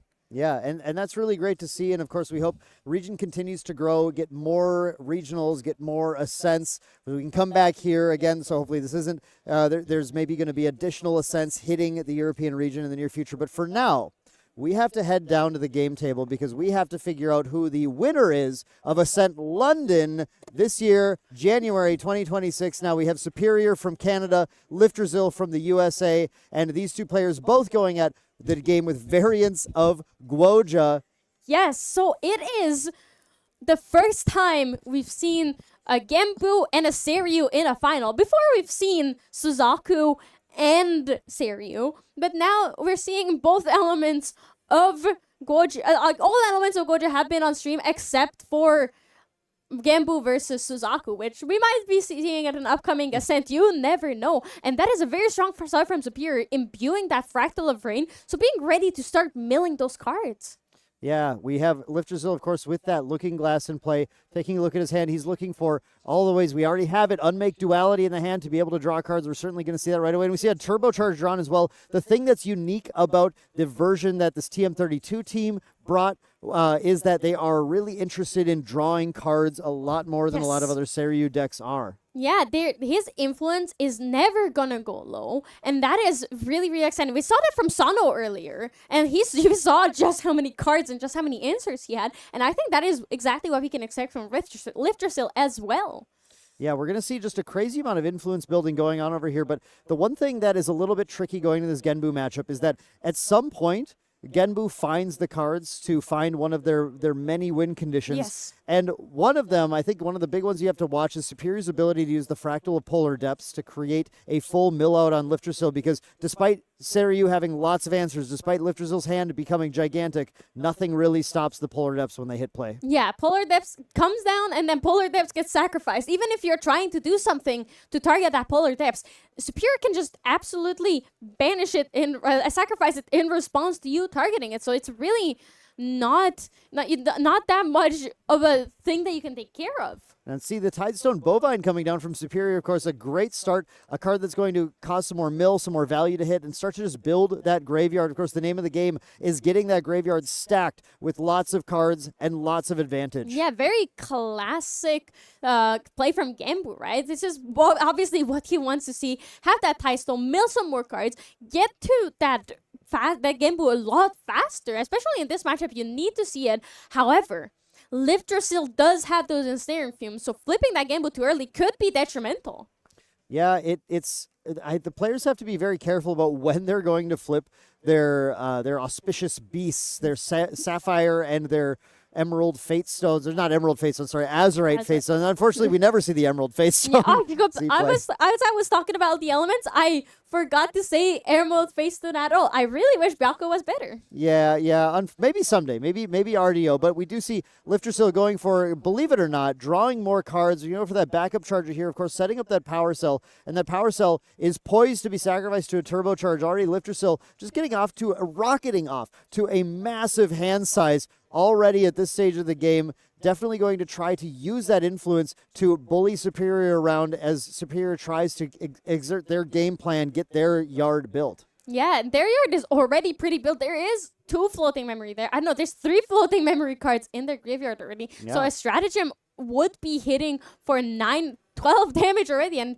Liftersil is only on Spirit, not leveling up, going for the backup charger, so he could be dead very shortly. Leveling up now. We're actually playing the dungeon Oh, guide. never. This is the rare play, the dungeon guide from 0 to 1. Are you kidding me? I mean, he can absolutely afford it looking at that hand, and he does have the other dungeon guide, and Superior has very few ways of dealing with it. When dealing with the on-enter of the dungeon guide, so once the dungeon guide resolves, with Liftersil's influence, it is not that crazy to get that. So Liftersil is just set, so now he can level up next turn naturally to level 2 and then be level 3 immediately. Yeah, absolutely. It's a play that makes a lot of sense. It does give you a couple of allies here too. The Dungeon Guide and the Windmill Engineer will be able to combine their forces to take that Tidestone Bovine off the board, something that Liftersil really wants to do to try and limit the value that Superior can gain. Yeah, and Liftersil's showing that Dream Fairy and the Baby Green Slime. The Dream Fairy being really important here because it can easily take care of the Gambu and any other Tidestone Bovines that come back out, because Liftersil did just take care of it. The Tidestone Bovine is gone, which is exactly what he wanted, right? You don't want to let them mill as much as you can, even if it gives them one float. One float is better than risking giving them 2 float every single turn. Yeah, and now with that Dungeon Guide in play, of course, Liftersil's build plays cards like Displace, ways to be able to banish it, bring it back in, and get to trigger that on-enter again. So Liftersil is kind of set up to be able to, whenever he's ready to, kind of pull the trigger, get that Seiryu online. Now, Superior as a water deck, not really looking to give any sort of, leeway, any sort of freedom, any sort of, my hand's down, I can't respond to you. So Liftersil still is going to have to play carefully. Yeah, absolutely. And the fact that Liftersil doesn't play Nullifying Lantern anywhere in his deck is also really detrimental, and he needs to play carefully, like you said, because he cannot risk all those water cards coming back to bite him and being hands down and not having the Villain Breeze up. Yeah, we do have the Ensnaring Fumes. That's the one thing that, the unique thing about this, not every list was playing Ensnaring Fumes in it for Seiryu, because it's usually used against Seiryu, but in this case, it's also an effective card against Genbu. It's just it's gonna take a lot of cards to activate something that's Superior. We saw Superior in previous rounds dropping multiple Frostbinds, trying to stop things. So something we could also see happen here too. Yeah, but that is why Liftersil's deck is uniquely situated to be able to pay for everything, right? Those multiple Frostbinds can be negated by just paying cards, and Liftersil's influence is so big, and he's not doing a crazy amount each turn. So he can absolutely just pay for multiple Frostbinds, luckily. Yeah. We'll have to see how that all shakes out as we get a little deeper into the game. But, of course, there's going to be a lot of jockeying for position here. Superior just going to go ahead and pass the turn onto Liftersil. Brings out the Purifying Thurible. Now, this new card from Phantom Monarchs, extremely good against graveyard decks, actually. Liftersil just puts 5 down for it to say, I'm going to have you banish 5 from your graveyard right now. Or, he was recollecting and... I'm sorry, he was just recollecting. I thought he was putting 5 down. It was a unique way of getting his cards back into his hand. But now, he can basically banish all of Superior's graveyard in one fell swoop. It can just be gone. Yeah, wow. Turbocharge coming out here to draw 2 more cards. So, it still can be gone, even though he played and paid for that Turbocharge. Yeah, wow. Yeah, 7 cards in the yard. So, drawing with the 2, yeah, exactly right. We already had 7 cards at hand. That's do you just do it? Do you just send it all right now and go hands down? That feels a little crazy, but the yard just gets bigger if you wait. So that's, Liftersil might be trying to exert that full influence to go, that's fine, get more. I'm going to get more cards. Yeah, absolutely. And I think that is probably what we're going to be seeing, because that Thurible is what is going to keep that Genbu in check. What is the Genbu going to do if there are 0 water cards in your graveyard? Get more. Get more, but it takes some time, and especially once Genbu flips, it's harder to get more. It's not as easy because you do not get the guaranteed mill each turn. Yeah, the trigger on every recollection phase to have both players mill a card. Exactly. Superior has to be a little bit careful here. I assume what Liftersil's doing now is, I have a huge hand. I'm going to keep my interaction up. I'm going to let you go ahead and mill a couple more. That's okay.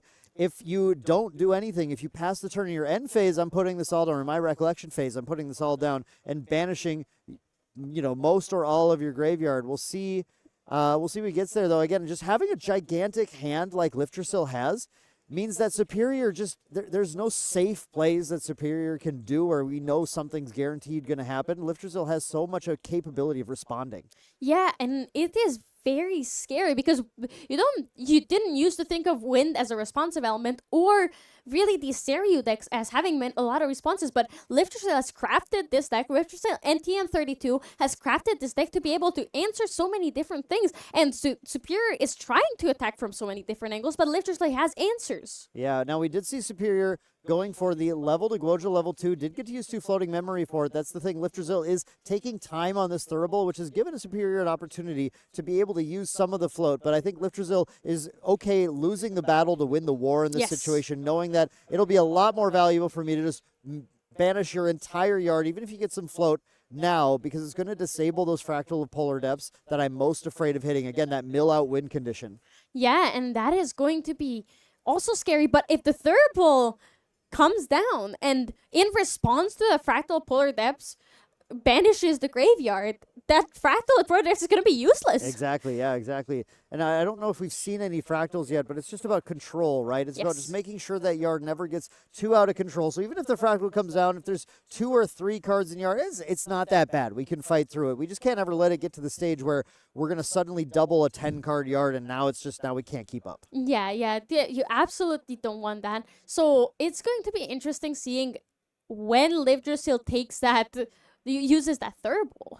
Yeah, he's being very, very patient with it. And I think a lot of players are very, very quick to just put 3 down. And here, never mind. It is. Is Pass he going? turn. There it is. I think that was the pass turn, and now, okay, sounds good. I'm just going to go ahead and banish 1, 2, 3, 4, 8. 8 from your yard.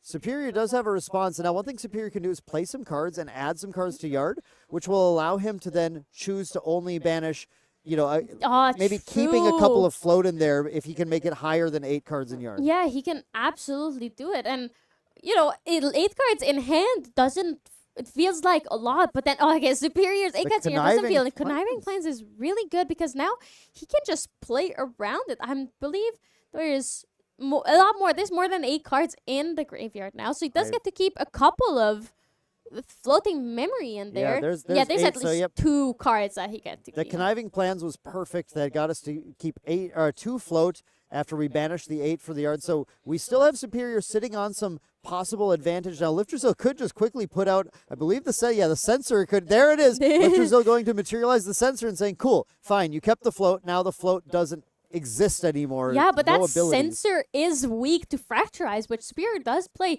So it's not a 100% sure safeguard here. And there's the Ensnaring Frame for Liftersail as well, so that is waiting for that Gambu. That's why he's not really rushing to flip the Stereo, because if he flips the Stereo, he cannot play the Ensnaring Fumes anymore because he is lost without it. Yeah. We are going to have to just see. I think he's still going to continue just building this influence, right? Like it's so funny to do an early dungeon guide like that and then just 0 to 1 and just sit there and be okay with it. But that's how this deck plays. It's just able to commit small things to board, continue gaining influence as long as your opponent's game plan doesn't get out of control. Yeah, and Superior's game plan can get out of control, but with that Thurible play, he's basically back to round 2 or back to round 2 of this game. Yeah, we see Superior going for the Enfeebling Orbits. It's a very powerful card, but I think Liftersail's strategy is just so counteractive to this by just having so many cards in hand. It's really hard to catch your opponent into a situation where that Enfeebling Orb is truly impactful. Yeah, Superior milling one of the Excaliburs, which is not that terrible because it doesn't do too much in this matchup, but it would take care of the sensor when Superior does not have the Fracturize, which he doesn't at this moment. Yeah, the Excalibur just a 1 of in the main board here too. Of course, we are in game 1, so we'll see if more Excaliburs do decide to come in going into game 2. But right now, that means Excalibur is entirely offline until we get to a late game mill the deck tabula of salvage type scenario. If we even get to that point, then if we get to that point. Yeah. Oh, Unbroken Mustang as an answer to a sensor is also really good. Yeah, that's our answer. But the on-enter of the Unbroken Mustang can be Stifling Trap by Liftersail. But does Superior have an undeniable truth in hand? We might have a way to interact with that. If the Stifling Trap comes down, I don't think I see it. So Liftersail has the Stifling Trap. I don't know if there's a way to actually get rid of, again, if you get rid of the target of the Stifling Trap, then the on-enter will still resolve because you'll fizzle the entire effect. I think we're going to see the trap.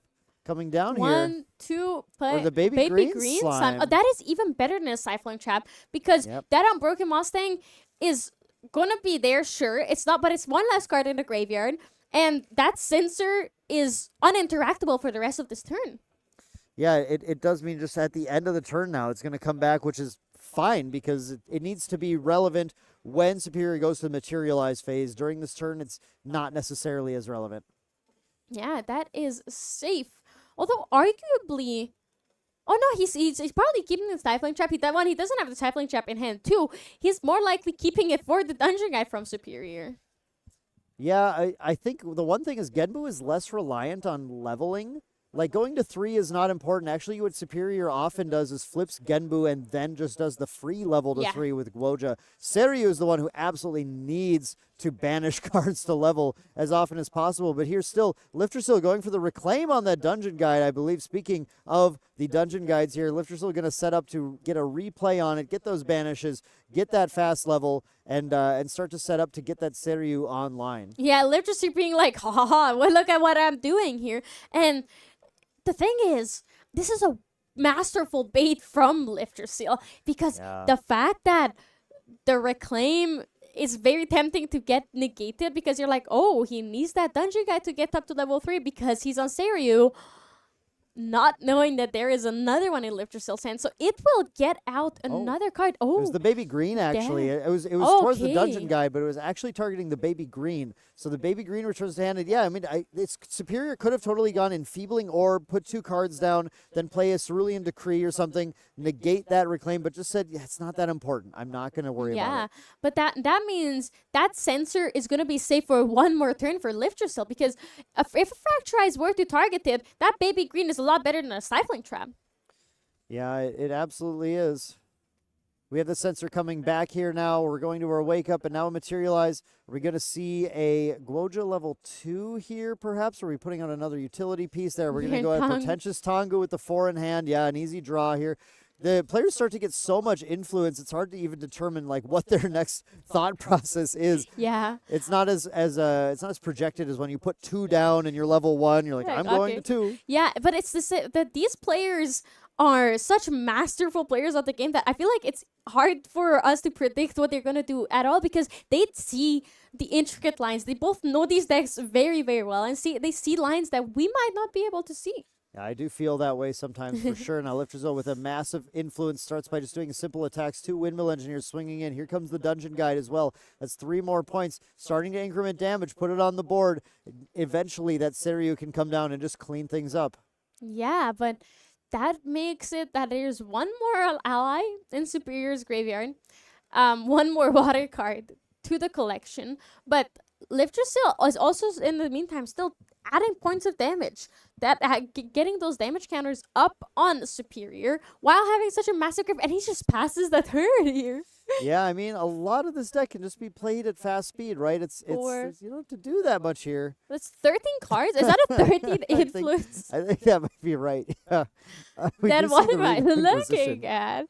That is, I did see the Regal Inquisition in the hand a couple of turns ago, but I might not be the card that he needs. And I think in this matchup, Regal Inquisition might not be the best card because Superior has so many ways of getting. How do you feel about Regal Inquisition? Like, what would you target with Regal if you cannot cycle everything out of their hand? Well, what you're actually looking for is the Song of Frost. That's usually the main thing. The Seiryu is most disabled by its triggers on the stack. You Song of Frost it. And so, like, it definitely can be played and just mostly as checking, right? You don't actually discard anything if you don't need to. But if there's Song of Frost in hand, you go, okay, cool, get rid of those. Looks like I have a clear attack. Flip Seiryu, swing, win.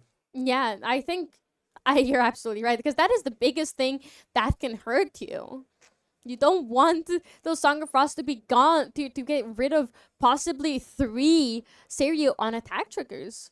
Oh, that mill is amazing. It's another Thronekeeper Bullfrog. It's another floating memory, but it's a Thronekeeper Bullfrog from Superior. Unfortunate that it was not on the board, so it cannot taunt the Seiryu itself. Another Conniving Plans. So that's a milling. There's a Stratagem and a Fractal of Polar Depths coming out. So that is 2 less win cons for Superior in his deck. If Superior had only popped the ring first, he would have drawn the Fractal of Polar Depths. Now just has to try and find some more of those. Still building that yard, though. Those conniving plans doing a little bit of work, right? Just making sure he can try and kind of rebuild the board without going down on influence. Rebuild the yard, I should say. And we still have those Fractal of Rains triggering every single turn. 1 mil, 1 mil. Yeah, and there's a lot of cards in Superior's hand. There is a Stratagem of Myriad Ice. There is a Song of Frost. There is, however, two... Oh my god. The two of the cards that let you sacrifice an ally, but he doesn't have an Undeniable ally. truth, right, yeah. Yeah, he does have those undeniable truths now. It's unfortunate that it was a baby green and not a stifling trap that dealt with his unbroken Mustang earlier. Now here's that baby green slime coming back down. This time, what are we suppressing? Actually, there's a couple of... Maybe nothing? I don't know, actually, like, you could do the Actually, you could. Enfeebling Orb, I guess. But you could also just be playing it for 1 more damage. It's an ally at fast speed, and Liftstill could be... Oh, The Genbu. the Genbu, yeah. The That is- Fabled Sapphire Fatestone is a reasonable target for that. so no taunt, no way of being like, all right, I'm gonna protect myself. So Liftstill is probably gonna go for the level 3 He's- here. I think, yep, that means that is pretty clear to me that he's removed that potential taunter from play. Now, of course, that Fabled Sapphire's Fatestone, while it's a regalia, it does have Spell Shroud, but that baby green slime can still target it. And Yeah, it's not a spell. It's just little allies going like, oh, look, you're flying now. Oh, Liftstill pinging and Ensnaring Fumes to bounce everything, return everything to his own hand. yeah, he's going to return 4 allies back to his hand. So he's putting 5 cards down and losing the Snaring Fumes to return 4 allies to hand. Yeah, look at his massive, look at that massive smile on his face. He wants to get even more influence off the Wind Managers. There's though not much other reason for him to do it. Is there? I think he's literally just trying to increment value right now. And Superior, again, maybe a bit of a bait here too. Superior going for that Cerulean Decree on this pay 2 or it's negated. We'll see how much he actually cares about doing that. Yeah, he is going to go ahead and pay the 2. And then he is letting Superior draw and resolve Cerulean Decree as it should be. So now he's still waiting because Superior can once again respond to this Ensnaring Fumes because 1 card resolved. And there's a title lock coming out. So Liftstill's Ensnaring Fumes is gone. His Herald Turn is gone. Yeah, he's actually fully hands down now, which is kind of crazy, but I'm not sure that Superior is going to threaten him enough back. Yeah. But And- he has a Genvu flip available, so actually, I don't know. There's and he has a Fugue in hand. And this was all pre-recollection. Oh, that was pre-rec. That was pre-rec. That Oh makes my a God, lot more that's sense as to why he Yeah, I was played the like, Ensnaring how do you Fumes do as this? well. How do you go hands down like that? It's all pre-rec. Yeah. It's like, hey, can I just plus 4? Yeah, please? it's actually, that is the way. I didn't even realize that we are pre-recollection. That is a lot scarier. Now I completely understand why Superior was scared and he played the Cerulean into a Yeah. title lock. I mean, that makes sense too. He didn't attack with the allies or anything. All those things triggered to me, but I just didn't realize that we hadn't already recollected Yeah. here. So that's that's crazy. And now Liftersill, I think, has gotten some action. Most importantly, that's basically taxing Superior on this turn, getting him to do something, getting him to commit some stuff. So now it's going to be a very safe potential go. A Dungeon Guide into a level to 3, into a Regal Inquisition, into a Flip Seiryu, into a Swing and Command It. I think that's a very likely. Well, actually, no. Let's just go Ascent Protector to start instead. Yeah, he's protecting himself. He is he's and essentially doing a tiny bit of what he wanted with those Ensnaring Fumes. And returning that baby green means that he's most likely going to be targeting the Genbu once again.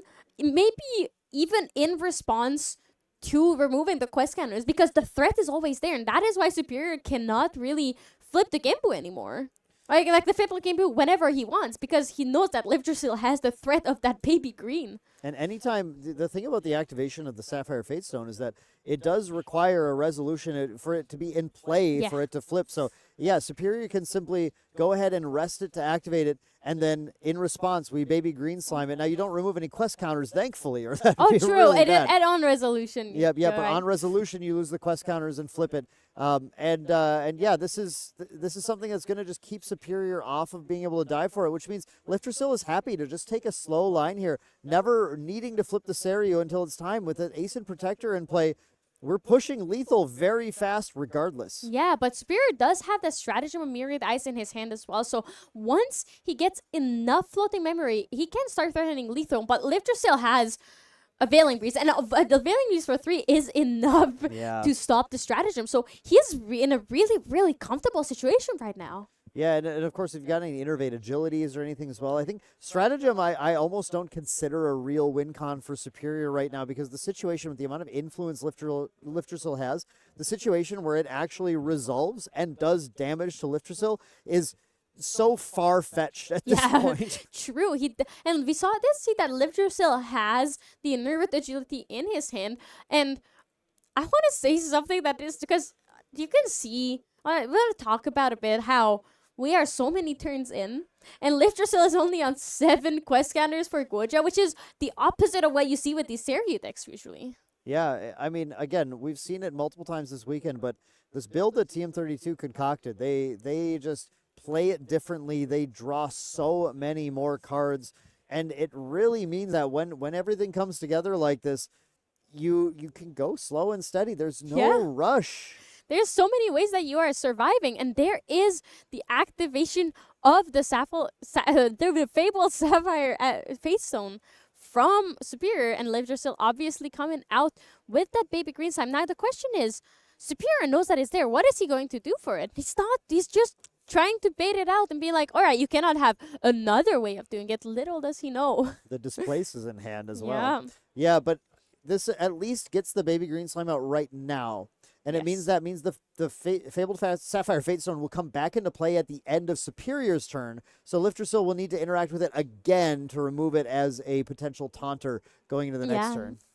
Yeah, but that will still remove it for all of Liftersil's next turn. So he will have another free turn to attack. It's very unfortunate, but Liftersil having that displace in hand with this baby green slime has really put Superior on a really tight leash. It's very hard for him to be able to kind of break free of this and start to actually deal damage and attempt to win the game. Yeah, it's very scary to be in this situation, and Superior just passes the turn. That Sapphire Face Stone is back in play again.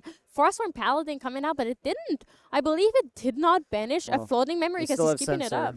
We still have Sensor Reversal Piece in play. Wait, yeah, because the first baby green targeted the sensor. That's why. So the stratagem is also useless. Correct. Yeah. Oh. Stratagem is useless for like 3 different reasons at this point.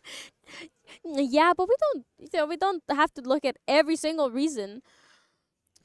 We have Liftersil just deciding, going at the end of turn here, I believe still end of turn for Superior, deciding if Superior is doing any additional interaction, or are we still actually maybe deciding in the Frostborn Paladin? No, because that came back. Yeah, players are just in the tank here, and of course in this grand finals, in our top 8, we always have completely untimed rounds, so players are free to go ahead and think as long as they need to. At some point, we're going to have them make actions, but they have lots of time to make sure a lot is on the line here. Of course, the winner of this match does get that coveted gauntlet invite, and both of these players as previous Worlds competitors would love another chance to compete and try and steal that World Champion title. Yeah, absolutely. And the thing is, the last time in this tournament, the last time Liftersil and Superior played, they went 1-1 draw. So this untimed grand final is gonna be the first time in this tournament that they get to play everything out. But this time they get to think about every single action they take, and they are really taking advantage of that, because this is such a tight match where one misplay can cost you the entire game. Yeah, and in the previous turn, we did see Superior getting that Terrafring down. Pops it on this turn, just try and stem the bleeding. Of course, that is a lot of damage. 3, 4, 5, 6, 7 damage on board, getting very close to lethal. Liftersil, though, Terrafring, I mean, taxes really don't mean a lot when you make this many cards. Yeah, when you get to bring home this many cards, it doesn't matter. Like, you can just pay for the tariffs, and there's Song of Frost coming out. Superior forced to use a Song of Frost on the Ascent Protector just to try and survive is getting pretty dicey here. But then Liftersil's fine, just past turn, getting those cards down, allowing him to banish one with the trigger of the Fabled Azurite Fate Stone, and getting to 8 quest counters. Now, this Seiryu is actually almost ready to flip without going to 3. Yeah, and that is absolutely insane. Usually usually Goja has to go to level 3 to be able to flip, but this time it's not the case at all. Superior getting the smoke bombs down now. It's a thing that can get through the taunt of the Seiryu, but not, that series not even in play yet, not even close to in play. Kind of just setting it up or maybe using it to protect the Frostsworn Paladin. I think that's another possibility here. But we do see all the mills coming in now from the Fractal Rain, from the Sapphire Fatestone. Man, I've never seen a Gloja quest this much, though. We have 19 quest counters on her. Yeah, and you cannot really do anything with those 19 quest counters because the moment you try to use them, Lifter still has an answer to it. Yeah, the baby green slime just holding the Sapphire Fatestone back. Superior still with a large hand size, but just we do see another Song of Frost. That's really good to note that that's in there. We see some rituals, refracting missile, a lot of the float cards, but none of the polar depths yet. Yeah, and it's very unfortunate because that is really Superior's only way of winning right now. And Lifter still, that is the one card that Lifter still cannot really do anything about. Smoke Bombs, I think, is going to be used here on the Frostworn just to get the card draw. Just continue to try. Do we have a Polar Depths yet? Are we finding anything that's going to let us start to kind of push some sort of a win condition as Liftersill just feels free to take as much time as he wants to in this game? Yeah, and he's just laughing. Both of these players are having a pretty fun time, but you can see that Superior is a lot more stressed about what he's doing compared to Liftersill, because Liftersill's influence is just so massive that he's fairly certain he has an answer to everything. Yeah, and I mean, it's hard to feel that he doesn't at this point. It really looks fairly in control right now for Liftersill. Superior has to get some really lucky polar depth draws or something to suddenly threaten Liftersill and make him go, oh, wait, no, I gotta end the game right now. Yeah. Oh, there's a displays on the dungeon guide. I think this coming one is out on the dungeon guide. because Yeah. he did point the displays at the dungeon guide, so I think it is. But there's a refracting missile with exactly two fractals on the board, 2 Fantasias on the board, so that would take care of the dungeon guide. We're gonna Ooh, incapacitate. This is one of the few cards that you can incapacitate, so it's really not bad from Liftersill to do it, right? And I can't think of any other card that in this situation right now you would want to incapacitate until there is a Fracturized targeting the sensor. And we have the second refracting missile coming down in response to the incapacitate. So this one is going to resolve. It's going to take the dungeon guide out of play, and now the display says nothing to banish and return to play. So that is going to stop Liftersill from getting that fast speed level to 3. But lots of cards in memory now. Is he going to risk banishing some of them to level to 3 himself to flip the Series this turn, or is he just going to take it easy? Yeah, you genuinely cannot tell because he is at a point where he can just raw damage deal into Superior here, and he can just deal that damage and win the game. But risking that Serio is still very scary. Here he's actually going to use the Ascent Protector to clear the first Frosthorn Paladin. You do have to get these Interceptors out of the way if you are planning on having your Seiryu actually flip and attack and hit the opponent here. So the second Frosthorn Paladin is down as well. And now Liftersill getting ready to go ahead and deploy. Do we have actually we don't think we do have another dungeon guide in hand anymore. Yeah, the other dungeon guide, I think it's put in to memory. I'm pretty sure that he is using it as fodder, so he's most likely paying with the dungeon guide for the dungeon guide, and Superior is being like, all right, this resolves. So that is going to be the level 3. The Forest Cake and the Scoutlands, Okay. 2 cards that draw cards coming out Yeah. for Liftersill. There we go. So yeah, now we're dungeon guiding up to the Guoja level 3. We've got the quest counters. We even got a little recover 3 there, which is a nice little benefit because we had plenty of quest counters already from the dungeon guide. And now we're ready. We're ready to go for the flip. The hand is totally down from Superior. There's nothing in the way. Yeah. All we have to do is have the correct command to be able to throw this into a lethal line. And I believe I've seen it in Liftersill's hand already. But he does need... So, for that Seiri to flip, he has to stop the Gambu from flipping, right? There's the the baby green response. slime, Yeah, yep. Liftersill holding it up and like, I have it. Don't you even dare be funny with me. Exact There number of is- cards oh, needed. The Bianco's game command. 1 going to Liftersill. That was such a tight match. Those baby green slimes really came in clutch. But I don't even dare say that it's like luck. oh, if Literature didn't have it, because he's just drawn so many cards in this game. Yeah, I don't want to step too quickly through what happened here. So the Byaku's command did come down. It put a buff counter on the Seiryu, brought it up to be a 5 power, and then woke it up. So it was 2 swings for 10 power there. That did get us to lethal. So that's definitely one of the lines that Liftersil is looking for to be able to close the game out. It had really to build the influence to get to the point where he could kind of answer every single thing that Superior was putting out. But of course, that's what he did. That's what the deck does. Yeah, absolutely. And he did it really well. Like, I think Superior has really fought a lot of different Seiryu decks this weekend. He's definitely not even just this weekend. Overall, he's ran into those very aggressive, speedy ones. He ran into the more mid-rangey ones. Liftersil's deck is a very unique blend, and the whole TM32 SoCal deck that they brewed up is a really unique blend of it can go aggressive, but it really, like I said many times before, it wants to draw those cards, and it can battle Superior's longevity. Yeah, and that's exactly what Superior was saying right before this started. We had him on interview after his last match, and he was mentioning, he was just afraid of the fact that this TM32 deck was just able to draw so many cards and play with him so much of the game. It never runs out of steam. Of course, if he was going down like a lot of those turbo builds, going down just 3 cards in hand, that's where the Enfeebling Orb is absolutely killer. That's where the Cerulean Decrease, the Frostbinds, the Tidal Locks, all these things are going to just absolutely stop him in his tracks. Yeah. But that's not how it works. That's not how this one works. Yeah, that is absolutely not. And the fact that Liftersil was able to deny the Genbu from Superior so many times really made the game for him. And he has so many ways of being able to do that it's not unbelievable that we will be seeing a very similar game next game. Yeah, and what do we see coming in from Superior, do we think, here, for him to be able to try and keep up a little more this time? The Song of Frost are definitely coming out. Excalibur might be coming out, even though he doesn't get to recover 3, because if he's not able to flip his Genbu, he does want to have the Excalibur to be at least take care of that sensor, take care of all of those pesky things that Liftersil can throw out, because Excalibur can destroy anything, any non-champion object.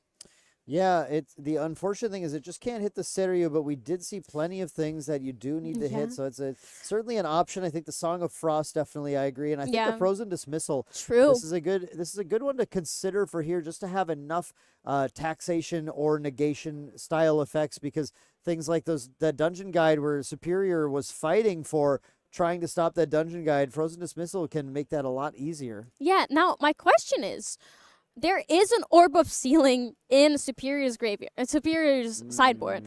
That could be good. Yeah, I know where you're going with this. But my question is, does it even matter if he flips those Arcane Blasts upside down?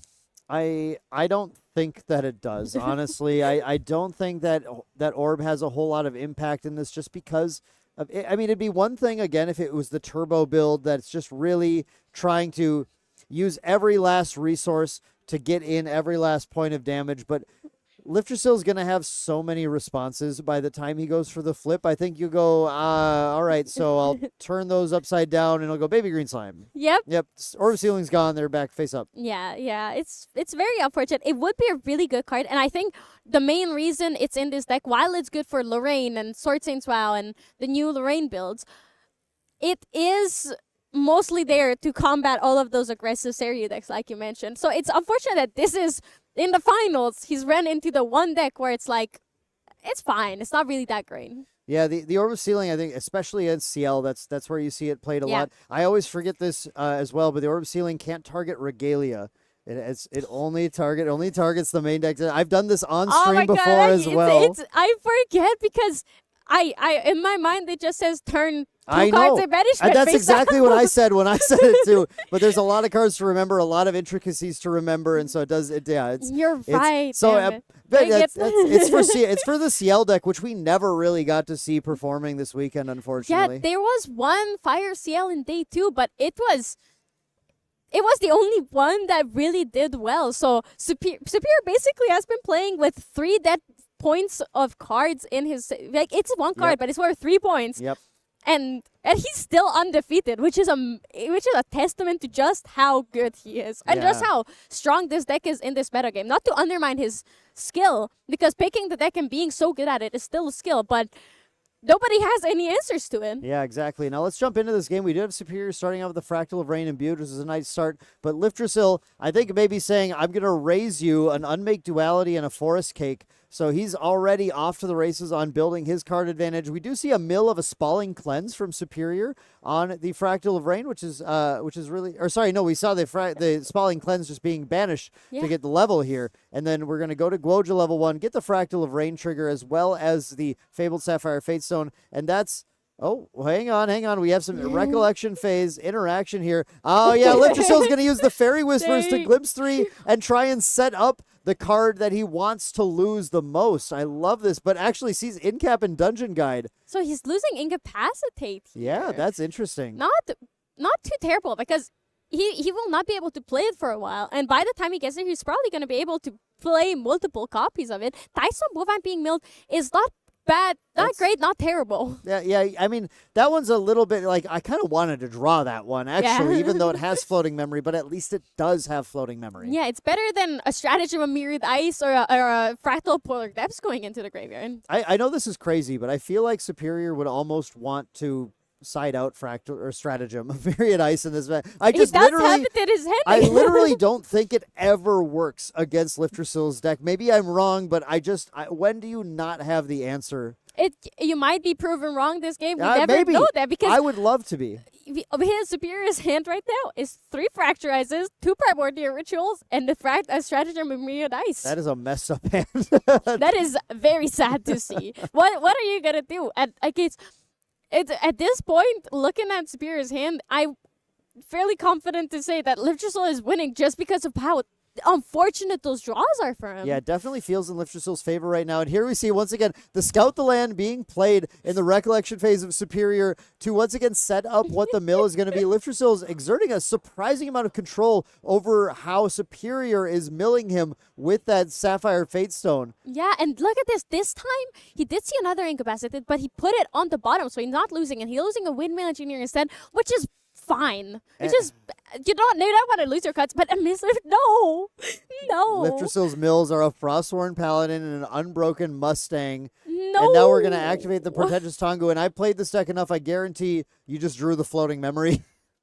Yeah, that is so bad to see. That is so painful for Superior. What is this? What is the situation that he's found himself? There's a Tight Stone Bovine. Okay, it is floating memory, but at least it is a Tight Stone Bovine. Out of all the floatings, we did say that this is the one you want to try. That's the one. And drew milled another Bovine, another Frostworn Paladin, and Liftrasil sitting over here with a huge influence, just waiting to go, okay, maybe it's Thurible time now. I think this Thurible's looking good. The Thurible is looking very tasty, and Liftrasil can already pay a lot into it, but this is terrible news for Superior. Oh my god. I'm sorry. I see this and it hurts me. It's rough. This is sort of the there's a little bit of a gotcha game element to playing the Genbu deck. It's like sometimes the mills come up in your favor, and there it is, just like I said, it's looking tasty. The Purifying Thurible comes down and it's going to allow Liftrasil to immediately put all of his hand into his memory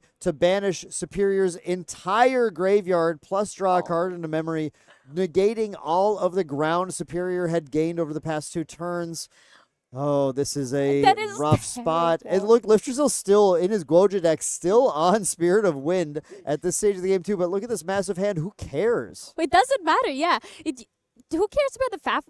You don't need Zeryu to win if you have a million cards, but here you go. Don't worry then. You ask and you shall receive. Dungeon Guy coming out the moment we say that. Oh, it's still on Spirit. Now it's on Guoja level 1 because he has enough influence where he can just do it. He can pay 1 extra for the Guoja level 1, and it doesn't matter. I have to point out that both games Liftrasil went Dungeon Guide to level 1, which is just wild. But you know what? I think the theory here, I think what's going on is those Dungeon Guides allow you to cheat materialize phases, but only for levels. This means every single turn, Lifterstill is able to put out a relevant card during the materialize phase and not worry about having to level on a turn. Yeah, and then absolutely, and look at it. Lifterstill's hand is also not looking the best right now, but he does have Veiling Breezes and League Regal Inquisitions and another Ensnaring Fumes, so he can protect himself for essentially forever. Yeah, he's got a lot of protection. I mean, it's the thing, exact same situation Superior got into in game one, which is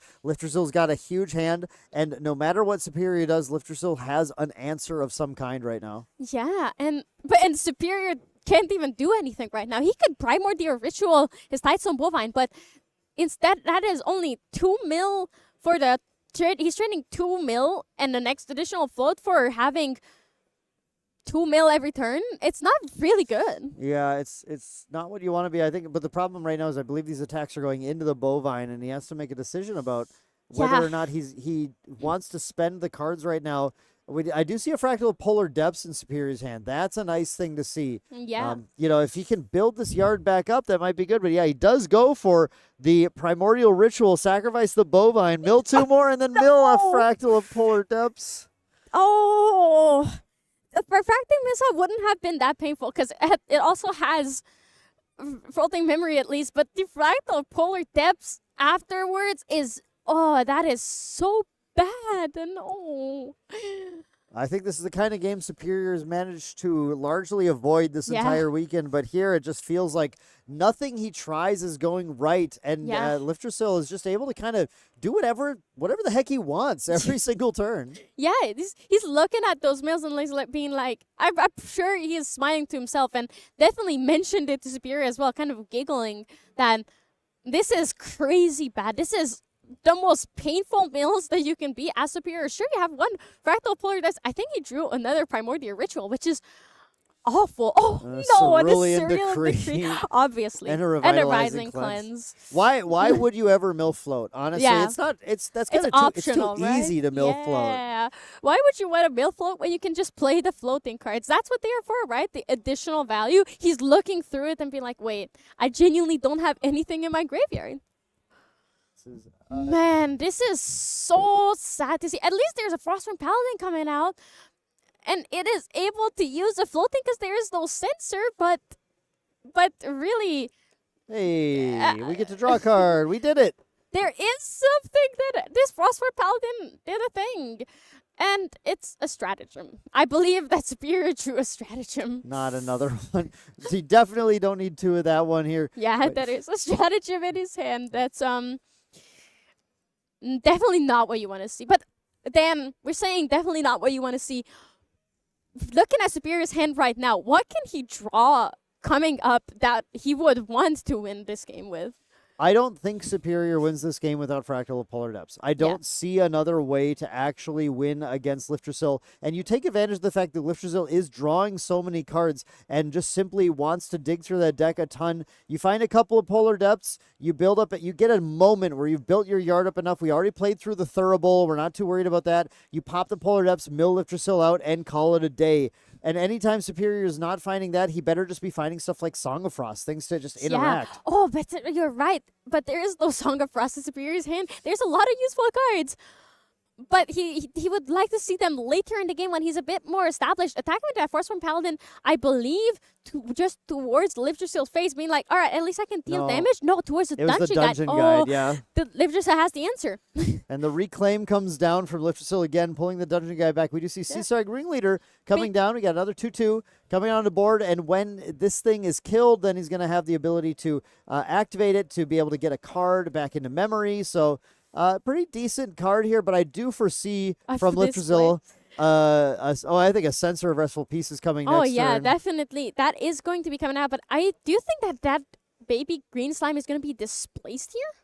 Yeah, it might be displaced just to go ahead and cycle some card advantage here, I think. Yeah, there is the card advantage coming out. So he's not afraid of that gamble yet, even though at 9, Influence is looking very scary. Although Superior only has 2 cards in hand, so he cannot do anything this turn to expedite his quest counters and Hexbad Gambu to come out and be taunting. You know, the thing is with a lot of decks, just paying 2 for your Yeah. to use your, there's the sensor, to use your displace just to cycle a forest cake with baby green does not feel great for a lot of decks because that's so much of your turn that you're spending. But when you have 13 card hands, it's actually so little of your turn that you're Yeah. fine just to keep digging and digging, and it's giving Liftrasil's version of Seiryu so much consistency in finding every answer every game. Yeah, it is absolutely there. And Liftresil does have the second baby green in his hand. So when Superior is going for that first Fracturize onto the sensor, he will have a response to it. And there is a Dream Fairy as well coming out, taking care of the Frostborn Paladin and attacking into the Seaside Ringleader. Now, that is not bad because Superior has 2 Fracturizes. It also does, however, mean that he will have to use both Fracturizes on that sensor. Yeah, yeah. I mean, so many answers are just always required to be able to get through everything that Liftrasil is doing. That it feels so oppressive Yes. to be in this situation for Superior. Yeah, absolutely. But this is, I think, the first time when Liftresil just doesn't have all of the answers yet. Where he only has one answer to one Fracturize. So he will not be able to go crazy and have multiple answers to Fracturize. Yeah, Liftrasil will, I guess that's the idea, right? At some point, Liftrasil just runs out of having the answers. You just have to try and draw things and make him have it each time. We do see the Grand Crusaders ring coming out now. Of course, a unique thing about this situation is that Superior is playing a Divine Relic that just isn't getting played by a lot of people. A lot of people prefer the Lost Providence. Yeah, they absolutely prefer just playing that. And, it's very, very rare to see the Grand Crusaders thing, but it is also something that you can play in situations like this where you are going for that early plays, right? I mean, you're not able to level up to level 3 because here Superior cannot flip his gamble without risking a lot. And he's just playing it carefully, and there's the fact of Polar that's finally coming out. We see a Fractal Polar Depths coming down from Superior now, setting up, again, if he can find more of these, he can maybe turn on a win condition. At some point, we're going to have to figure out how far Liftrasil has dug in his deck with all of his incessant drawing and figure out how, kind of what the graveyard threshold Superior needs to reach for these Polar Depths to become a viable win condition. But here we have Topsy Decree coming down, imbued from Liftrasil. The Topsy Decree, one of the most powerful cards, one of the defining cards of the metagame right now, where he's going to be able to just selectively banish cards from Superior's graveyard, and that's going to hurt. That is going to hurt, using 2 of the Regal Inquisitions and the Dungeon Guide here. Now, Dan, Exalted is an advanced element, right? But the norm part of it is still relevant, and you can imbue Topsy Decree with it. That is the beauty of it, right? Yeah. You're able to play these powerful advanced element cards and still count them towards that imbue for Topsy Decree and get a ton of value out of it. That really made it so, he's just trying to limit the power right now of Polar Depths so it doesn't get too out of control. But we did see Superior with some powerful things like Conniving Plans in the last game. He might be able to still fill that graveyard up surprisingly fast. Liftrasil goes for the Portentous Tongu, draws a card, and starts swinging.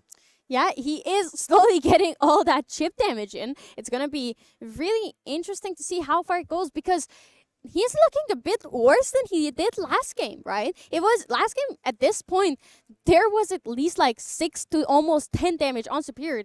Right now, it's only 2. Yeah, it's not a lot of damage being dealt either way, but again, the Gwoja deck has a way of just dealing 40 in one turn as well, so Liftrasil just needs to take his time. He'll get there eventually. That Ascent Protector will come down again. The damage will start mounting, and that Seiryu can come clean it up unless Superior can find a way out of this game. Yeah, and it is looking very tough because that sensor is still there. So Superior hasn't played any Fracturizes to get rid of it. We have Superior going for a response here. Yeah. He's a Cerulean. He's a Frozen Dismissal. Yeah, he did sideboard in the Frozen Dismissal, so it looks like he's considering the Frozen Dismissal here on the Dungeon Guide. Has Liftrasil gotten to the point where he has to incapacitate or not yet? No, there's the Frozen Dismissal. Yep. Liftrasil, all right, it's gone. Now, Goes to end of turn here. Just yeah. going to do the end of turn trigger. Yeah, that's it. Dungeon Guide, fine. It's negated. That's okay. I'm just going to go to end of turn here. Yeah, move on with his life. Get a Harness Lightning. So that is now, I believe, 2 arcane cards in banishment here, which is amazing for Liverpool in terms of if he ever needs it. The Empower is going to be a lot more powerful. Yeah, and that, I mean, maybe could come down to it. It seems like there's just so much still in Lifterstill's favor here, and once again, that enfeebling orb coming up from Superior, which feels fairly enfeebled against the massive hand size that Lifterstill has, but we'll see if it comes up again. When you get into those wars of trying to respond to each other, that's when it still comes into play. It still becomes relevant. Yeah, and there's a second. Finally, Superior is putting some pressure on. There's a second Fractal of Rain coming out, using 2 Fractalizers to imbue. So he is showing that, hey, I have a couple of these at least already in my hand. And then Liv just being like, I have the sensor here, and I have a great Mindset Graveyard. So surely you have at least one more in your hand, or you have some shenanigans happening here. Yeah, you definitely would assume at that point that you're holding up at least one Fracturize. Yeah. It's one of those cards that's easy to hold up along with the rest of your hand to be able to just kind of freely respond to things. You just want to be flexible. You want to have that in case you need it. Yeah, and I'm very curious to see, because Liverpool is for once at a point where it's not that. He's not in the lead. He's not like controlling this game like he did last game. Yeah, it feels like he's just, again, like you were saying earlier, Clem, it's like his hand hasn't delivered everything he's really looking for, to the point now where he just goes for a raw level to Guoja level 2, draws a card off of it, and now goes for a turbocharge finally on the backup charger, trying to kind of turn things around. Now, his hand has a bunch of stuff in it. It's just like none of this stuff is pushing the lethal. Yeah, he's not doing it like he did last turn, where it's a balance of he is pushing damage, but all that is also giving him answers for the things. So it is a pretty tough position to be in. Hopefully that turbocharge will be delivering these answers and this damage pushing that he needs, because right now he doesn't even have that many answers to everything that Superior has on board and in his hand. We do need to get that power cell sacrificed, it looks like. There we go. Off the board now. Yeah, we can't be using multiple turbocharges here. Because that's a bit against the rules, if Yeah. you will, forgetting to pay part of the cost of the card. And we did, in fact, we drew another turbocharge, too, so probably good. Probably good to get that off the board. Although, out of everyone, I don't think Liverpool would be the one to forget. No. But sorry, this is Liverpool is back to having enough cards in his hand to be able to imbue another Topsy Decree, so he can once again selectively get rid of some cards, and he is using the Seiryu, the Fate side of Seiryu. Fabled Azurite Fate Stone. Yeah. Yeah, once again, at the end of every turn, he continues to banish these. We see him slowly ticking up this count of quest counters until he gets to the point where that Fabled Sapphire Fate Stone can flip. But Superior is with that Polar Depths now, is representing the fact that, he can, if he finds one more Polar Depths, if he mills enough cards.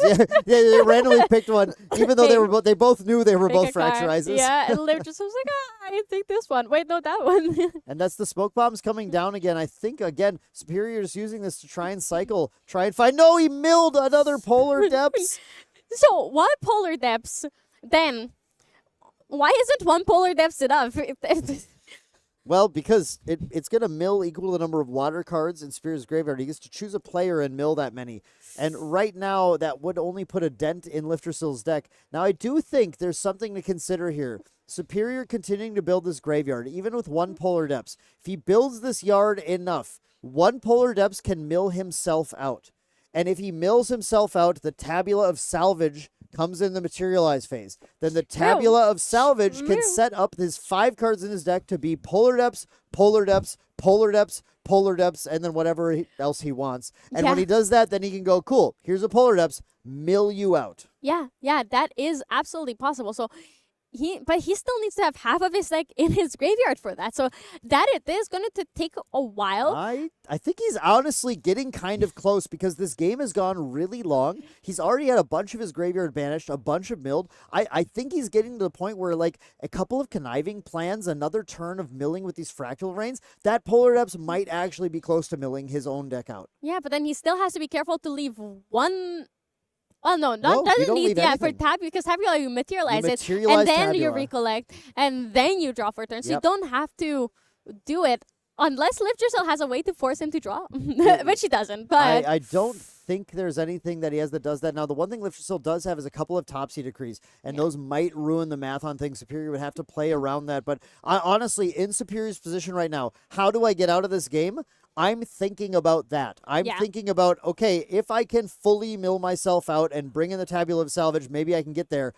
Topsy Decree having selected banishment is the one thing that will really make that a problem. Yeah, it's absolutely gonna, because the moment you see the Tabula materialize, you're like, all right, I will respond to that by my with my Topsies and just take care of the fractal of polar depths. Now, Dan, why do you think it's a refracting missile coming out from Superior? I believe targeting the Dream Fairy, obviously, because it is the one biggest roadblock in terms of the Frostborn Paladin, which is, the Fracturize is coming. Now it's the Fracturize. My question was going to be, why do you think Superior hasn't used Fracturize yet? But here it is. He finally used it, and Livgerstill did not have the answer to it. Yeah, you did all that in Recollection too. Did we? Okay, we drew a Spalling Cleanse, I think. So yes. Doing all that, just kind of clearing the way now, going into the main phase to be able to play a Frostborn Paladin, get another Salient Threat on board, draw another card, dig a little deeper in this deck, and of course that does progress us towards just any of the active win cons. At least he got a Seaside Ringleader, so it's more allies on the board, which really, at this point, that is really what he needs, and that is what he has to do, is have threats on Lifterstill's life, right? Because he has a lot of answers, but he has not a lot of answers to a wider board. Yeah, it's there's like you're far behind in the damage right now. Not far behind in the damage race, but far behind in the fact that Genbu could flip at some point. There's a could be Topsy Decree problem, imbued ooh. with the same exact cards we've seen before, or no, it's the dungeon guide is different because it is a turbocharge now, but it is a useless card, so it's not giving much information away to Superior. It's 2 Regal Inquisitions, which he's already seen, and there it is. Okay, it's imbued, making him discard, and then banishing 2 cards. What was the other card? It was the Seaside Ringleader, and what other thing? I think it was just a floating memory, because Lifterstill gets to choose what it is. Yeah. So it's gonna be at that point, if it's not a Seaside Ringleader, it's gonna be a floating memory. And there is a Candlelight Hourglass that we've been talking about all weekend, especially with Sano when he first brought it out. It's just going to recycle that floating memory to draw a card. Although next turn it could be useful, but we don't really have activated abilities of allies in Superior's deck, because the Genbu is probably just not going to flip on 2 charge counters. Well, Genbu also, If the Genbu is the is the important activated ability of the ally that you but have to pay Superior attention is to, just going to wait one more turn. Yeah, exactly. It's only one turn that thing affects the board. Lifterstill then going to Recollect, and I mean, there's a big yard, there's a big hand. The players are just so deep in their decks here. Now, it's interesting to see Lifterstill already throw one of those Topsy Decrees, because if there's just one Topsy Decree left, if Superior can make it through that Topsy Decree, then the Tabula of Salvage line becomes viable. Actually, wait, maybe with just one Topsy Decree. With one Topsy Decree, it's not enough to stop 3 Polar Depths is the thing. So if Superior mills himself out, puts out the Tabula of Salvage, activates Tabula of Salvage, Lifterstill goes Topsy Decree to banish the Polar Depths, still 1 Polar Depths will go into the top of the deck, and only 1 will be needed to mill Lifterstill out at that point. Yeah, but doesn't Lifterstill have 2 Topsy Decrees still? Well, he has 1 in his hand and 1 in the deck, because he plays 4. He's played 2 so far. Did he find the 4th one? Oh, Did no, I miss that? no. I thought you meant that overall he has 1 left. He needs to have 2 Topsy Decrees in hand to get rid of all of the Polar Depths. Yes, but looking at the size of Superior's deck, that is a bit further away still. Like, if it were an imminent threat, then yeah, it would be very scary for Lifterstill to not have the Topsy Decree in, or not the second Topsy Decree, but he does have some time to find it.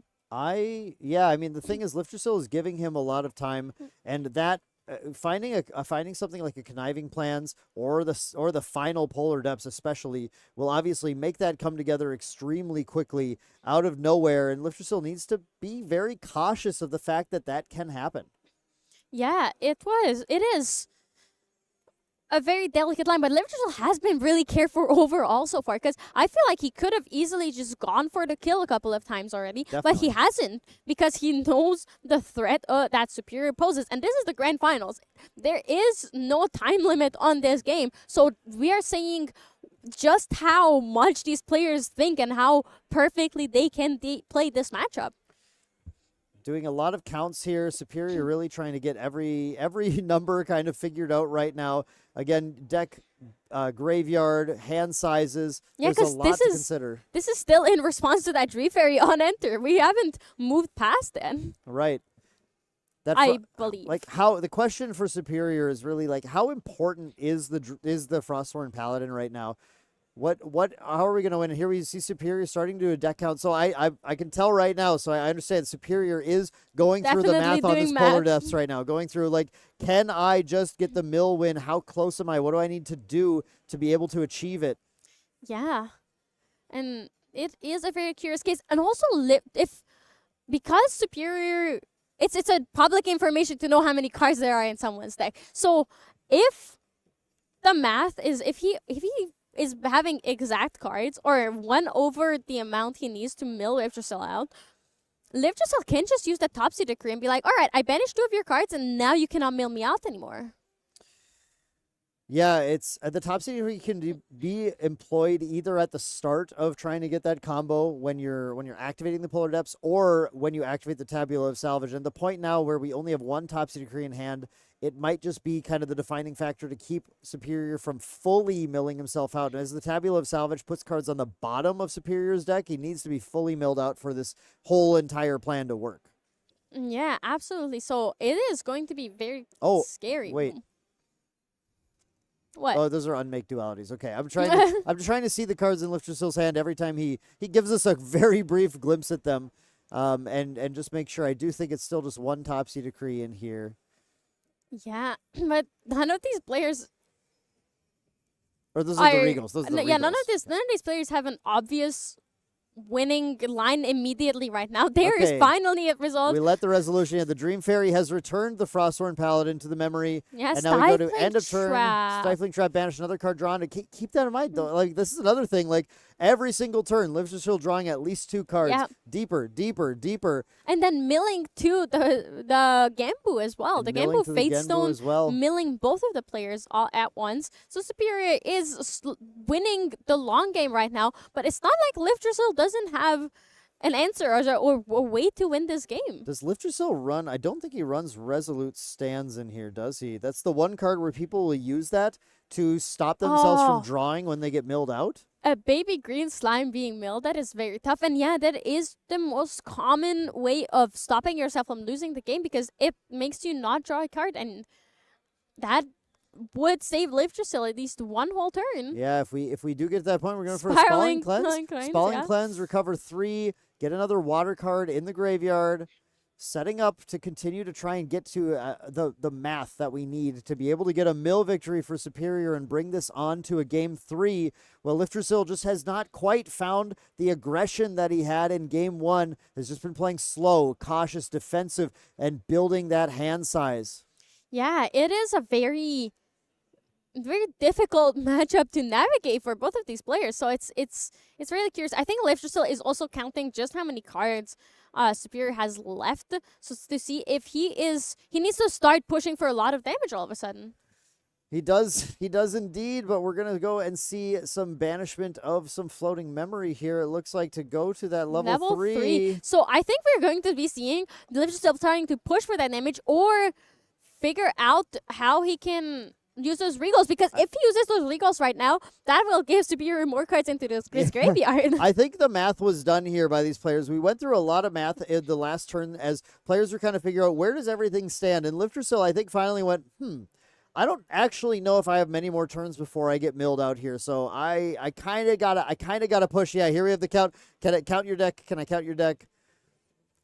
I don't know if we, Clem, are you really fast at counting? Did you get... I'm not that fast at counting. I think the reason you can count it so fast when it's in your hand is because you go 1, 2, 3, 4, 5, 6, 7, 8. But when you're looking at it, it's a lot harder to process the information. So I'm really not quite sure if there is enough, but I feel like Superior would immediately use the Polar Depths if it were enough. Well, you have to use it when your opponent's getting ready to draw a card here. I don't think it's enough, but the question is just how close it is.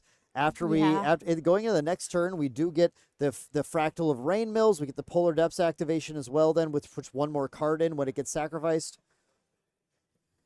This is okay. So we did just get. I should have said it. I was gonna guess. I was gonna guess, and I would have been right. We're in the late teens. Lifterzill has 19 cards left in deck. And think about the number of cards that Superior had a good dozen cards or so in his graveyard. He's getting really, really close to getting that mill online. So Lifterzill cannot stall anymore, and that is the one drawback of his deck being drawing so many cards and so many answers.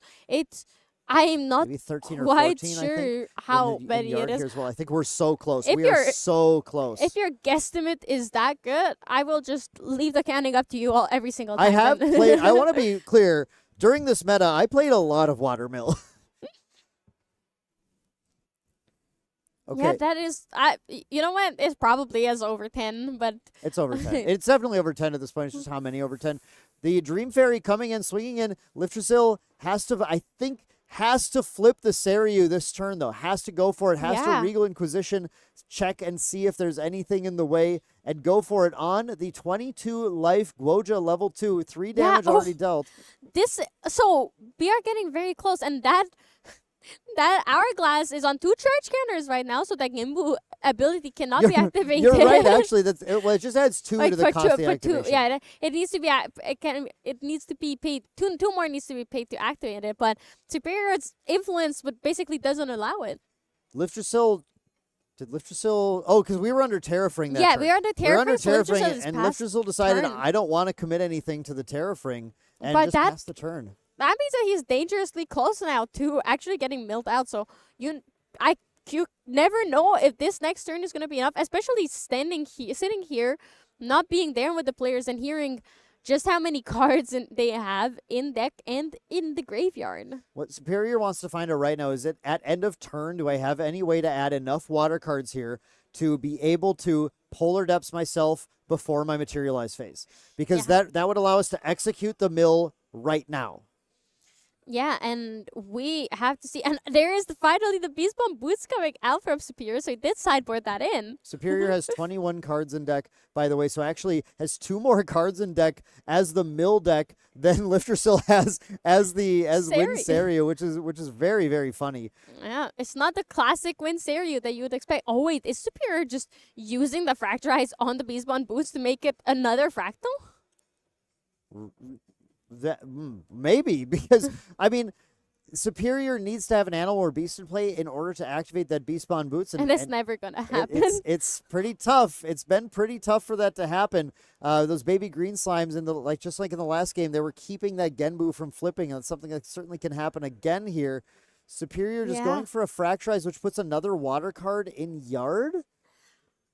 And it gives him another Fractal, which is another like essential influence. Yeah, without that he going could down use. on influence, right? Yeah. The whole idea is you just let me put water cards in yard without going down on influence. Yeah, and but using those reservable Fractals, he can pay for a lot of things. Yeah. And we have the Enfeebling Orb still in hand. I mean, it's in play. I don't know if it does a lot in this situation, but it is another thing that could be fracturized. But actually, no, we're just going to say, okay, I'm going to have you put 2 cards down from your hand. So many options here, but go with Byako's Command and Harness Lightning. So 2 cards that are really made for the aggression side of this deck. We each mill, that should be down to 20 cards for Superior Genbu and 18 for Lifterzill. Oh, another big way Fractal. There's the final Polar Depths was milled there as well. Yes. Okay, It so is 20, gone. 19, 18. 18 for both players, I believe, if I'm okay enough at counting cards. Yeah, but that means that I believe that Superior's graveyard should now be tall enough. I think we might be there for the Polar Depths well, if the Polar Mills can self mill, it can actually mill Lifterzill out without even having to do that. That's why this is And what we I have was thinking. the Fractalize on the Beast Spawn Boots now is happening, and I think the numbers are there. I think the numbers are lining up. We're going to draw for turn. But Lifterzill still has a Topsy Decree. The Topsy Decree has to be played around. Absolutely. The Topsy Decree is the saving grace of Lifterzill right now to try and keep that yard from getting big enough. The players are just down to the point where any single action can be lethal. Ooh, yeah, this is very, very tricky for the players. Counting 18 all, I think, is still the count here. As long as Lifterzill waits to Topsy Decree to the activation of Polar Depths, then he might have a chance, but if he does it too early, Superior, the problem with Polar Dips is just a free activation at any Yeah. point. Superior can just pop it in response to the Topsy Decree. What do So- we have going on here? We have the baby green slime coming down. Did we go to end of turn?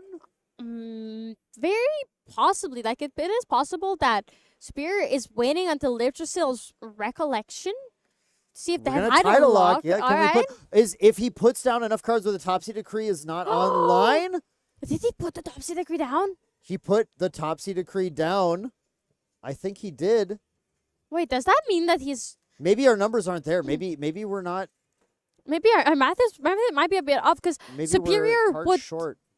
Oh, this is so stressful. Not being able to tell exactly how many cards because we're at a point where No, here with the exact is number 3 exact- down oh. for a refracting missile. That's putting another card in our yard.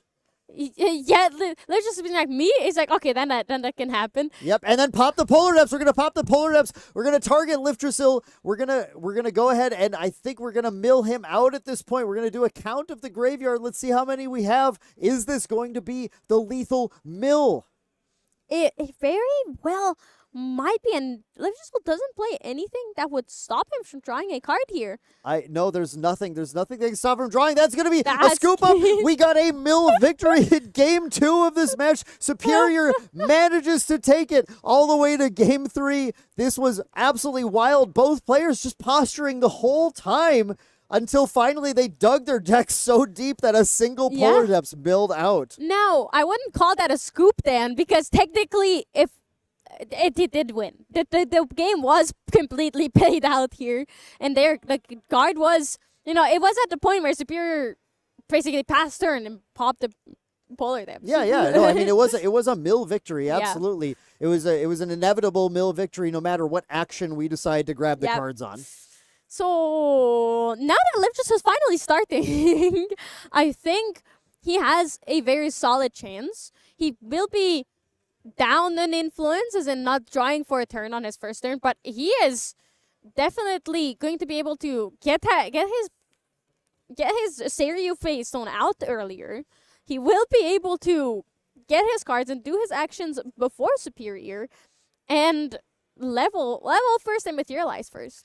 Yeah, there's a lot of advantage that comes with taking the first turn in Grand Archive, but the biggest thing is definitely the materialize phase, the access to some of your stronger cards, abilities before the opponent has access to them. Now, Liftrasil plays so slowly and cautiously. It's like it feels like it sort of dulls the advantage of going first just a little bit because we're going to True. go slow no matter what. Part of this match can completely come down to whether or not Superior finds those Polar Depths fast enough. But Liftrasil, playing slow the way he does, it means that Superior doesn't ever really have a fast win on the table here, even if he finds all those Polar Depths very fast. So we'll see as Liftrasil starts here how fast he rockets off, if he goes for a crazy turbo line, or if he just takes it slow and steady and hopes that Superior continues to mill Polar Depths instead of drawing them. Yeah, I mean, even counting on that, we know that it's not important, not like a crazy thing, right? It doesn't completely change the outcome, obviously, because Superior just needed the one to get there. Yep. So we are very possibly just gonna see another long game unless Livtrasil can have, because I think Livtrasil was really just missing that early damage. Everything of his got negated, and well, not negated, but like removed all his allies. He couldn't deal the damage like he did in the game before that. Yeah, looking at our hands now, actually. It's pretty good. Oh, well, it's kind of good, but the thing it's missing is the TM32 special, right? Where are the cards that draw cards?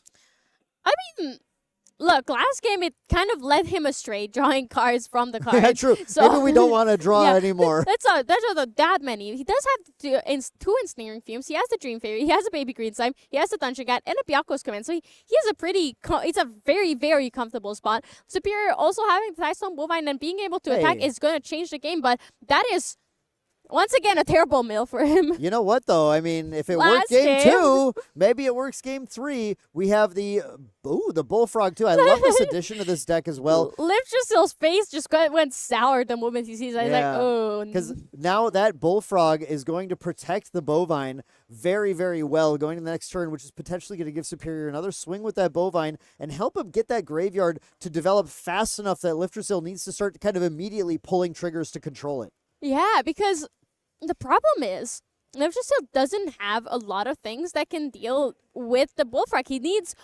4 allies, basically, because all of his allies, other than Seiryu, only deal 1 damage. We did find a nice pickup here on Liftrusil's turn after we use this backup charger. Dig a little deeper. We have a Forest Cake that can come down, but first we're going to, that Dream Fairy is going to come down and actually get the Bovine right up, out of there. As you would, because that frog sure is annoying, but you can just leave it on until you want to start dealing damage and deal with the frog. Yeah, exactly. You don't want to just give your opponent that float this early and let them kind of have that advantage. So no reason to attack into the Bullfrog, set up a crazy line right now. We'll just go ahead and get rid of the actual problem, and we'll let the frog exist. Yeah, and I mean, the frog is not the problem. The frog will be more of a problem if it goes into the graveyard. I mean, does anybody want a frog to be on board more than you, Clem? No. I love frogs. Not even They Superior. should be. Yeah, but I'm sure Superior is really glad. And there is a Fractal Polar Depths coming out early enough in One the game. Polar Depths found. That is huge. That is really, really nice for Superior to already have set up, because the earlier you set this Fractal Polar Depths, so now, again, a reminder, there's a class bonus on it. So we do need to get to Guoja to be able to use that sacrifice. But it's reservable at least. Right. But the point is, once we have that class bonus active, then you have this flexibility when your opponent's trying to do something like resolve a Purifying Thurible to just go, I don't want to lose those cards. I'll just mill a bunch of cards on top so I can choose what I lose. Yeah, absolutely. And there we see that Thurible coming down very, very soon, of course, as well. Yeah, Liftrusil has been doing this very consistently, and it's really, really good because you want that Purifying Thurible out as soon as possible. So the threat is there, and his influence is still really high. Like, you said that he doesn't have the card draw. He doesn't, but its influence is still very high because everything he plays is basically 0 cost. Yeah, it's still working out just fine here. And, of course, it just means when he does find that card draw, it can start escalating really, really fast. But we're going to go ahead and level now to that Guoja, turning on the class bonus on the Fractal Polar Depths and getting our Sapphire Fate Stone out there. So we're going to start milling both players every turn. And of course, just like we had last game, Liftrusil Fairy Whispers, let me figure out what I'm going to mill first. I don't want to mill random cards. Yeah, absolutely. Don't want to get some random cards. You want to be able to set up your next turn. There is a Scout the Land coming into Liftrusil's hand as well, so he might just be able to draw the other card. Yeah, I believe he put 2 cards on the bottom and kept 1 on top, so he can see what he's going to be drawing. He's looking at the top 4 cards, and then he gets to draw a card that he wants to keep while milling possibly a Floating Memory for that Guoja level 1. Yeah, well, this Scout the Land will be a pretty effective card just to help him continue to dig and find. You know, in the last game, we talked about how Liftrusil found a lot of defensive stuff, but not really the things he needed to press the advantage in the game. And maybe with this going first, like you said, Clem, with the Scout the Land, finding the right cards, the game can end in his favor a little faster. Yeah, I mean, I think that Ensnaring Fumes is going to be milled, because it is absolutely useless in Liftrusil's hand, having 2 other Ensnaring Fumes. Now, how do you feel about the Regal? Regal, again, like it's just when you're ready to go for lethal, when you're ready to get rid of Song of Frost, that's what Regal is there for.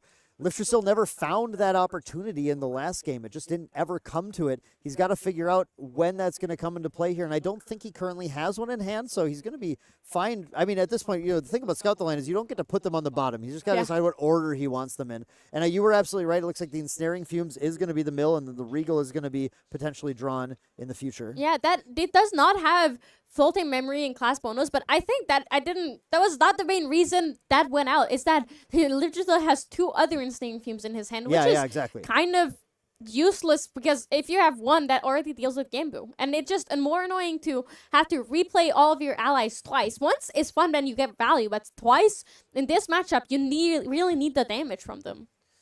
And Superior does have, with that reservable Fractal Polar Depths, just enough to activate the Seaside Ringleader, get another card into memory. And if he does play any animals or beasts this turn, they all will enter with a buff counter. And it looks like we are going to have a big Bovine, because the Dream Fairy was answered, so we don't have to worry about any of that. Yeah, but that is a refracting missile going out, which at least has floating memory. But there is also a tidal lock and another second Tidestone Bovine Tidestone that is going to be a Bovine. 2-3-4-3 that also mills too and has floating memory. So a lot of value on these cows.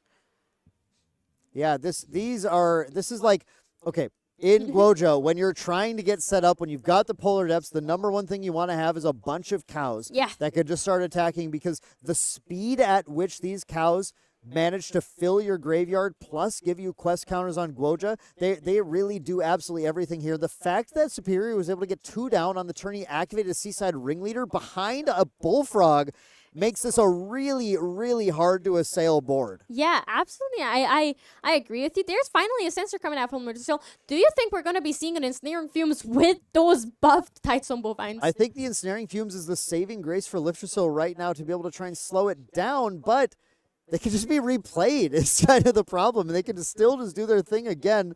And so I don't know if Liftersil is like going to immediately try and pull the trigger on that, because like, what are we really accomplishing by doing that, other than just saying, like, kind of delaying the inevitable? Yeah, and at least if he does it on Superior's turn, he can force Superior to make different decisions. Like once, would you do it before Recollection or after? After Recollection, right? If you do it after Recollection, Superior has already attacked with one of them. That's the issue. True. You give him at least one trigger, because it's going to be his 100% Superior's first action every turn is attack with Bovine. Yeah. There is a Conniving Plans mill for Superior. It's just unfortunate. Yeah, he likes to see those ones. And instead. there's But the there's Ensnaring Fumes coming in out. Recollection. Yep, it's going to, again, this is going to sort of delay Superior just by making him have to recommit that board. And importantly, it's going to be impossible, I think. I haven't done the math, but I think to put out Bovine, Bullfrog on this turn again. And at the very least, they're going to come down as one power, not it's the not 2 gonna 3s, be 1 2s. Yeah, 1-2 is a lot less scary as a 2-3. Like a 2-3 that does things is very rare in this game for that specific reason. Like, if it does a thing every single turn, then it is so much value. Then it is a crazy value ally. Then that would be like a SR in booster packs. Yeah. Maybe one of our UR allies. Yeah.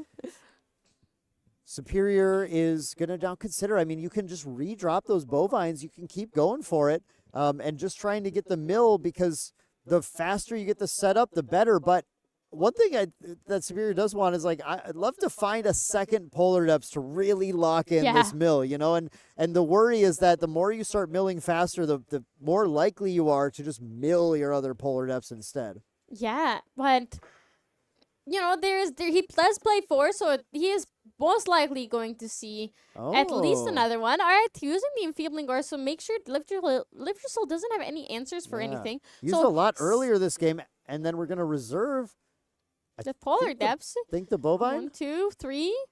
I believe that is going to be a Bovine coming out again. Oh, wait, no, using a Bovine, paying 4 for an Unbroken Mustang, targeting the sensor of Rest Pool piece that is on Liverpool's board. Or the Thurible. I was going to say, actually, the Thurible. If you hit the Thurible now, you deny Liftersil's main way of banishing the graveyard outside of Topsy Decrees, which don't hit a lot of cards here. You're right. And this sets us up now. We can play the Bovines and start to mill even more. And it's going to be really tough to stop this yard from getting out of control from Superior. If he ever finds a second Polar Depths, that mill win con is looking extremely real. And I think just actually I like this better. Yeah. Going Bullfrog, being very defensive. safe. It's very, very, very safe from Superior. And it's probably the best play here because it makes sure that he lives long enough where he can see the fruits of his labor pay off. I think that Enfeebling Orb hitting and then unbroken the Mustang, the Thurible, that's one of the coolest plays I've seen all weekend. That was a really, really smart, really heads-up play from Superior to deny Liftersil one of the main things he needs to interact with this deck. Yeah, absolutely. But it seems that Liftersil might be going for a Dungeon Knight here, turbo up to level 3. Oh no, there's a turbocharge obviously coming out from him drawing more cards. The Siren's Call of more cards. Yeah, draw a card is every player's dream. Now, usually what we see Liftersil do in this scenario is pass the turn and just do the banish. Is he deciding to be a little more aggressive? Nope, there it is. Let's just banish a card. Pass the turn. There's the Stifling Trap. Draw into hand. Get our first quest counter here now that we're finally Guoja. And now Superior is kind of able to set up that crazy board again, isn't he? Yeah, he is going to start working towards having a Ooh. board. There's a Beastbone boost coming out a lot earlier than before, so that is signaling that Gamble might flip. But there's also obviously there is the Unbroken Mustang and the Frog, so Liv still has to fight through a lot of animals on the board just to get rid of that Beastbone boots. Yeah, this is really smart now. It's going to say, okay, if you do Turbo to Seiryu, I'm going to have a Spell Shroud answer. I'm going to try and just be really hard to actually kill. And now we have the Fairy Whispers in response, that was done in response to the Fabled Sapphire Fatestone from Liftersill, and then the conniving plans from Superior as well to fully continue to mill in a ton of stuff into this graveyard. I swear, as soon as that second Polar Depths is found, I think Superior is likely to be in a pretty good position to just be able to secure it. But again, we might get to the point where just the one is needed if this game goes on long enough. Yeah, like we did see that last game that there was a lot of nothing happening, and then all of a sudden that Fractal Polar Depths milled Liv just out. However, he has been drawing a lot less this turn. Yeah, it's again This without game. without starting out with that like unmake duality right away into the turbocharge really soon. Liftersill just hasn't snowballed the momentum in the same way that he has in previous games. And really that deck relies on this philosophy in Grand Archive that the earlier you draw cards, the more actions you get to take and the more cards you get to draw. Yeah, and well, right now Liftersill doesn't have that many actions that he can draw, and Superior, but however, Superior's graveyard and hand is looking very juicy. This is the best we've seen it be all week, well, not all weekend, but this grand finals. Yeah, all of the grand match so far, finals, yeah. absolutely. This is Superior is actually feeling in this game like he's in a pretty solid position at this point, and Liftersill has to kind of be the one now to start making plays to be able to try and push ahead and find a kill. And look, I mean, just the board Superior has right now is very, very threatening. Liftersill is going for a baby green slime just to try and get a little more advantage. Activate the Portentous Tongu just to get a little more advantage. Continue to try and draw and find what does he need to find in order to push for a victory before that mill out comes. Superior has really actually put a clock on the game now.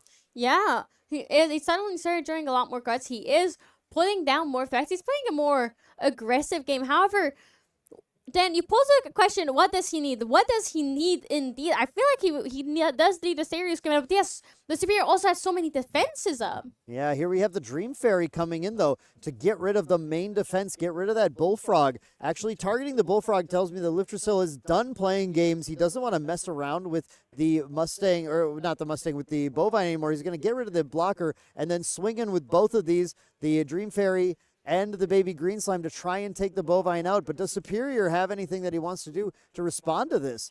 Yeah, it seems that he probably has, because Liftersill was like, all right, I'm swinging, and then, all right, I'm swinging again, and Superior was like, hold up, wait a second. Yeah, Wait a second. He could refracting missile the baby green slime, but it'd be Or very the Dream easy to come up with Fairy. another attacker. Which is Okay, the in more response to the likely, Dream Fairy yeah. attack. Yeah. It's a more likely candidate to be hit here, because that means that he can replay his Bullfrog next turn. We do see Liftersill does have an Ascent Protector in hand at the very least. So even if this fairy dies, the Ascent Protector can be the one that takes the Bovine off the board. But Liftersill absolutely just I can't let the Bovine exist any further. It's going to make Superior's clock way too fast. Yeah, and he cannot afford to let that Dream Fairy get removed as well, because getting rid of that Thronekeeper Bullfrog is imperative to be able to deal chip damage, and he's already on 8 damage counters, only on Goja level 1, so either he'll have to level up, which he doesn't want to do, or find a way to take care of this board. And there's that Ascent Protector that we mentioned coming down now. Going to be an easy way to get that Bovine off the board. But yeah, I mean, 8 damage counters, Clem, you're right. It's important to mention that as Superior is building this mill win con, he has actually dealt a surprising amount of damage counters. I didn't even realize that it already ticked all the way up to 8 here. That happened kind of out of nowhere. And at some point, that's the power of the Genbu list. All these different win cons. Eventually, he'll just flip a Genbu and go, actually, I think I can kill you. Yeah. Unmake Duality getting banish from Liv just is really unfortunate, because he would have wanted to see some more cards to get those answers and start being able to deal damage to Superior a lot more, but unfortunately he cannot now. Yeah, he was looking for that all the way back turn 1 of the game, couldn't find it, finally finds it, and then it gets banished. Then immediately gone. Very unfortunate, but you know that is the gamble you take when anything goes into your memory. Exactly. Players starting to do counts early. Let's make sure we kind of know where things are at. That yard is building so fast, though. It's honestly kind of surprising, kind of alarming, something that is going to be a real problem given a few more turns of this game. Yeah, absolutely. It is really scary to look at and really scary to see here. Anything could happen. Both players milling here. We got a Veiling Breeze milled, Bullfrog milled, and with the Tariff Ring played from Superior in the materialize phase this time, that's going to, again, make it tough for Liftrasil to be able to get in enough attacks to be able to get lethal on him, even though he's still Guoja level 1. He's just going to continue to build everything he needs. He can put another animal or beast down here if he wants to. Fracture Eyes targeting the sensor of Restful Peace. It's coming through, and that sensor is going to be gone now. So that means that the stratagem that Superior has in his hand is online, as well as the Fractal of Polar Depth. So that could be a viable line to play the stratagem and play the Fractal of Polar Depths, and that is what we might be seeing here in a second. Given that Liftrasil hasn't had quite as fast a card advantage gain in this game, does mean stratagem is a little more enticing to see here. However, it's a very risky play based on how the resolution of it has to work with the reflexive triggers that it causes. Very easy for Liftrasil to play around, so I appreciate this a little more. I think going for the Frosthorn Paladin, banishing, drawing, trying to use these draws to find another Polar Depths, but also, importantly, putting a 3-power threat on board now, so the Mustang and the Paladin can combine forces to take that Ascent Protector off the board. Yeah, and Liftrasil doesn't have any answers to it anymore because he is basically all hands down in terms of useful cards that he can play. Everything else is protecting his champion, really, or a dungeon guy there. So he does have the Serious Command in hand. I believe I saw Bialko's command earlier as well, so he could run away with the game. However, he does need 18 damage still. He's going to really force Liftrasil to commit a lot if Liftrasil wants to try and mess with him on the next turn. Between the Tariff Ring causing him to have to pay for attacks, then he needs to use attacks to get rid of the animal or beast. Otherwise, the Beast Spawn boots get activated, so he'd have to pay the attacks to attack the animal, and then still the boots just get activated, and now the flip doesn't even become lethal or anything. There's a lot. Like, it's going to be a little bit tricky. I think we're not going to see any sort of lethal line from Liftrasil out of nowhere here necessarily, but I think that does mean that bodes well for Superior getting another turn to try and find that way to get another win. Yeah, very unfortunate banishment on that Ensnaring Fumes and Bianco's command both going out for Liftrasil, but not much you can do about it. You are kind of forced to level up here. Liftrasil with another baby green slime. I mean, I think one thing that's been a little tough too is he might feel the pressure to continue playing these to draw and dig, and that's going to deny him that ability to play them to stop the Genbu from flipping. Another thing that can end up stopping the Seiryu from dealing enough damage. We're going to start with the Fairy Whispers and just see what we're dealing with. We do find another Dream Fairy. Those have been kind of all-stars. This game might be what he put on top there, I think. Yep, there it is. Let's reveal the Dream Fairy. Grab that to hand. It's been good enough, and now with the Frosthorn Paladin play, I definitely want to find that. Yeah, you really wanted to have that again because every single Dream Fairy you played has been removed, so they are not doing anything, but you want that to come down to remove that buff counter. Yeah, it sometimes feels a little weird putting the Frosthorn Paladin back because you can just gain more advantage with it, but you have to get the threat off the board, make them respond to the Frosthorn Paladin. Here we do see the Tariff Ring being used for a Superior. Now every attack is going to cost 2 reserve. Do you think we're going to be seeing Liftrasil not attack because the Tariff Ring is really scary and he's finally going to build a board? Well, I mean, yeah, look, you got to have a lot of cards in hand to pay for the Tariff Ring, and there's only 11 cards here or something? That's not a lot.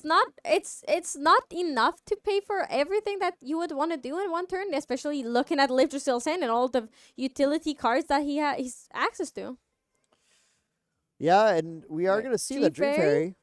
That one we have been talking about. Superior just being like, all right, here it is. It is returning and has returned to my memory. Well, did you call that board building? Because we already went to the end phase. Was that board building? I mean, it was an ally put on the board, so... A thing was placed on the board, yes. That's basically what everyone's turns have been. Just to play one ally and then pass a turn. Now, one thing, the players are, as this game goes on, as the day goes on, they are going to start to get that exhaustion hitting. Yep. And that's one thing that, we're feeling here in the casting booth here, but I can't imagine how the players are dealing with it. Even though it's a high-stakes game, there's a lot of adrenaline, I'm sure, still. The things start to get a little bit sloppy. Not that I'm seeing it happening yet, but it is something to keep in mind as we continue to move on. The players have to be superhuman to be able to keep their brains operating at full capacity. And we're excited to see as this gets towards its conclusion whether or not any crazy plays end up coming out or anything ends up getting missed.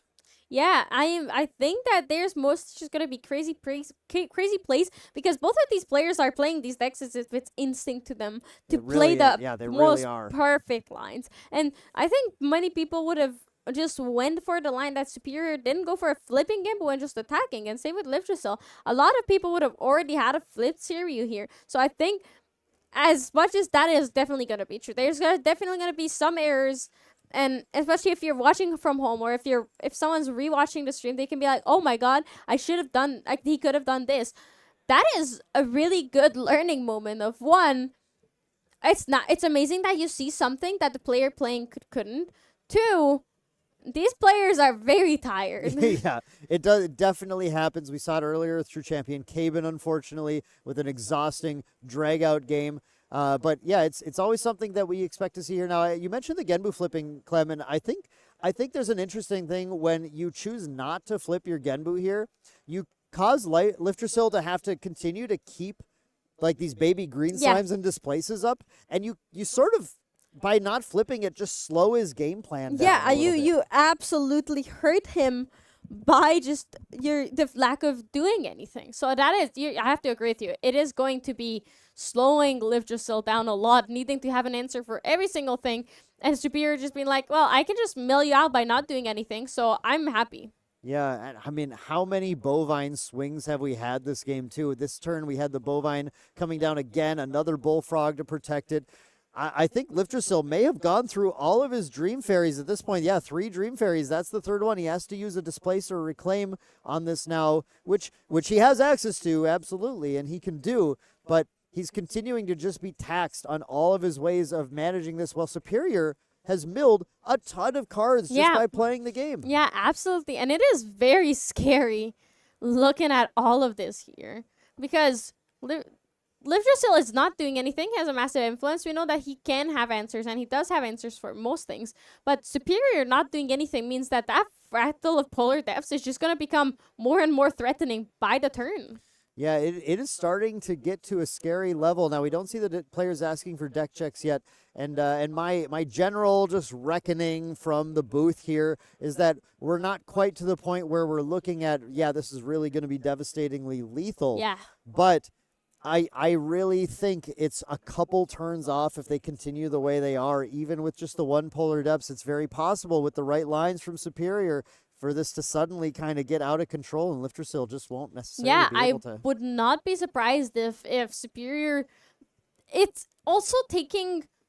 If you think about it in terms of tiredness, what Superior is doing is the safest, most relaxed way of playing this deck, which really allows him to put all his focus and energy into just answering the things that Liftrusil throws at him. Yeah, and it's almost putting your opponent into an endurance test, right? Yes. Saying like, look, I can go forever, man. Yeah.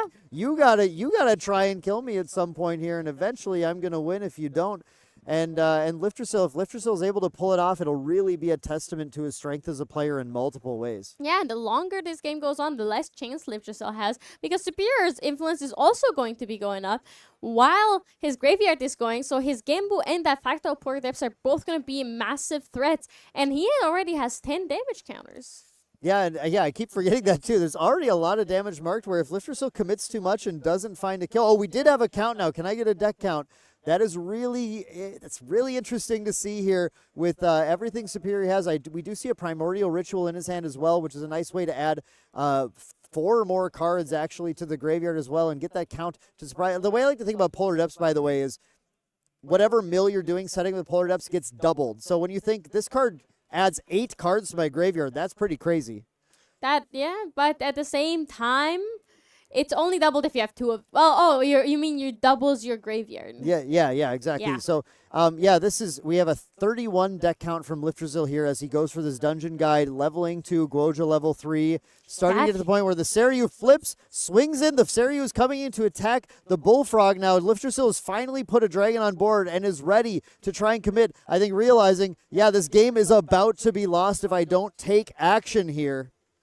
Yeah, it absolutely will be. He does need that.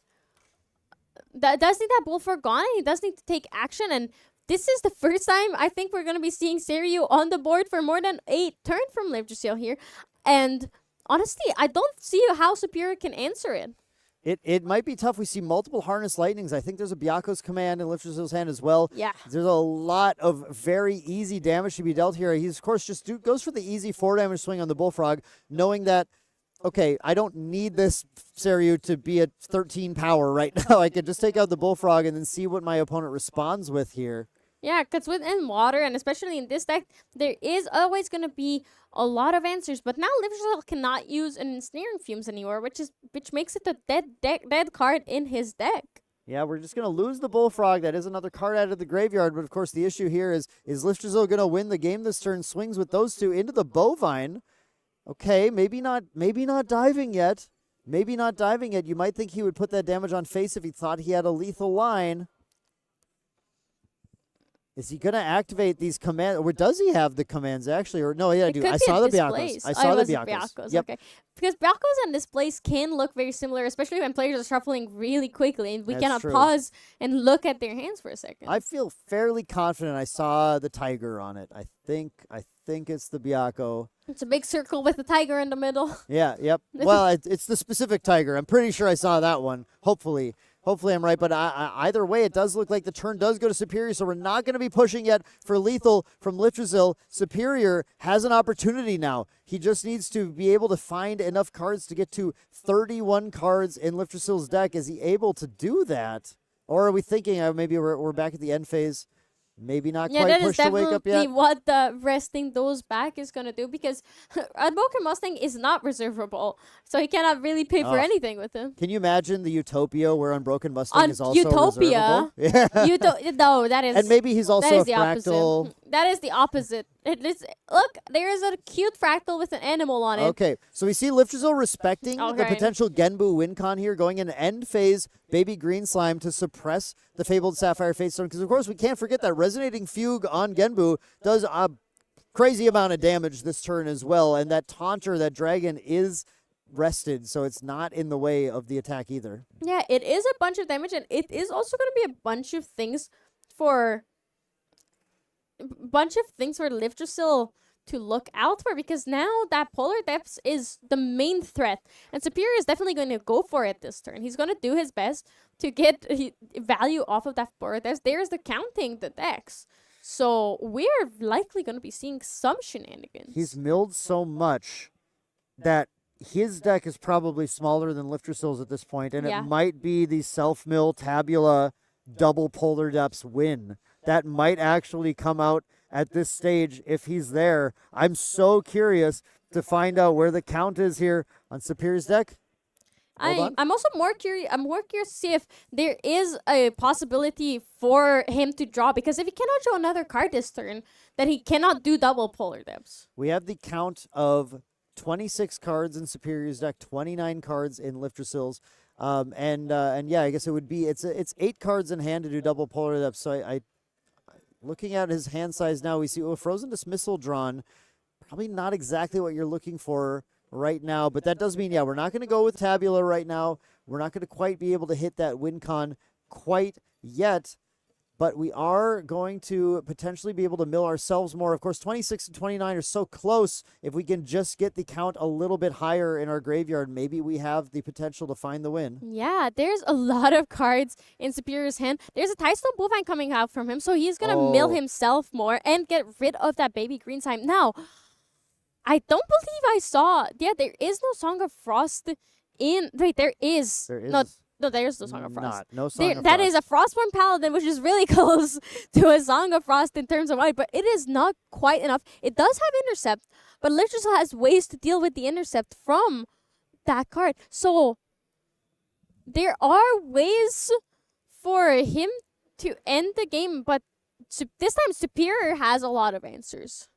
I think Superior's got around 20 cards in the graveyard right now. So it seems like he's far off, but he's not that far off because I believe he still has that Primordial Ritual in hand. Again, that's another 4 cards added. The Ritual, the sacrificed, be a Bovine in that case to get a water card. And then the 2 cards milled off the Ritual. He might still have to live another turn, but he is sitting on a Beastpawn Boots. So living another turn has possibility here. The problem is Lifterzel having those 2 Harness Lightnings. You're going to make an attack really the lethal line. And like you said, Clem, I don't see a Song of Frost. Yeah, and I think Lifterzel has ways of dealing with Gambu flipping because Gambu is going to come back at the end of Gambu's Fate Stolen is going to come back at the end of Superior's turn. So it is very likely that the play here is for Superior to flip it over and make it become an actual ally finally.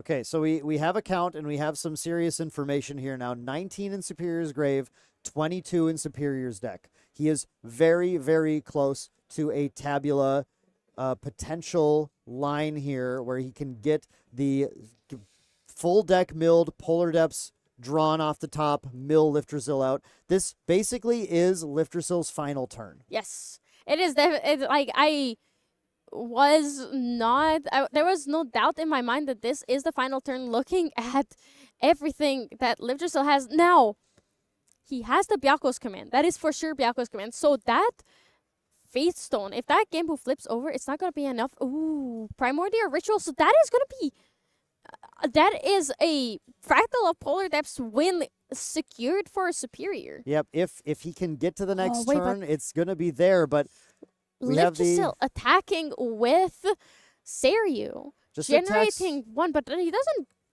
use any Harness Lightnings or anything. Yeah, he on didn't it. use the Harness Lightnings first. I don't.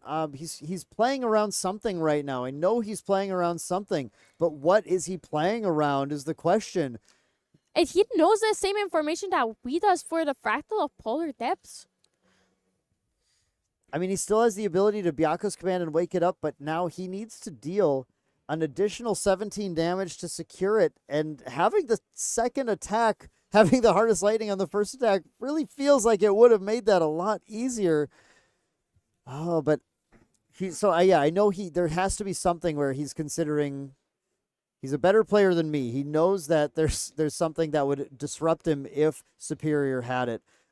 Maybe just fearing the Song of Frost. Maybe it was a bait to see, like, do you have the Song of Frost? Are you going to stop this from happening right now? Could be. I'm looking at the deck list and trying to figure it out. Does Superior have a Tabula? Did he take his maybe did he take let's literally he plays Tabula in his main board, but that's literally the only thing that is going through my mind that would make sense for Lifterzel to not just do his best, because if Superior has a Tabula, then this is guaranteed game over. Here it is. The Fractal of Polar Depths is sacrificed. Superior's entire deck is milled out. Lifterzel passed the turn. Lifterzel did not go for a Tabula of Salvage. Comes down. Now the Tabula of Salvage has the activated ability. Choose 5 cards from the graveyard. Put them at the bottom of your deck in any order. It's up to 5. All Superior has to do is put Polar Depths on top, draw it, and now he gets to mill Lifterzel equal to the number of water element cards in his graveyard. That will completely take Lifterzel out of the game. Lifterzel has to have a response, but I don't think it's there. Yeah. There it is, the activation of the Tabula. He's going to grab the cards. I'm just so lost. I'm pretty sure that Lifterzel would have been able to win the game. I'm not sure. I know he just had to be playing around something. He had to be playing around the Song of Frost. There we do see, just like we described, the 4 Polar Depths coming in, and let's pick one more card. How about a Song of Frost? Yep. There it is right there. Let's put these on, and I guess you do get to put them on the bottom in any order, which means at the top in any order, because we have no deck. We're going to go ahead and then go to the recollection phase. We're going to play... we're gonna play the Seaside Ringleader just to get an extra draw of a Polar Depths to try and play around whatever Lifterzel might have. We're gonna draw a second Polar Depths for turn. Now all we have to do is activate this Polar Depths from hand and now activate it from the field, and that will allow us to let's make sure we're gonna put double Polar Depths into play. Activate both of these Polar Depths. Mill Liftrasil equal to twice the number of water element cards into the yard. And Liftrasil looking at everything. What are we doing? Are we getting a count? I think we're going to make sure. Are we 100% on this? No, that's it. That is it. That is game. That is Superior taking this game home. Now, I'm really interested to hear what was going through these players' heads, because I know that we both know that Liftrasil is playing around something. He was doing his best to win this, to like find a way to win this game. But I wonder, he was definitely afraid of the Song of Frost, but still, I feel like he was at a point where gambling for it was his only chance of winning. It was very clear, I thought, to us here in the booth that it was the last turn of the game, but maybe he thought there was a way. I'm not sure exactly what it was. Maybe he thought he wouldn't see it. I don't really know. But at that point, we have Superior, the experienced Genbu player who went entirely undefeated the entire weekend. Never lost a match all the way from the start to the finish of Ascent London. 10-0-3. Yeah, with not the deck that you expect. Water, Guoja, Genbu back in the meta right now. We're going to start to see players picking this up again, inspired by the play that Superior made this weekend. And then we will see people playing the Lifang Lantern and they'll be sad. I feel like the Genbu is a really good deck, but there's a reason that it kind of fell out of favor. And Superior's list is beautiful and it's perfectly crafted. There are a couple of odd things that you see when you first take a peek at it, but it still is. It's a perfectly balanced, nice thing, and it doesn't really have a way. It has Platmos things. Yeah. So it has ways to deal with the Nullifying Lantern, I guess. So it's not that. It played through him in the terrible. past. It'll play through him again. I True. think Superior really proved. But then it's got the chops. Then what was it that stopped Genbu then? Rile the Abyss got too exciting for players, and they had to play but fire. it's been banned for a couple of months now. Okay, that is why isn't it in like Akihabara? Why didn't we see it in Manila? Why is Superior is just maybe he has the brain. One thing is maybe you just got to see a player show you how good it is, but why just watch? Let's hear from Superior for the third time this weekend, but now, after crowning himself fully undefeated here at Ascent London, your Ascent London champion. We got an interview with Garrett and Superior. Let's go to it right now. And here we are with Superior, the winner of Ascent London. Congratulations to your win. Thank you. I bet you are exhausted after this short game you just had, right? Yeah, we went through a lot. I'm just very, very happy about the results, and went completely undefeated. So yeah, big shout out to all my ER friends, all my friends back home, especially Ben. Big shout out to you. Amazing. And I heard yesterday you already had the pleasure of this matchup during the Swiss. And did the matchup during Swiss prepare you for this final? I would say playing into the other series players, TM32, they're all on the same series deck. I was able to get some practice, able to see some lines, and this was your matchup that needed practice, especially since you had to figure out probably pretty early what your win conditions are, right? Yeah, exactly. Yeah. And the mill out is probably the prime condition here that you are going to, especially since the TM32 list, as you discovered yesterday already, is drawing a bazillion cards, right? Yeah. They just go up in they just keep, they have unmake, they have turbocharge, just keep going plus, and then you kind of have to find those windows, maybe with the enfeebling orb or you kind of just stall out the game and then get to that polar depth win line. During game 3, the situation where you used the enfeebling orb to fracturize the Furble, that was probably the key, or what would you say was the key point here? I think that was, sort of the main turning point where I was able to enfeebling orb the two more cards down, and then Unbroken Mustang the Turbo. Yeah. Which means, he doesn't have that big graveyard nuke, so I could get there a lot faster. Yeah. Did you at any point expect the Topsy's decree to just screw up your plans at some point? Oh, 100%. I'm expecting Topsy. Every deck is playing Topsy now. Every deck is playing Turbo. Every deck is playing some graveyard hates. But I think there are ways to play around it, right? Like you saw, in the last game. Yeah. I was able to pop that turbo for nothing, and I was able to.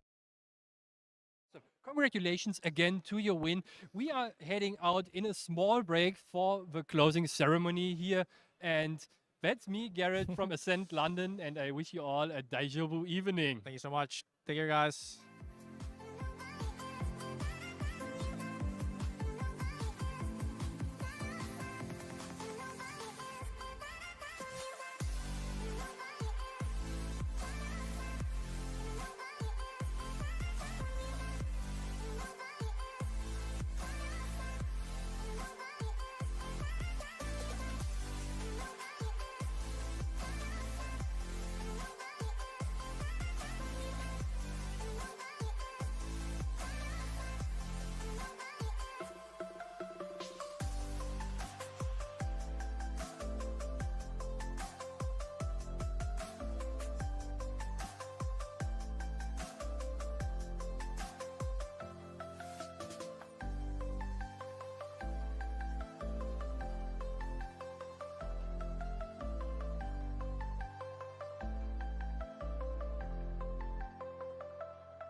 about that, everybody.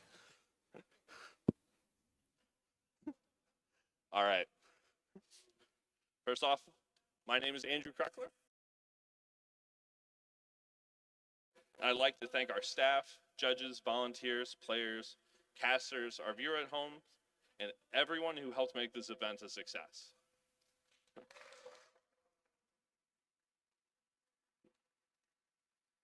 So without further ado,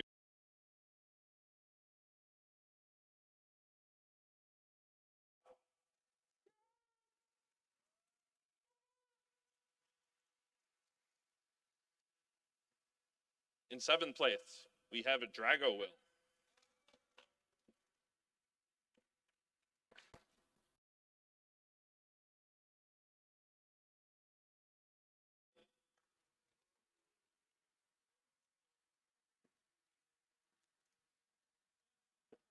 In 5th place, we have Sano.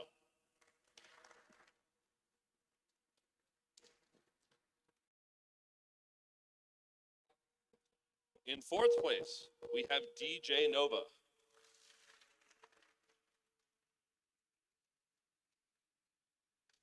In 3rd place, we have Fallen Boo 14.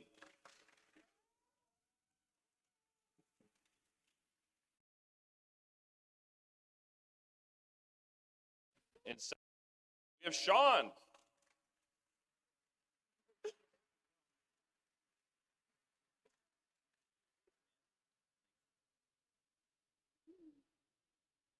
And your Ascent London champion, Superior.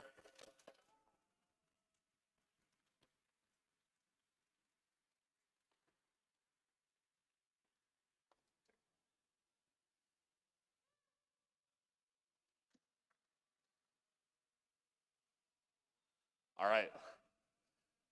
Now, we're going to move forward with our closing presentation. Just a little summary of the presentation. We're going to go over a few event reminders, product teasers, and our incoming banned and restricted list that goes live tomorrow.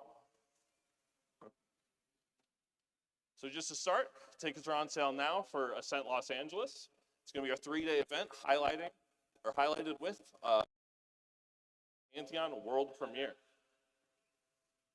Then we also have the North American Nationals bundled with Ascent Las Vegas. Tickets are going to be going on sale soon. Also have the European National Championship in Prague, the Oceania National Championship in Wellington, National Championship in Taipei. And then to finish the season, we have our World Championship in Singapore, and the tickets will go on sale soon for Ascent Worlds. We also have Ascent Osaka coming up the end of October, and Ascent Dallas coming up in December. And just a reminder, we do have Mortal Ambition Altar Edition coming out at the end of January, as well as Radiant Origins coming out on April 3rd. Launching with Radiant Origins, including 4 copies of Dungeon Guide and Frostborn Paladin. And just a couple spoilers for you guys. Got Potion Infusion Animates, as well as Shizun of the Ash.